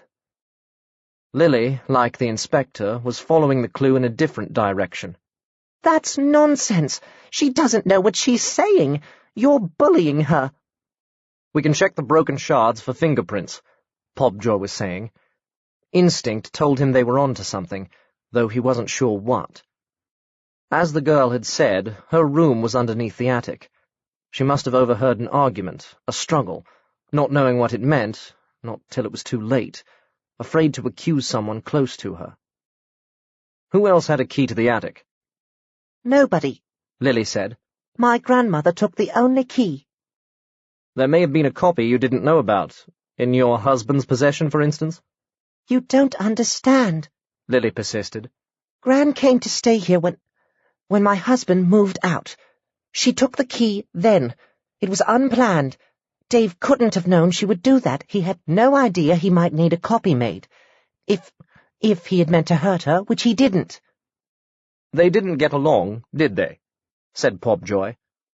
Her argument had been garbled, but he took the point. Every time he thought a clue was leading him somewhere, the trail petered out. Beneath his surface inscrutability, he was beginning to be annoyed. Gran didn't get along with most people, Lily said. She was She could be a difficult person. Why did she take the attic key? Pobjoy demanded. What did she want to do there? Lily merely looked baffled, but he saw the sudden tension in Hazel's expression, behind the disorder of her hair. She liked her privacy, Lily said, though she didn't look convinced about it. She wanted a place to be alone. What do you think? He asked Hazel. Hazel achieved a gesture between a twitch and a shrug, which got the interrogation exactly nowhere. I know you're keeping something from me, Pobjoy said, in what was, for him, a gentle manner. Why did you write the letter? Did you want justice for your great-grandmother? Or revenge on her killer? Hazel was looking down at her hands. This time she didn't even manage a gesture. Who are you protecting? He didn't expect an answer, but he got one, in the suddenly deep voice that she used when she was nervous or upset. Nobody. Then why won't you tell me what you know?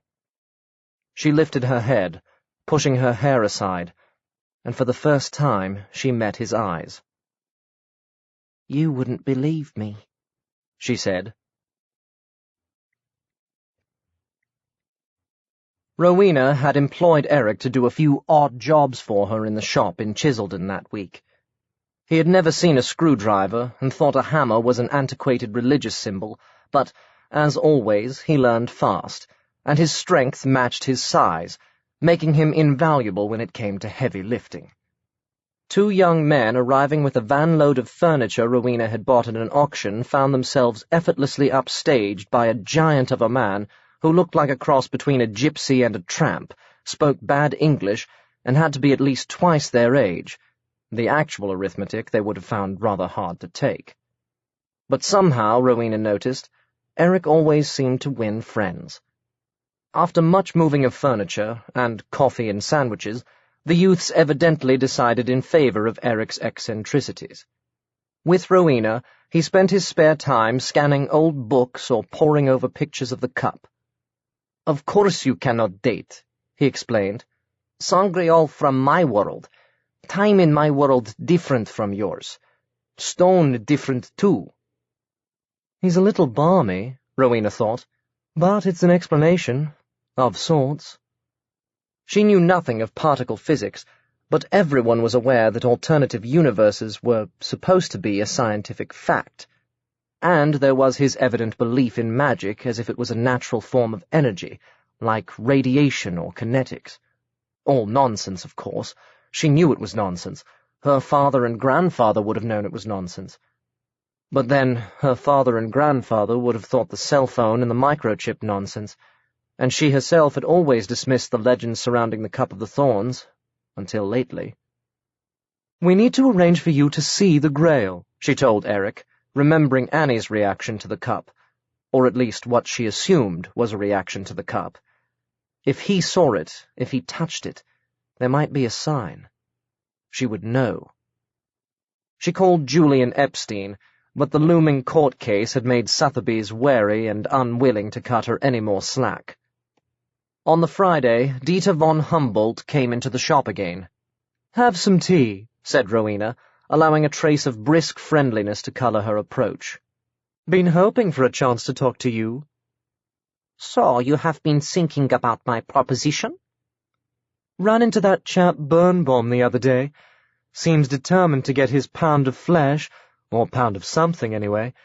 Says he wants justice, not money. Think it was justice." She led him into the back room and offered him a chair. "So," he said, "you want a cup, I want money, he wants justice.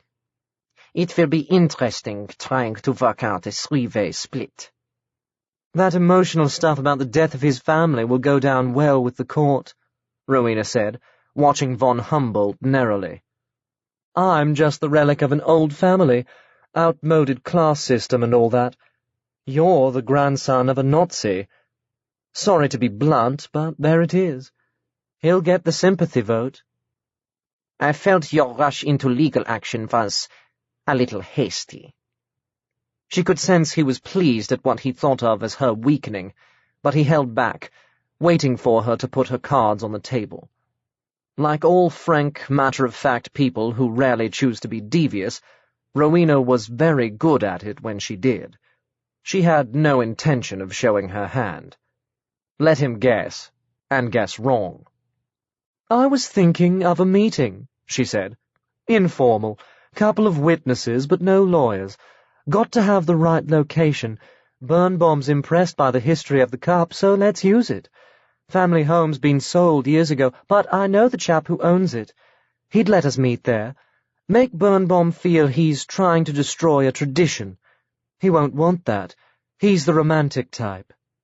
"That would benefit you," von Humboldt pointed out, "but not me." "We'd have to deal on the side. He won't give an inch to you. He might to me." "You are unscrupulous," the Austrian said. He sounded slightly shocked. "The cup belongs to my family. I want something out of this." "Something. I see. Yet you said all you wanted was the cup itself."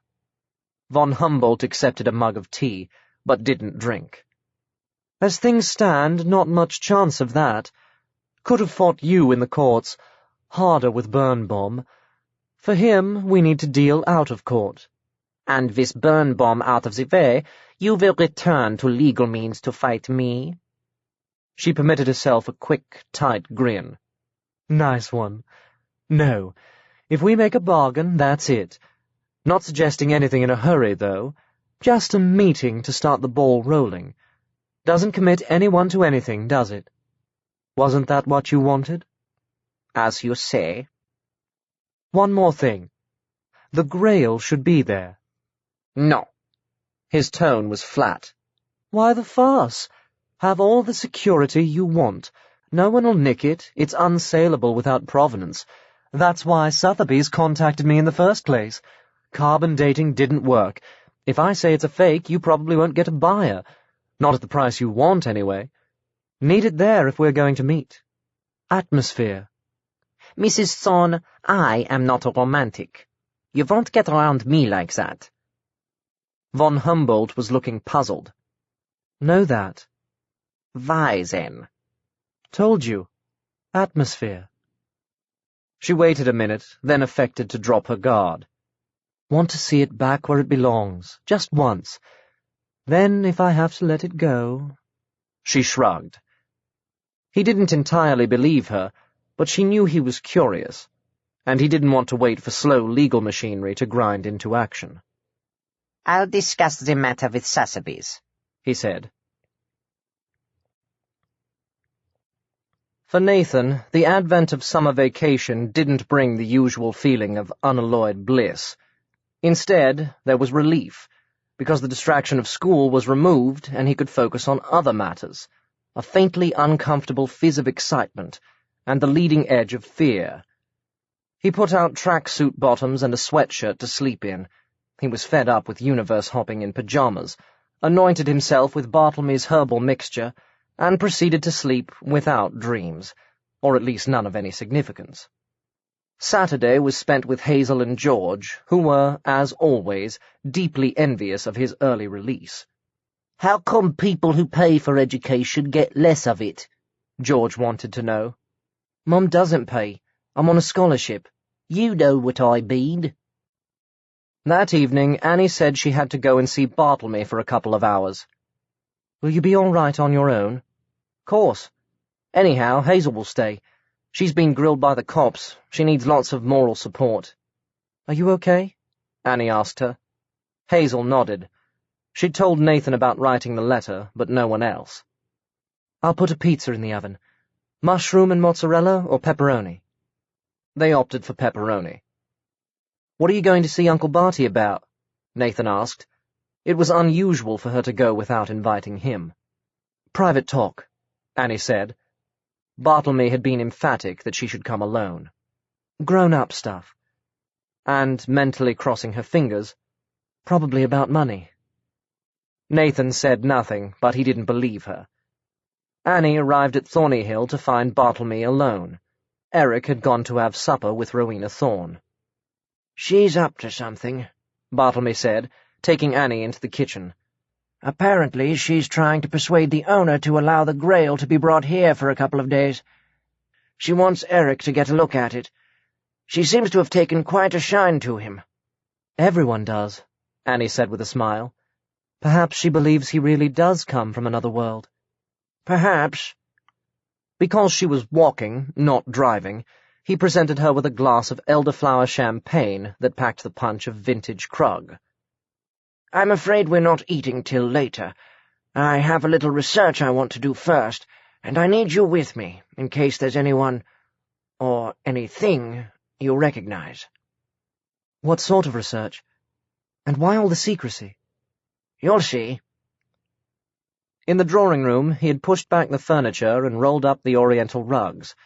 The curtains were drawn, shutting out the long, light evening. "I would prefer to wait for dark," he said, "but it would make us very late." He crouched down by the fireplace, striking a match.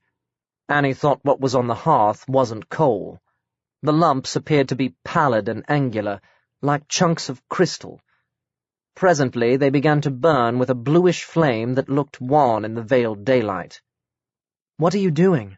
she asked him, and there was a note of fear or doubt in her voice. "Something I haven't done in a long, long while. I was never very good at it. My heart wasn't in it, as they say. But I had the gift, so I was taught all the tricks of the trade. I rarely use them. Cooking has always been magic enough for me." Hoover patted at his side as he began to sprinkle powder from a flask around the perimeter of a wide circle. A mark on the floor, faint as a shadow, indicated that this had been done before.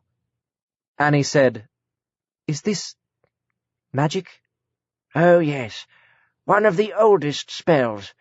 Quite powerful, really, but don't worry. As long as the boundary is correctly sealed, nothing can leave the circle." Still using the powder, he drew 4 strange runes beyond the rim. When not talking to her, he murmured something under his breath, words she couldn't hear properly, or, hearing, couldn't understand. "I'll do the talking.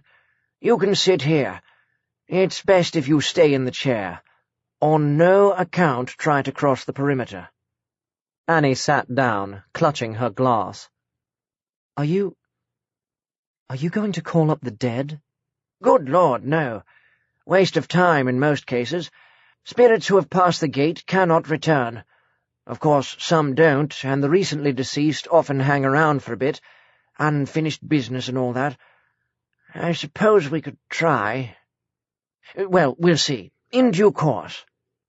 "Can you summon people from another world?" "No, that would take unimaginable power. The circle is just for this world. It's a way of getting in touch with spirits who don't usually talk to man, or people who don't want to. Once called to the circle, you see, they have to answer your questions truthfully. At least that's the theory of it.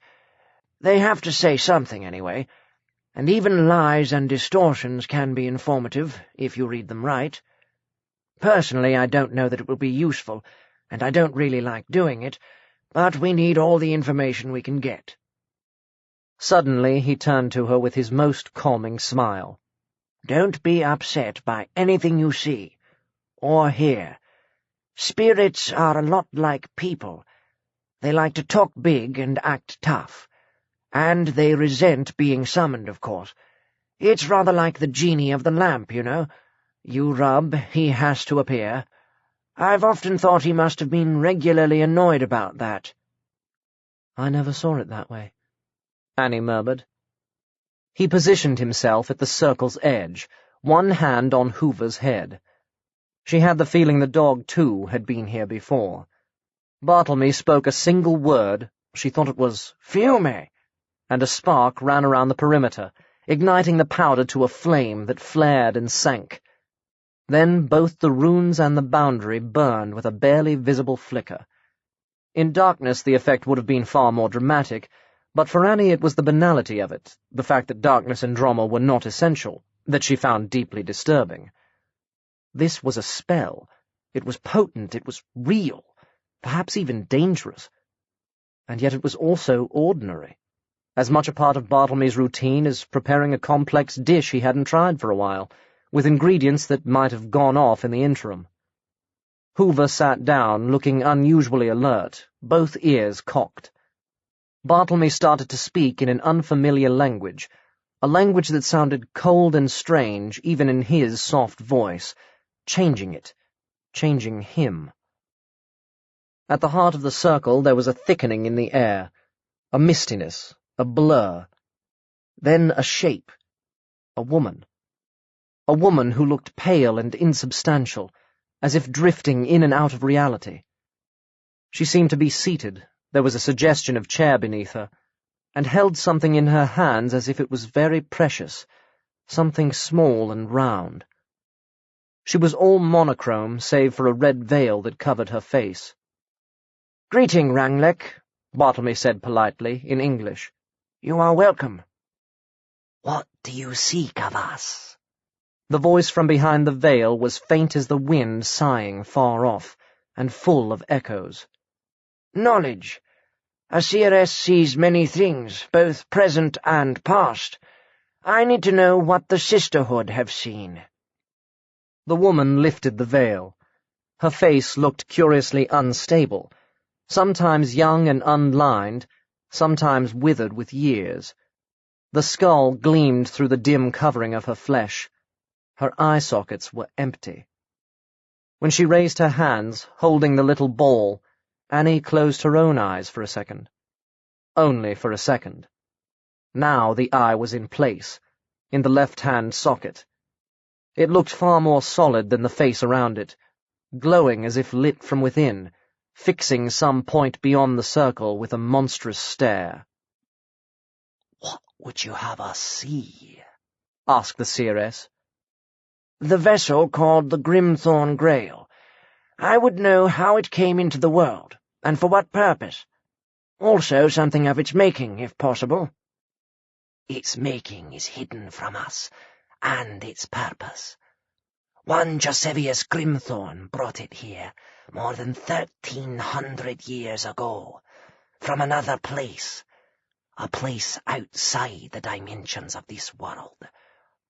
How he did this, we cannot tell. There was great magic involved, but it is unfamiliar to us." "If not its purpose, can you tell me of its power?" "Its aura is very bright." The eye shone brilliantly for an instant. Then Ragnarok blinked once, and a tear ran down the shadow of her face. It looked like blood. "It hurts us. We cannot look at it. Its power is great. It can wipe the memory of those who should not see it, or bind the tongue. It has protectors, beings, entities not of this world. They are invisible here, or nearly so. They speak words without thought, make footsteps without feet. They were sent with the cup." "Sent? Who sent them?" "We cannot see. There are spells here beyond our ken. It is perilous for us to pierce the shield. We will not do it." "I wouldn't ask you to put yourself in peril. Ranglek—" But the woman had already faded from view. "I could recall her," Bartlemy said, half to himself. "However, this is obviously a matter beyond the vision of the seers. It's probably useless, but we'll try elsewhere." He reverted to the alien language, the words hissing on the air like a music of knife blades. Another figure materialized in the circle, a man, very tall and all but naked, far more solid than the seeress. His body appeared to be made of braided muscle. Antlers sprang from the thick snarl of his hair. His face was all long bones and savagery, the way a stag might look if it were predatory and human enough to be psychopathic. "What is the word in the wood, Wild One?" Bartlemy asked. "The wood is shrinking. There is no word any more."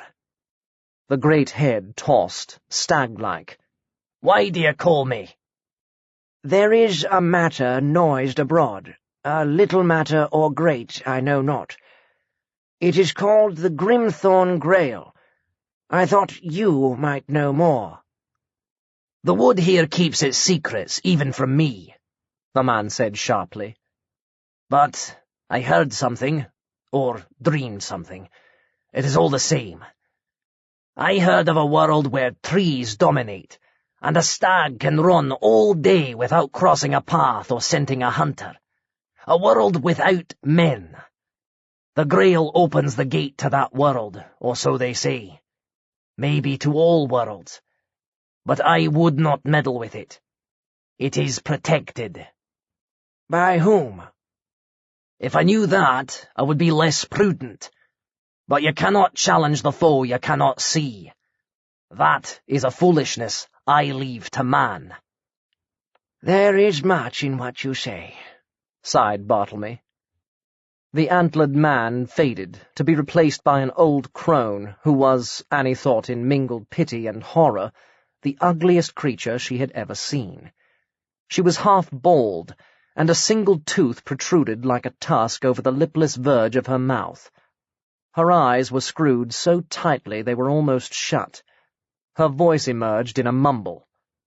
Bartlemy looked at her for a long moment, and then dismissed her unquestioned. "That one has grown too old and sleepy to know anything any more. Soon, I think, she will fall into the ultimate slumber, and nothing will wake her. Once she was powerful indeed. She was Hexate, the queen of midnight and sacrifice. But she drank too deep of whatever it was they were drinking, some potion or raw wine or blood, and now her brain has rotted. I wish I could say it was a tragedy. Ah, well."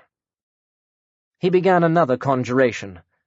As he spoke, Annie thought she heard a noise from behind her, a quiet snick, like the lifting of the latch on the door. She saw Hoover, too, prick up his ears. When they turned, the door to the kitchen was open, but she wasn't sure it had ever been closed. Bartlemy didn't normally close it, and anyway, doors in Thornyhill, like in many old houses, tended to open and shut of their own free will, nudged by a draught or a shifting of ancient joists. Certainly there was no one there that she could see. Hoover stared for a minute, ears twitching. Then he turned his attention back to the ritual. At the hub of the circle, a slight form developed slowly. It had fair curls of the shade usually called flaxen, though Annie wasn't sure what color flax was really meant to be, a slender, androgynous body, and a pale, heart-shaped face with a faintly wistful mouth. It troubled Annie that although she decided the child looked about 10, she couldn't make up her mind about its sex. She compromised by thinking of it as he, without actually concluding it was a boy. It seemed to be the epitome of innocence and purity, until she saw its eyes. Its eyes were old. "Ariost," said Bartlemy. "Greeting." "You were never one for these games," the child remarked. "What changes?" "Not you," said Bartlemy. "Werefolk do not change." "I am not werefolk. I am a spirit, ancient and powerful, prominent in the hierarchy. What do you want of me, fat one?" "News of the cup called the Sangreal, or Greenstone Grail. What do you know of its power, or its purpose?" "It is a pretty toy," the child said. "Everyone wants it. They say it comes from another world, and can open the gate itself. Maybe that's true. Maybe it isn't. But everyone wants to find out." "It's been around for centuries," Bartlemy said thoughtfully. "Why all the interest now?" "Its time is coming," said the child. "Whenever that is.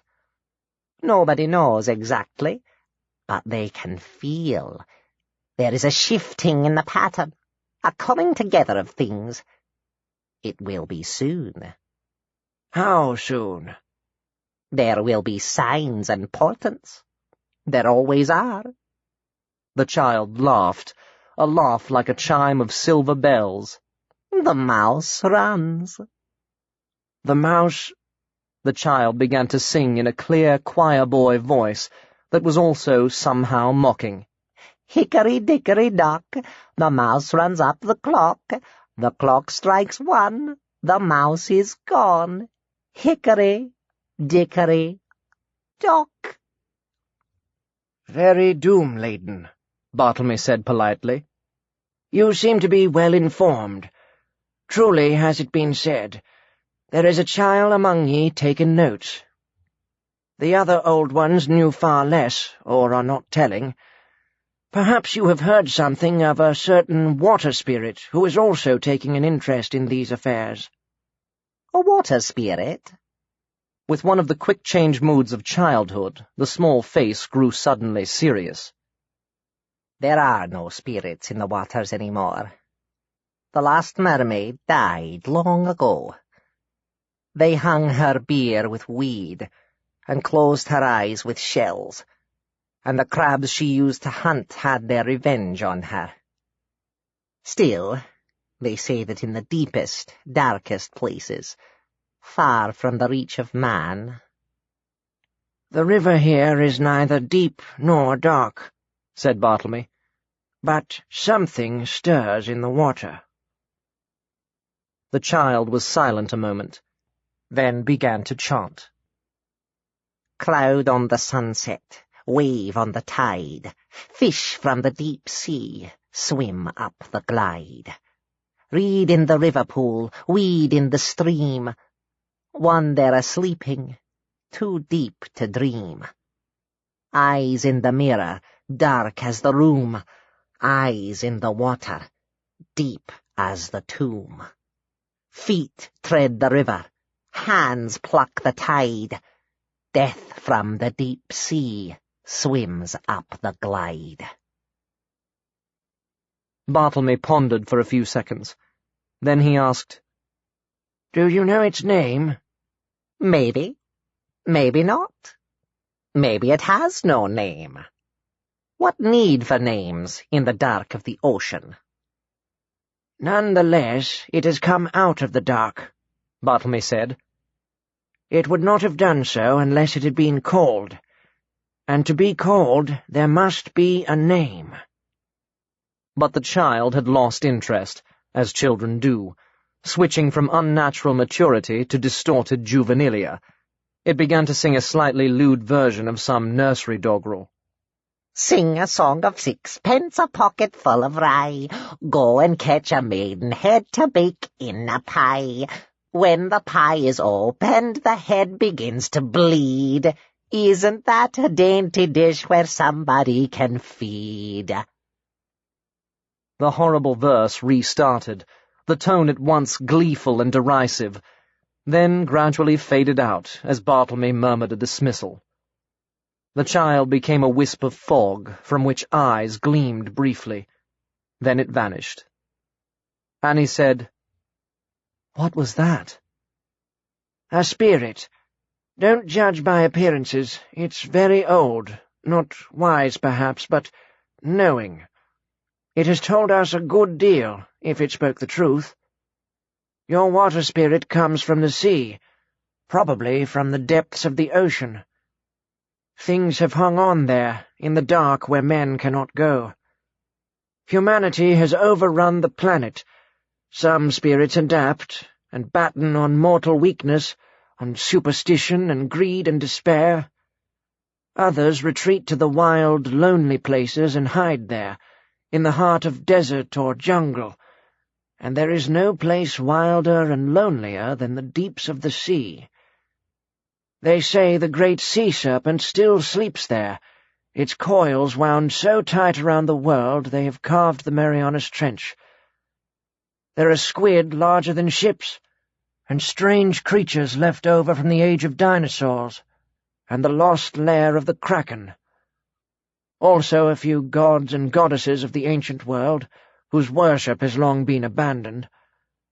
I could call one or two, if the circle would hold, and they have not forgotten who they once were. As it is, you cannot call a spirit without a name. You want to summon that thing here? Annie said. We ought to see it. That's why I asked you to attend this conjuration. I need you to identify what we see. He gave her the familiar smile of reassurance, though in this case she was not much reassured. Know your enemy, the saying goes. Don't be afraid. The circle will contain it. But you said you can't summon it without using its name? Annie said hopefully. That's the rule, so I shall have to do what all wizards do at such times. What's that? Cheat. He resumed the incantation, but this time she heard a name she recognized. Rihanna. Rihanna Sardo. It is a name this spirit has worn, and maybe still wears, said Bartlemy. It cannot lightly be cast off. When it comes, if it comes, don't speak. Watch. It came. In the circle the mist congealed, becoming a wavering column not unlike the one Annie had seen rising from the river. In the same way, it gradually assumed a form and face, like and unlike Rihanna. Its hair streamed as weed in the current, and its long robe rippled ceaselessly in many folds, and the ground beneath it seemed to move like water. It said, I told you I will decide when to contact you. I must not be called like this, and don't use the woman's name. It forces me into her image. The voice was Rihanna's, but there was an echo behind it of something else. Which name would you have me use? Bartlemy inquired softly. Annie thought the spirit couldn't see clearly beyond the perimeter, but evidently it could hear. Who are you? One who called you. You have no right. I am not to be called by any stray wizard who can draw a circle. Release me! Bartlemy persisted, ignoring its anger. What is your interest in the boy Nathan? You cannot question me. What do you know of the Greenstone Grail? What do you know? The Grail is the lock. The boy may be the key. The gate can be opened. We thought it was shut forever, save to the mortal dead, but it can be opened. You are another, aren't you? Another petty human who calls yourself gifted, grasping at the chance of power. You don't know what power means. Let me but open the gate, and I will show you power. Do you know how strong I am, even now? Your little circle cannot hold me. It flung back its head, raising its arms, dissolving into water that fountained upward like a geyser, smashing against the ceiling, spraying the room. Annie's scream was cut off as a vicious jet caught her full in the face. Bartlemy spoke a single word, not loud but very clear, unmistakably a command. His hand thrust outward in a gesture of repudiation. The water jet shrank back into a fluid pillar that dwindled, bubbled, and was gone. Outside the perimeter, steam rose from sodden floor and furniture, clothing and hair, and streamed back into the circle, vanishing in upon itself as if swallowed by the air. Annie was panting for breath. Hoover started to shake himself, but his fur was already dry. Well, said Bartlemy, I think that will do for tonight. A little more action than I had expected. Was that the spirit you saw? Yes. It thought you were someone else, didn't it? To begin with, anyway. So, someone else has summoned it? That I already suspected. The question is who? While he talked, Bartlemy stretched out his hand, palm downward. The flickering circle was extinguished. The room went very dark, and Annie realized night had fallen, unnoticed, beyond the curtained windows. Bartlemy switched on the lights and began to mop up the residual powder. Effie Carlo? Annie asked. Possibly. Except that she's dead, and the child hinted that the water spirit drowned her, but it still thought someone was calling it. Exactly. Bartlemy took a bottle from a cupboard and poured a little of the contents into a glass. It was of a red so dark it was black, and it smelled strongly of fruit, and even more strongly of alcohol. He handed it to Annie, who sipped cautiously. Unaccustomed colour flooded her cheeks. In a minute we'll have something to eat. Then I'll call a taxi to take you home. Much later, when she had gone, he sat in an armchair by candlelight. He liked candlelight. It was restful. Gazing through the curtains, now half open, catching a glimmer of the wandering moon. It responded to the name of Rihanna Sardou, he remarked, probably to Hoover, since no one else was listening. But Rihanna herself should be the first to answer to her name. Unless she cannot. Sturm und Drang. Nathan pulled the back door closed behind them, but didn't run the risk of dropping the latch. The sound it made was too distinctive, even among a host of other noises. The latch on the drawing-room door had almost been a risk too far, and then they had lurked in the kitchen, peering out only when Bartlemy and Annie were sufficiently engrossed not to notice. Hoover, loyally, hadn't barked or even thumped his tail. Now they crept through the garden and into the woods, too stunned by what they had seen to be wary of the darkness or any potential danger. When they reached the road, the shadows slunk after them, but they were carrying their modern talismans of iron, and the ripple in the night was content merely to follow. "He's a wizard," Hazel said, when they were some distance from the house. "A real wizard, your Uncle Barty. Or maybe a warlock." "He can't be a warlock. He's too fat. Who ever heard of a fat warlock?" "He's a wizard," Hazel repeated, her tongue falling over the words as if they constituted a verbal obstacle race. "Your great-grandmother was a witch," Nathan pointed out. "Yes, but not like that. Just charms and whispered curses, small-time stuff.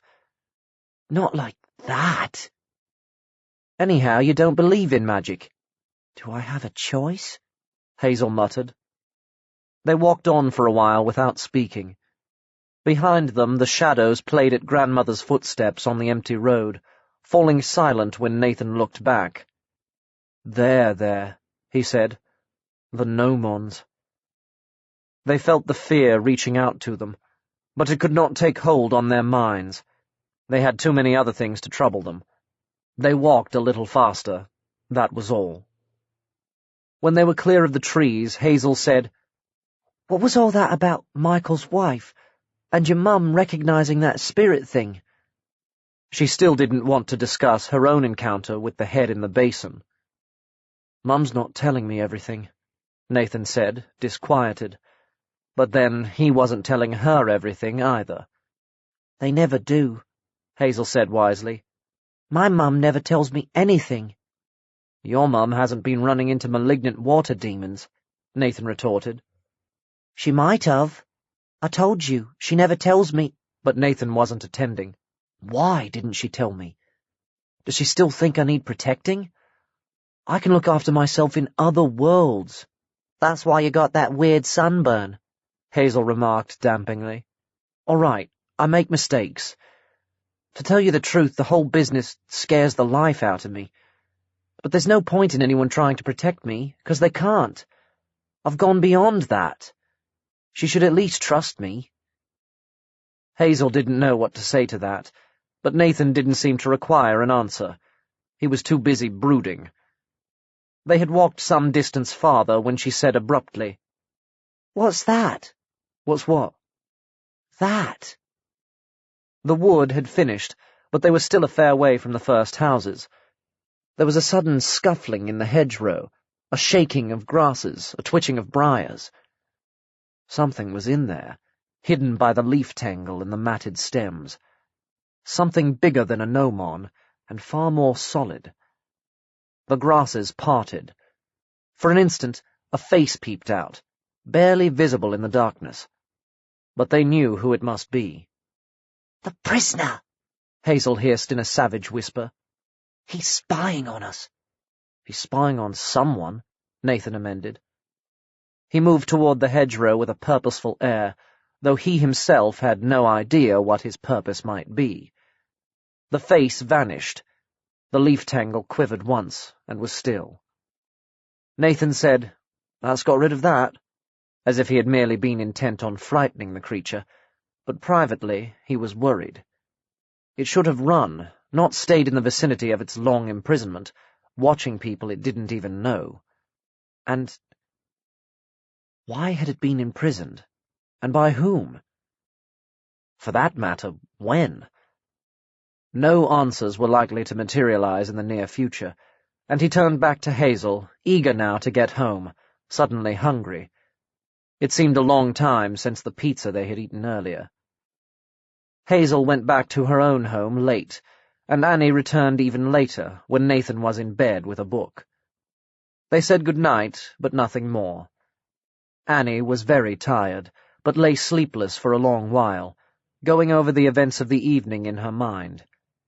Nathan tumbled immediately into oblivion, plagued by the more normal kind of dream, waking periodically in the small, dark hours, as though his subconscious mind needed to check on him, afraid of where he might go. The following week, the inquest on Effie Carlo finally took place, bringing in a verdict of accidental death, and Inspector Pobjoy was assigned to another case. "I know you're keen on this business of the old lady," said the Assistant Chief Constable, "but from the sound of it, you're never going to be able to prove anything, even if her relatives did give her a push. If we managed to get a conviction on circumstantial evidence, some clever lawyer would come along and overturn it 10 minutes later." "The girl knows more than she's saying," Pobjoy insisted. "She hinted Mrs. Carlo was killed in the attic and dumped in the river later. If I had a forensic team to go over the place with a fine-tooth comb—" "Sorry, we can't spare any more resources on this one. The robbery at Haverley Hall is a bigger priority. They took $500,000 in Georgian silver and antique jewellery, and a load of paintings, including a constable and a dubious Titian. Probably a commission, and from the way they knocked out the alarm system, they're very professional." "Sir Richard Wykeham, isn't it?" said Pobjoy. "Knighted 2 years ago for services to the country. That is, getting very rich. Arms, wasn't it?" "I see you've already done your homework," the ACC said dryly. "Wykeham's an important man. I personally don't like him, don't know anyone who does, but he has a lot of influence, with a capital I." "Which makes him much more important than some nameless old lady from an obscure village who had nothing," Pobjoy commented. "You know the realities," the ACC said. "It's not as though you're getting anywhere.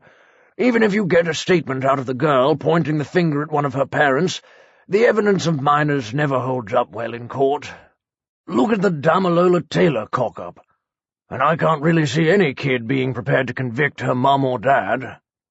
Pobjoy nearly said, "Your boy's not yet in their teens, sir," but refrained. "Get on to the Haverley Hall case," the ACC concluded. "We won't get Sir Richard's stuff back for him, but at least we can nab the boys who did it, preferably before they clean out anyone else. Yes, I know you want to stick with your potential murder, but you'll have to drop it. Money talks, we both know that." "Does its evidence stand up in court?" Pobjoy inquired. "Oh, yes," sighed the ACC, "usually in a wig and gown."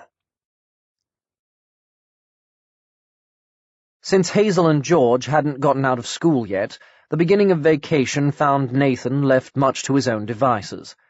He caught the bus into Chiseldon and went to see Eric, who was still working for Rowena Thorne. They walked to the foot of the down that gave the village its name and picnicked on sandwiches provided by Annie. On the slope above them was a huge symbol carved into the chalk, less famous than the horses and giants seen elsewhere, since it was simply a pattern, and no one knew what it was meant to be. It consisted of a line bisected by an arc and set within a circle. "In my world," Eric said unexpectedly, "is ancient symbol of great magic." "What does it mean?" Nathan demanded excitedly. Eric achieved one of his magnificent shrugs. "Who knows? Is deep mystery."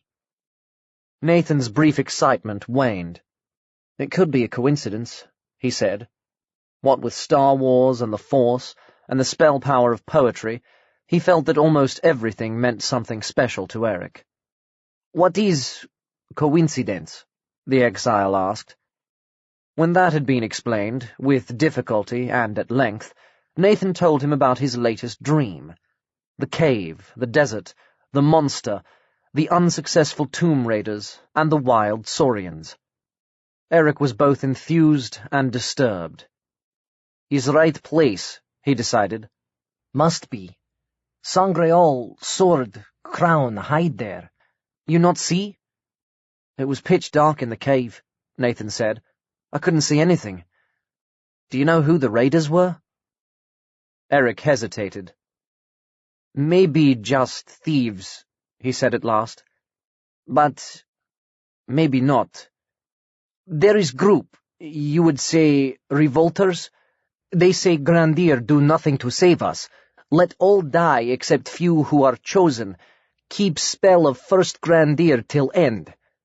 Revolters might try to steal treasures, to do spell." Nathan said, "Could they?" "No.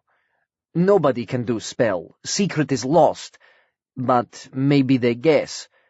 Is illegal, but I think many try if they have opportunity." Nathan ummed an affirmation.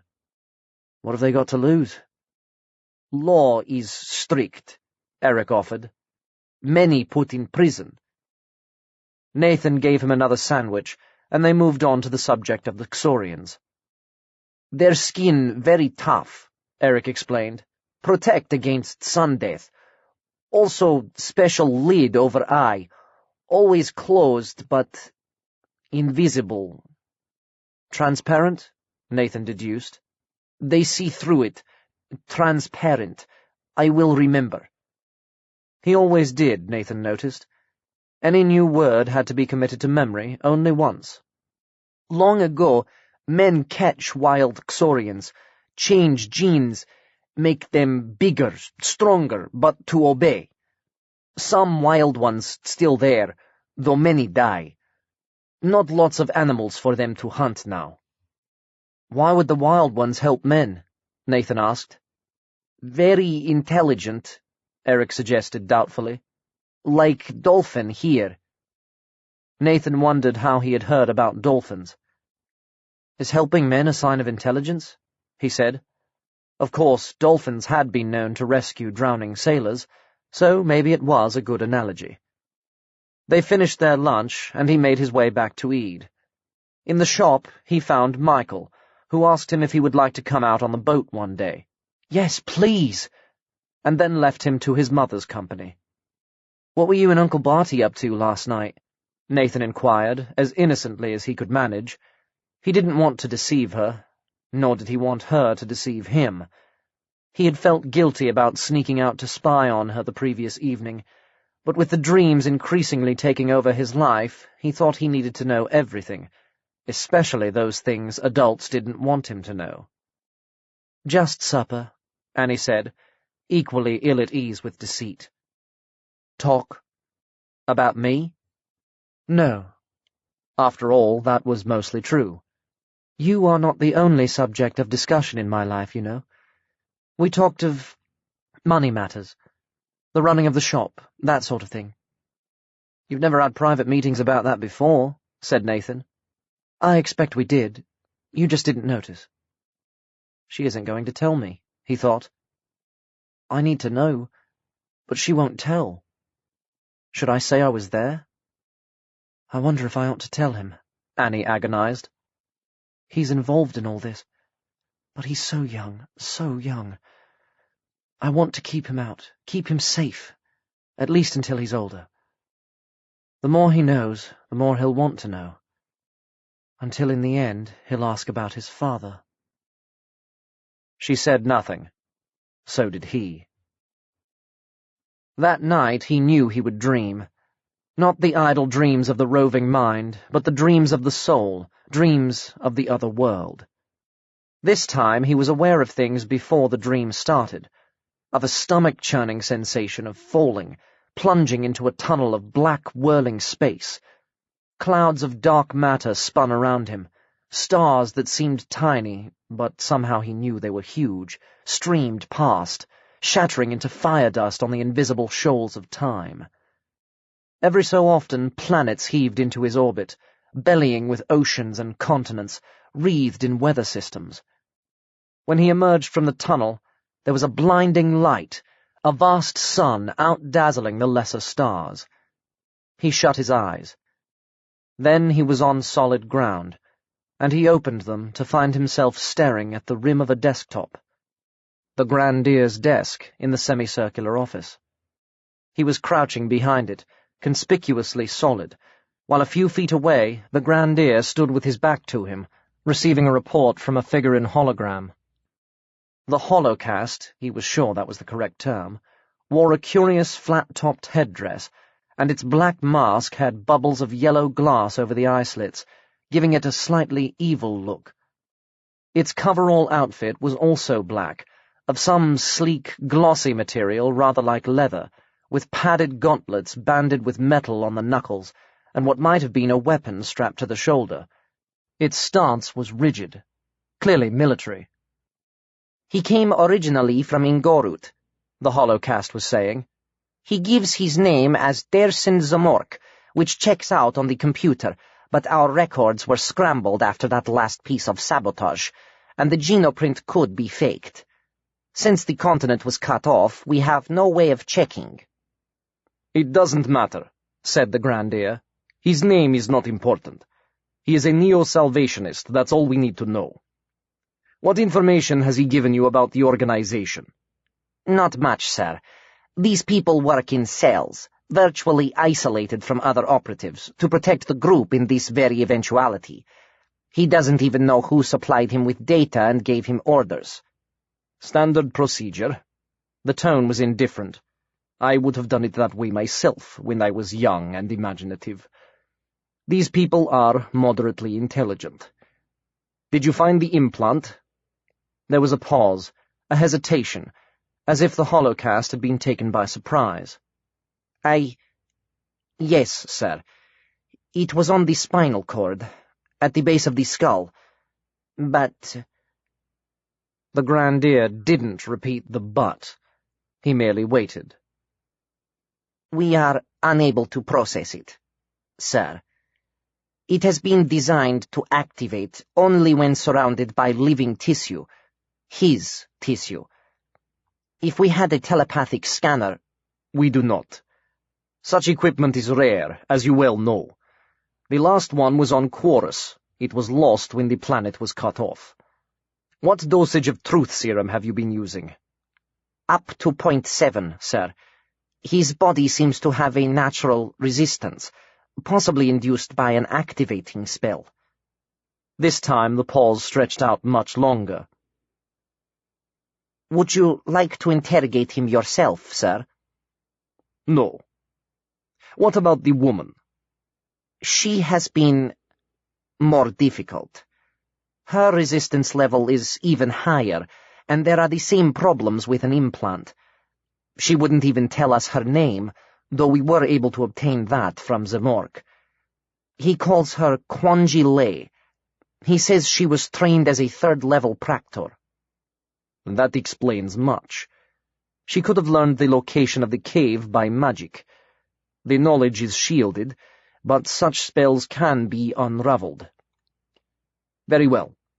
No further questioning is needed. They have been careful to know nothing of their manipulators. Place them in deep confinement." For how long? Asked the holocast. Indefinitely. It's the two I saw in the desert, Nathan thought. That's who they're talking about. They escaped the monster but were arrested back in Arcatron. The holocast was fading, and he closed his eyes, willing himself to accompany it, focusing on his memory of the two raiders. For a few moments, which seemed interminable, nothing happened. He heard the footsteps of the grandeer moving away, and opened his eyes again to see the ruler standing by the window, gazing out of the gap between two screens. In a second he'll turn around, Nathan thought. He'll come back to the desk. There's no other cover here, and I can't get out. He'll find me. Darkness took him so swiftly he wasn't aware of it. Yet once again the emerging was slow, though without the cosmic effects. He was struggling against a muffling blanket of oblivion, fighting for consciousness, for sensation, for self. Every time he thought he was waking, another layer of sleep would engulf him, pressing him down into the abyss. At last, after a final effort, he broke through the veil, thin as a shadow, and found himself in the light. Not the dazzling light of the Eosian sun, but a soft pallor that seemed at first to have no source, no boundaries, no form. Gradually, his surroundings acquired definition, and he saw he was in a cylindrical room without windows or doors, the curving walls and circular floor all of a matte, creamy white smoothness. The height of the chamber was more than twice its diameter, and the ceiling appeared to be made of opaque glass, with a broad pillar depending from the center, glossy as marble and black. He was sitting with his back to it. He heard a voice somewhere behind him, the voice of the yellow-eyed holocast. You are now in deep confinement, in pit S00437C. The period of your incarceration has not been determined. That is all. There was the sound of a step, the faint swoosh of a sliding door. The pillar lifted off the floor and retreated upward, vanishing through an aperture in the glass ceiling, which then closed. Nathan turned around. The woman was there, leaning against the wall, one leg bent, the other stretched out in front of her. His first thought was how relaxed she looked. She had risked mortal danger to obtain the secrets of the cave, had failed and all but died, and now she was thrown into prison for an unspecified term. Yet she looked at peace, or at least at ease. It was warm in the pit, and her sleeveless coat-like garment hung open. She wore nothing else. Her body was lean and very muscular for a woman, and it did not seem to curve in and out like the women of his own world. Her hips, as far as he could judge, were very straight, and her breasts barely swelled from her chest. She could see him. In that space there was nowhere to hide, but she appeared untroubled by either his presence or her own near-nakedness. Her face was not beautiful, he was sure, even by the standards of Eos.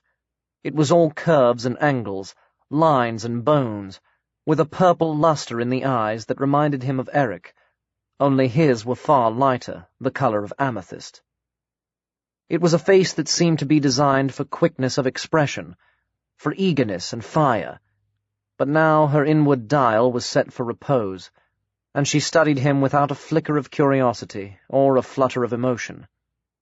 She said, I thought I would be alone here. I was told you are always alone in the pits. Forever alone, wasn't that the idea? Are you an illusion they have sent me? A holocast? Or the result of that last injection? No one sent me, he said. I'm real. At least, I think I am.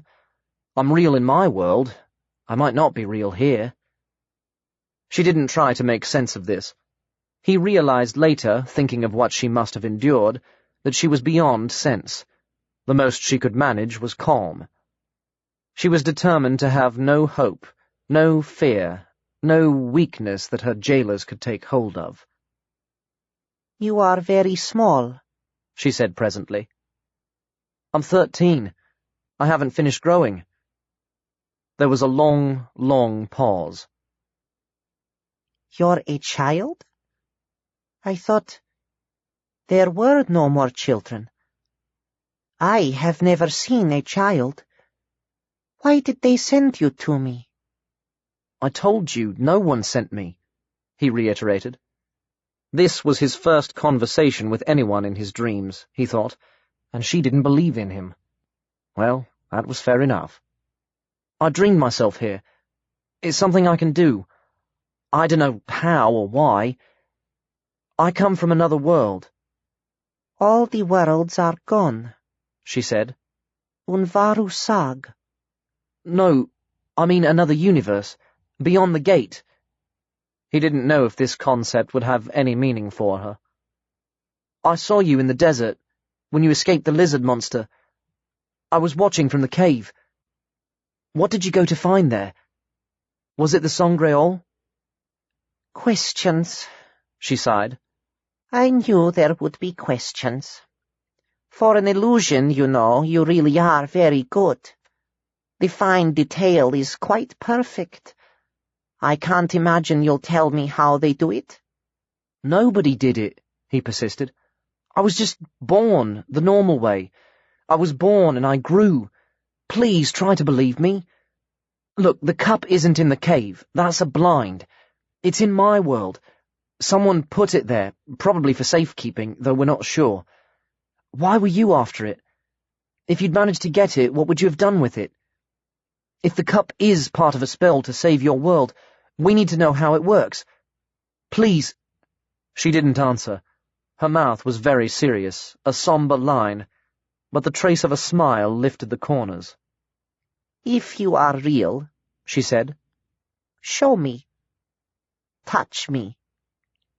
He hadn't thought of that, and it was so simple.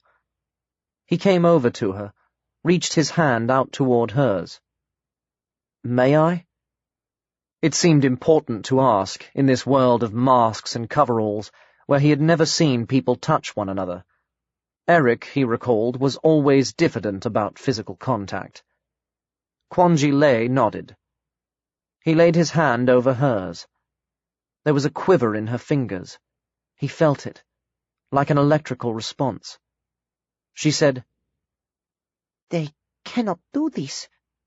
And then, They have scrambled my mind. It must be a spell. The Grandier is very powerful, more powerful than we had guessed. I have protection, but it isn't strong enough. I am not strong enough. Her voice failed, dwindling to something close to a whisper, terrible in one formerly so composed. He didn't know if she was talking to herself or to him. You are strong, he told her, terrified at what he had done. I can see that. You're very strong. There's really nothing wrong with you. It's me. I don't know, a freak, I suppose. I dream and I'm here. At first I was just thought, invisible, but now I get more solid all the time. Please tell me about the cup. I'll wake up soon and then I'll be gone, so— If you're real, she said, you can't possibly go. We're in deep confinement. There is no way out. Nobody has ever escaped from the pits. You still don't understand. For me, this is a dream. I'll just vanish. Suddenly, Quanji seized his arm. Her other hand brushed over his face, exploring his features like a blind woman. You feel too solid to vanish, she said. Or my touch lies. You are no were-creature. Your eyes are human.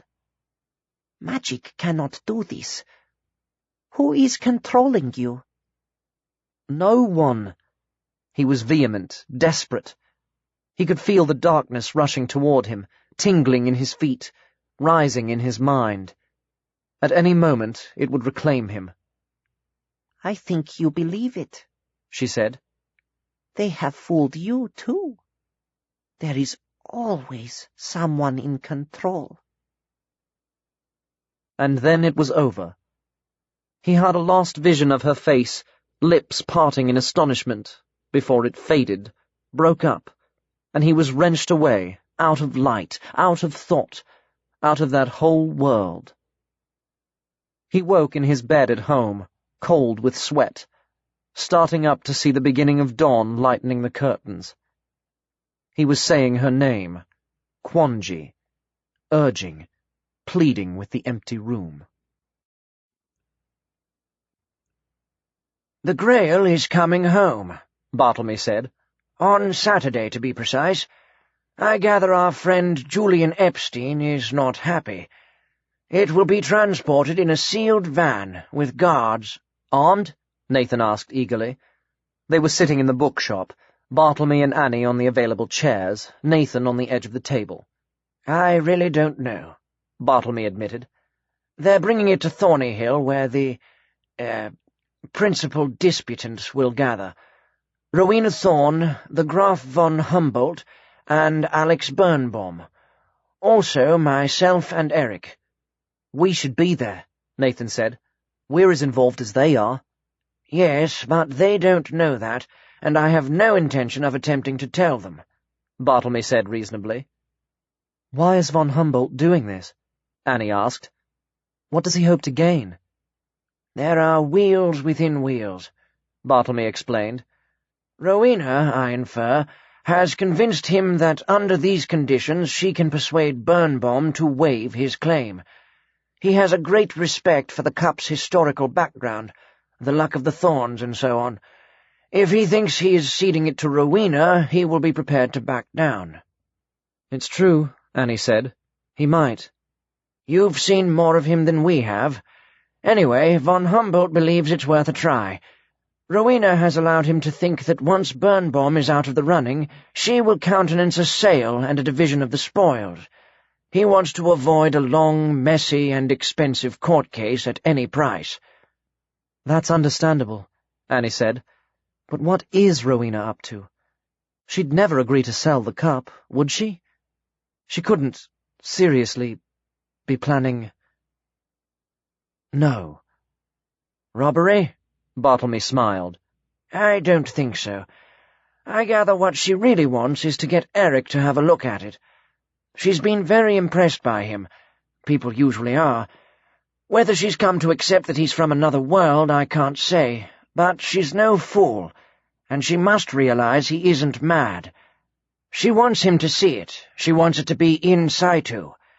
She's gone to considerable lengths to organize it.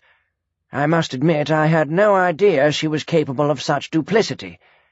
People are constantly surprising me. It's really very reassuring." "At your age," Annie said with a furtive smile, "I should imagine there are few surprises left." "That's where you're wrong," said Bartlemy. "The longer I live, the more I realize that no one is ever predictable. Just when you think you've got people worked out, they do something extraordinary. Human nature has amazing depths, and shallows, of course. Whatever Freud may say, there are no rules of human behavior." "Surely your genes dictate who you are," Annie interpolated. "Genes don't dictate," Bartlemy responded.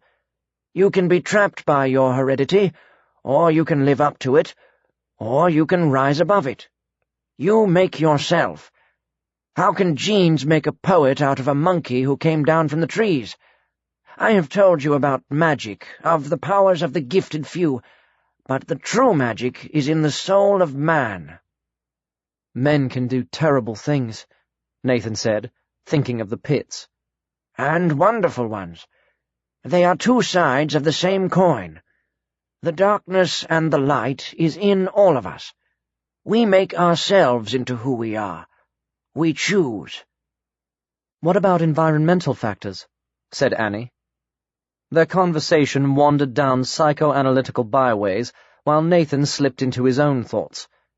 These were mostly concerned with the back door at Thornyhill, and Hoover's reliability as a guard dog who would never bark at a friend. Nathan hoped he would dream again about Quanji Lay that week, but he had another dream about the sea, in the world where all land had been devoured, and one about a beautiful country that resembled his childhood image of Narnia. There were green hills and mossy rocks and streams that plashed, whatever plashing was, and woods even lovelier and somehow woodier than Thornyhill, with thickets of dogrose and honeysuckle, and a red squirrel flickering through the leaves, and birds singing whose names he didn't know. Night came with a giant moon seen through a lacework of twig and branch, and an owl cruising on silent wings. And then, suddenly, there was fear. The moonlight was crawling with it. The woodland floor heaved upward into a wave. They were there, the Osmoses, even there in that beautiful wild place. He had no iron on him, no protection. He ran like a mad thing, pursued by the nightmare, until he stumbled over a tree root and went hurtling down and down, into the black depths of undisturbed sleep. Afterward, when he thought about the dream, he wondered if that was the place where he had found Woody, on some long-forgotten voyage of his childhood. It was a while since he had seen his friend, and one afternoon he went into the woods alone, equipped with a gift of Smarties, and they sat and talked together under the trees, though he didn't mention the dream. He told Woody about the coming of the Grail, and his own plans for Saturday. He wanted many eyes watching when the time came. "I will watch," said Woody, "but others watch also." "You mean the Gnomons?" Nathan frowned. "I think they are bound to the cup. I don't know what they'll do. They can't enter Thornyhill. There's too much iron and silphium in the herb garden, and I expect Bartlemy could manage the light and sound effects, too." "I was thinking of the dwarf," said Woody. "What dwarf?" But as he spoke, he knew. "The one you released from the ground. The prisoner." "We can't worry about him as well," Nathan said. But the worry remained, niggling at the edges of his mind, and he couldn't shake it off. At the bookshop, Alex Birnbaum came in to talk about the cup, and invited Annie for a drink. Michael arrived in time to hear her polite acceptance. "Your admirer?" he said lightly, when Alex had gone. Annie was conscious of an agreeable warmth about the heart. "He's nice," she said. "I like him." She wasn't cruel, but she was female, and Michael was still a married man. "I was hoping you'd have dinner with me," he said. "Friday." It was the first time he'd asked her to dinner, and his tone was uncertain. Nat can look after himself." She smiled, a little shyly. "All right." But on Friday morning, Rihanna Sardo came home. Michael telephoned to tell her, sounding both embarrassed and apologetic. The Georgia tour was cut short. Political unrest or something. Too near Chechnya for comfort, I expect. Maybe we could do dinner next week. She'll be in London reading for a new production of Macbeth. Which role, Annie wondered. Banquo's ghost? And which Rihanna had actually come home? The real one, or the spirit who wore her face? In addition, the idea of dining with Michael on the quiet when his wife, or someone who might be his wife, was around, troubled her conscience. "It can't have been her you saw in London," Michael added. "She's been in Georgia all the time. I fished." Annie said something non-committal and hung up. After a minute's reflection, she tried Bartlemy's number, but he was out, probably finalizing arrangements with Rowena Thorne. When Nathan came in to lunch, he found his mother distracted. She told him Michael had cancelled, but not why, and she had never gotten around to describing the horror from the river. She was picturing it, going to the tower to sleep. Did it sleep? Worse still, sharing a bed with Michael. She had to know. Michael had told her he would be out that afternoon. He was involved in a special project at the university run during the vacation for non-students. Around 3, with one of Nathan's door numbers in her pocket, though she didn't know if iron would be any use against the water spirit, she closed the shop and walked around to Riverside House. It looked very quiet, sleeping in the sunshine, neither ominous nor welcoming, both picturesque and bland. It occurred to her that unlike most village houses in the pith of the afternoon, it didn't actually appear to sleep. It had too little personality. It was more like a show house than a real home, all facade and interior decor, no heart. She rang the doorbell and waited, her pulse thumping, listening for the sounds of an approach. She heard nothing. No footsteps, no fiddling with handle or lock. Nothing. The door jerked abruptly open, and Rihanna was there. For a second, less than a second, Annie wasn't certain. It looked like a woman, flesh and blood, jeans and sweater, bare feet with painted nails, dark hair swept up in a butterfly clip with long strands escaping down her neck. She knew a pang of guilt, if it was a woman, because a woman could be wronged and hurt, whatever Michael had said about the state of their marriage. And then she looked into the eyes, and knew.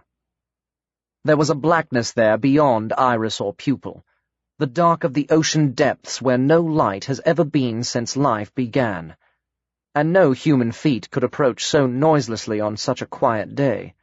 Bare feet where surely a normal person would have worn sandals, bare feet that had left faint, damp prints on the rug behind her. Annie felt her face whiten, knew she had betrayed herself. It was all she could do not to run, but her voice, when she found it, was steady enough. I was looking for Michael. I've come across a book I think would interest him, a history of Victorian London. Is he in?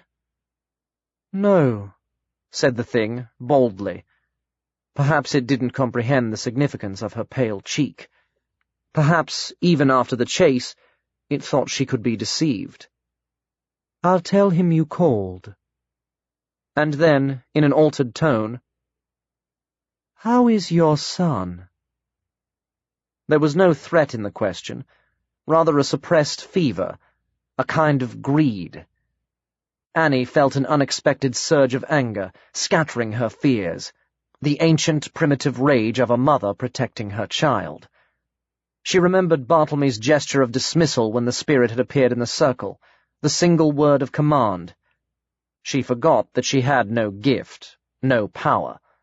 She flung out her hand, cried, "Invare!" The thing that was Rihanna Sardo seemed to flinch, but only seemed. It wavered, its substance changing, dissolving into a form of roiling water that reached out to seize her.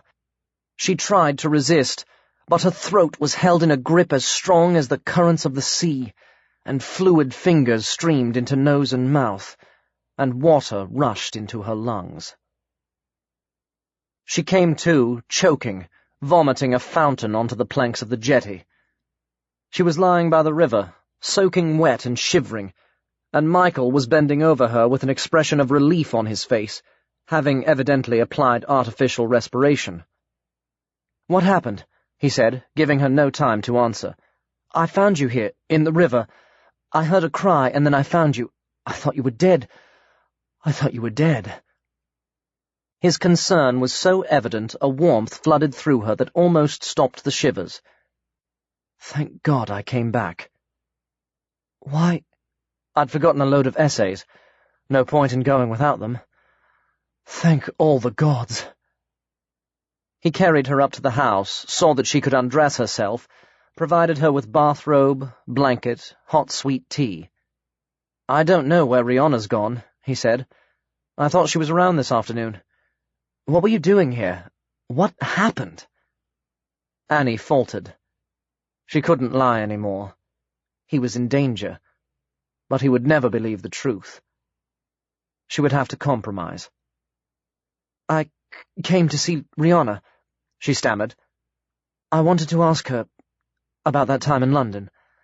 I was so sure it was her.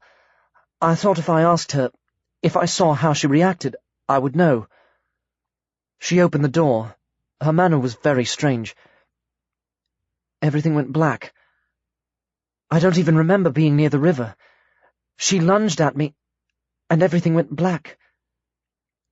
She hated deceiving him, even by omission, but she could think of nothing else to say.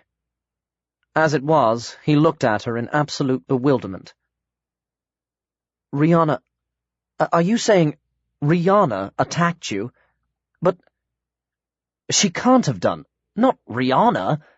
She doesn't care about me, not like that. We've slept in separate beds for years.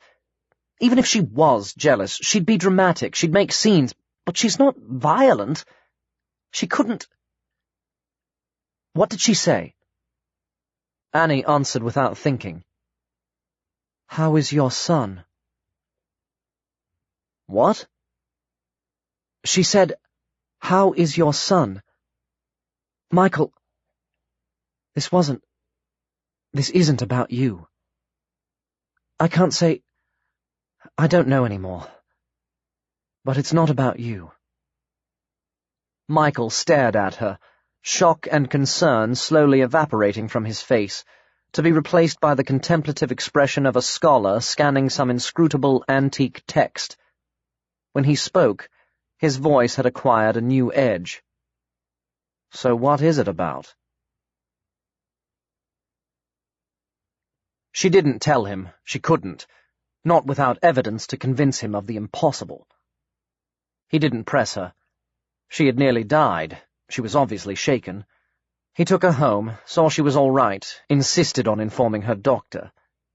If there was a shade of withdrawal in his attitude, only the most sensitive antennae would have picked it up. But Annie's were very sensitive.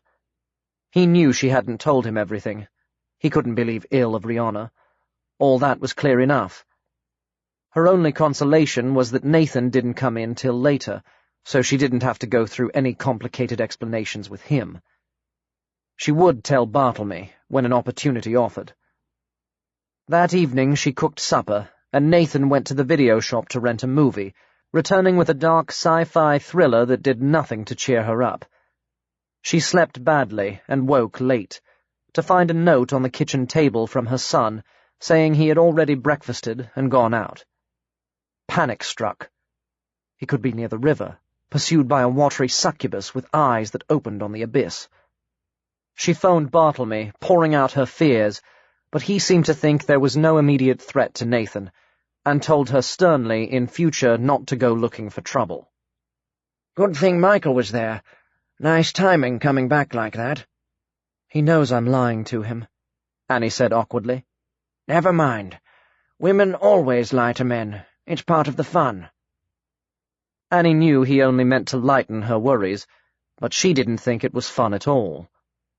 Bartlemy returned to the preparation of a midday meal that would have induced conviviality between members of Hamas and Mossad, had they ever been persuaded to share it, though he was slightly less confident about the claimants to the Greenstone Grail. Alex Birnbaum arrived shortly before noon, followed by Rowena and Eric. They assumed Dieter von Humboldt was travelling with his property. It had been decided in the end that the cup would come down from London by car, since a secure van would draw too much attention to it. The car in question was Julian Epstein's BMW, driven by Julian himself, with a guard in the front seat and another in the back, handcuffed to a strongbox containing the Grail. Nathan would have been gratified to learn that both were armed.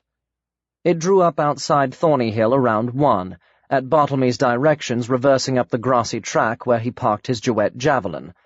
The guards were invited inside, but Julian insisted that one remain by the front door.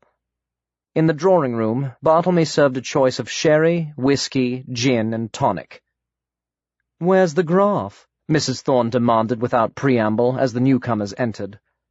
"We thought he was with you," said Epstein. "Well, he isn't. We thought he'd be with you." "Perhaps he's delayed," Bartlemy murmured, though he considered it unlikely. Hoover was sniffing the guard unenthusiastically, fixing his concealed holster with a whiskery stare. "He any good as a watchdog?" the man inquired. "I wouldn't know," said Bartlemy. "I've never asked him." Hoover gave a short, somehow pointed bark. "Almost as if he understood," the guard told his wife later. He sat down, clutching the strongbox, and man and dog eyed each other in mutual suspicion. "Let's get on with it, then," Rowena said briskly. For all her businesslike manner, Bartlemy could feel the knuckles of her determination underneath. Not till the owner gets here, Epstein responded. Who is this man? Sorry, remiss of me. Eric Rinden, Julian Epstein. Eric works for me. Think he might be able to help us learn more about the cup. Bit of an authority on these things. Epstein glanced from Eric to Bartlemy. Everyone you know is an authority, he murmured. Not surprising in my line of work, Rowena breezed. Come on, Julian. Von Humboldt's fault if he's late. No point in holding things up. The cup's here, we may as well take a look at it. Then we can start talking. But Epstein was adamant. I cannot open the box without von Humboldt's express permission. Surely he has already given it, Bartlemy said, pouring a soothing sherry. He would hardly have organized this meeting and arranged for the cup to be brought here if he hadn't intended it to be seen. Rowena opened her mouth to agree, and shut it again when Bartlemy, moving across the room, paused to give her shoulder a meaningful squeeze. Julian declined the sherry. I'm driving. And then accepted when his host suggested one of the guards should drive back. The guard drank fruit juice, manfully. Eric, in pursuit of new experiences, graduated from sherry to whiskey.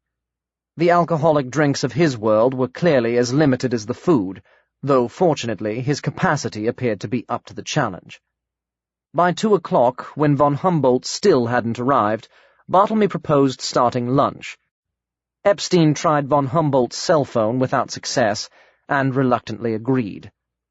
Everyone repaired to the dining room, including the guard, who ate with the strongbox in his lap.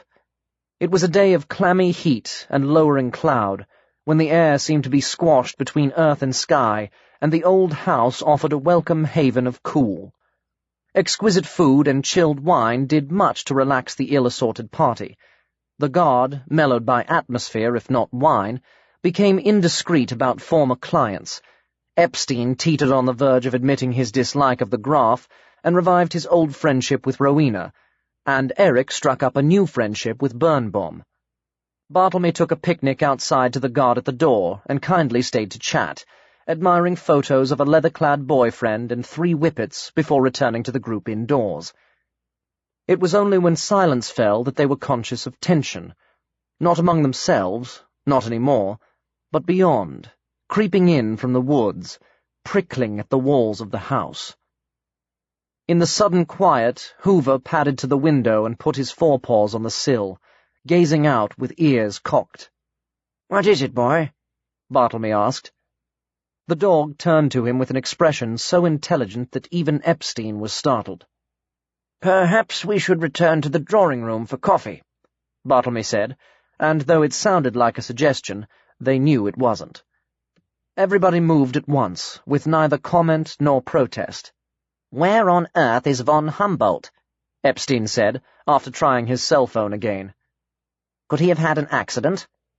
"Whatever's happened," said Bartlemy, "it seems plain he isn't coming. Now you have to decide what to do." All eyes were on the representative of Sotheby's. "I should like to see it," Alex averred. "My mother said it was accursed, and now there's something in the air. I could almost believe her." "It was our burden," said Rowena, "and our luck. Ill luck to all others who lay hand on it." "Is a great treasure, a sacred thing," Eric supplied. "If is here in trust." Epstein nodded to the guard. "We'll open it," he said. The clouds were darkening as Nathan and Hazel approached the path, not piling up, but hanging down, great swags of cumulus bellying low over the woods. It was still very hot, and the air around the house seemed to tingle, as if it had pins and needles. There was a soft growl of thunder far off. "They're here," Nathan said, as a familiar shiver of movement passed over the ground, cutting them off from Thornyhill. His gaze followed the ripple, and he imagined the gnomons were paying no attention to them. Instead, they appeared to be circling the house, keeping their distance, restrained by some other power, by the proximity of iron or silphium. The children held out their numbers. "Our lucky numbers," Hazel said, and broke through, easily eluding the eye of the guard, then made their way around the back, avoiding the windows, and took shelter in the herb garden. Nathan reconnoitered the kitchen door. "Can we get in?" Hazel whispered when he returned. "Not yet. Uncle Barty keeps going in and out, getting food or something. We'll have to wait." "I think it's going to rain." It was an understatement. 2 or 3 fat drops struck their heads, and then the clouds started to liquefy, streaming earthward with all the blinding vigor of a monsoon. Thunder blotted out Nathan's next remark, but he grabbed Hazel's arm and tugged her into the lee of the wall, where the broad eaves offered a little cover. Lightning ripped across the sky, so that for an instant both garden and wood were spotlit, and they could see branches sagging under the onslaught of the rain, stems broken, leaves pummeled into the ground. More thunder rattled their eardrums, and the lightning followed immediately. Hazel saw a flickering lance earth itself only yards away, blackening the grass with a hiss audible even beneath the roar of the storm. She wondered if the gnomons would endure it or scatter. Under these conditions, the subtle indicators of their presence were impossible to make out. Already the 2 children were wet to the skin. Hazel's hair, always in her eyes, was plastered in rat's tails across her face. "We're doing no good here," she yelled in Nathan's ear. "We should go." But they didn't leave the protection of the eaves until the rain eased. Another lightning flash must have struck an electric cable. In the adjacent kitchen window, the lights went out. Although it was day, the afternoon was suddenly very dark. There was a movement behind the bean plants. Not the gnomons. Something bigger, more substantial. Even as they froze, a small figure shot past them into the house. Inside, 4 people were brooding over the cup when the storm started, their intent faces so focused on the object before them that they barely registered the deepening gloom, the first thunder roll. For a second, in the poor light, each face seemed to wear the same expression of hunger, and the same fanatic gleam danced from eye to eye. Then Alex drew back, perhaps disappointed that the result of his search wasn't gaudier or more glamorous. Epstein recovered his professional detachment, and the illusion was broken. Only Rowena and Eric remained poring over the cup. "Is the one," Eric said. "The treasure of treasures." His normally resonant voice was hushed. Rowena thought she saw tears on his cheek. Bartlemy, anticipating the side effects of the storm, had gone to fetch candles. The guard relaxed on a chair, still shackled to the empty box. His colleague had retreated inside the front door, with Hoover crouching watchfully at his side. "What is it made of?" Rowena asked the exile. "Stone. Is greenstone of Eos, much used in old days. Not common now. Jewels are Aeson, have great value but not important. Only Sangreal important." "He knows about it?" muttered Epstein, sotto voce. "Is the Grail valuable where you come from?" Rowena persisted. Eric managed a gesture at once vague and emphatic. "Has no value. Too sacred." "Priceless," said Rowena. "I see."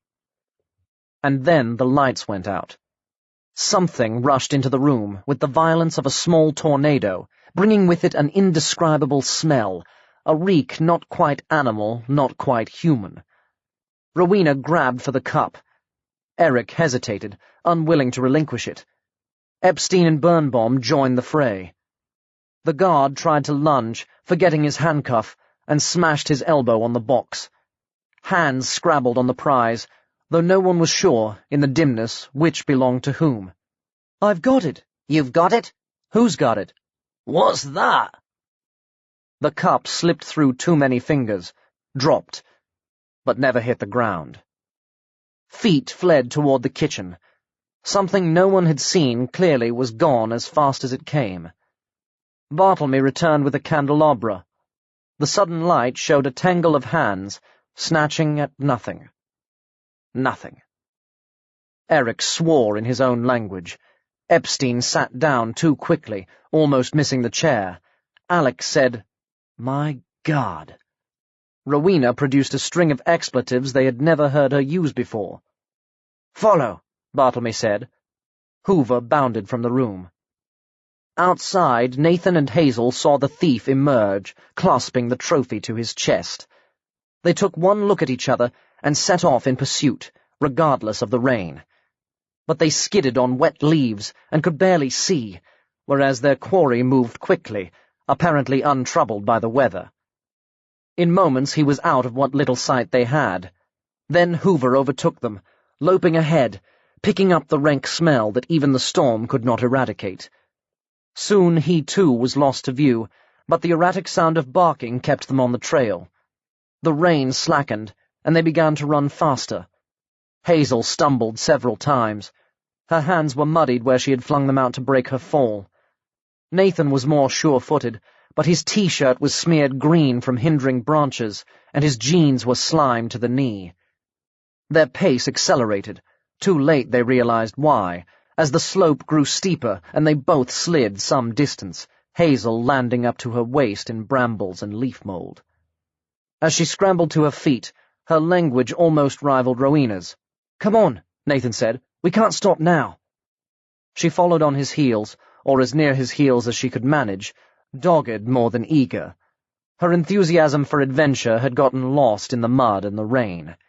But Nathan, more careful now, was moving as rapidly as he dared. Hoover's hindquarters appeared some way ahead, tail draggled but still waving. Suddenly he halted, head down. There was no sign of their quarry. But even before he got there, Nathan knew where the thief had gone. He dropped to the ground and jumped down through the hole into the chapel. The dwarf was at the far end, thrusting the Grail into the alcove where Nathan had seen it in the vision. He began to chant, to gabble, words in a strange tongue, the tongue Bartlemy had used to summon spirits to the circle. It might even have been the same one the Grandier had used to conjure images from the magical globes.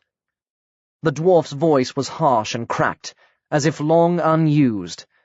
Nathan ran forward, trying to reach the cup, but the dwarf grabbed him, and they fell to the ground, half wrestling, half punching, neither gaining any advantage.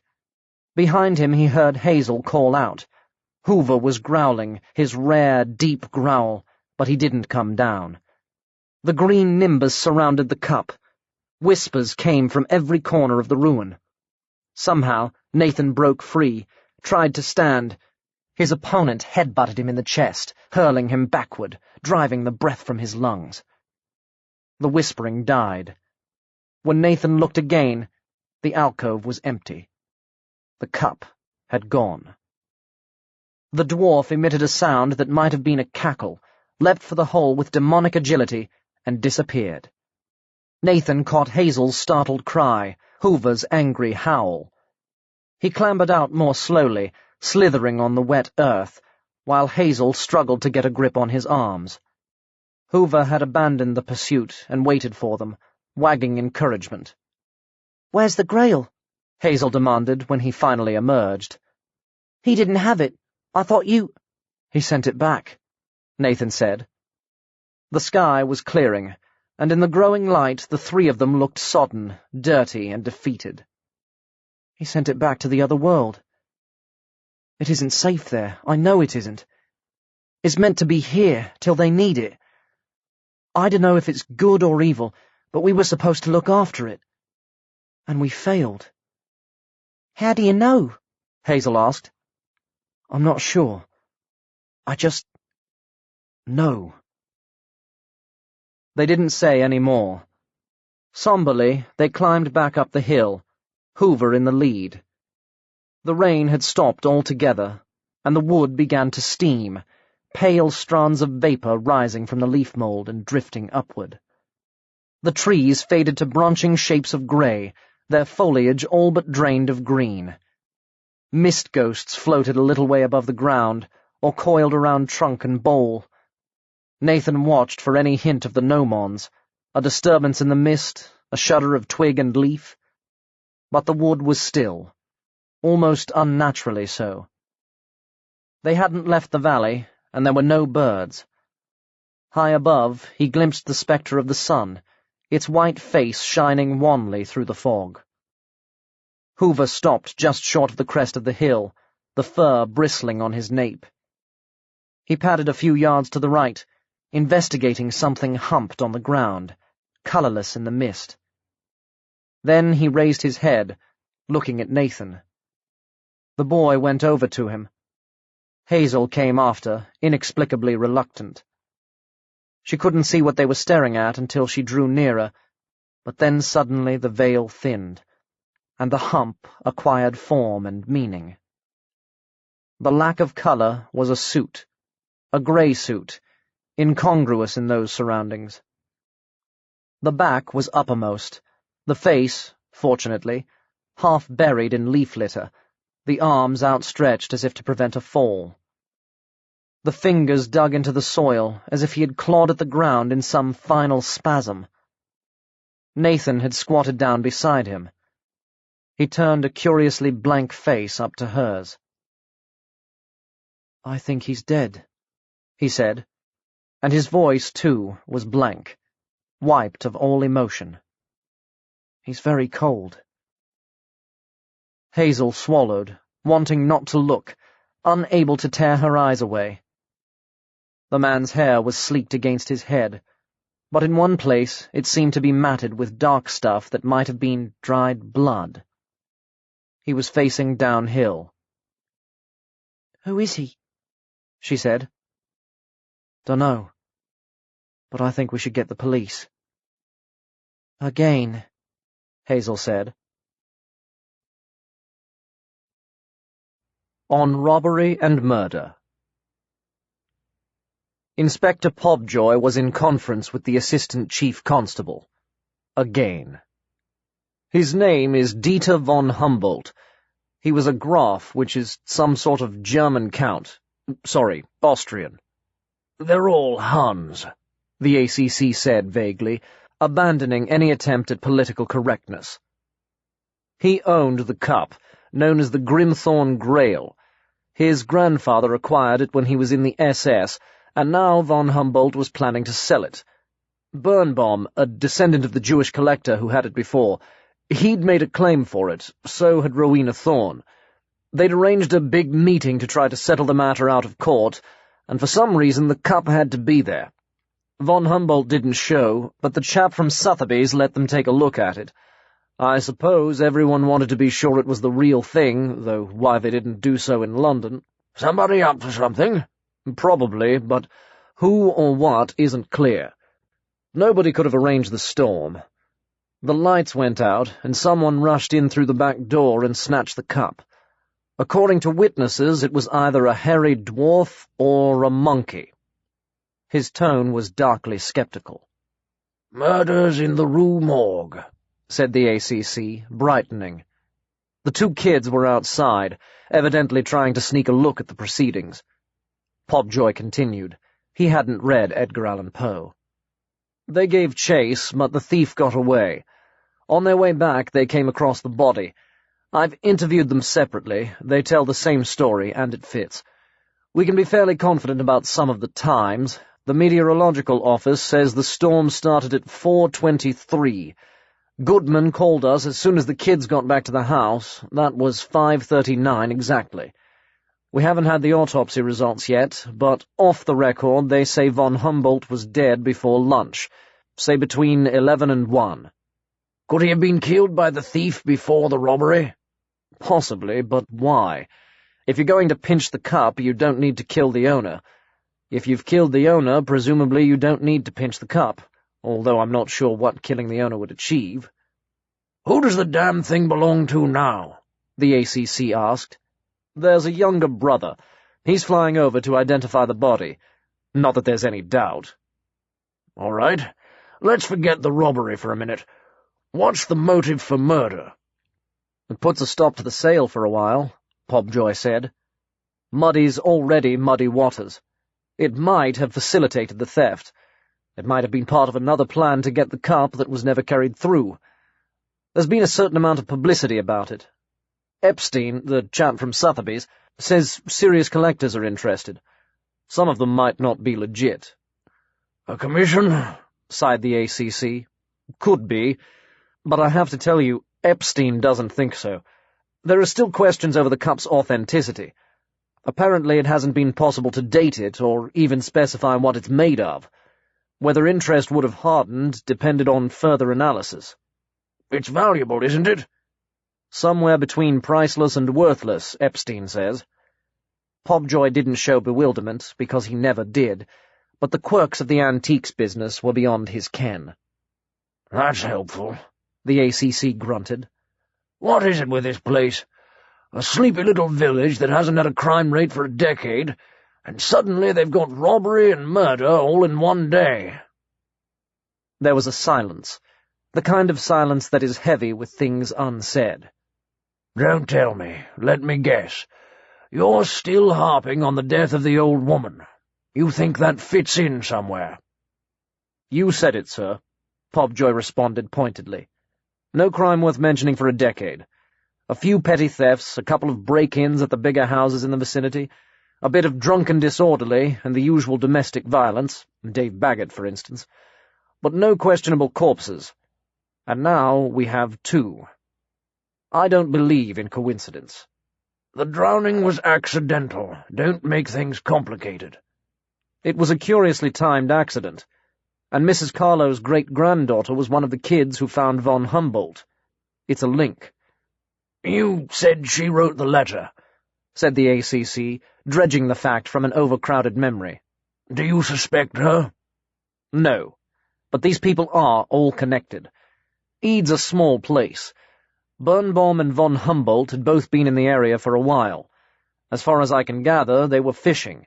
Birnbaum admits he wanted some background on the cup.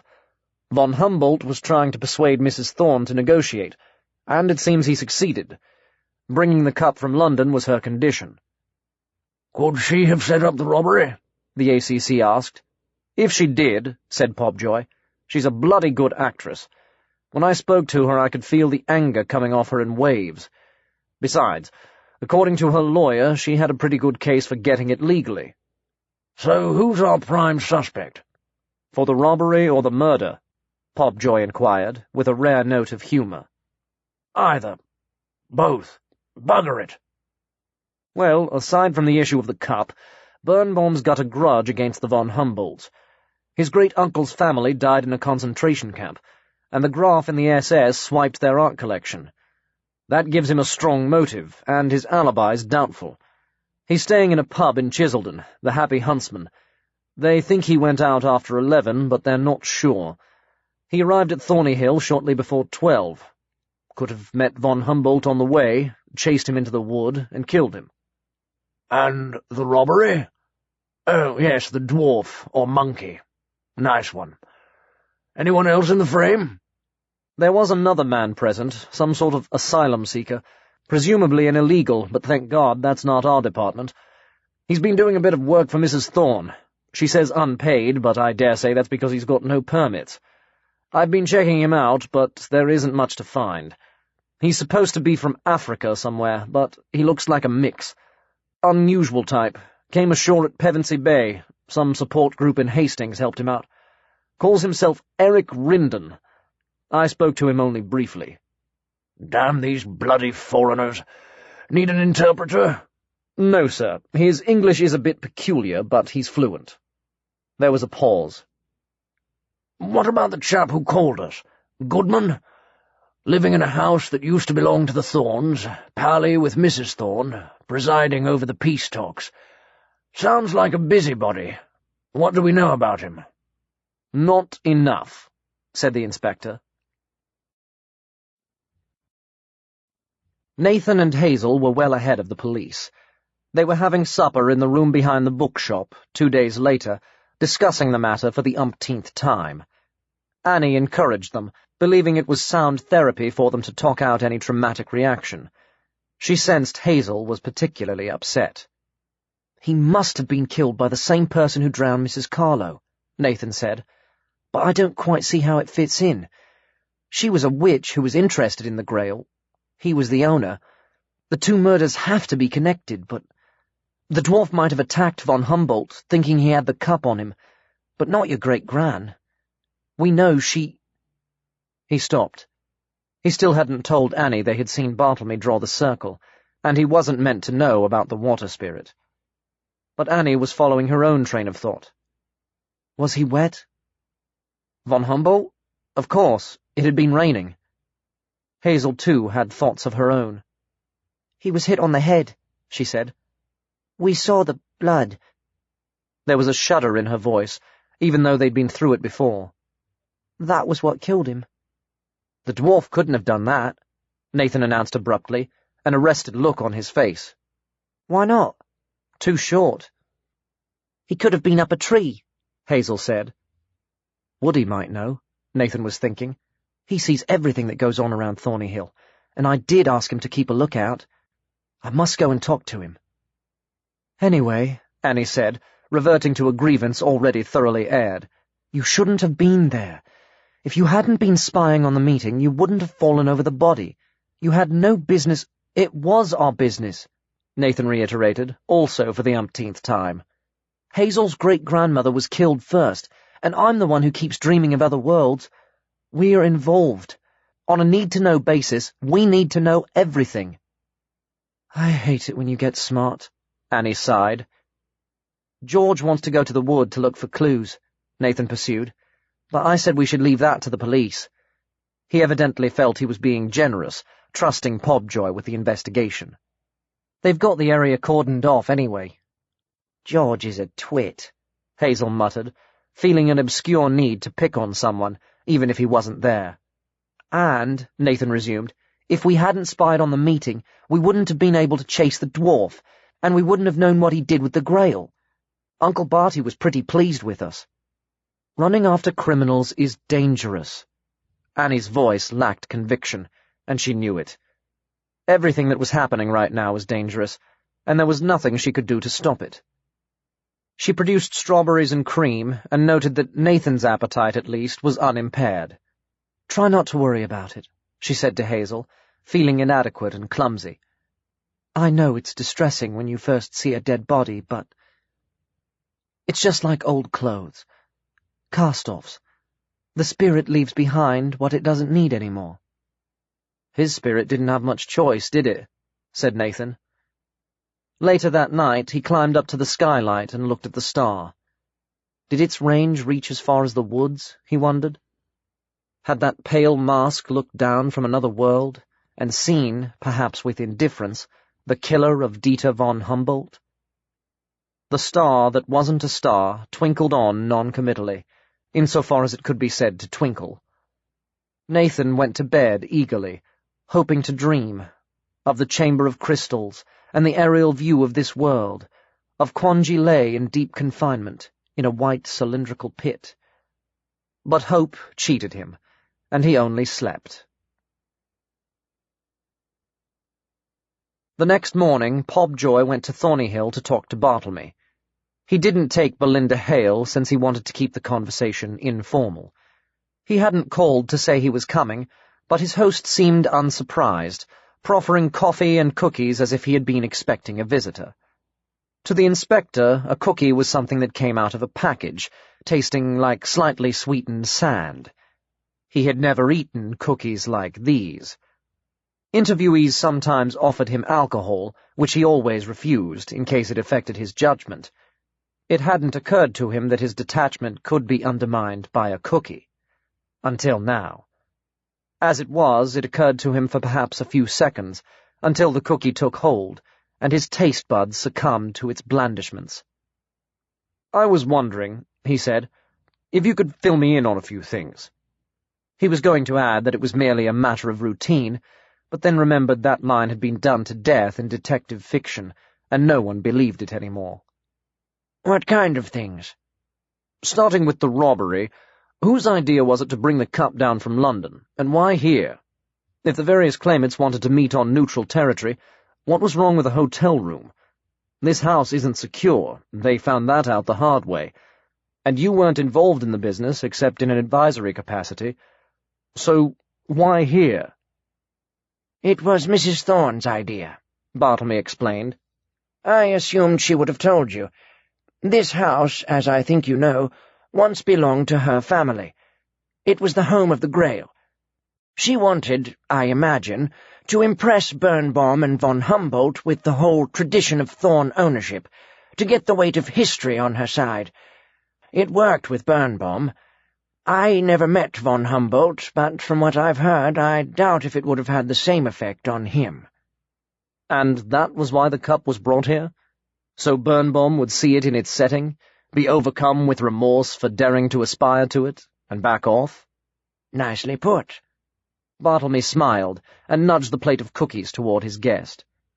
Mrs. Thorne, I believe, used that argument with von Humboldt to persuade him to bring the cup here. But I suspect her real motives were more complex. She feels very strongly that by selling it, her ancestors failed in some way, and it's up to her to put things right. A question of family honor, you might say. Returning the cup to its original home, if only for an afternoon, was a significant step, a gesture showing her commitment to the cause. He didn't mention Eric's role in the affair. The introduction of an alternative universe into the case would only complicate matters. Pobjoy thought, "That sounds like pseudo-psychological nonsense." But the cookies had softened his normal hard-edged clarity of mind, and he didn't dispute it. He asked, "Could she have engineered the robbery?" I suppose so. Any of them could. But I don't think it's likely. Mrs. Thorne is in a strong position to reclaim the cup legally. If it was found in her possession illegally, I should imagine that position would be seriously affected. Remember, she doesn't want to sell it, so if she had it, she'd keep it. Unless she lied about her attitude. She didn't lie, Bartlemy said with quiet certainty, and Pobjoy found himself accepting that. Who else knew the cup was being brought here? The people at Sotheby's, obviously, but you'll have checked that out. I don't know if Birnbaum or von Humboldt told anyone else. I only discussed it with Annie Ward, who stands to me in the relation of a niece, and it would be ludicrous to suspect her. Yes, Pobjoy agreed, with a warmth that surprised him. It would. The children knew because children always do, Bartlemy pursued, but I don't think word got around the village. Annie might have mentioned it to Michael Addison. He's a friend of hers, and a historian, so the subject would be of interest to him. You've met him, I believe. But remember, the value of the cup is still in doubt, so it must have been stolen for what it is, not for what it's worth. That severely limits the range of possibilities.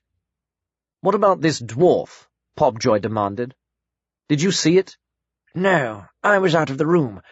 But there was a storm, the lights went out, it was unnaturally dark in here. I expect people's imaginations were on overtime.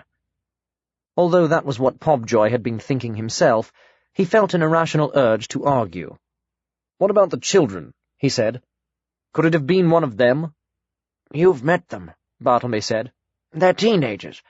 Hazel isn't tall, but she's far too tall for a dwarf, and Nathan's growing by the hour. Besides, they would have been recognized. In a Halloween mask? Pobjoy wondered, but he didn't say it. The idea had come to him in the small hours, and he thought it might fit, with the robbery if not the murder. The children would probably have believed they were helping Rowena Thorne. In his experience, crime and teenagers went together like bacon and eggs. If it hadn't been for the cookie effect, he would have pressed on with the subject. But... An unusual name, Pobjoy, Bartlemy was saying. There can't be many of them. A joke of a name, the inspector reflected. They had tried to make a joke of him, mocking him, caricaturing. From his earliest school days, his personality had tightened and hardened against his name, until the joke was no longer funny, and people forgot it. My father mentioned a Pobjoy, Bartlemy went on, in a tone of gentle reminiscence. In the war. My grandfather was in the SOE, the inspector said, caught off guard. He remembered belatedly that Annie had said something about a connection. Yes, said Bartlemy. That would be him. Working with the resistance just before the invasion. They gave him a medal of some kind, didn't they? I still have it.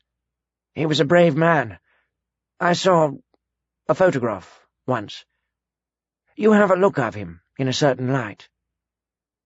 "What did your father do?" Pobjoy asked, thrown completely off course. "Oh, he was a cook. He'd been in France some time, off and on, the home of great cuisine. He spoke French like a native, as they say. He was working for a rather high-profile Nazi during the occupation.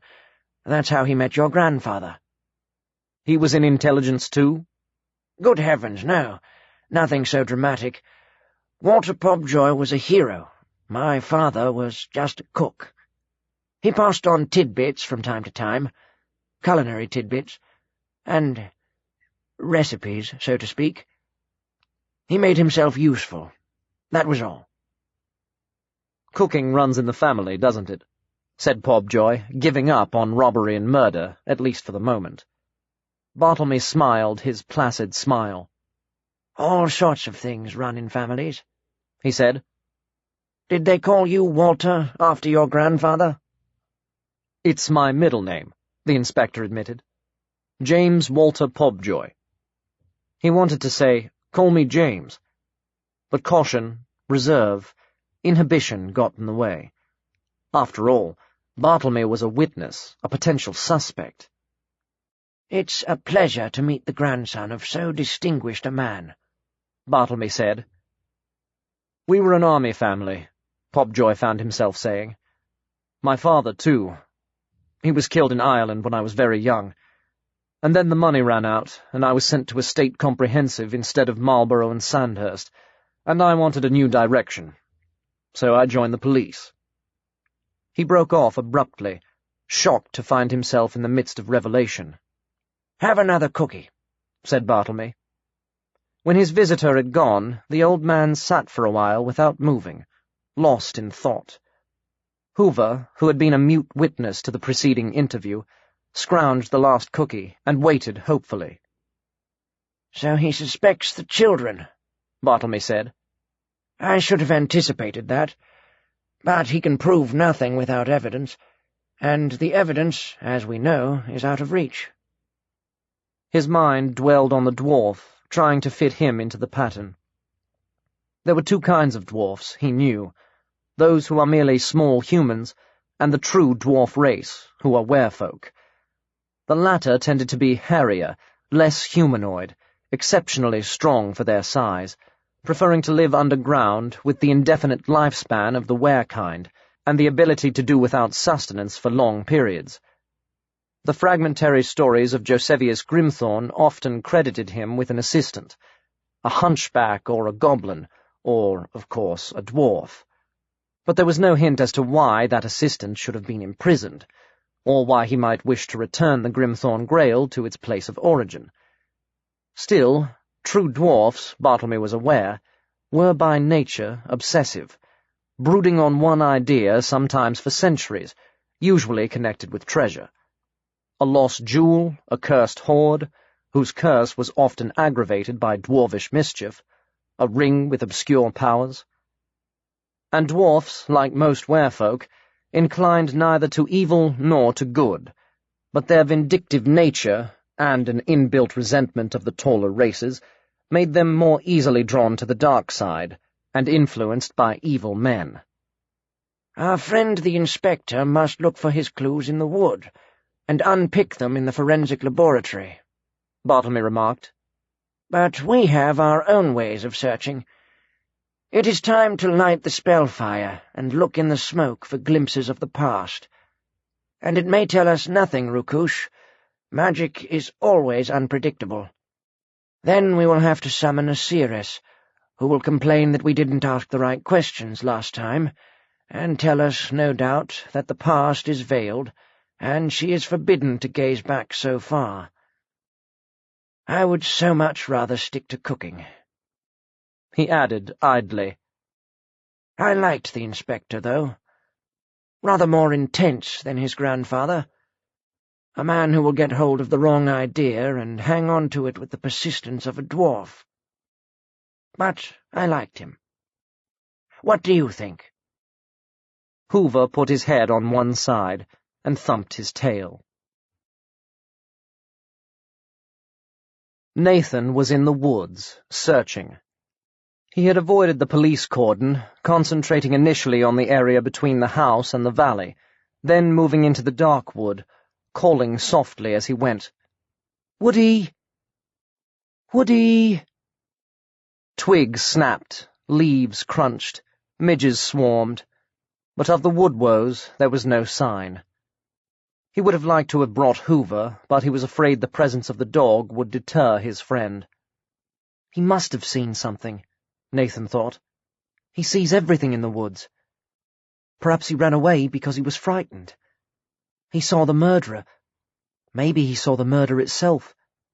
And now he's hiding somewhere, shivering and alone. I must find him.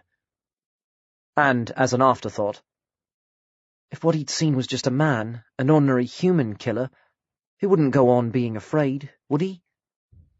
He'd come out now and talk to me. But the killer wasn't ordinary, wasn't human, and so he's still hiding. Nathan called and called, whispering encouragement, but no one came, and eventually he went home, anxious and frustrated. Woody was still on his mind when he went to bed and slipped over the borders of sleep without speculating on whether he might dream. And so, of course, he dreamed. Once again he felt the transition, the whirling tunnel, on a collision course with stars and planets, the sudden plunge into blinding light. And then reality. A different reality. He was leaning against a wall, a curving wall, in a pale, hollow place. The pit. In front of him, Quanji Lay sat staring at him with widening eyes. She was altered, he thought, in some indefinable way.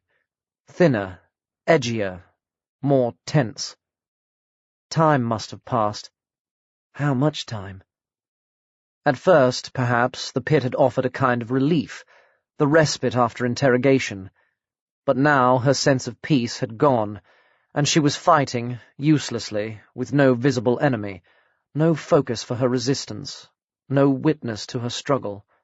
Fighting the terrible sameness, the nothing closing in on her, holding her like a fly in amber. Fighting the creeping onset of despair. The fight had worn her down. Her face was all bones now, bones and shadows, though in that diffuse light it was difficult to see where the shadows were supposed to lie, or what was casting them.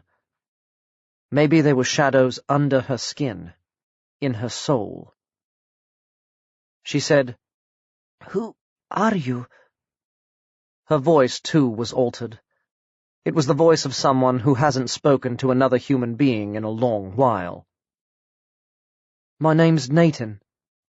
It sounded very similar to the way he would have said it in English, except that the TH had become T, and in his mind he knew it would be spelled Naithan.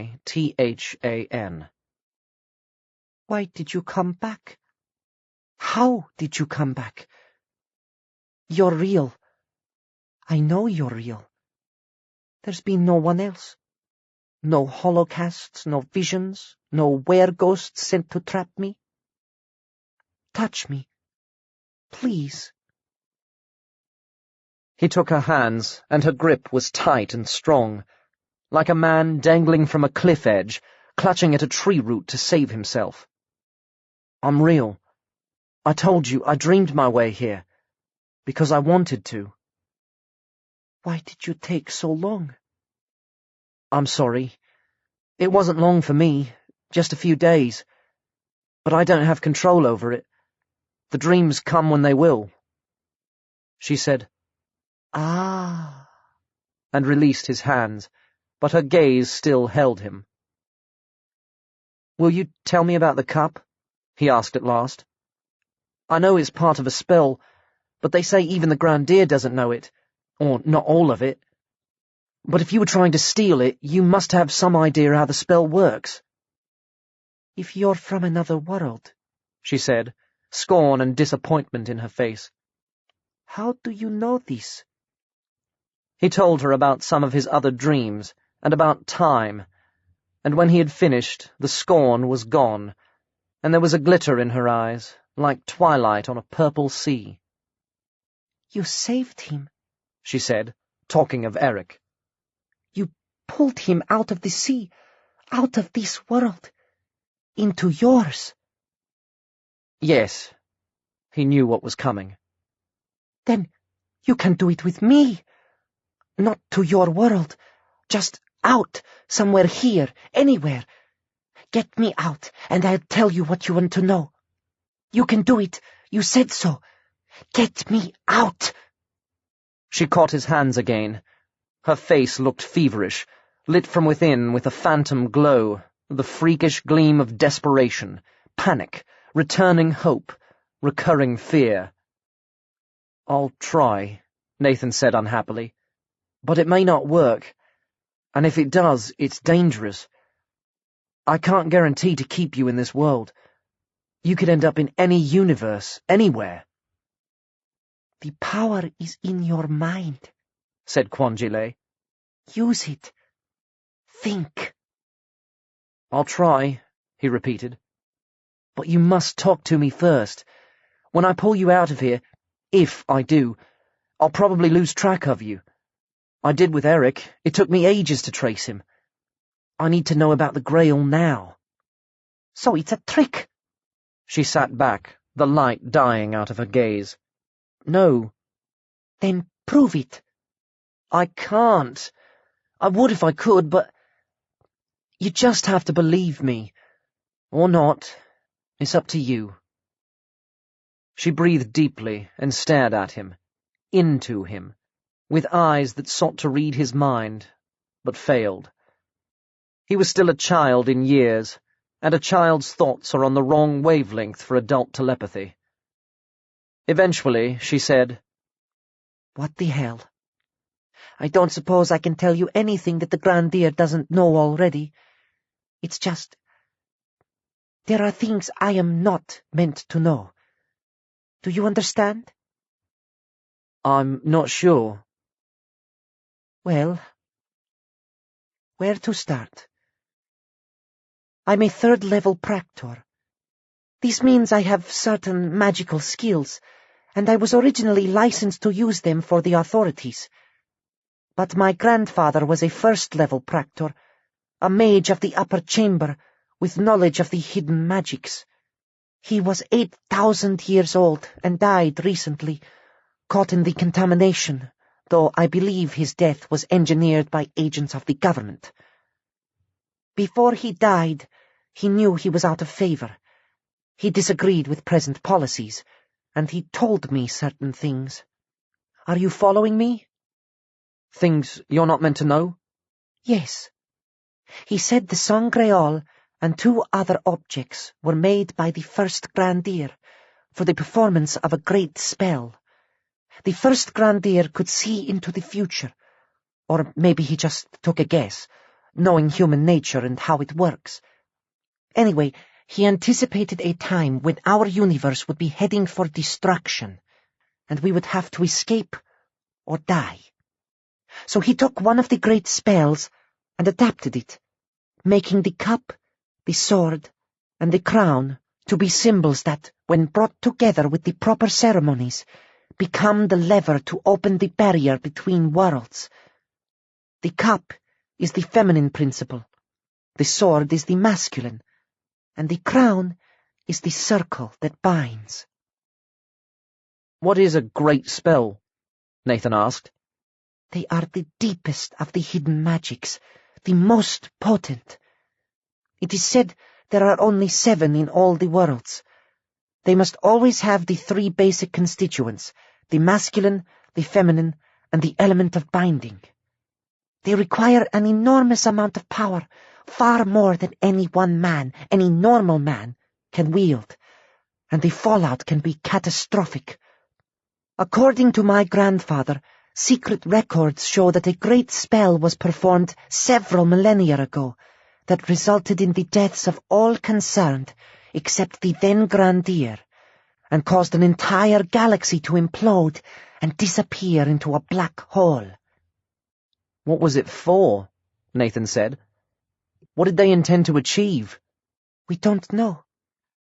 Something big. World-changing. And nobody noticed what? It was thousands of years ago. I wasn't there. Look, the theory is that it was a great spell that produced the magical inversion that caused the contamination. It would have to be a great spell to turn magic to evil, to make it work against the Practors. And if it was done wrong or carelessly, then the spin-off might well be the poisoning of magic everywhere. That's how great spells work. They can go very wrong. End of the world wrong. Clear? Yes, said Nathan. Sort of. You mean you wanted to steal the cup and the other things to do the spell yourself? But how could you if you don't know what it is, and you haven't the power, and if it goes wrong, it's the end of the world? It's the end of the world anyway, Quanji said. There are powerful people in our movement, secret sympathizers. I don't know their names, I don't know their status, but they are working to learn the spell. We may even have people close to the Grandeer. I can't say. We don't allow any one individual to know too much. My job was to obtain the symbols. I failed. But if you get me out of here, maybe I should go to your world, find the Grail there, and bring it back. If your power is all you claim, you can help me. I don't claim anything, Nathan protested. My power, as you call it, is erratic. I told you. But the cup isn't in my world anymore. Someone sent it back here. I think it's probably in the cave again. Quanji brightened again. Then take me to it. But Nathan was pursuing his own thoughts. I don't understand about the Grandeer. If he knew the spell, he'd do it, wouldn't he? I've seen him up close, in my dreams. He's ruthless, but he wants to save the people, to save the rest of this world, I'm sure of it. He has the power, and he's got some kind of a plan, even if it isn't ready yet. He's afraid to act, she said dismissively. Or maybe he's just afraid to fail. He's been around a long time, longer than anyone can remember. His powers may be weakening. No one knows. He tells his counselors little and everyone else nothing. He might have a plan, yes, but it'll be a plan just for him and his bride sister, his precious Holmé. He might have kept the Grail in your world because he wanted to open the barrier from there, without a great spell, to open it just enough for 2 people to slip through. If that was what he wanted, he'd have done it already, Nathan retorted, with a confidence he couldn't explain. Have you seen her? Quanji demanded, with an abrupt change of subject. In your dreams, have you seen Holmé? Yes. Is she? She's beautiful. Yes. Holmé the legend, the unseen face of Helen. He saw a trace of something like awe in Quanji's expression, foreign to her nature, until she banished it. They say her father kept her hidden for 100 years, for fear that her beauty would drive men mad, she said. Anyone who set eyes on her was immediately executed. Really? Nathan was startled. That's ridiculous. I mean, overreaction. She's beautiful, but she's a woman, like you, an ordinary woman. Maybe it was just a rumor, Quanji said, and the hint of a smile softened her mouth. Still, you are indeed a child, an alien. You don't understand what beauty means. It doesn't mean killing, Nathan said positively. Quanji gave a complicated shiver, as though throwing off some clinging foulness. We've talked enough, she declared. It's time to go. You must dream now. Dream me out of here. Dream me to the Sangreal. I am dreaming, Nathan said. He took her hands, and this time it was his clasp that was tight. He tried to recapture the urgency he'd felt when he rescued Eric, the surge of his inner will, but there was only a faltering and the certainty of failure. He closed his eyes, picturing the desert beyond the cave, concentrating on Quanji's handclasp, on her need, reaching for the uprush of the dark. For a long minute he thought nothing was happening. And then it had already happened. The world had turned. He could no longer feel the floor of the pit beneath him. He opened his eyes again, even as her fingers slipped through his, and he saw the desert night stretching in every direction, and the pre-dawn pallor spilling slowly along the horizon. A dozen thoughts flashed through his mind at once. The giant lizard monster, the distance to the cave, the sun death that was coming inexorably with the advent of day. She had no mask, no protective clothing, only the inadequate garment of her imprisonment. He tried to shout, "No! No!" He tried to hold on to her, but the darkness was too strong for him.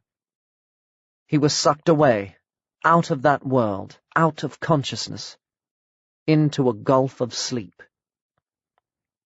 When he woke, it was morning in this world. The thread of sky between the curtains was grey.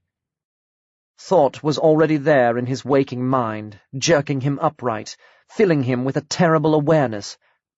He dumped her there, out in the desert, with the monster and the sun death. She had no chance.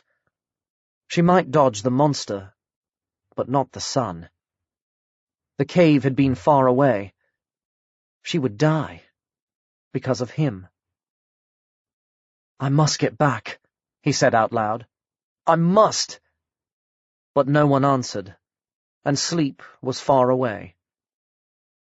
He was back in his own world at the whim of some erratic fate, and there was nothing he could do about it. In his frustration, he tore down the mark of Agares where it was pinned on the wall. Then he went into the bathroom and scrubbed furiously at the rune on his arm, until it was almost obliterated. Perhaps without the mark to hold him, he would be able to get back. But when he lay down again and closed his eyes, there was only the beat of his heart, and the shapes of vanished light on the back of his eyelids. Inspector Pobjoy stared in bewilderment at the autopsy results. "This isn't possible," he said to the assistant pathologist, who had been ordered to convey the bad news. "It has to be murder. Think of the blow to his head. It has to be—" "Not necessarily." The pathologist tried to look deprecating, but succeeded only in looking smug. "There were plenty of low branches in the wood. He pushes one away from him, it springs back, catches him on the side of the skull. There may have been blood traces, though it'd be hard to find anything after the storm. The branch knocks him out. His face is pressed into the leaf mold, nose and mouth fill with mud. He asphyxiates." "It says he drowned."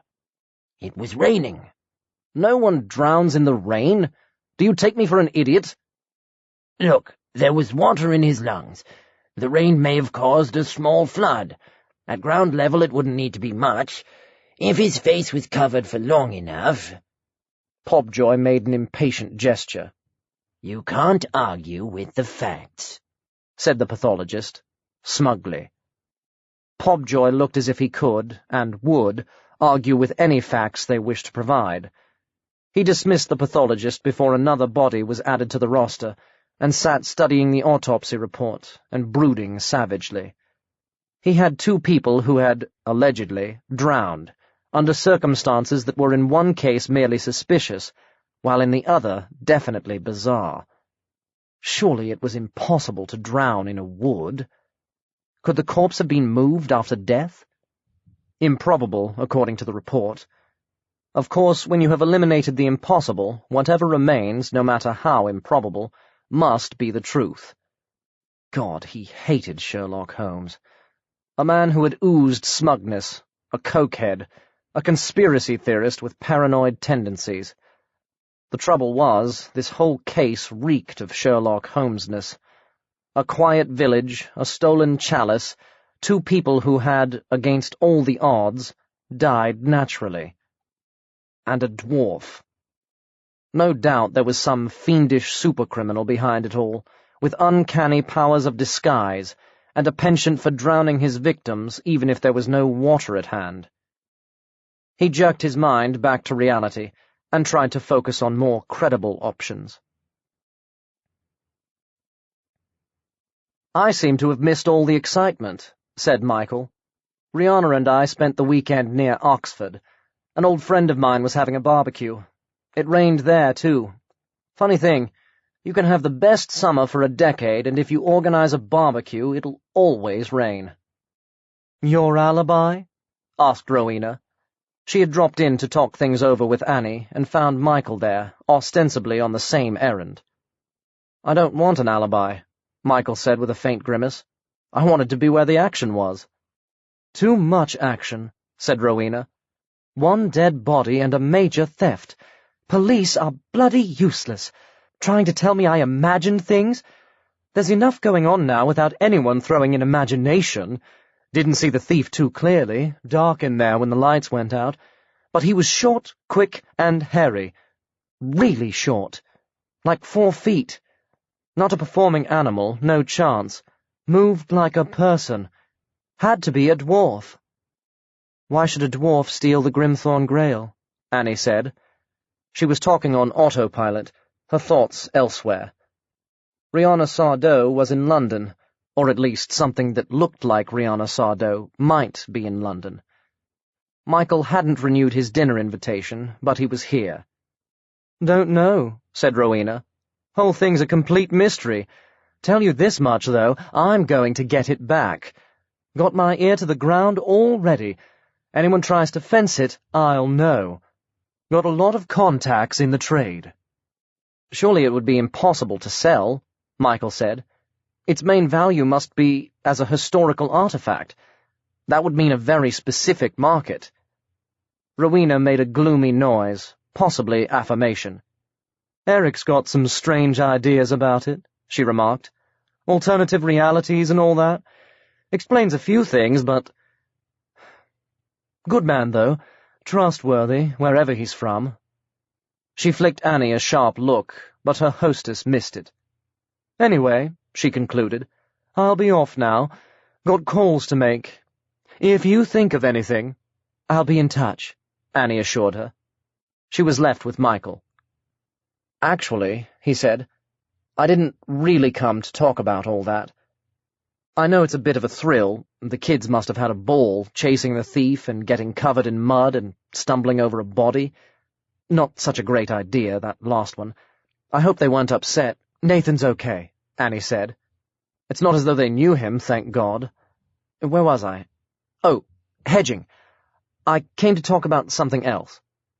Annie looked a question. "Rihanna. I tried to ask her what happened the other afternoon, but she denied even seeing you. And her clothes, the clothes she was wearing when I left, they were on the bedroom floor, and they were wet. She's acting very odd lately. I can't put my finger on it, but she's not herself. Last weekend my friends asked if she'd been ill. It's as if she's had some sort of a personality change. There are illnesses that take you like that, brain tumors, that kind of thing. I suggested she might see a doctor, but she flared up. Annie, I don't know what to do. It isn't the best marriage in the world, but if she's going to be ill, I must stick by her." "Yes," Annie said, since something was clearly expected of her. "Of course, it could be purely mental, schizophrenia, for instance. It can develop later in life, though it usually starts in adolescence. If she's evolving a dual personality—" "You could say so," Annie thought. "Oh, bugger," Michael said, his mouth wry. "I'm making a mess of this. Look, I wanted to say, whatever happens with Rihanna, I want to see you. I was still hoping we could do dinner. This week? I'm sorry, this all sounds so irrational. I'm saying in the same breath that I'm worried about my wife, and I want to be with you. You must think me such a cad." "No," said Annie. She was feeling very short of words. If she is going mad, maybe I could lock her in the attic, go all dark and brooding, and you and I could— Sorry. I sound flip and shallow. It's just that I'm upset. I always act flip when I'm upset. About dinner. And at that moment, of course, the shop door opened. This time it was Inspector Pobjoy, with Belinda Hale in his wake, and an official expression on his face. Annie's pang of irritation evaporated into nebulous anxiety. "Where's your son?" Pobjoy asked without preamble, paying no attention to Michael. "He went into the woods, walking. He's not much of a one for computer games and things, fortunately. He likes to get out. The other kids aren't on vacation yet, so—" "Why do you want to know?" Michael demanded. He had gotten to his feet, and his attitude was a shade protective, with a hint of challenge. "I'm afraid that's my business," said the inspector. "I'd like a word with you alone, Mrs. Ward." "I'm staying," Michael said flatly, and to Annie, "I don't like the look of this. You may need some advice. I can fix you up with a lawyer if necessary." "Are you going to arrest me?" Annie said, baffled and almost laughing. "No, Mrs. Ward. Just a few questions." "Sit down," she said, looking around at a shortage of chairs. Question away." Chairless, the inspector proceeded. "Your son and his friends helped in the search for Mrs. Thorne's missing injunction, didn't they? The one you found?" "Yes." "I expect they were very keen. It was a bit of an adventure, right? They got involved." Yes." "They're good kids," Michael said sharply. "No criminal tendencies, especially Nat. I dare say they were fairly partisan," Pobjoy pursued in a fairly relaxed manner. "They knew Mrs. Thorne. They supported her. They wanted her to have the cup. Of course they did. It was a family heirloom, the luck of the Thornes. They must have found it all rather romantic. When they heard the Grail was being brought to Thornyhill, naturally they wanted to see it. They hid outside the house to spy on the meeting." "What are you suggesting?" Michael snapped. Annie laid a hand on his arm, restraining him, though he had hardly moved.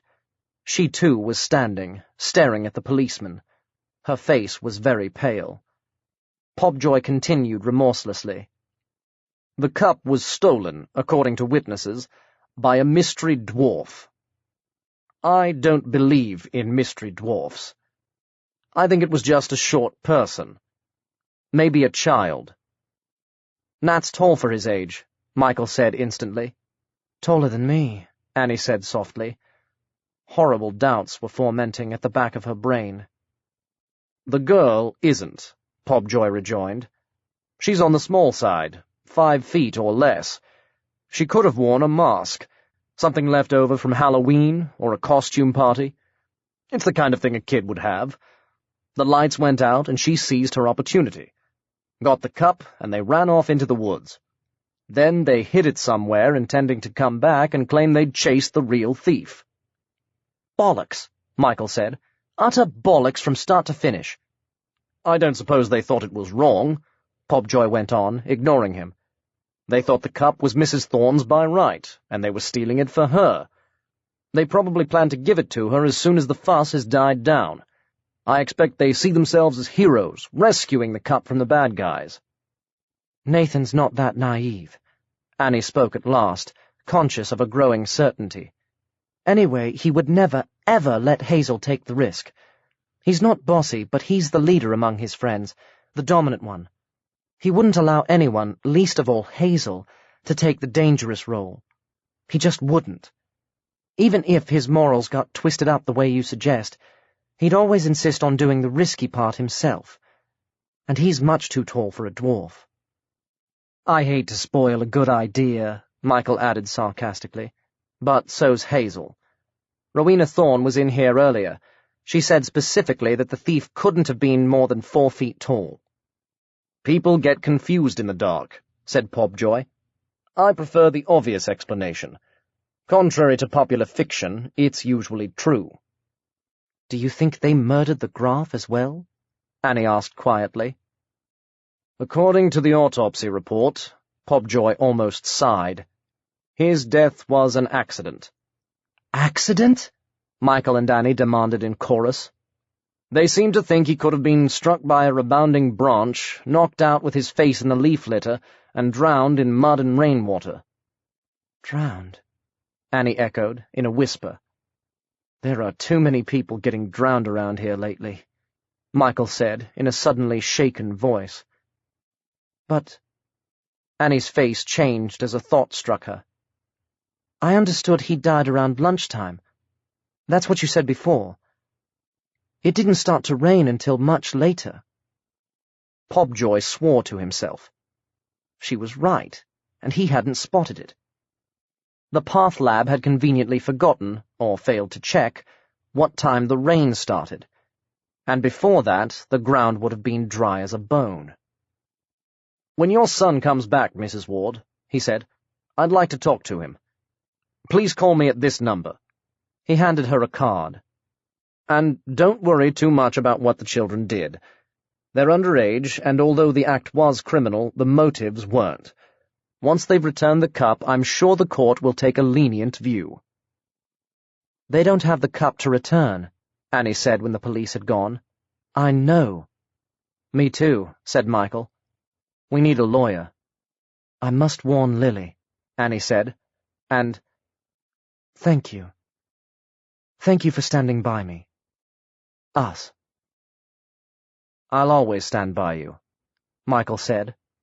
His tone was abrupt and almost cold, free from sentiment.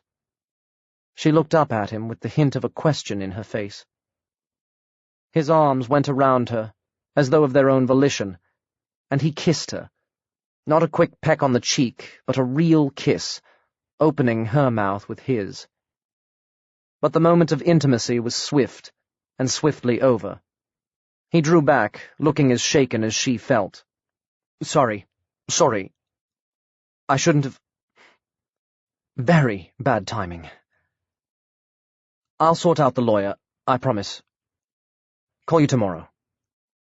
And then he went, letting the door slam behind him, leaving her in such a state of emotional upheaval she almost forgot to phone Lily Baggett. The Grail Quest. Hazel and Lily were taken to the police station in Crowford for a formal interview. Pobjoy wanted answers, and he judged the official surroundings might prove sufficiently daunting to inspire them. Deep down inside, he had a nagging feeling he could be on a losing streak, but the circumstantial evidence was damning, and his hunches had gotten him exactly nowhere. He had believed the children's story at first, but bitter experience had taught him to distrust belief.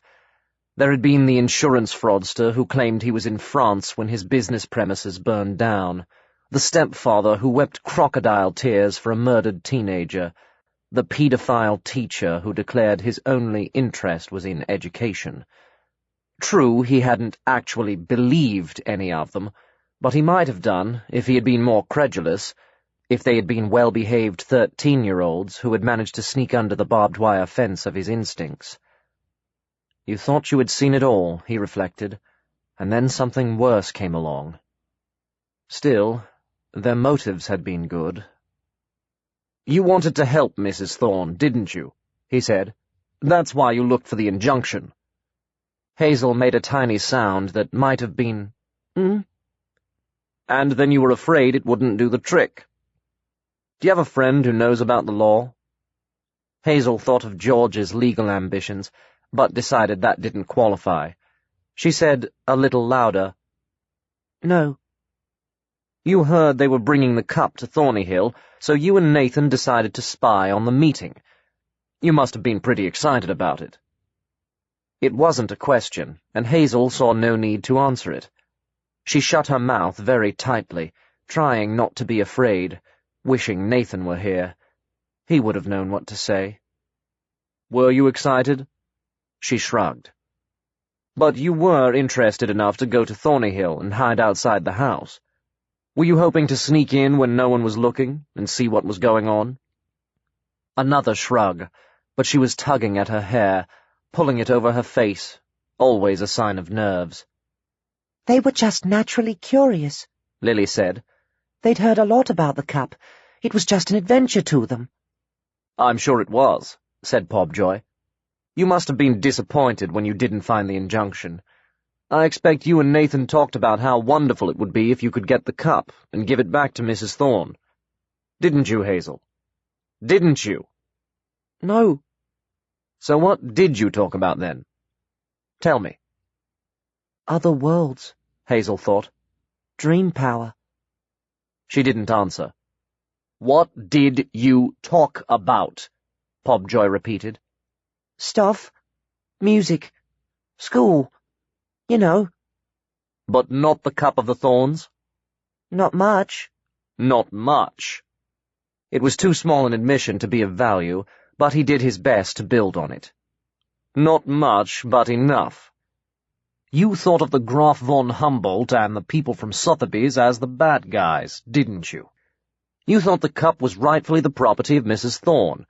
You waited in the storm, hoping for an opportunity, and then the lights went out. Do you recognize this? He held up a rubbery green thing with rat's tail hair hanging down on either side. It's my witch mask, Hazel said, taken by surprise. I had it for Halloween 2 years ago. What about it? You can't take that, Lily said. You couldn't. You didn't have a search warrant.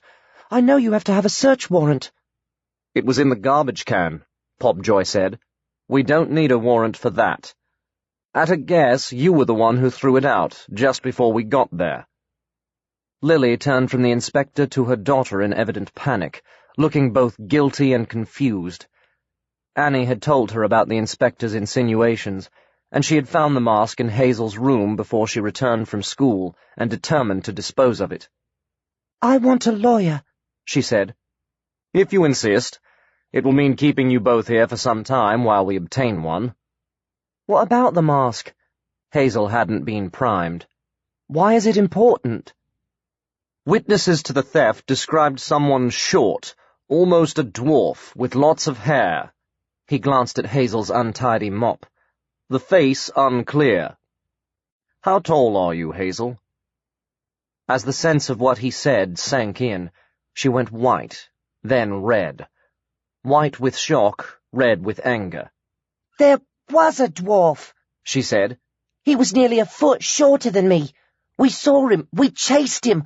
I haven't bothered with that stupid mask in ages. Ask the other people. Ask Mr. Goodman, Mrs. Thorne. It was a dwarf. Mr. Goodman wasn't in the room at the time of the theft, Pobjoy said.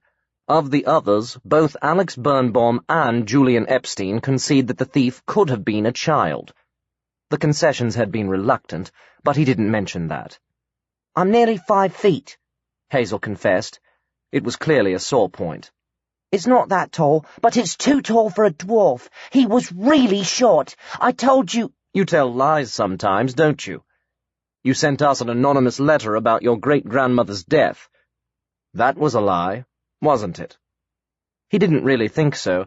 He just wanted to keep her off balance, talking too much, admitting things. Mrs. Carlo died naturally. You just wanted to make trouble. For your father, perhaps? You thought if he went to prison, he wouldn't hurt your mother anymore. Was that it? No, it wasn't that. It wasn't him. And now you're lying about this. I'm sure it was all in a good cause, right? You weren't stealing the cup, you were saving it, planning to restore it to its rightful owner. No, stop, Lily cried. Stop now. I want a lawyer. I don't care how long it takes. You can't bully her anymore. You're not allowed to talk to her until the lawyer comes. I can say that, can't I? She sounded both resolute and uncertain. I didn't do anything, Hazel persisted. I didn't take the cup. Nathan will tell you— I expect it was Nathan's idea, Pobjoy suggested, giving them both an out. He pushed you into it, didn't he? Hazel gave him a look so scornful he was jolted. Nathan? Nathan would never do anything wrong. He's not like that. And he doesn't push people into things. You're stupid. Nathan's different. He would never steal in a million years. And the worst of it is, Pobjoy thought, beating a temporary retreat, I believe her. Nathan had been searching for Woody again, still without success. It was nearly 6 when he got home, and Annie looked both anxious and impatient. "Hazel's been arrested," she said. "What?" Annie launched into a disjointed explanation. "They may not have actually arrested her, but I saw them drive off in a police car with her and Lily. They want to talk to you, too. They think you took the Grail. If you have any idea where it is—" "Do you think I took it?" he demanded, picking up on the implication immediately. "Of course not. But if we could get it back, I'm sure they'd drop the whole thing." "What about the murder?" "They've convinced themselves it was an accident," Annie explained. "Never mind about the murder. It's the cup. I ought to call the inspector. He said he wanted to see you at once." "No! Please, Mum. I can get the cup if you just give me time. I'm almost certain I know where it is. The dwarf sent it back into the other world." "Worlds tend to be big places," Annie pointed out. "Where would you look?" "It was kept in a cave before it was here, or so they said. I'm sure it's back there. It's the logical place. If I could get it, return it to Sotheby's, they'd let Hazel go, wouldn't they? There wouldn't be a crime anymore." "I think that would depend on how Sotheby's and the Graff's family felt about it," Annie said doubtfully. "And the police, of course. Oh, dear. If you bring it back, they'll definitely think you took it." "Doesn't matter," Nathan said. "Let them think." He had started upstairs as he spoke. Annie called after him. "What are you going to do?" "Sleep," came the answer. He had never been able to sleep, or dream, to order, but now he must. He must. He thought of Hazel in a grey-walled room, shrinking into a chair while faceless policemen hurled accusations at her. It wasn't a relaxing image. That was no good. He must find the place in his mind, the weak spot, the chink through which his awareness escaped when it moved from here to there. The falling darkness spotted with stars and whirling with planets. He reached not out, but inward, all the way in, deep into himself. There seemed to be great spaces in his head, as if its inside were far bigger than its outside, and shadows lay darkly over the crevasses of the subconscious, and somewhere up above there was a white light shining into him, its rays streaming down like a visitation from God. And then he found what he was looking for. On the far left. He didn't know if he could see it or feel it, but it was there behind his eye, a patch of something that didn't belong. He thought it was bluish, though it was hard to be sure, and filled with snowflakes that winked in and out of existence like interference on a TV screen. He pulled with his mind, drawing all his being inward, pouring himself into that blob of otherness. Instantly, he dreamed. There may have been sleep. He felt as if he emerged not from a waking state, but from brief yet bottomless oblivion. He spun down the tunnel, trying to decide if the planets and galaxies were the same or different ones. He thought it might be a wormhole, if a wormhole could connect not just different points in space, but spaces in different worlds. A planet hove past him that was red with boiling gases. Storms the size of continents slipped beneath his feet, if his consciousness had feet. Giant rings rushed toward him. Then there was something in front of him like a wall, a cold, dead surface pitted with craters, like a bad case of global acne. But it flicked away, and everything speeded up, and sound was a dim, throbbing roar, as of a vast wind far off, but he had a strange feeling that if you could slow it down, there might be music in it.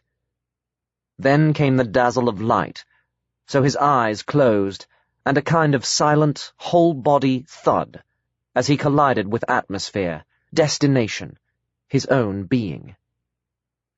He opened his eyes and looked around. He felt more solid than he ever had. He sensed the difference at once, as if his own world was the dream, and this was real. He wouldn't be able to shift from place to place anymore. He was stuck. stuck in himself, bounded by reality. He should have been terrified, but he was too busy wondering where he was. He seemed to be in a complex of interconnecting chambers, all circular. He was sitting on a curving sofa in the largest one, with a round rug on the floor, and curious pieces of furniture scattered about, all round or curved or blob-shaped. There were no external windows.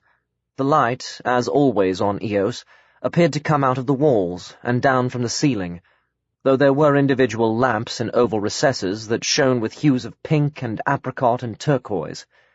Everything else took colour from them. One of the adjacent chambers was fitted with what looked like a bed. Another, closed off with a screen of clouded glass, emitted watery sounds, bubbling and gurgling and faint splashes. It's like a bedroom suite, Nathan deduced, and someone's in the bath. For a moment he thought of hiding, but he couldn't hide now, not any more. He was here, and he was real, and he needed help. He wasn't really surprised when the glass screen slid back and Holmé emerged from the bathroom. She wore a loose robe that hung open in a curious echo of Quanji's prison garb, and her body was all glowing golden smoothness, with swells and hollows, and shapes of bone gentled under the mantling of flesh and skin. He thought she resembled an Art Deco statue he had seen once in Rowena's shop, unnaturally tall and slender, elongated into an impossible perfection. He gaped and stared as you stare at beauty, not womanhood, remembering too late to be embarrassed. "Sorry, Who?" Holmé drew her robe around her, but it seemed to be a purely automatic gesture. She, too, was staring. Her eyes were very dark, and yet seemed to be shot with hidden colours. "Who are you? How did you get in here?" "My name's Nathan." "You're very small. What race are you? What planet? Are you a refugee?" She looked anxious or concerned, and he thought, refugees carry contamination. He said, "I'm human, from Earth. It's not here, it's in another universe." She was silent, still staring, and he went on. "I'm small because I'm 13. I'm still growing. Actually, I'm not that small in my world. People are shorter there, but I'll get taller. I'm really tall for 13. Her face altered, softened. Shock drained away. "You're a child," she said. "Is that right? You're saying you're a child?" He remembered what Eric had said. No children here for hundreds of years. And hadn't he said Holmé had tried to conceive before the magic stopped her womb? Tried and failed? He said, "Yes." Emotion seemed to be breaking over her in waves. He saw the ripples traversing her expression. She came closer, reached out, touched him, touched his cheek. "You might be my son," she said. "You are not so very alien. Your face is wrong. The wrong shape. Too short, too broad, too low here." She brushed an eyebrow.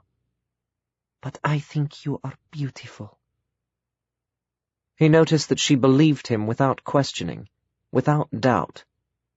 He said awkwardly, "I think you are beautiful, too." "Do you?" "All my life people have told me I am beautiful. My beauty has a life of its own, a life of fame and legend that has nothing to do with me. But you come from another world, where people look different, a world of children. Yet you say I am beautiful. I think that is the first time it has ever meant anything." She smiled, and he realized he had never seen her smile till now. "My name is Holmé." "I know," he said. "I've seen you before. To begin with, when I got here, I was invisible then, like a ghost. sort of transparent. This is the most real I've ever been in your world. I felt you, she said. I felt you watching. When we went to the laboratory, you followed. That was months ago. How long have you been here? I come and go. It's dreams. I dream myself here. That's how I got in. And time must be different. It wasn't months ago in my world when I followed you to that laboratory. How do you speak our language? I dunno. I just do. In the dream it came easily, fluently, as if it was native to him. Why did you come to me? Holme asked. I've found myself here.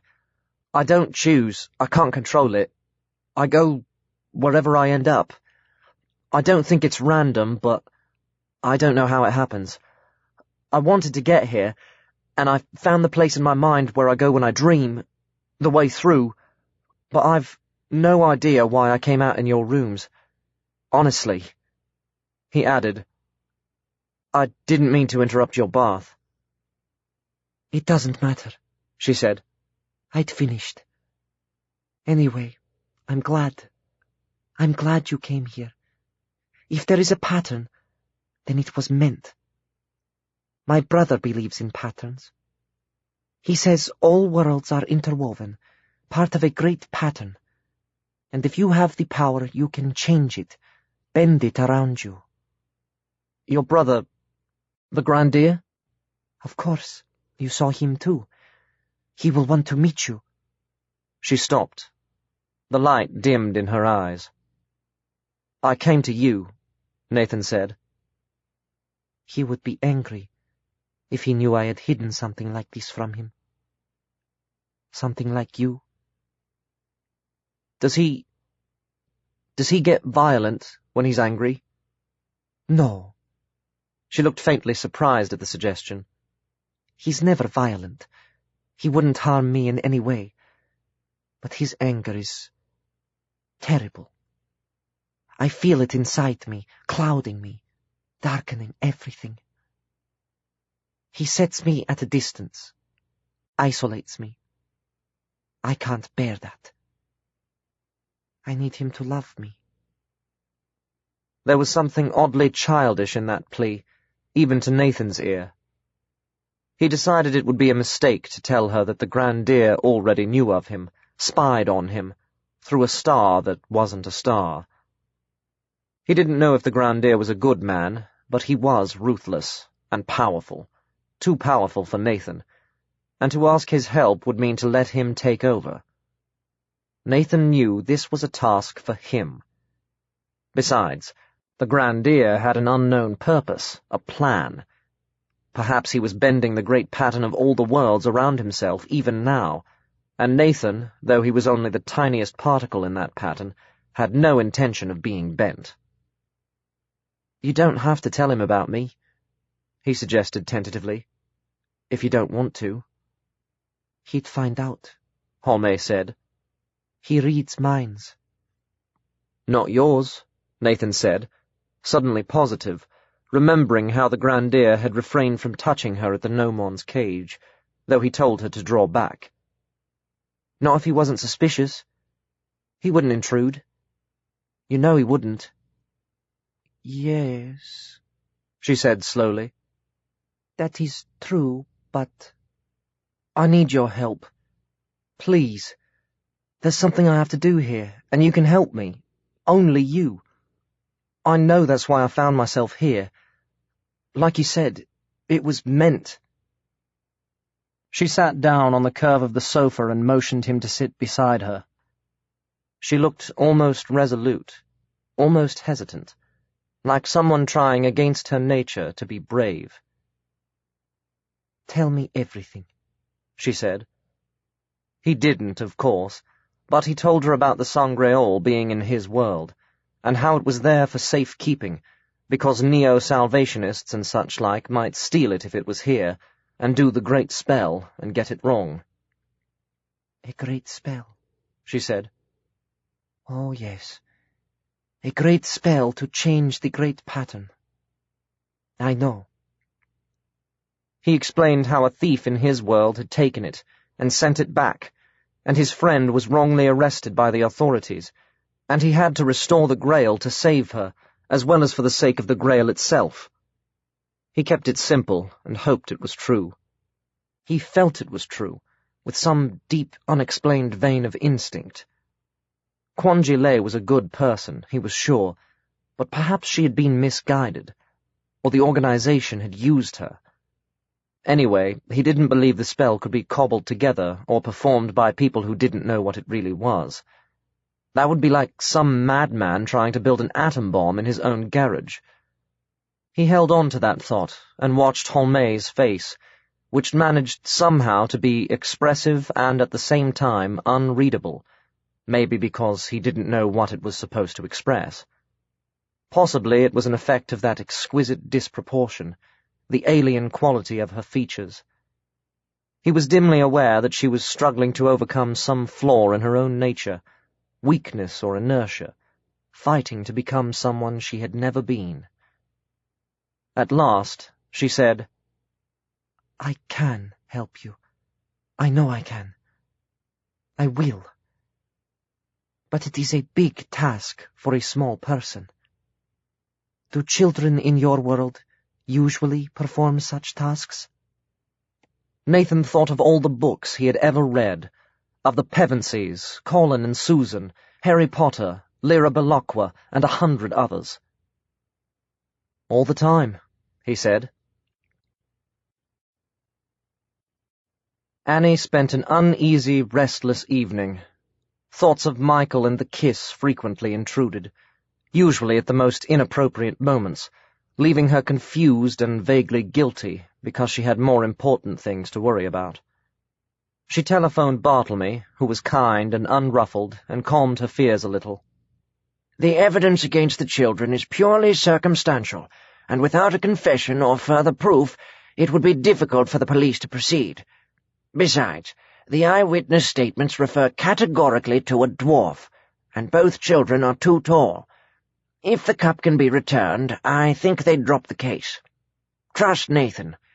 He has courage and determination, and he's very intelligent, which always helps. Where is he? In bed, Annie said boldly. I see. She looked in on him around 8 to find him sleeping on his side, fully clothed even to his shoes. She thought of taking them off, then remembered that whatever he was wearing he would wear in his dreams, and presumably he didn't want to be prowling around the other world with bare feet. So she contented herself with putting a blanket over him, closing the curtains, and leaving him to wherever sleep would take him.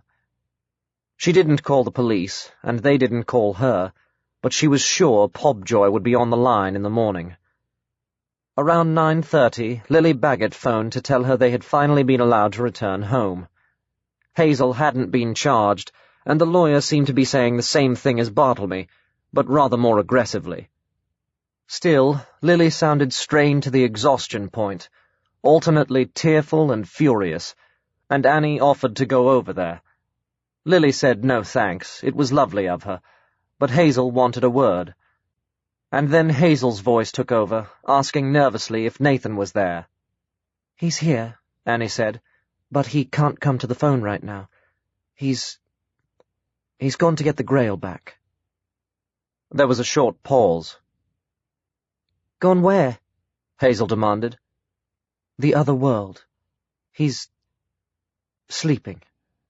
Don't be afraid. He won't fail you. Good, Hazel said, and hung up. Annie thought of calling Michael, but she didn't know what to say and what to leave out, and suddenly she was very tired. She went to bed without disturbing Nathan, but for all her weariness, sleep was a long time coming, and her thoughts turned to Rihanna for a little variety in her worries. She wondered where the real Rihanna was, in Georgia or under some strange enchantment, and she slipped into a dream where Rihanna lay on a bed in a ruined castle, locked in a sorcerous sleep for time uncounted, while roses grew over her couch, enclosing her in a cage of thorns. And now he was flying through the air on the back of his own Xorian, while the warm desert night poured over him. He was wearing protective clothing that Holme had procured for him.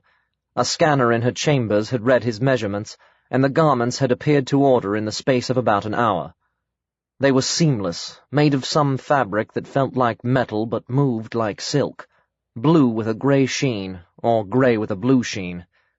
There was also a pair of goggles whose tint varied according to the light, like Polaroid lenses. "You will need a guide," Holme said. "Someone I can trust." And somehow he wasn't surprised when the man she summoned was Raymore, though he knew of no previous connection between them. "He was my bodyguard," she explained, "when I was very young and my father thought I had need of guarding. My father was rigid in his ideas, but Ray was kind. Sometimes we laughed together." She concluded, "He would die for me." Not in wonder, nor vanity, but as a minor detail, a mere commonplace. Raymore remembered Nathan as the ghost who had sat behind him once before, and seemed in some awe of him. His mission, Holme declared, was totally secret. "Since it is important, the Grandier has authorized me to take charge," she said. Even though his face was hidden, Nathan could sense Raymore's doubt. So did Holme.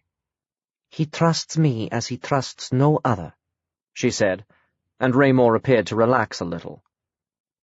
Then they were soaring over the city, cutting up the slower skimmers, skirting the curving flanks of giant buildings, diving under arches, and lifting over crested roofs.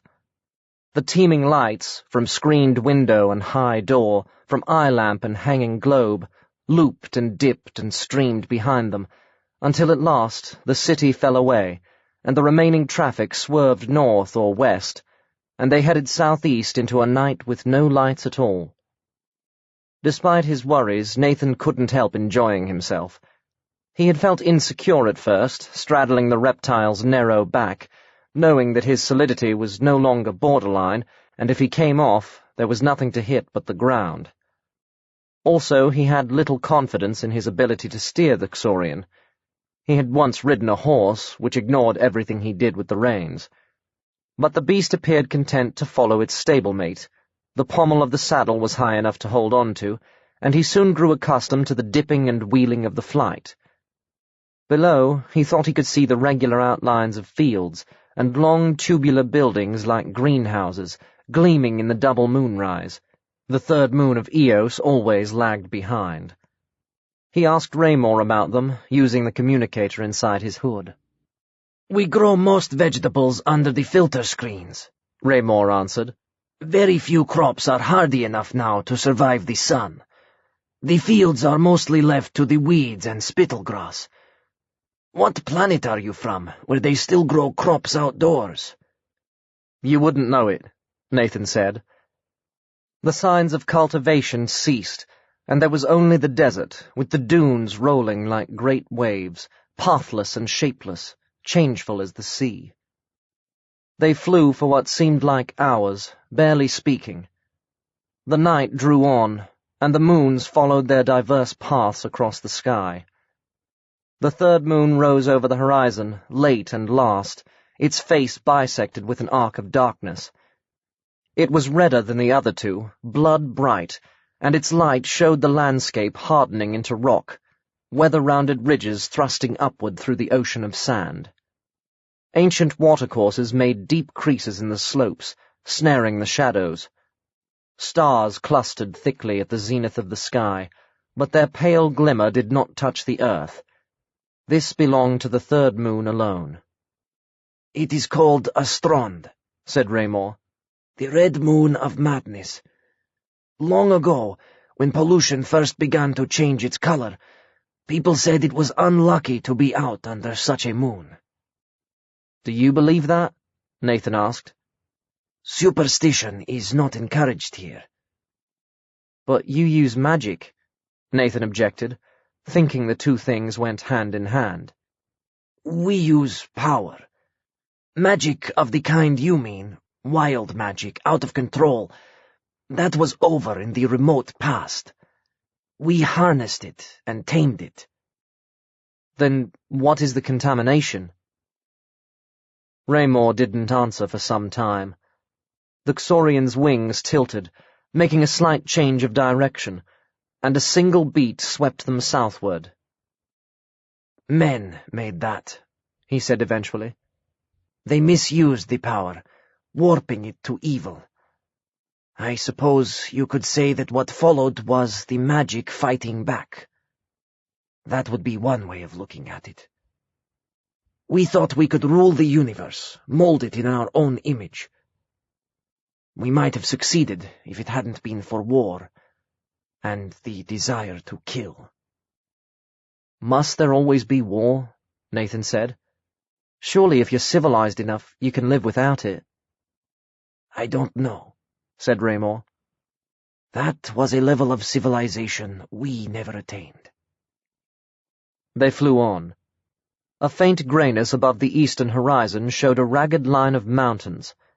Raymore had estimated they would reach the cave around dawn, and Nathan tried to convince himself the mountain range looked familiar. The recollection of the monster had taken over his thoughts, but he hoped it might be easier to pass it in the dark. Are we nearly there? Maybe half an hour. How will we dodge the lizard thing? Will it be asleep? The Grokul hears and feels even in its sleep. Raymore's tone was even. Will it see us if we try to slip past? Nathan asked. It sees heat. To the Grokul, your body glows in the dark, or in the light. I will distract it. You must go in the cave alone. That sounds awfully dangerous for you, Nathan said unhappily. He knew, even if Raymore didn't, that the entrance would be too narrow for an adult male. It's more dangerous for you, Raymore responded. The Grokul's main object is to guard the cave. There was silence for a while.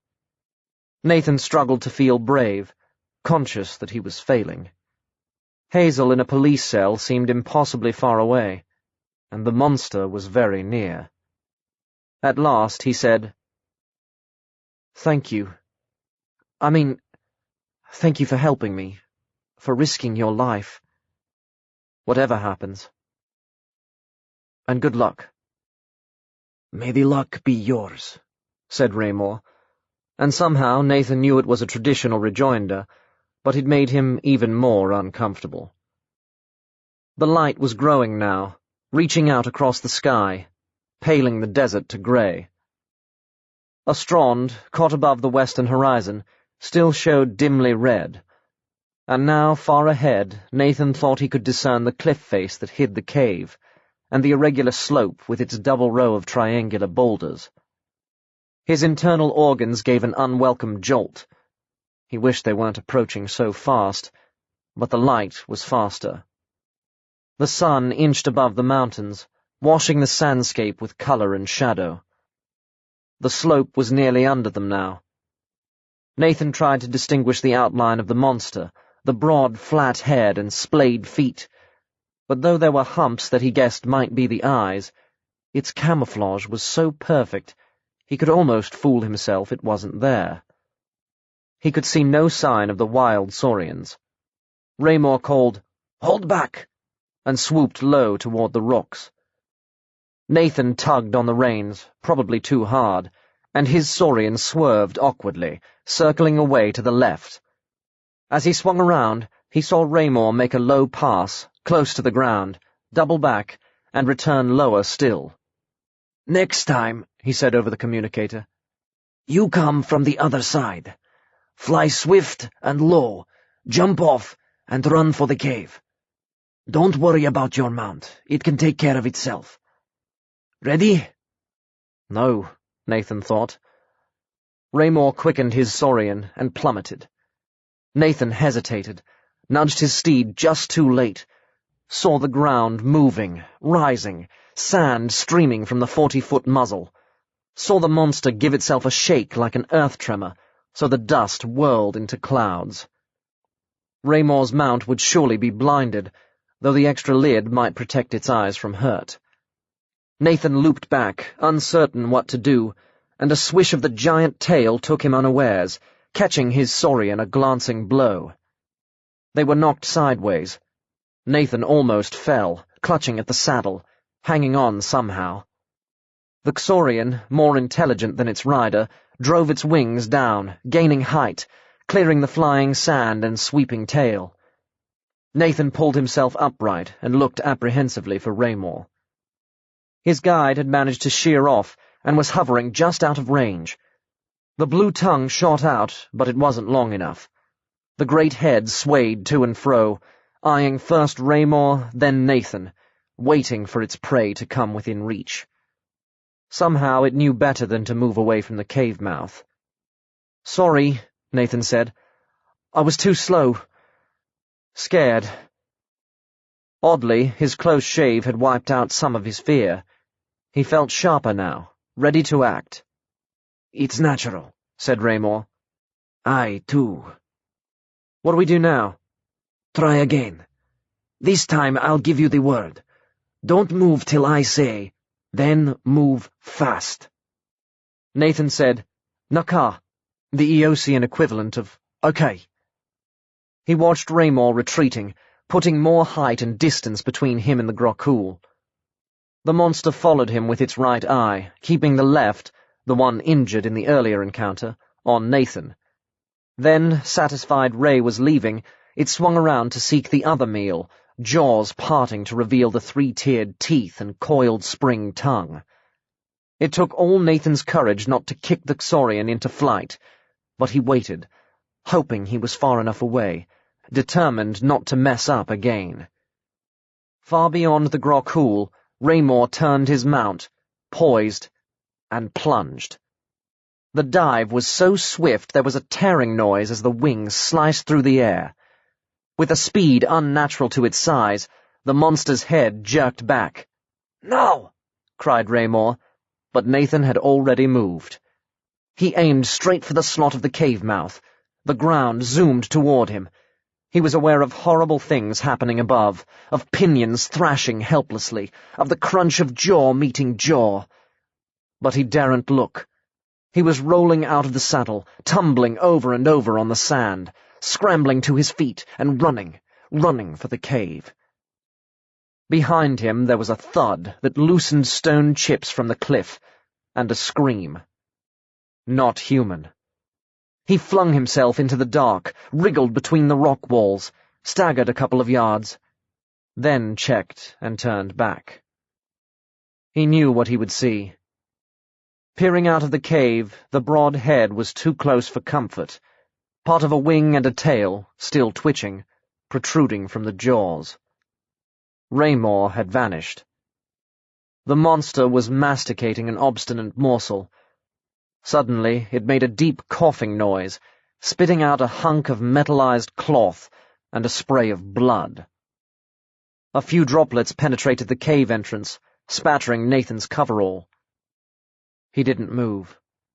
He felt sick with disgust and horror, but the guilt was worse. Raymore had died for him.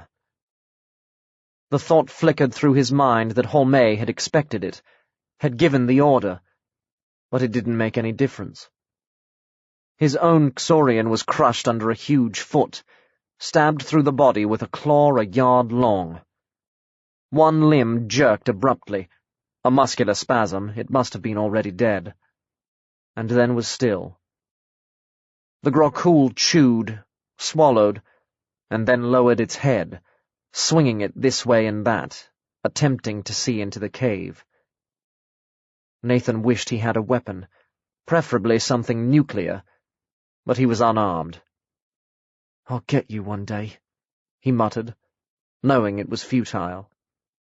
He retreated back into the dark, raised his goggles, pulled the flashlight Holme had provided from an inner pocket, and switched it on.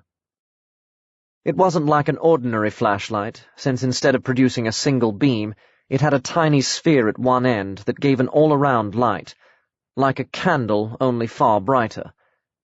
He held it up in front of him, seeing the shadows move across the ribbed walls, and veins of colour patterning the rock like watermarks. After a few turns, the passage opened out into the main chamber. The glow of the light showed him 3 recesses in the far wall, crude but plainly man-made, each shielded by a metal grill. They were all empty. But there was something on the ground beside them, leaning against the rock face. Someone. He recognized her only because there was no one else she could be. What skin remained to her was red and split. Blood leaked from the cracks. The burning had gone beyond mere blisters. Much of her body seemed to be covered with pus, some of it drying into scabs. He drew closer to her and saw that her eyes were open and aware. He couldn't see her properly and realized he was crying. He groped inside the front of his suit for the water bottle that was stored there, hearing himself murmuring he knew not what. "Oh, God. Dear God. So sorry. I tried to come back. I tried to come straight away, but I couldn't. I didn't want to leave you. I told you, I can't control it. I just seem to go where I'm sent. Here. Drink this." He dribbled some of the water between what was left of her lips. It was difficult while holding the flashlight, and he wondered if she could hold it for him, but her hands were clasped around something else, so he put it on the ground. He managed to give her some more water, and presently he saw her throat flex and swallow. "You need medical help," he said, stating the obvious, feeling foolish and ineffectual. "I have to get you out of here." But his Saurian was dead, and the Grokul was waiting, and the killer sun blazed down on the shelterless desert. He could adjust his communicator to reach Holmé, but she had warned him that any long-distance call would inevitably be overheard, and Quanji Lei was an escaped prisoner. Still, surely prison was better than death.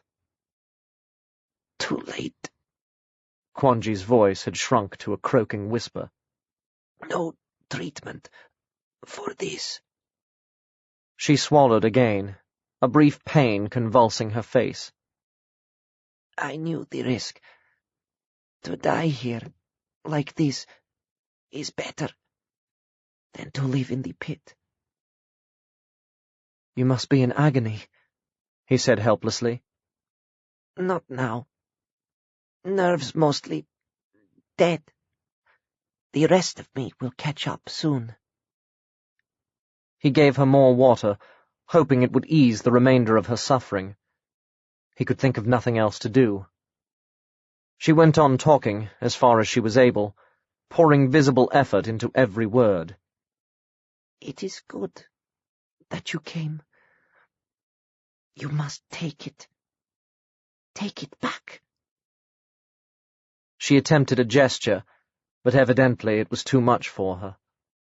Looking down, he saw what she held, the object she was trying to pass to him. He would have known what it must be if he had taken the time to think, but his thoughts had been full of her. Her hands were locked around it. She had no more strength to release them. He had to uncurl her fingers one by one. Take it, she went on. To Oskva. He will know the spell. "Who is he? How will I find him?" My father. She hadn't mentioned her father before, only her grandfather. He thought the twitching of her face might have been an attempt to smile. He didn't approve, but no matter. Your dream will find him. He said wretchedly, "I can't be sure of that."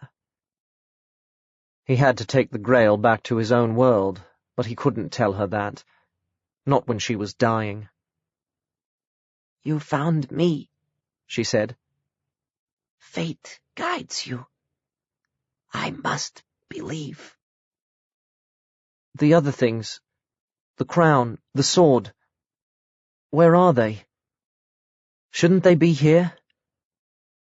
She made a tiny movement with her head, negation or bewilderment. Only found the cup. Grill locked, but I knew the word of release. Grandfather told me. I think you will find the rest. Hope. Her voice was growing fainter, more labored. He took her hand and then let it go, afraid of hurting her, but she nudged it back into his clasp. Chosen, she whispered. You. Chosen to save us. He sensed she was clutching at that idea because it was all she had left. It gave meaning to the last moments of her life, to her death.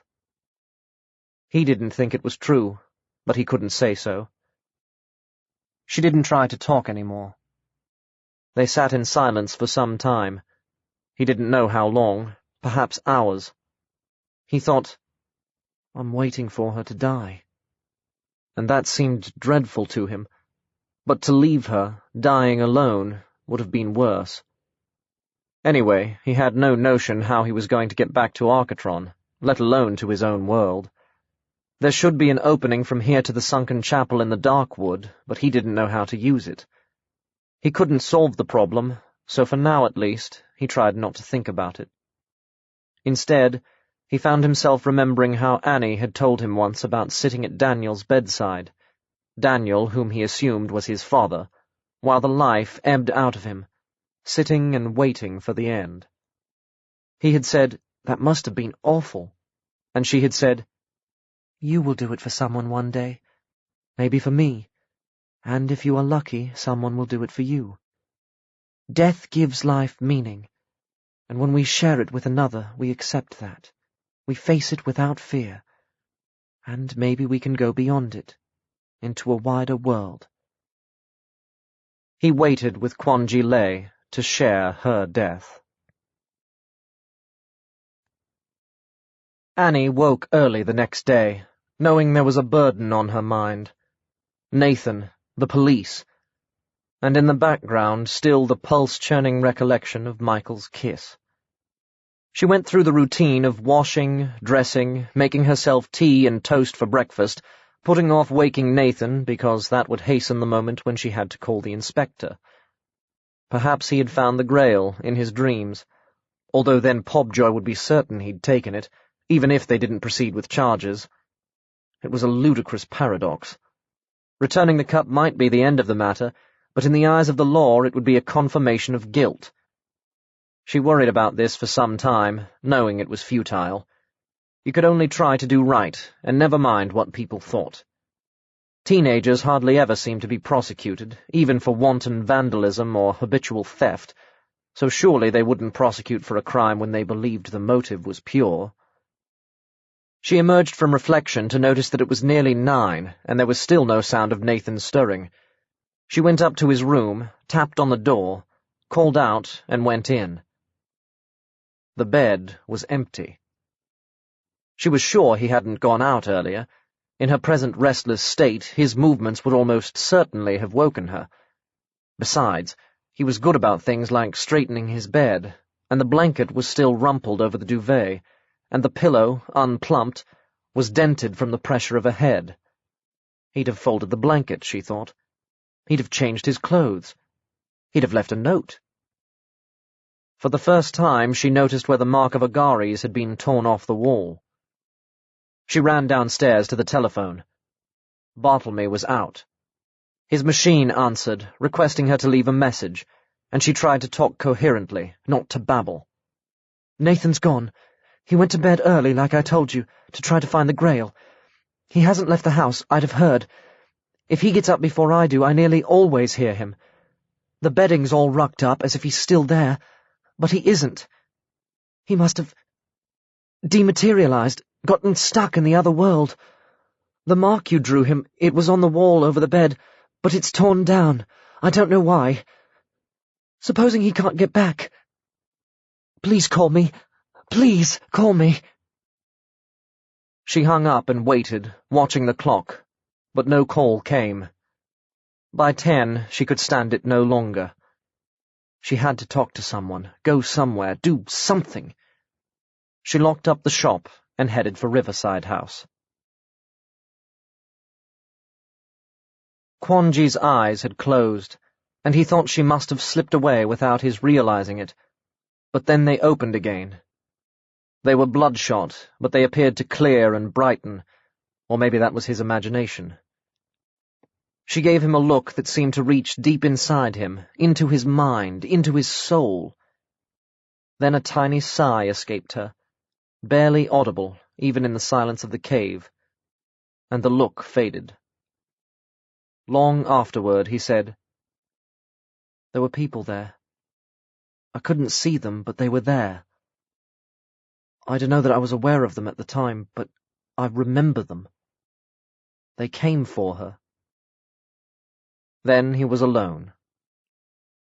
He closed her eyes again, the way he had seen it done on television.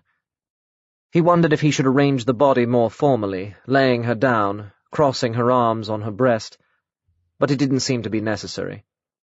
She was still propped against the cave wall, and she looked quite comfortable, which mattered to him, even though there was no one there to feel comfort anymore.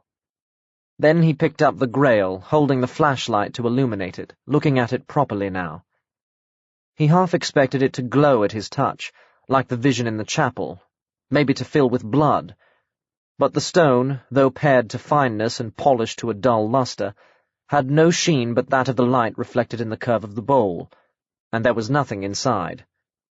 A gem or two glinted in the coils of the design, like the eye-blink of a furtive animal. That was all. The gnomons must have followed it, or so he reasoned, and he listened for soft snake voices creeping from the shadows of the cave, but heard none. He didn't know that although osmoses could migrate from world to world on a thought wave, the gate, the legitimate passage between states of being, was forbidden to them, and so they avoided the dying and the dead, and though they brought fear and madness, they never killed. Death was inimical to them. But Nathan knew only that they had gone. He gazed at the Grail for a long while, awed by its ancientry, the might of legend that it carried, the power it was rumored to encapsulate. But if any spirit lived within the stone, it was hidden. At last he tucked it inside his suit, where it made an irregular bulge that dug into his side. Then he drank a mouthful of water, there was hardly any left now, and made his way cautiously to the cave entrance. Even with his goggles, the sun was dazzling. It must have been around midday. The glare was right overhead, bleaching the blue from the sky, and shade was reduced to mere wisps and dimples etched on a colourless landscape, as if with a fine-tipped pen. The vastness of the Grokul had disappeared into sand and rock, melding with its surroundings. He knew it was there. He could see the double row of its spines. But somehow the threat seemed barely real. Some torn fragments of cloth lay outside the cave. The blood spots had long since evaporated. He thought, "I'm trapped. Even if I could get past the Grokul, I have no transport, and the city is hundreds of miles away, and the suit might protect my skin, but the heat would kill me in less than a mile." His only chance was to sleep and return home the way he had come. Back in the cave, he explored the recesses, sliding his fingers between the bars of each grill, but the rock did not waver. He kissed Quanji's swollen hand, thinking he should have done it before, and returned to the entrance, leaning against the wall in an attitude similar to hers, eyes closed, searching his mind for the portal that would take him back. But although he found it, the wrong-coloured blotch was dark and opaque, with no fizzing effect like snow. It was like approaching what had been an open exit and encountering a sealed door without handle or key. His thought beat on the panels, but it would not yield. In the end, unexpectedly, he slept. When he woke, he was still in the cave. Beyond the entrance, the sun was sinking toward evening. His neck was stiff from the awkwardness of his position, and he was very thirsty. He drank the rest of the water and stood up, squirming through the narrowness of the cave mouth, halting just outside. He couldn't just wait here to die. He had to try something, even if it was pointless. Anyway, better quick than slow. Maybe the power of the cup would help. He stood in the lee of the cliff, screwing up what was left of his courage, watching the sun crawl down the sky, behind the barrier of the mountains. Eric had taken to sleeping in the back room of the antiques shop, guarding Rowena's treasures, or so he said. She lived in the apartment above. He had come upstairs for a meal a few times, when specially invited, but appeared hesitant about intruding on her private territory. However, they usually breakfasted together in the back room, sharing her daily paper, the Telegraph, of course, while he asked questions about Tony Blair and the aftermath of the war, and what the world was all about. That morning, Rowena was on the phone from an early hour, still chasing up contacts in the faint hope that she might pick up the trail of the stolen cup. She had just drawn a blank with a dealer in Oxford, and was exchanging general courtesies and comments on the summer weather. "Well, we had that big storm on the day of the robbery, but it's been very hot ever since." "Yes, it was unlucky. If the lights hadn't blown, the thief might have had no opportunity." "A dwarf, really? Police want me to say it was a child, but I know what I saw. Would have had to be a bloody young child." "Ran off into the woods. The kids went after him, but he got away in the rain. Coming down like a monsoon." "You didn't? Lucky you." She hung up, remarking to Eric, "They didn't have a storm in Oxford. Nice for them. We only had it here. Almost like someone laid it on." "Is possible," Eric said. "Force can do many things. Control weather, control minds." "Really believe that, don't you?" said Rowena. "Sometimes you almost convince me. Uncanny, the whole business." She poured more tea for herself and coffee for Eric, who had acquired a liking for it bordering on addiction. Stealing a cup you can't sell, von Humboldt's dying like that. Now they say it's natural causes. Too many things that don't fit. Little things, niggling at me. Her voice petered out. She replaced the coffee pot, frowning. "That conversation just now. There was something that didn't quite—" "You think they lie?" Eric asked.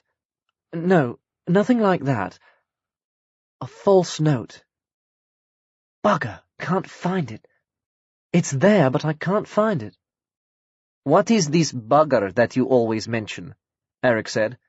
"Is word I hear often, but I not understand." "It's a swear word," Rowena explained.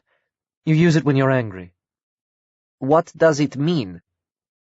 Rowena told him. Eric looked rather surprised. "In my world," he said, "we have swear words, but not like that. We use words for story, corruption, untruth. What people do in sex is not bad, is just a matter for them. I must use this word?" "Not if you don't want to," Rowena responded. "Use any word you like." She left Eric to choose and reverted to her former problem, glaring furiously at the middle distance. Then her face changed. "But how odd. Why should he—" She picked up the phone again, redialed Oxford. "Sorry to bother you again. Need to check about the weather. Are you sure it didn't rain? Not anywhere around there?" She hung up and looked at Eric. "It didn't rain anywhere near Oxford that day," she said. Eric was murmuring to himself, presumably trying out potential swear words for size. "Fantasy," he essayed, and then, "I tell you, storm not natural. Someone make bad weather." "It's not that." Rowena thought for a long minute, then dialed a new number. Evidently no one was there. "You are upset," Eric said, watching her expression, concern imprinting his own features. "Who do you call?" "Annie." She shrugged off the worry with a visible effort. "Never mind. Nothing important. Time to open up." Her assistant wasn't due in that day, and she wasn't going to take time off sorting out minor inconsistencies. Eric started work polishing a walnut side table, and Rowena decided to think of something else. She tried Annie's number again half an hour later, without success. She tried Bartlemy and got the machine. Then she closed the shop. "Come on," she told Eric. "We're going to Ede.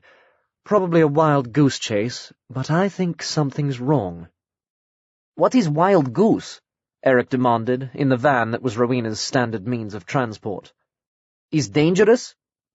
"Don't know, but we've got one dead body, 2 if you count Effie Carlo, and the Grail's gone, and—" Why tell such a damn silly lie?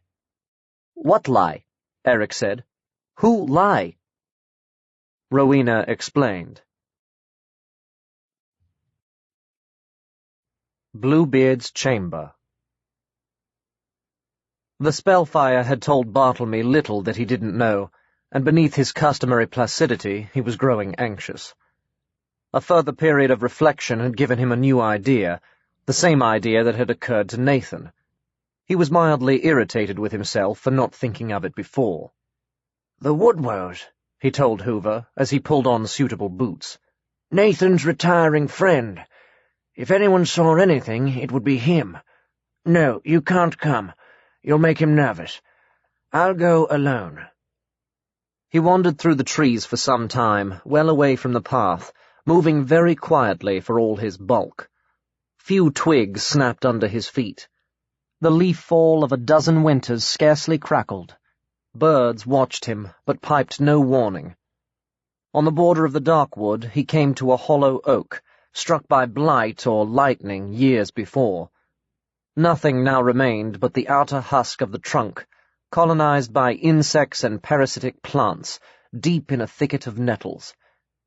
Nathan had passed it twice in his searches, but he hadn't stopped to look inside. Bartlemy glanced through a fissure in the bark, drew back a short way, and sat for a while on a bank nearby, patient and immobile, while the wood grew indifferent to his presence. When he got up, his movements were slow and altogether noiseless. He parted the nettles with hands that felt no sting, clearing a way into the secret heart of the tree.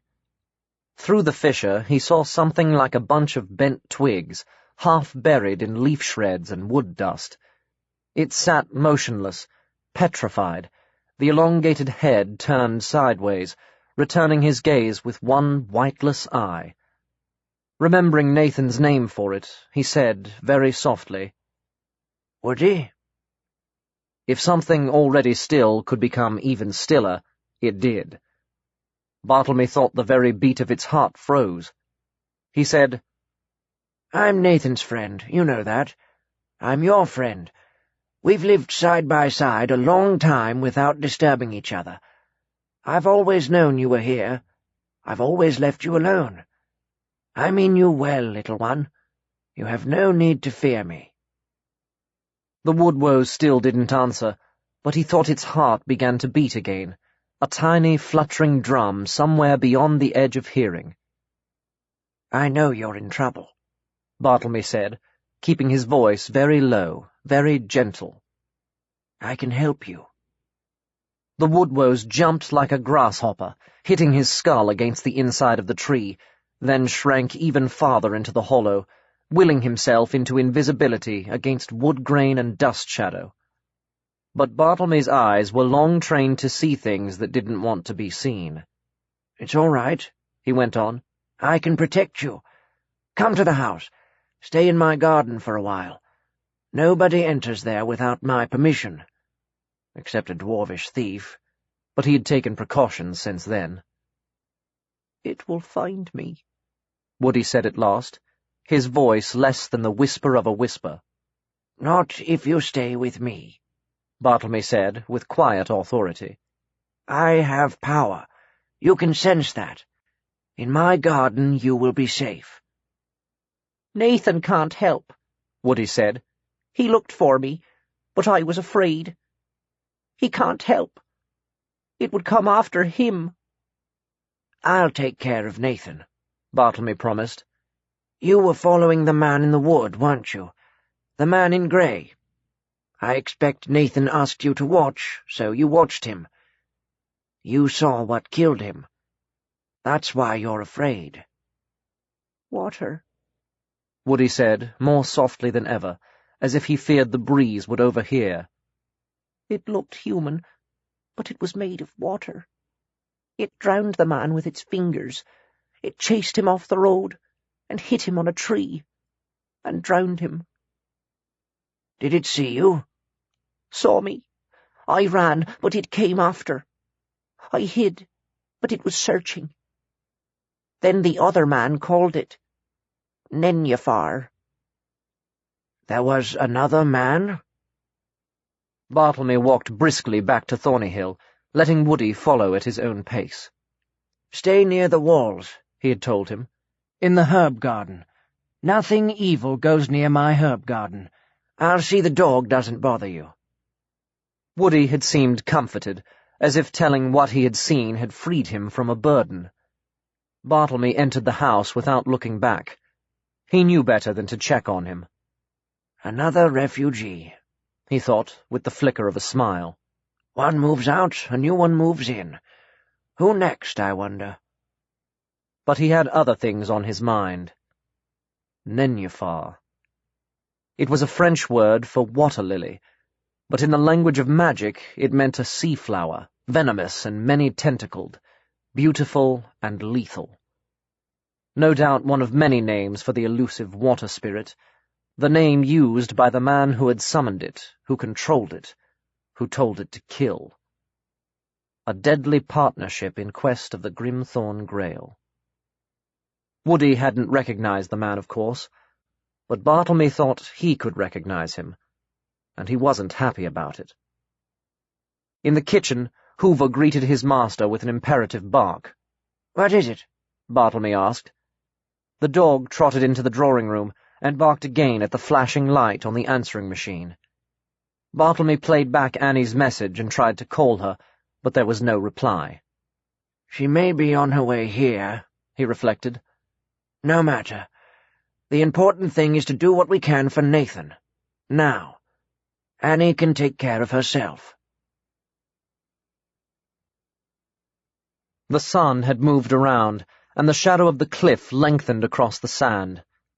Nathan stood close to the rock face, nerving himself for a final, desperate dash, trying to decide which way to run. Quanji had gotten past the Grokul, so it must be possible. He should have asked her how she did it, which path she chose, but it was too late now. He thought of taking out the Grail, holding it in front of him, in the hope that the magic might afford some kind of protection. In stories, objects of power would do something, well, powerful under such circumstances. That was what they were for. But when he looked at the cup in daylight, it appeared somehow reduced by the glare, drained of its greenish hue, the coiling pattern almost worn away, the few gems that adorned it dull as pebbles. He wanted to picture it glowing with a holy radiance that would burn anyone who touched it, or lightning flashing from the bowl that would scorch the Grokul to a cinder. But it looked too ordinary, too cup-like, and he suspected that even if it was capable of such things, he would need to know the spell words first. He essayed the one he had heard the Grandier use in the Chamber of Crystals. Fia! But nothing happened. He tucked the cup back inside his suit and returned to checking out the terrain. There came a moment when, gazing upward, he thought he saw spots dancing before his eyes, perhaps because of the sun dazzle. But the spots didn't vanish. They grew and darkened, descending lazily on the thermals, becoming winged shapes with arrow-tipped tail, serpentine gorge and pointed muzzle. Wild saurians. Their leader was white. The others were black or piebald. One of them dived suddenly, snatching some small creature that was scurrying across the sand. They helped Quanji once before, Nathan said to himself. Maybe they helped her again. Maybe they'll help me. He felt a sudden, impossible surge of hope, and, forgetful of the slumbering monster, he waved and called to them, though he knew they understood no tongue. But they continued to wheel and turn, scanning the ground for prey, ignoring him. Presently, 2 of them swooped down simultaneously, landing on the twin boulders that marked the arch of the Grakul's spine. They began snapping at each other, tails lashing, obviously fighting over whatever they had managed to catch. The sand below them twitched and slid. Nathan cried out in warning. The monster's head detached itself from the desert floor and swung around. The remaining Xorians dived all at once, darting in and out, slashing at the impenetrable hide with toothed beak and taloned wing. For a few seconds, Nathan watched, riveted.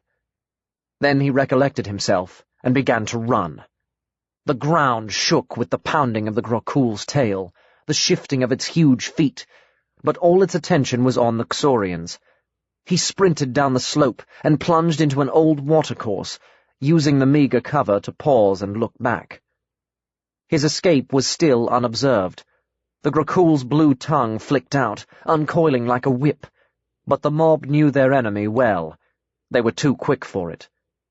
Nathan wanted to stay, cheering them on, though he knew they could do the monster no real harm. But he had to move on. He doubted that he would get very far. The distance to Arcatron was too great, and he was without food or water. Still, no desert was utterly deserted, according to all the nature programs he had ever seen. Cacti retained moisture, and there might be insects he could eat if he grew hungry enough to try. And surely Hall May would send someone to look for him if he didn't return. He followed the dry watercourse, gauging his direction by the sun, thinking that once darkness fell, the multiple moonrise should keep him more or less on track. The path descended into a hollow, where the long-lost river must have attempted to carve itself a shallow valley. His view was cut off by banks of rock. Cooling shade covered him. Then, rounding a bend, he found his way blocked. The white saurian stood there, wings folded, head atilt, watching him with one red eye. A probing ray of sunlight touched its body, glittering off scales too fine to see. Nathan stopped. "Thank you for your help," he said. Annie had always emphasized the importance of courtesy, and he hoped the meaning, if not the words, might be understood. The Xorian didn't move. He considered simply walking past it, or retracing his steps a little way and climbing out of the hollow, but somehow that seemed offensive. Besides, it was clearly intelligent. He wouldn't be able to evade it if it was determined to find him. He took a pace nearer. It was smaller than a domesticated saurian, but still many times bigger than a boy, and it looked in some way sharper, faster, warier than its cousins. More dragonish. Its head swiveled so it could study him with the other eye, suddenly reminding him of Woody. He walked right up to it and laid a hand on its neck. The shoulders lowered, the wings dipped. "Okay," he said, more to himself than the reptile. "Here we go." He swung his leg across its back, just in front of the wing joints, where the saddle would have been on an ordinary mount, and heaved himself astride. There was nothing to hold on to, no pommel, no reins, and he supposed rather wildly that he would have to trust to balance or grip the neck. And then he felt the ground shudder, and the coughing roar of the Grakul was growing louder, nearer. He clung on with all his limbs as the Xorian reared, beating its wings into a gale, rising almost vertically out of the hollow.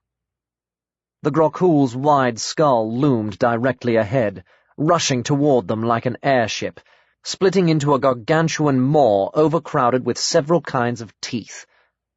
The tongue was unleashed, a band of muscle a foot thick, its pitted surface gleaming with mucus that clung like glue. The breath from a jaw clogged with the fragments of old meals made Nathan retch. But the Xorian swerved. He clamped his arms around neck or body, slipping sideways. The tongue whooshed past, barely missing him, A dollop of spittle landed on his suit. And then they were away, soaring skyward, and far behind the other Xorian screamed in triumph, and the Grokul roared, and the thumping of its tail churned the desert into a sandstorm. It was a while before Nathan dared to slacken his hold and try to sit up. Not only was the creature barebacked, leaner and more lithe than his former mount, but it was unaccustomed to being ridden, and angled its flight to right or left with no regard for his safety. Eventually, he was able to get his legs firmly tucked around its belly under the wing joints, and felt confident enough to straighten up, though ready to drop forward onto its neck at the first serious jolt. He had been too busy staying on to note their direction, but when he saw the position of the two moons, Astrond had not yet risen, he judged they were going more or less the right way. Presumably the Xorian knew the route. Every so often he thought he might start to enjoy himself, as he had on the flight out, but then the reptile would tilt to one side or the other, and he would be hanging on for dear life again. It was like trying to ride a roller coaster with no security bar, and a seat like a greased log. And all the while, at the back of his mind, there was the thought that Raymore was dead, and Quanji was dead. They had died because of him. And he didn't really know why he had been chosen to live, or what crooked fate would have made such a choice. Astrond had just put in an appearance when he saw the dunes giving way to abandoned fields, and the city lights showed as a glow beyond the horizon, staining the sky. Soon the suburbs were spreading below them, a sprawling maze picked out in arches and trails of glitter points, like a luminous game of connect the dots.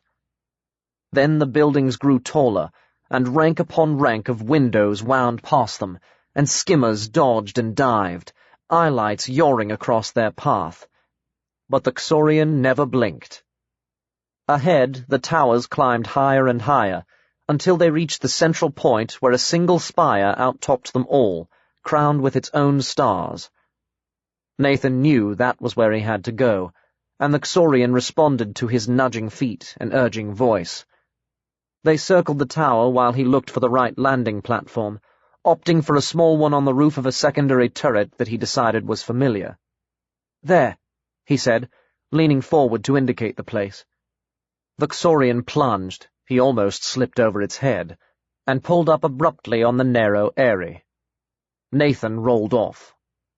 There was no sign of the gauntleted assistant who had brought food, so he said, "Wait, I'll get you something," trusting it would understand.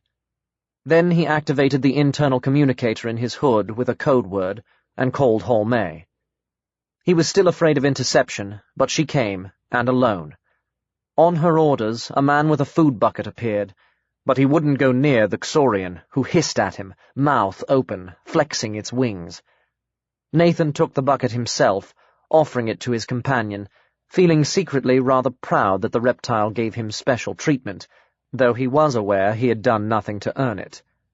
When it had eaten, it flew off, arrowing between buildings, the light strobing its flanks so that it flashed white and black, until it was lost to view. "What happened?" asked Holme. "How did you tame it?"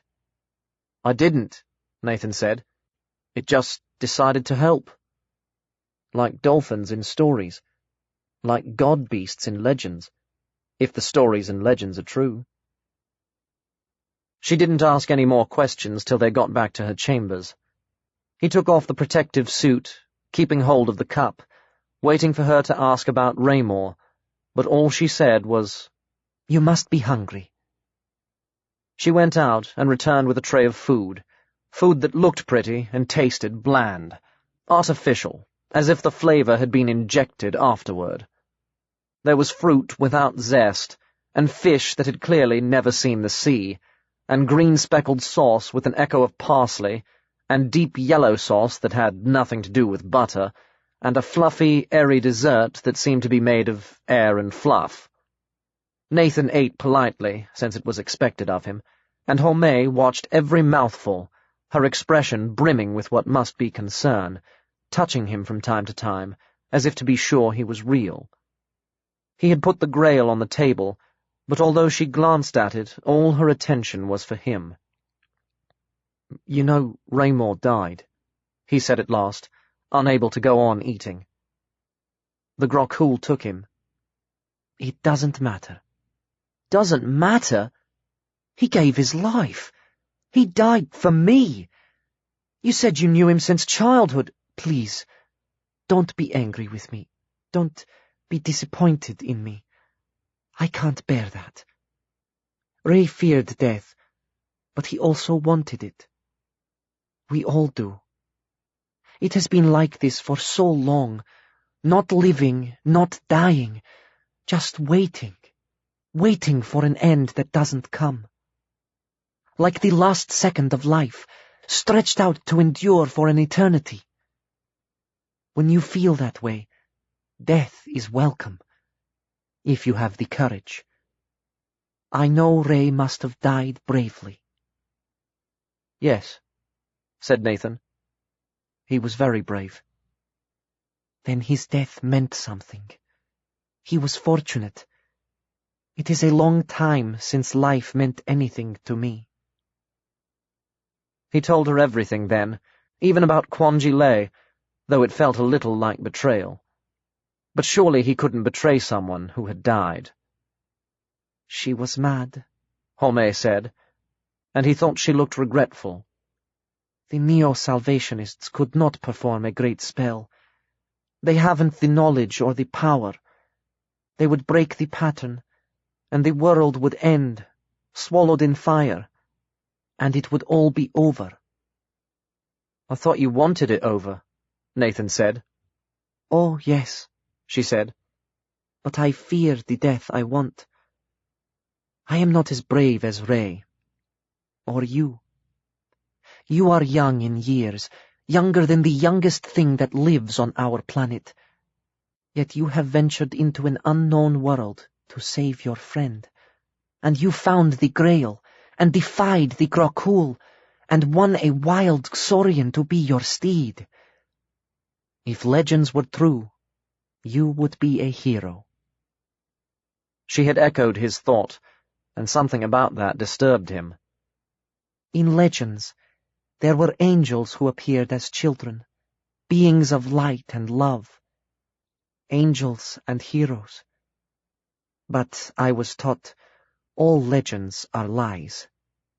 I think we should be wary of them. I want to believe, but I dare not." She smiled her magical smile, filling her face with sudden light. "Still, for tonight, you are a hero to me. My special hero." She's just a woman, he thought. But she's beautiful. In her face, the legends do come true. He said, "I want to go home now. The Grail will be safe in my world. That's where it's meant to be, till the time comes. But I can't get back." He pushed up his sleeve where the mark of Agares had been scrubbed off his arm. "I can't find the way." "You said you were dreaming." "Not anymore.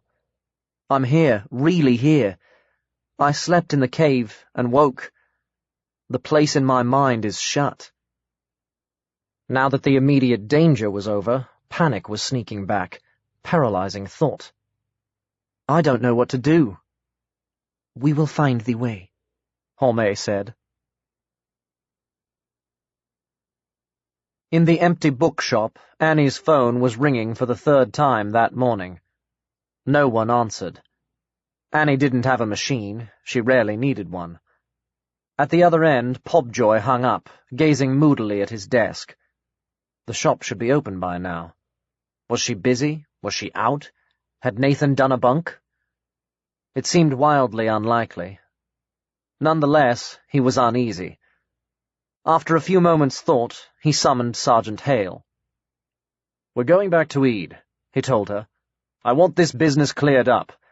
As far as it's possible to clear it up, anyway. I'm damned if I'm going to let the theft turn into another unsolved crime statistic." They went out to the parking lot. "We'll take mine." and Pobjoy drove off purposefully toward the village. Annie was admitted to Riverside House by the maid, who told her in faltering English that Madam was in London and Mr. Addison had gone to shopping in Crowford. Sainsbury's, Annie deduced.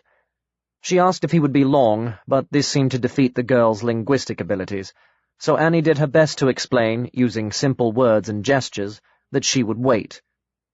The maid returned to her chores for about 20 minutes, cleared away the dusters and the Dyson vacuum, stared at Annie in evident bewilderment, shrugged, and left.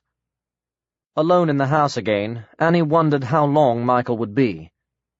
She prowled around downstairs, keeping her eyes open for any sound, wondering if Rihanna really was in town, and trying not to second-guess the clock. As always, when you are waiting for something, time stretched out. She had escaped the waiting at the bookshop, only to find herself caught in the same trap here. Frustrated, she tried the door to Rihanna's tower, but it was locked as usual. It must be the spirit who locked it, however, she reasoned, not the real Rihanna. Michael would notice if his wife never went into her own private rooms. And the spirit surely couldn't carry the key, not if it was turning back into water at regular intervals. So the key must be around somewhere. She opened drawers in the kitchen and living room, ran up to the master bedroom to check the dressing table, and fumbled in coat pockets and a couple of unused handbags. Now that she had something to do, something other than waiting, she did it feverishly. Drawing a blank, she stopped to think, considering the nature of the spirit and the unknown individual, witch or wizard, Bartlemy said it would have to be someone gifted, who had called it up. Someone who remained in the background, unseen, perhaps using Effie Carlo as a spy and the water demon as a killer. Someone who wanted the Grail to open the gate between worlds. But the spirit would have retained the key. There would be no need to pass it on. Where would a water spirit hide something? Even before she had finished the thought, she was in the bathroom. There was nothing in cupboard or cabinet, but when she lifted the lid on the toilet, there it was, glinting through the water. A key. It had to be the one. A human would have placed it under a stone or a flower pot, but for a sea spirit, the logical place was in water. Annie rolled up her sleeve to retrieve it. Of course there could be nothing of importance concealed in the tower, but she didn't want Michael to come back now. Not yet. Not till she knew. If the tower hid no sinister secrets, she could put the key back, and she needn't even mention taking a look. She made her way to the locked door, inserting the key with a hand that trembled slightly. It fit. She turned it and pushed the door open. She was in a kind of study cum sitting room, much like Michael's in his tower, but more cluttered. Publicity stills of Rihanna in various roles crowded the walls, often alongside far more celebrated stars. There was a sofa with embroidered cushions, a desk littered with newspapers and magazines, an expensive flat-screen TV, video, DVD, sound system. A silver laptop stood open on the low table, with an empty mug beside it. A bookcase curved with the wall, filled with elaborate editions of the classics, unread, Annie thought, and the fat glossy spines of coffee table books on subjects like costume and origami and the jewelry of the Russian royal family. Oddly, it was the one room in the house that bore the stamp of a personality, a rather actressy personality, with artistic inclinations, all very predictable. Except for the smell. A faint, sweetish, sickly smell that caught her straight in the gut. She peered into the mug and saw it was full of fur, though somewhere underneath there was what might have been a piece of lemon. Lemon tea, Annie concluded, watching her weight. She glanced at one of the newspapers on the desk and saw it was months out of date. She was conscious of her pulse beat intensifying, shaking at her chest. But she couldn't go back now. A twisting stair led to the upper chamber, all white-painted iron fretwork. The treads creaked beneath her feet. The smell worsened. She recognized it now. As a child of 10 or so, she had stood at her grandmother's bedside while the life gradually oozed out of her, the body failing while the spirit hung on. But all people know that smell, whether they have smelled it or not. It is in our race memory, as old as breathing. The fear of it is part of the formula for living. Annie's steps slowed, then quickened again. She cupped a hand over her nose and mouth. At the top of the stair, she emerged into a bedroom decorated entirely in shades of white. Snow-pale carpet, furniture that might have been designed for Barbie, a canopied bed screened with muslin curtains. Through the muslin, she could make out a shape lying in the bed. Dark hair spread across the pillow, the coverlet tucked under its arms. Keeping her hand over her nose, she pulled back the curtain. "I won't be sick," she told herself. "I won't be sick." She didn't scream. What was left of Rihanna Sardou had evidently been there some time. The hair had outlasted the face, framing a skull sparsely padded with decay. The eyes and cheeks had fallen in. Fingers shriveled to the bone rested on the duvet. Why does death always come in white? Annie wondered, with some dim recollection of Daniel in the pristine hospital room. Not the color of weddings and innocence, but the color of ending, of grief and horror. She wanted to turn away, but she couldn't stop looking, gazing and gazing at that dreadful, festering thing. Downstairs were the pictures, the pale, angular beauty, more striking on stage and screen than in life, the aura of fame and vaunted artistic commitment. And here, this. It was terrible and pitiful. At last she moved away. Her pulse was still pounding, but then came a sound that stopped it in mid-beat. The stair clanged. There was a second when a chaos of thoughts tumbled through her mind, jostling for position. Was it Michael? Oh, Michael, poor Michael. Or the false Rihanna? Where could she hide? But there was no time. She looked around for a weapon, but the only thing she saw was a spiky hairbrush on the dressing table. A head appeared at the top of the stair. Michael. Annie rushed into his arms, half sobbing, babbling incoherent phrases. "Don't look! Don't look! Oh, Michael, I'm sorry. So sorry. I should have told you what she was. I should have warned you." His hands moved to her shoulders, prizing her off his chest. She glanced up and saw that his face was very still. Not shocked, not stunned, just still. He looked at the bed with its grisly occupant, then down at her. "Dear me," he said. Annie backed away a step. The crooked smile flickered across his mouth, only now it was no longer a smile, merely crooked.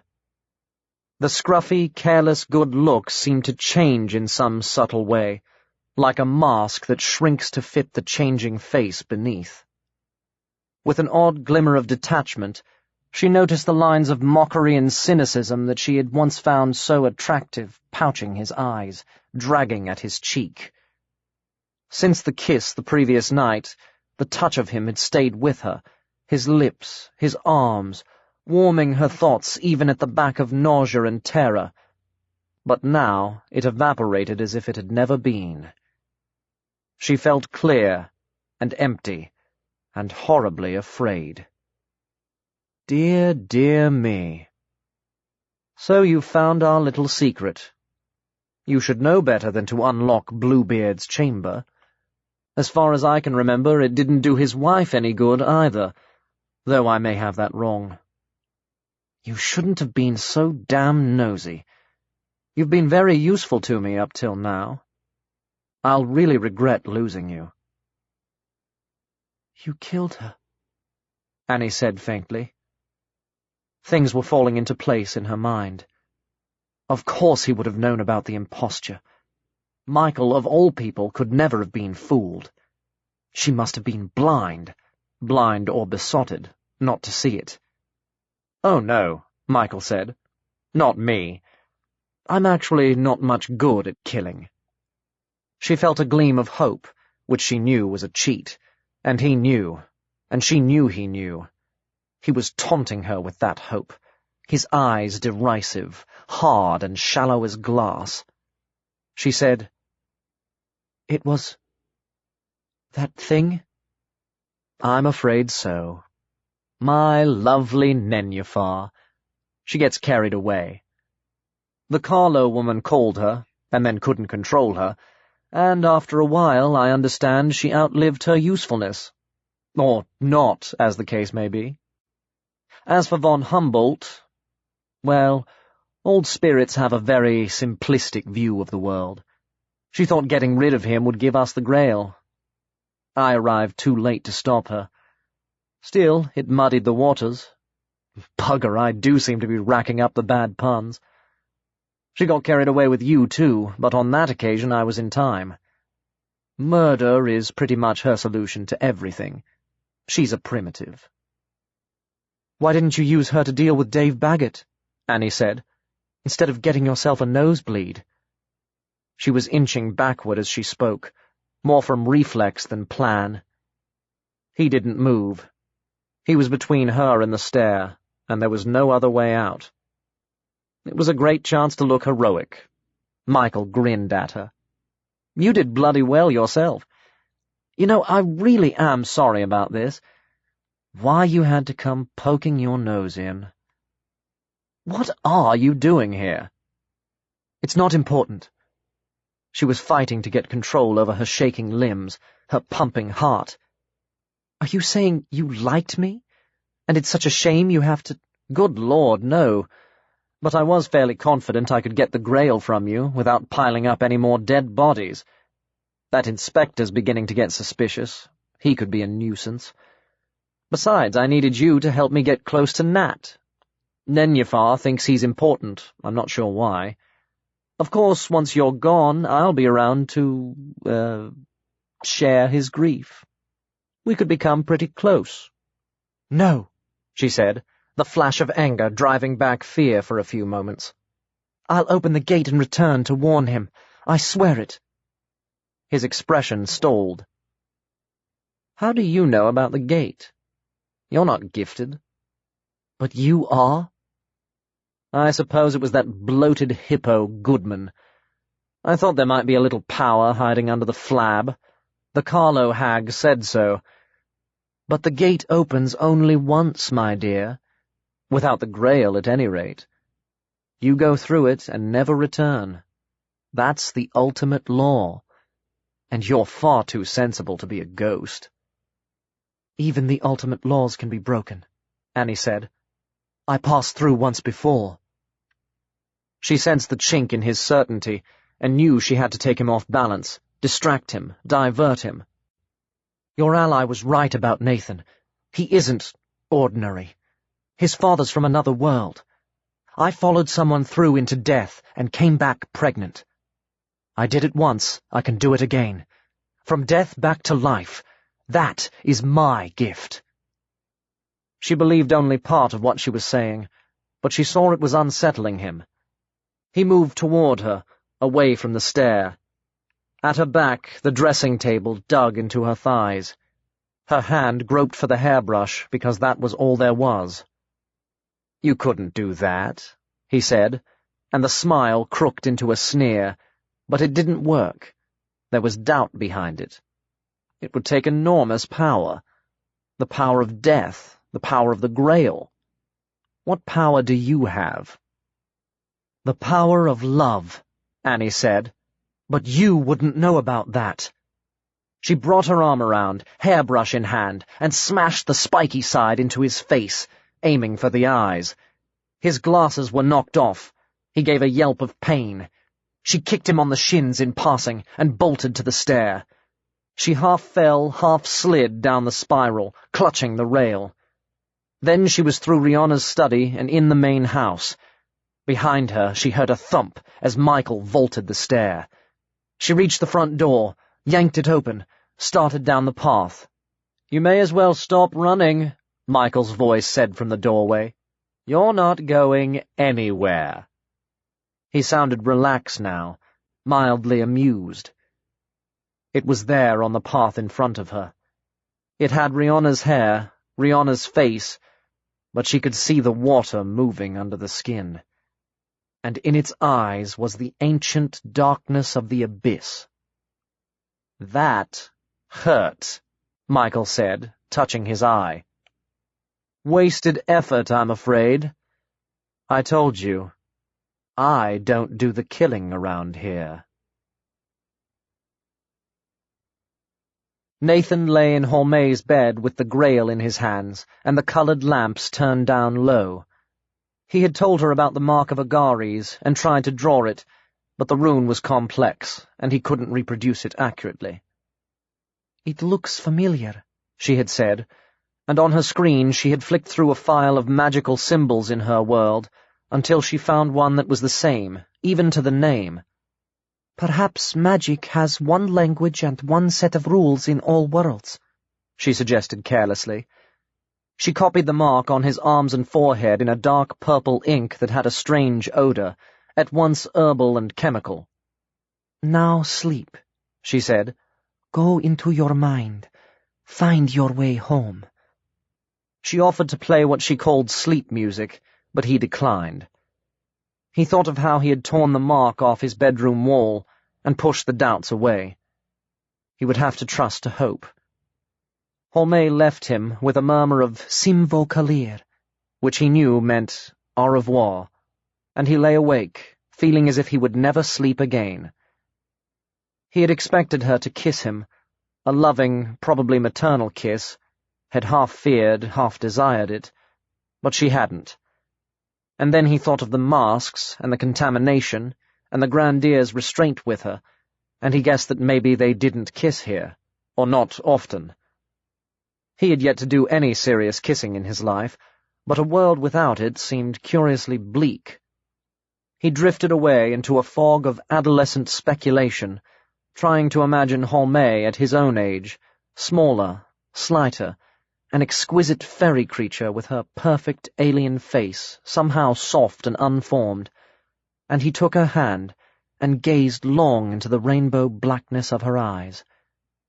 Then, in his thought, he kissed her cheek, and she shrank from the strangeness of it, but not far, and he kissed her lips, and thought became dream and spiraled out of control, and he slipped over the borderline into oblivion. He woke very suddenly in an unfamiliar place. Not Holmé's room, nor his own. He started to sit up, felt a hand on his shoulder. "It's all right," Bartlemy said. "You're with me." He was in a bedroom at Thornyhill, and his uncle drew back the curtains on midday sunlight, and when he looked around he saw the mark of Agares on a sheet of paper taped above his bed. An oil burner exuded the unmistakable aroma of Bartlemy's herbal brew. Between his hands was the Greenstone Grail. "I see you brought it back," Bartlemy said. "Well done. Are you all right?" Yeah. He thought he was all right, at any rate. "I want to hear all about it," Bartlemy continued. "But first, I think we should get you home. Your mother's been worrying." Nathan got up to find he was weak and unsteady on his legs. Obviously, his longer sojourn in the other world had drained his strength. Bartlemy produced a quick snack of crackers and cheese, fruit and coffee, and went to call Annie. "She's still out," he said. "That's odd. I thought she might be coming here, but she'd have arrived by now. Unless she's with the police. I think we should leave immediately. Hoover!" Nathan snatched an apple, gripped Bartlemy's arm for support, and they went out to the car. She didn't run.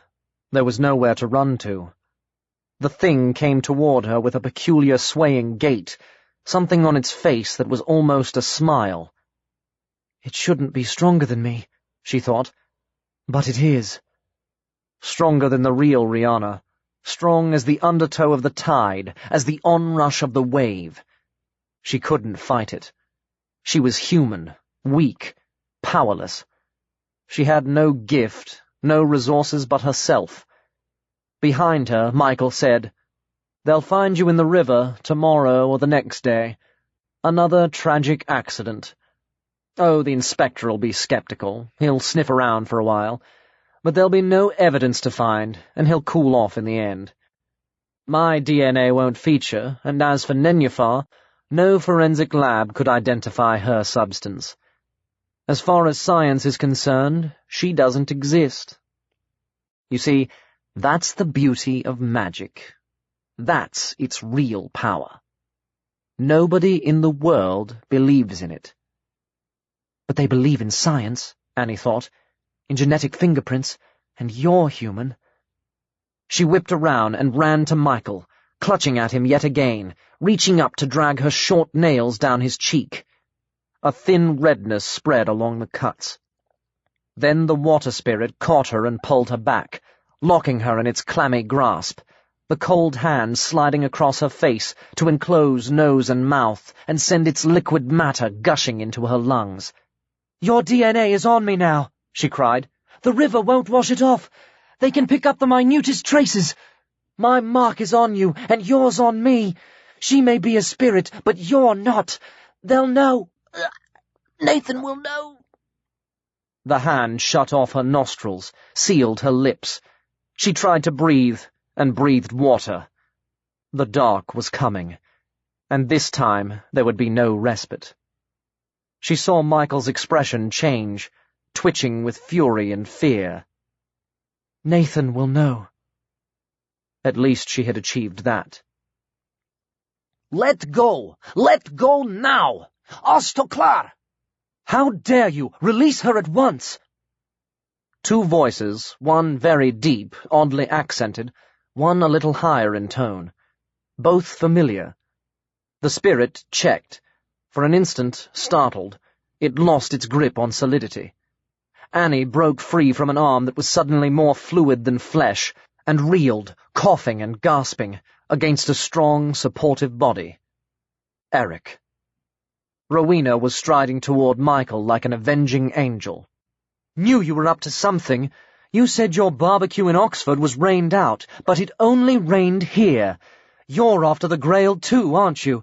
You and this psycho bitch were in the woods that afternoon, murdering von Humboldt. Don't know how you did it, but you did it all right." She rounded on Rihanna. "Trying to strangle Annie, were you? Never did trust you actress types. You're going down for the rest of your life." Confused, uncertain, Nenufar wavered. Its form shimmered as if river gleams showed through the veil of flesh and skin. Then it turned and fled, more gliding than running, its feet barely meeting the ground. As it drew near to the shrubs along the riverbank, its shape thinned into a damp coil of mist, which wound its way between the leaves and vanished toward the water. Rowena stood staring after it, suddenly silent, panting from the impact of anger cut short. When she found her voice again, it was to swear. Michael, seizing the moment, ran the other way, around the house to the car. It was parked at the side of his tower, in the shade of a tree. Annie heard the click as the system unlocked, and saw the lights blink even as he reached the door. Eric released her to go in pursuit, but she grabbed his jacket, holding him back. "No, no. Look!" Something was crawling out from under the tree, swiftly engulfing the car, distorting the smooth flanks of the murk into ripples and bulges. The windows were closed, but it flowed through them and up the air vents, making the space within quiver as if in a heat wave. Michael had thrust the key in the ignition. The engine stuttered and stalled. Then he seemed to be beating at nothingness, as though attacked by invisible insects. His mouth twisted and gaped. He clutched at his head. The screaming went on for some time. When it was over, he slumped sideways, his face slack, drained of all personality. A phantom glimmer of movement crossed his features as Rowena approached, and her reflection curved over the windshield. "Don't go there," Annie said. "Here, I've got iron." The number in her pocket, little use against human or water spirit, but effective for gnomons. "I too," said Eric. "There is no iron in car?" "Chrome, wood, plastic. Is he dead?" "Not dead. Mad. They eat his mind. Nothing left." Suddenly, Annie found she was sobbing, from relief or some other reaction, while Eric patted her clumsily. He was still not comfortable with physical contact. She strove to pull herself together, curbing the tears, though she was still trembling inwardly. The gnomons seemed to have gone. She glanced around at the man in the car, and then hastily looked away. By the time the inspector arrived, with Bartlemy, Nathan, and Hazel in his wake, Michael was beginning to drool. Tea time found all of them except the police in the drawing room at Thornyhill, eating their way through the reserves of Bartlemy's larder and drinking tea, with stronger stimulants for those who weren't driving. "You never said how you all managed to get there at more or less the same time," Annie was saying. After a rather careful interview with Pobjoy, tiptoeing around the more questionable aspects of her story, she was at last beginning to relax. "Obviously, we all started worrying about you at once," said Bartlemy. "Anyhow, Nathan was back safe, and I wanted to bring him home. When you weren't there, we asked along the high street, like Rowena and Eric.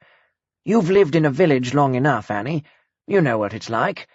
In a city, no one would have noticed a thing, but here, half the population saw where you were going.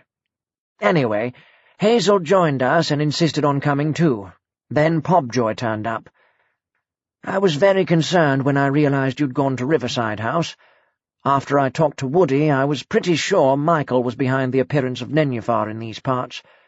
I'm not certain how Rowena reached the same conclusion."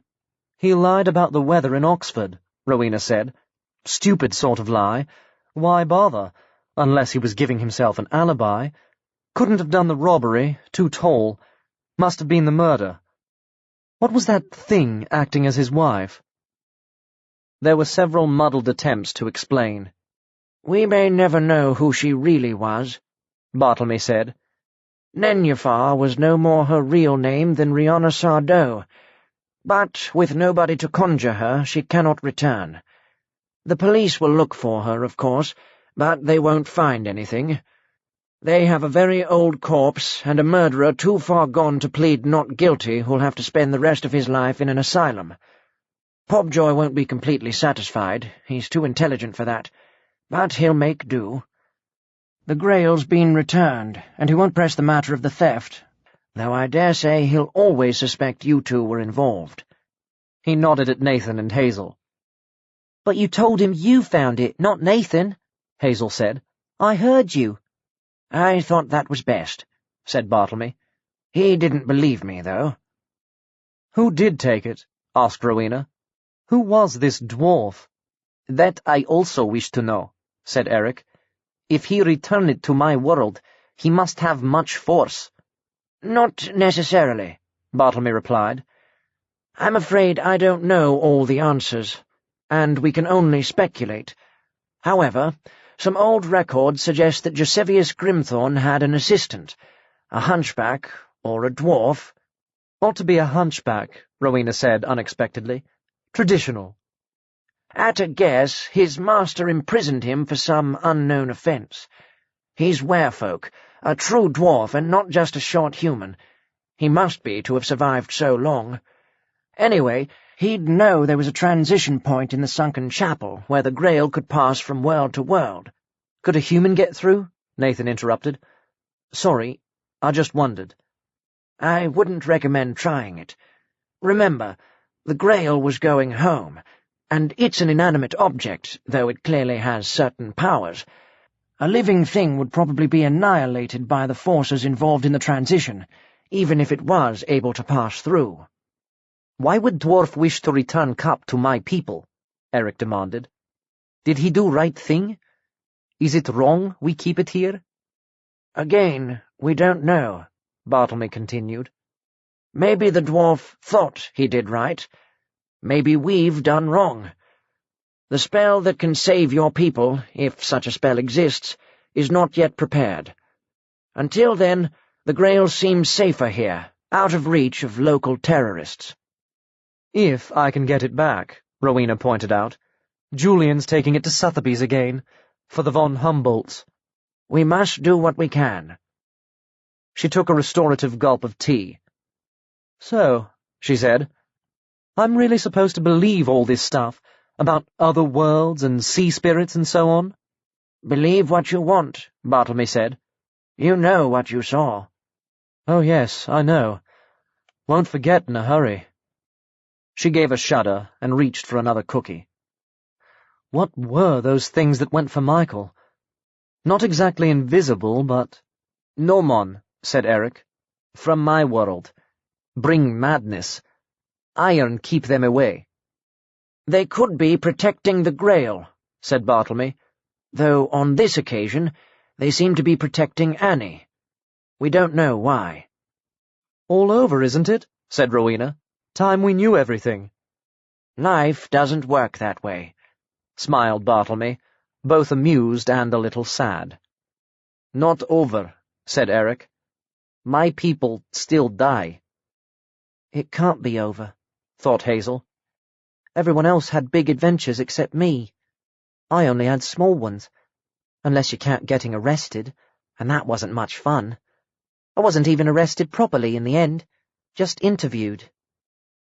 It isn't over, Nathan reflected, until I can stop myself dreaming. And Holme had said, Sim vocalir, till we meet again. I wish it was over, Annie thought, but it isn't. I haven't told him about his father.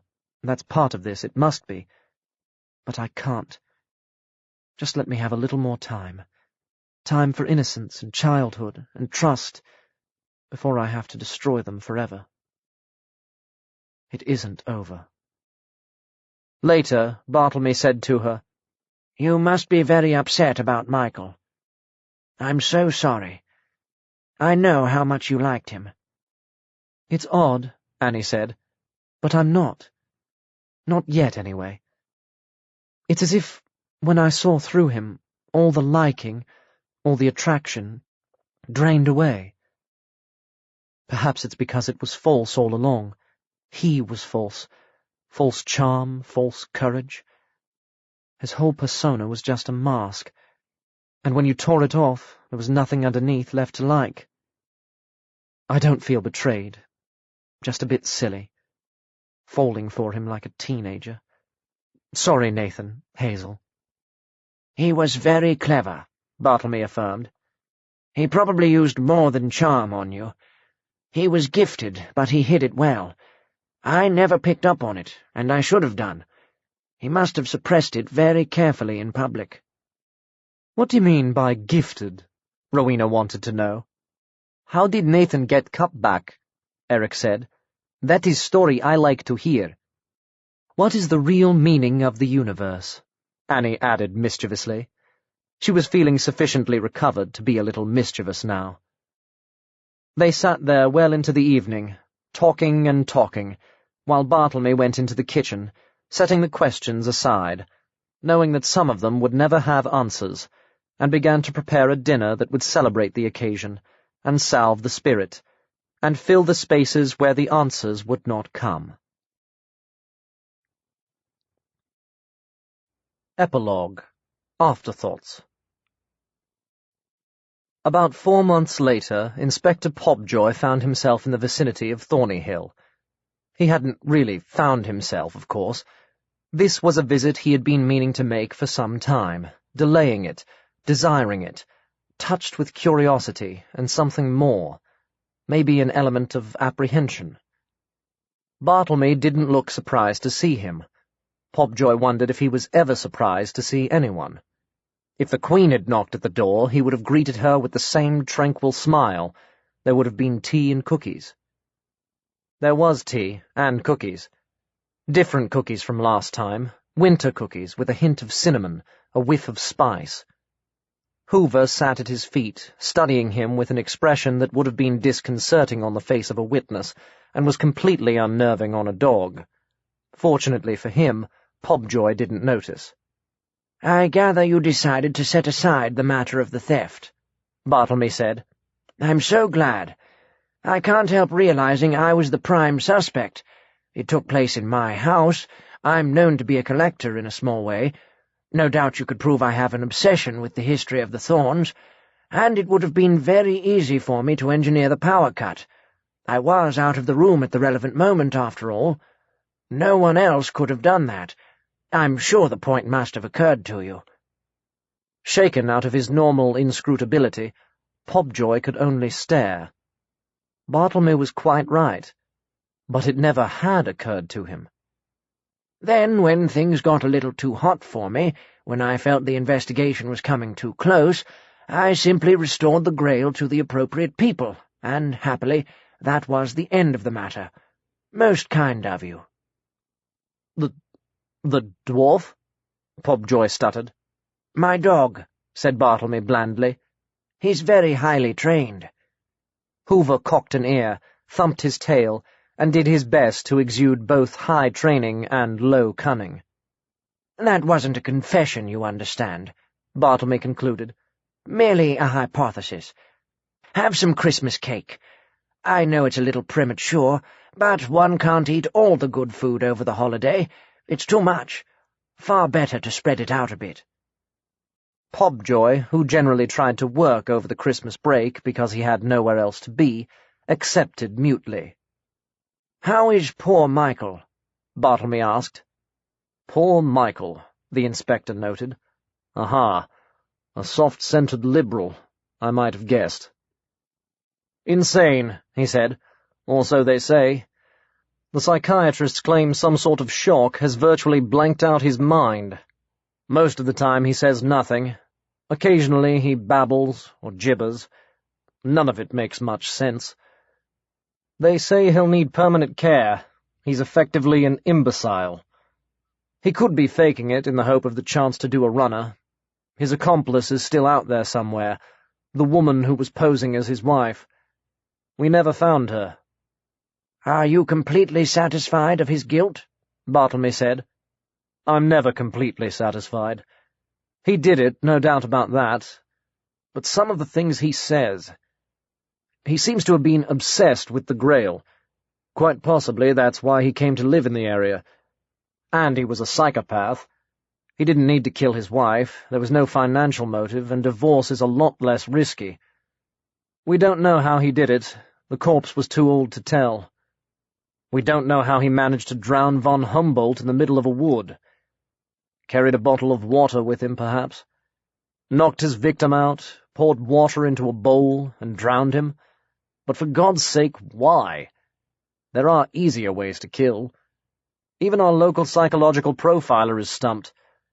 He says there must be a fixation of some kind, but Addison's too far gone to find out what or why. At least the death of Mrs. Carlo is fairly straightforward. At a guess, she saw something and he did for her. Maybe she was trying blackmail. He lured her down to the river and pushed her in. But he wasn't happy. There was Hazel's insistence that her great-grandmother had been killed in the attic. "There are a lot of loose ends," said Bartlemy. "But that's the nature of life." "There are always loose ends. But this... When he does talk, he seems to be going on about the river. Something about a spirit from the water. I suppose he's one of these New Age cranks." "Multiple murderers are often quite cranky," Bartlemy said gently. "Or so I believe." But Pobjoy was immersed in his own doubts, and irony washed right over him. "Nenufar," he keeps saying. Apparently it's French for water lily. Nenufar. "Maybe it was the name of his accomplice," Bartlemy suggested. Pobjoy gave him a long look, and some of the hardness was gone from his face. "You know, don't you?" he said. "You know the truth about all this." "The famous hunch that policemen always have in fiction?" "I'm not asking as a policeman." "You've got the villain of the piece," Bartlemy said at last. "That's the important thing. He won't do any more harm. That should content you for now. And the Grail's back where it should be." "I heard it was returned to Mrs. Thorne." "That's right. Possibly the remaining von Humboldts decided it was cursed. Or maybe they thought they could afford the gesture, since they clearly weren't going to make much money out of it. Nobody was ever able to verify its date of origin, or even what it was made of. I understand Epstein suggested to the owner that it wasn't worth the trouble of a court case. They have enough problems dealing with Birnbaum. It seems there are several paintings in dispute, also a Cellini salt cellar. At least, I believe it's a salt cellar. That should keep them busy for a couple of years." Pobjoy shrugged. That wasn't his problem. "I'd better be off," he said. "Come back sometime," said Bartlemy. "You're always welcome." As he went down the path, Pobjoy looked back, and was visited with the curious notion the phrase hadn't been mere politeness. He wanted to go back. One day. He wanted to ask after Annie. But he had suspected her son. She would never forgive him for that. Probably better not. A few days after Christmas, a little group was gathered outside the registry office in Crowford.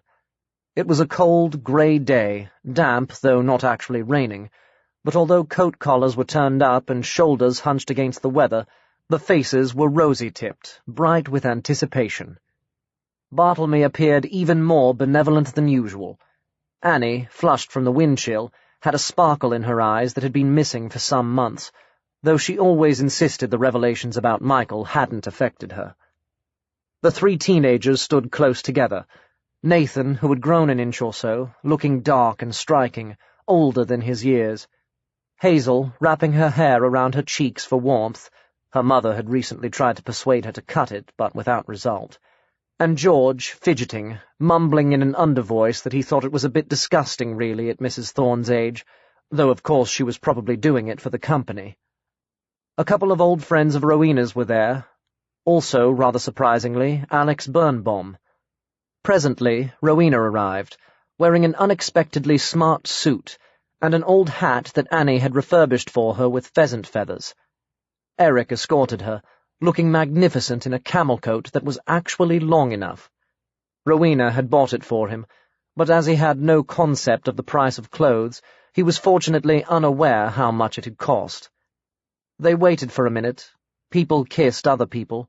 Then they went inside. They emerged shortly after. There were more kisses and hugs. Rowena tried to be her usual brisk, practical self, and didn't succeed.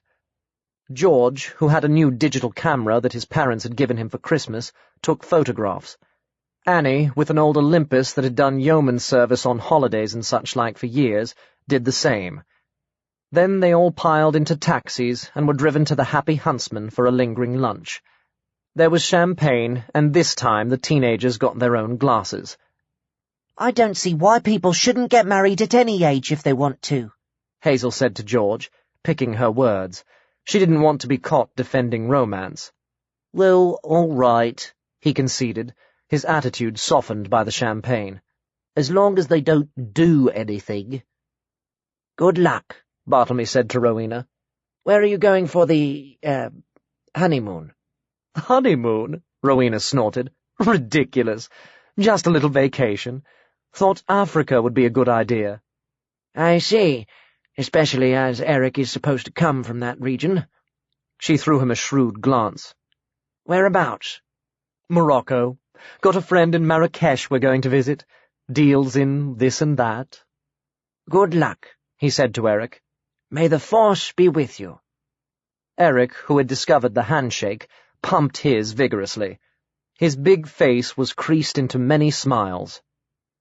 "Now that he's married to Rowena, the government won't be able to send him off anywhere, will they?" Annie remarked to Bartlemy. "Because he's here illegally, I mean." "I trust not," he said. "But with today's rules and regulations, you never know. Still, we'll cross that bridge if and when we come to it." "Do you think he minds," she said, "that in our world he won't go on living indefinitely?" He won't go on existing indefinitely, Bartlemy said. He will live. And at the end of the afternoon, as the party wound down and Nathan supported George, who was being sick in the men's room, just one more detail. Rowena handed Bartlemy a small package wrapped untidily in brown paper. "Look after this for me," she said. "You know what it is." He nodded. Are you sure? "Not safe at my place. It'll be safe with you. I'm the guardian, but it should be at Thornyhill. You know where to keep it." That evening, back at home, Bartlemy opened the secret panel beside the chimney and tucked the package inside. He didn't even unwrap it. He could feel the contents. The paper fell open for a moment, but he sensed it was better not to touch it any more than was necessary. Only Hoover saw where it went. The new year arrived.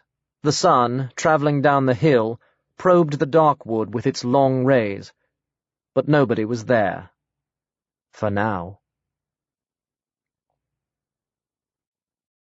This has been The Greenstone Grail, written by Amanda Hemingway, performed by Kyle McCarley.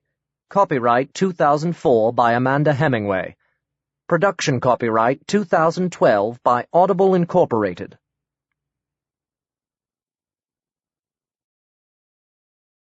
Audible hopes you have enjoyed this program.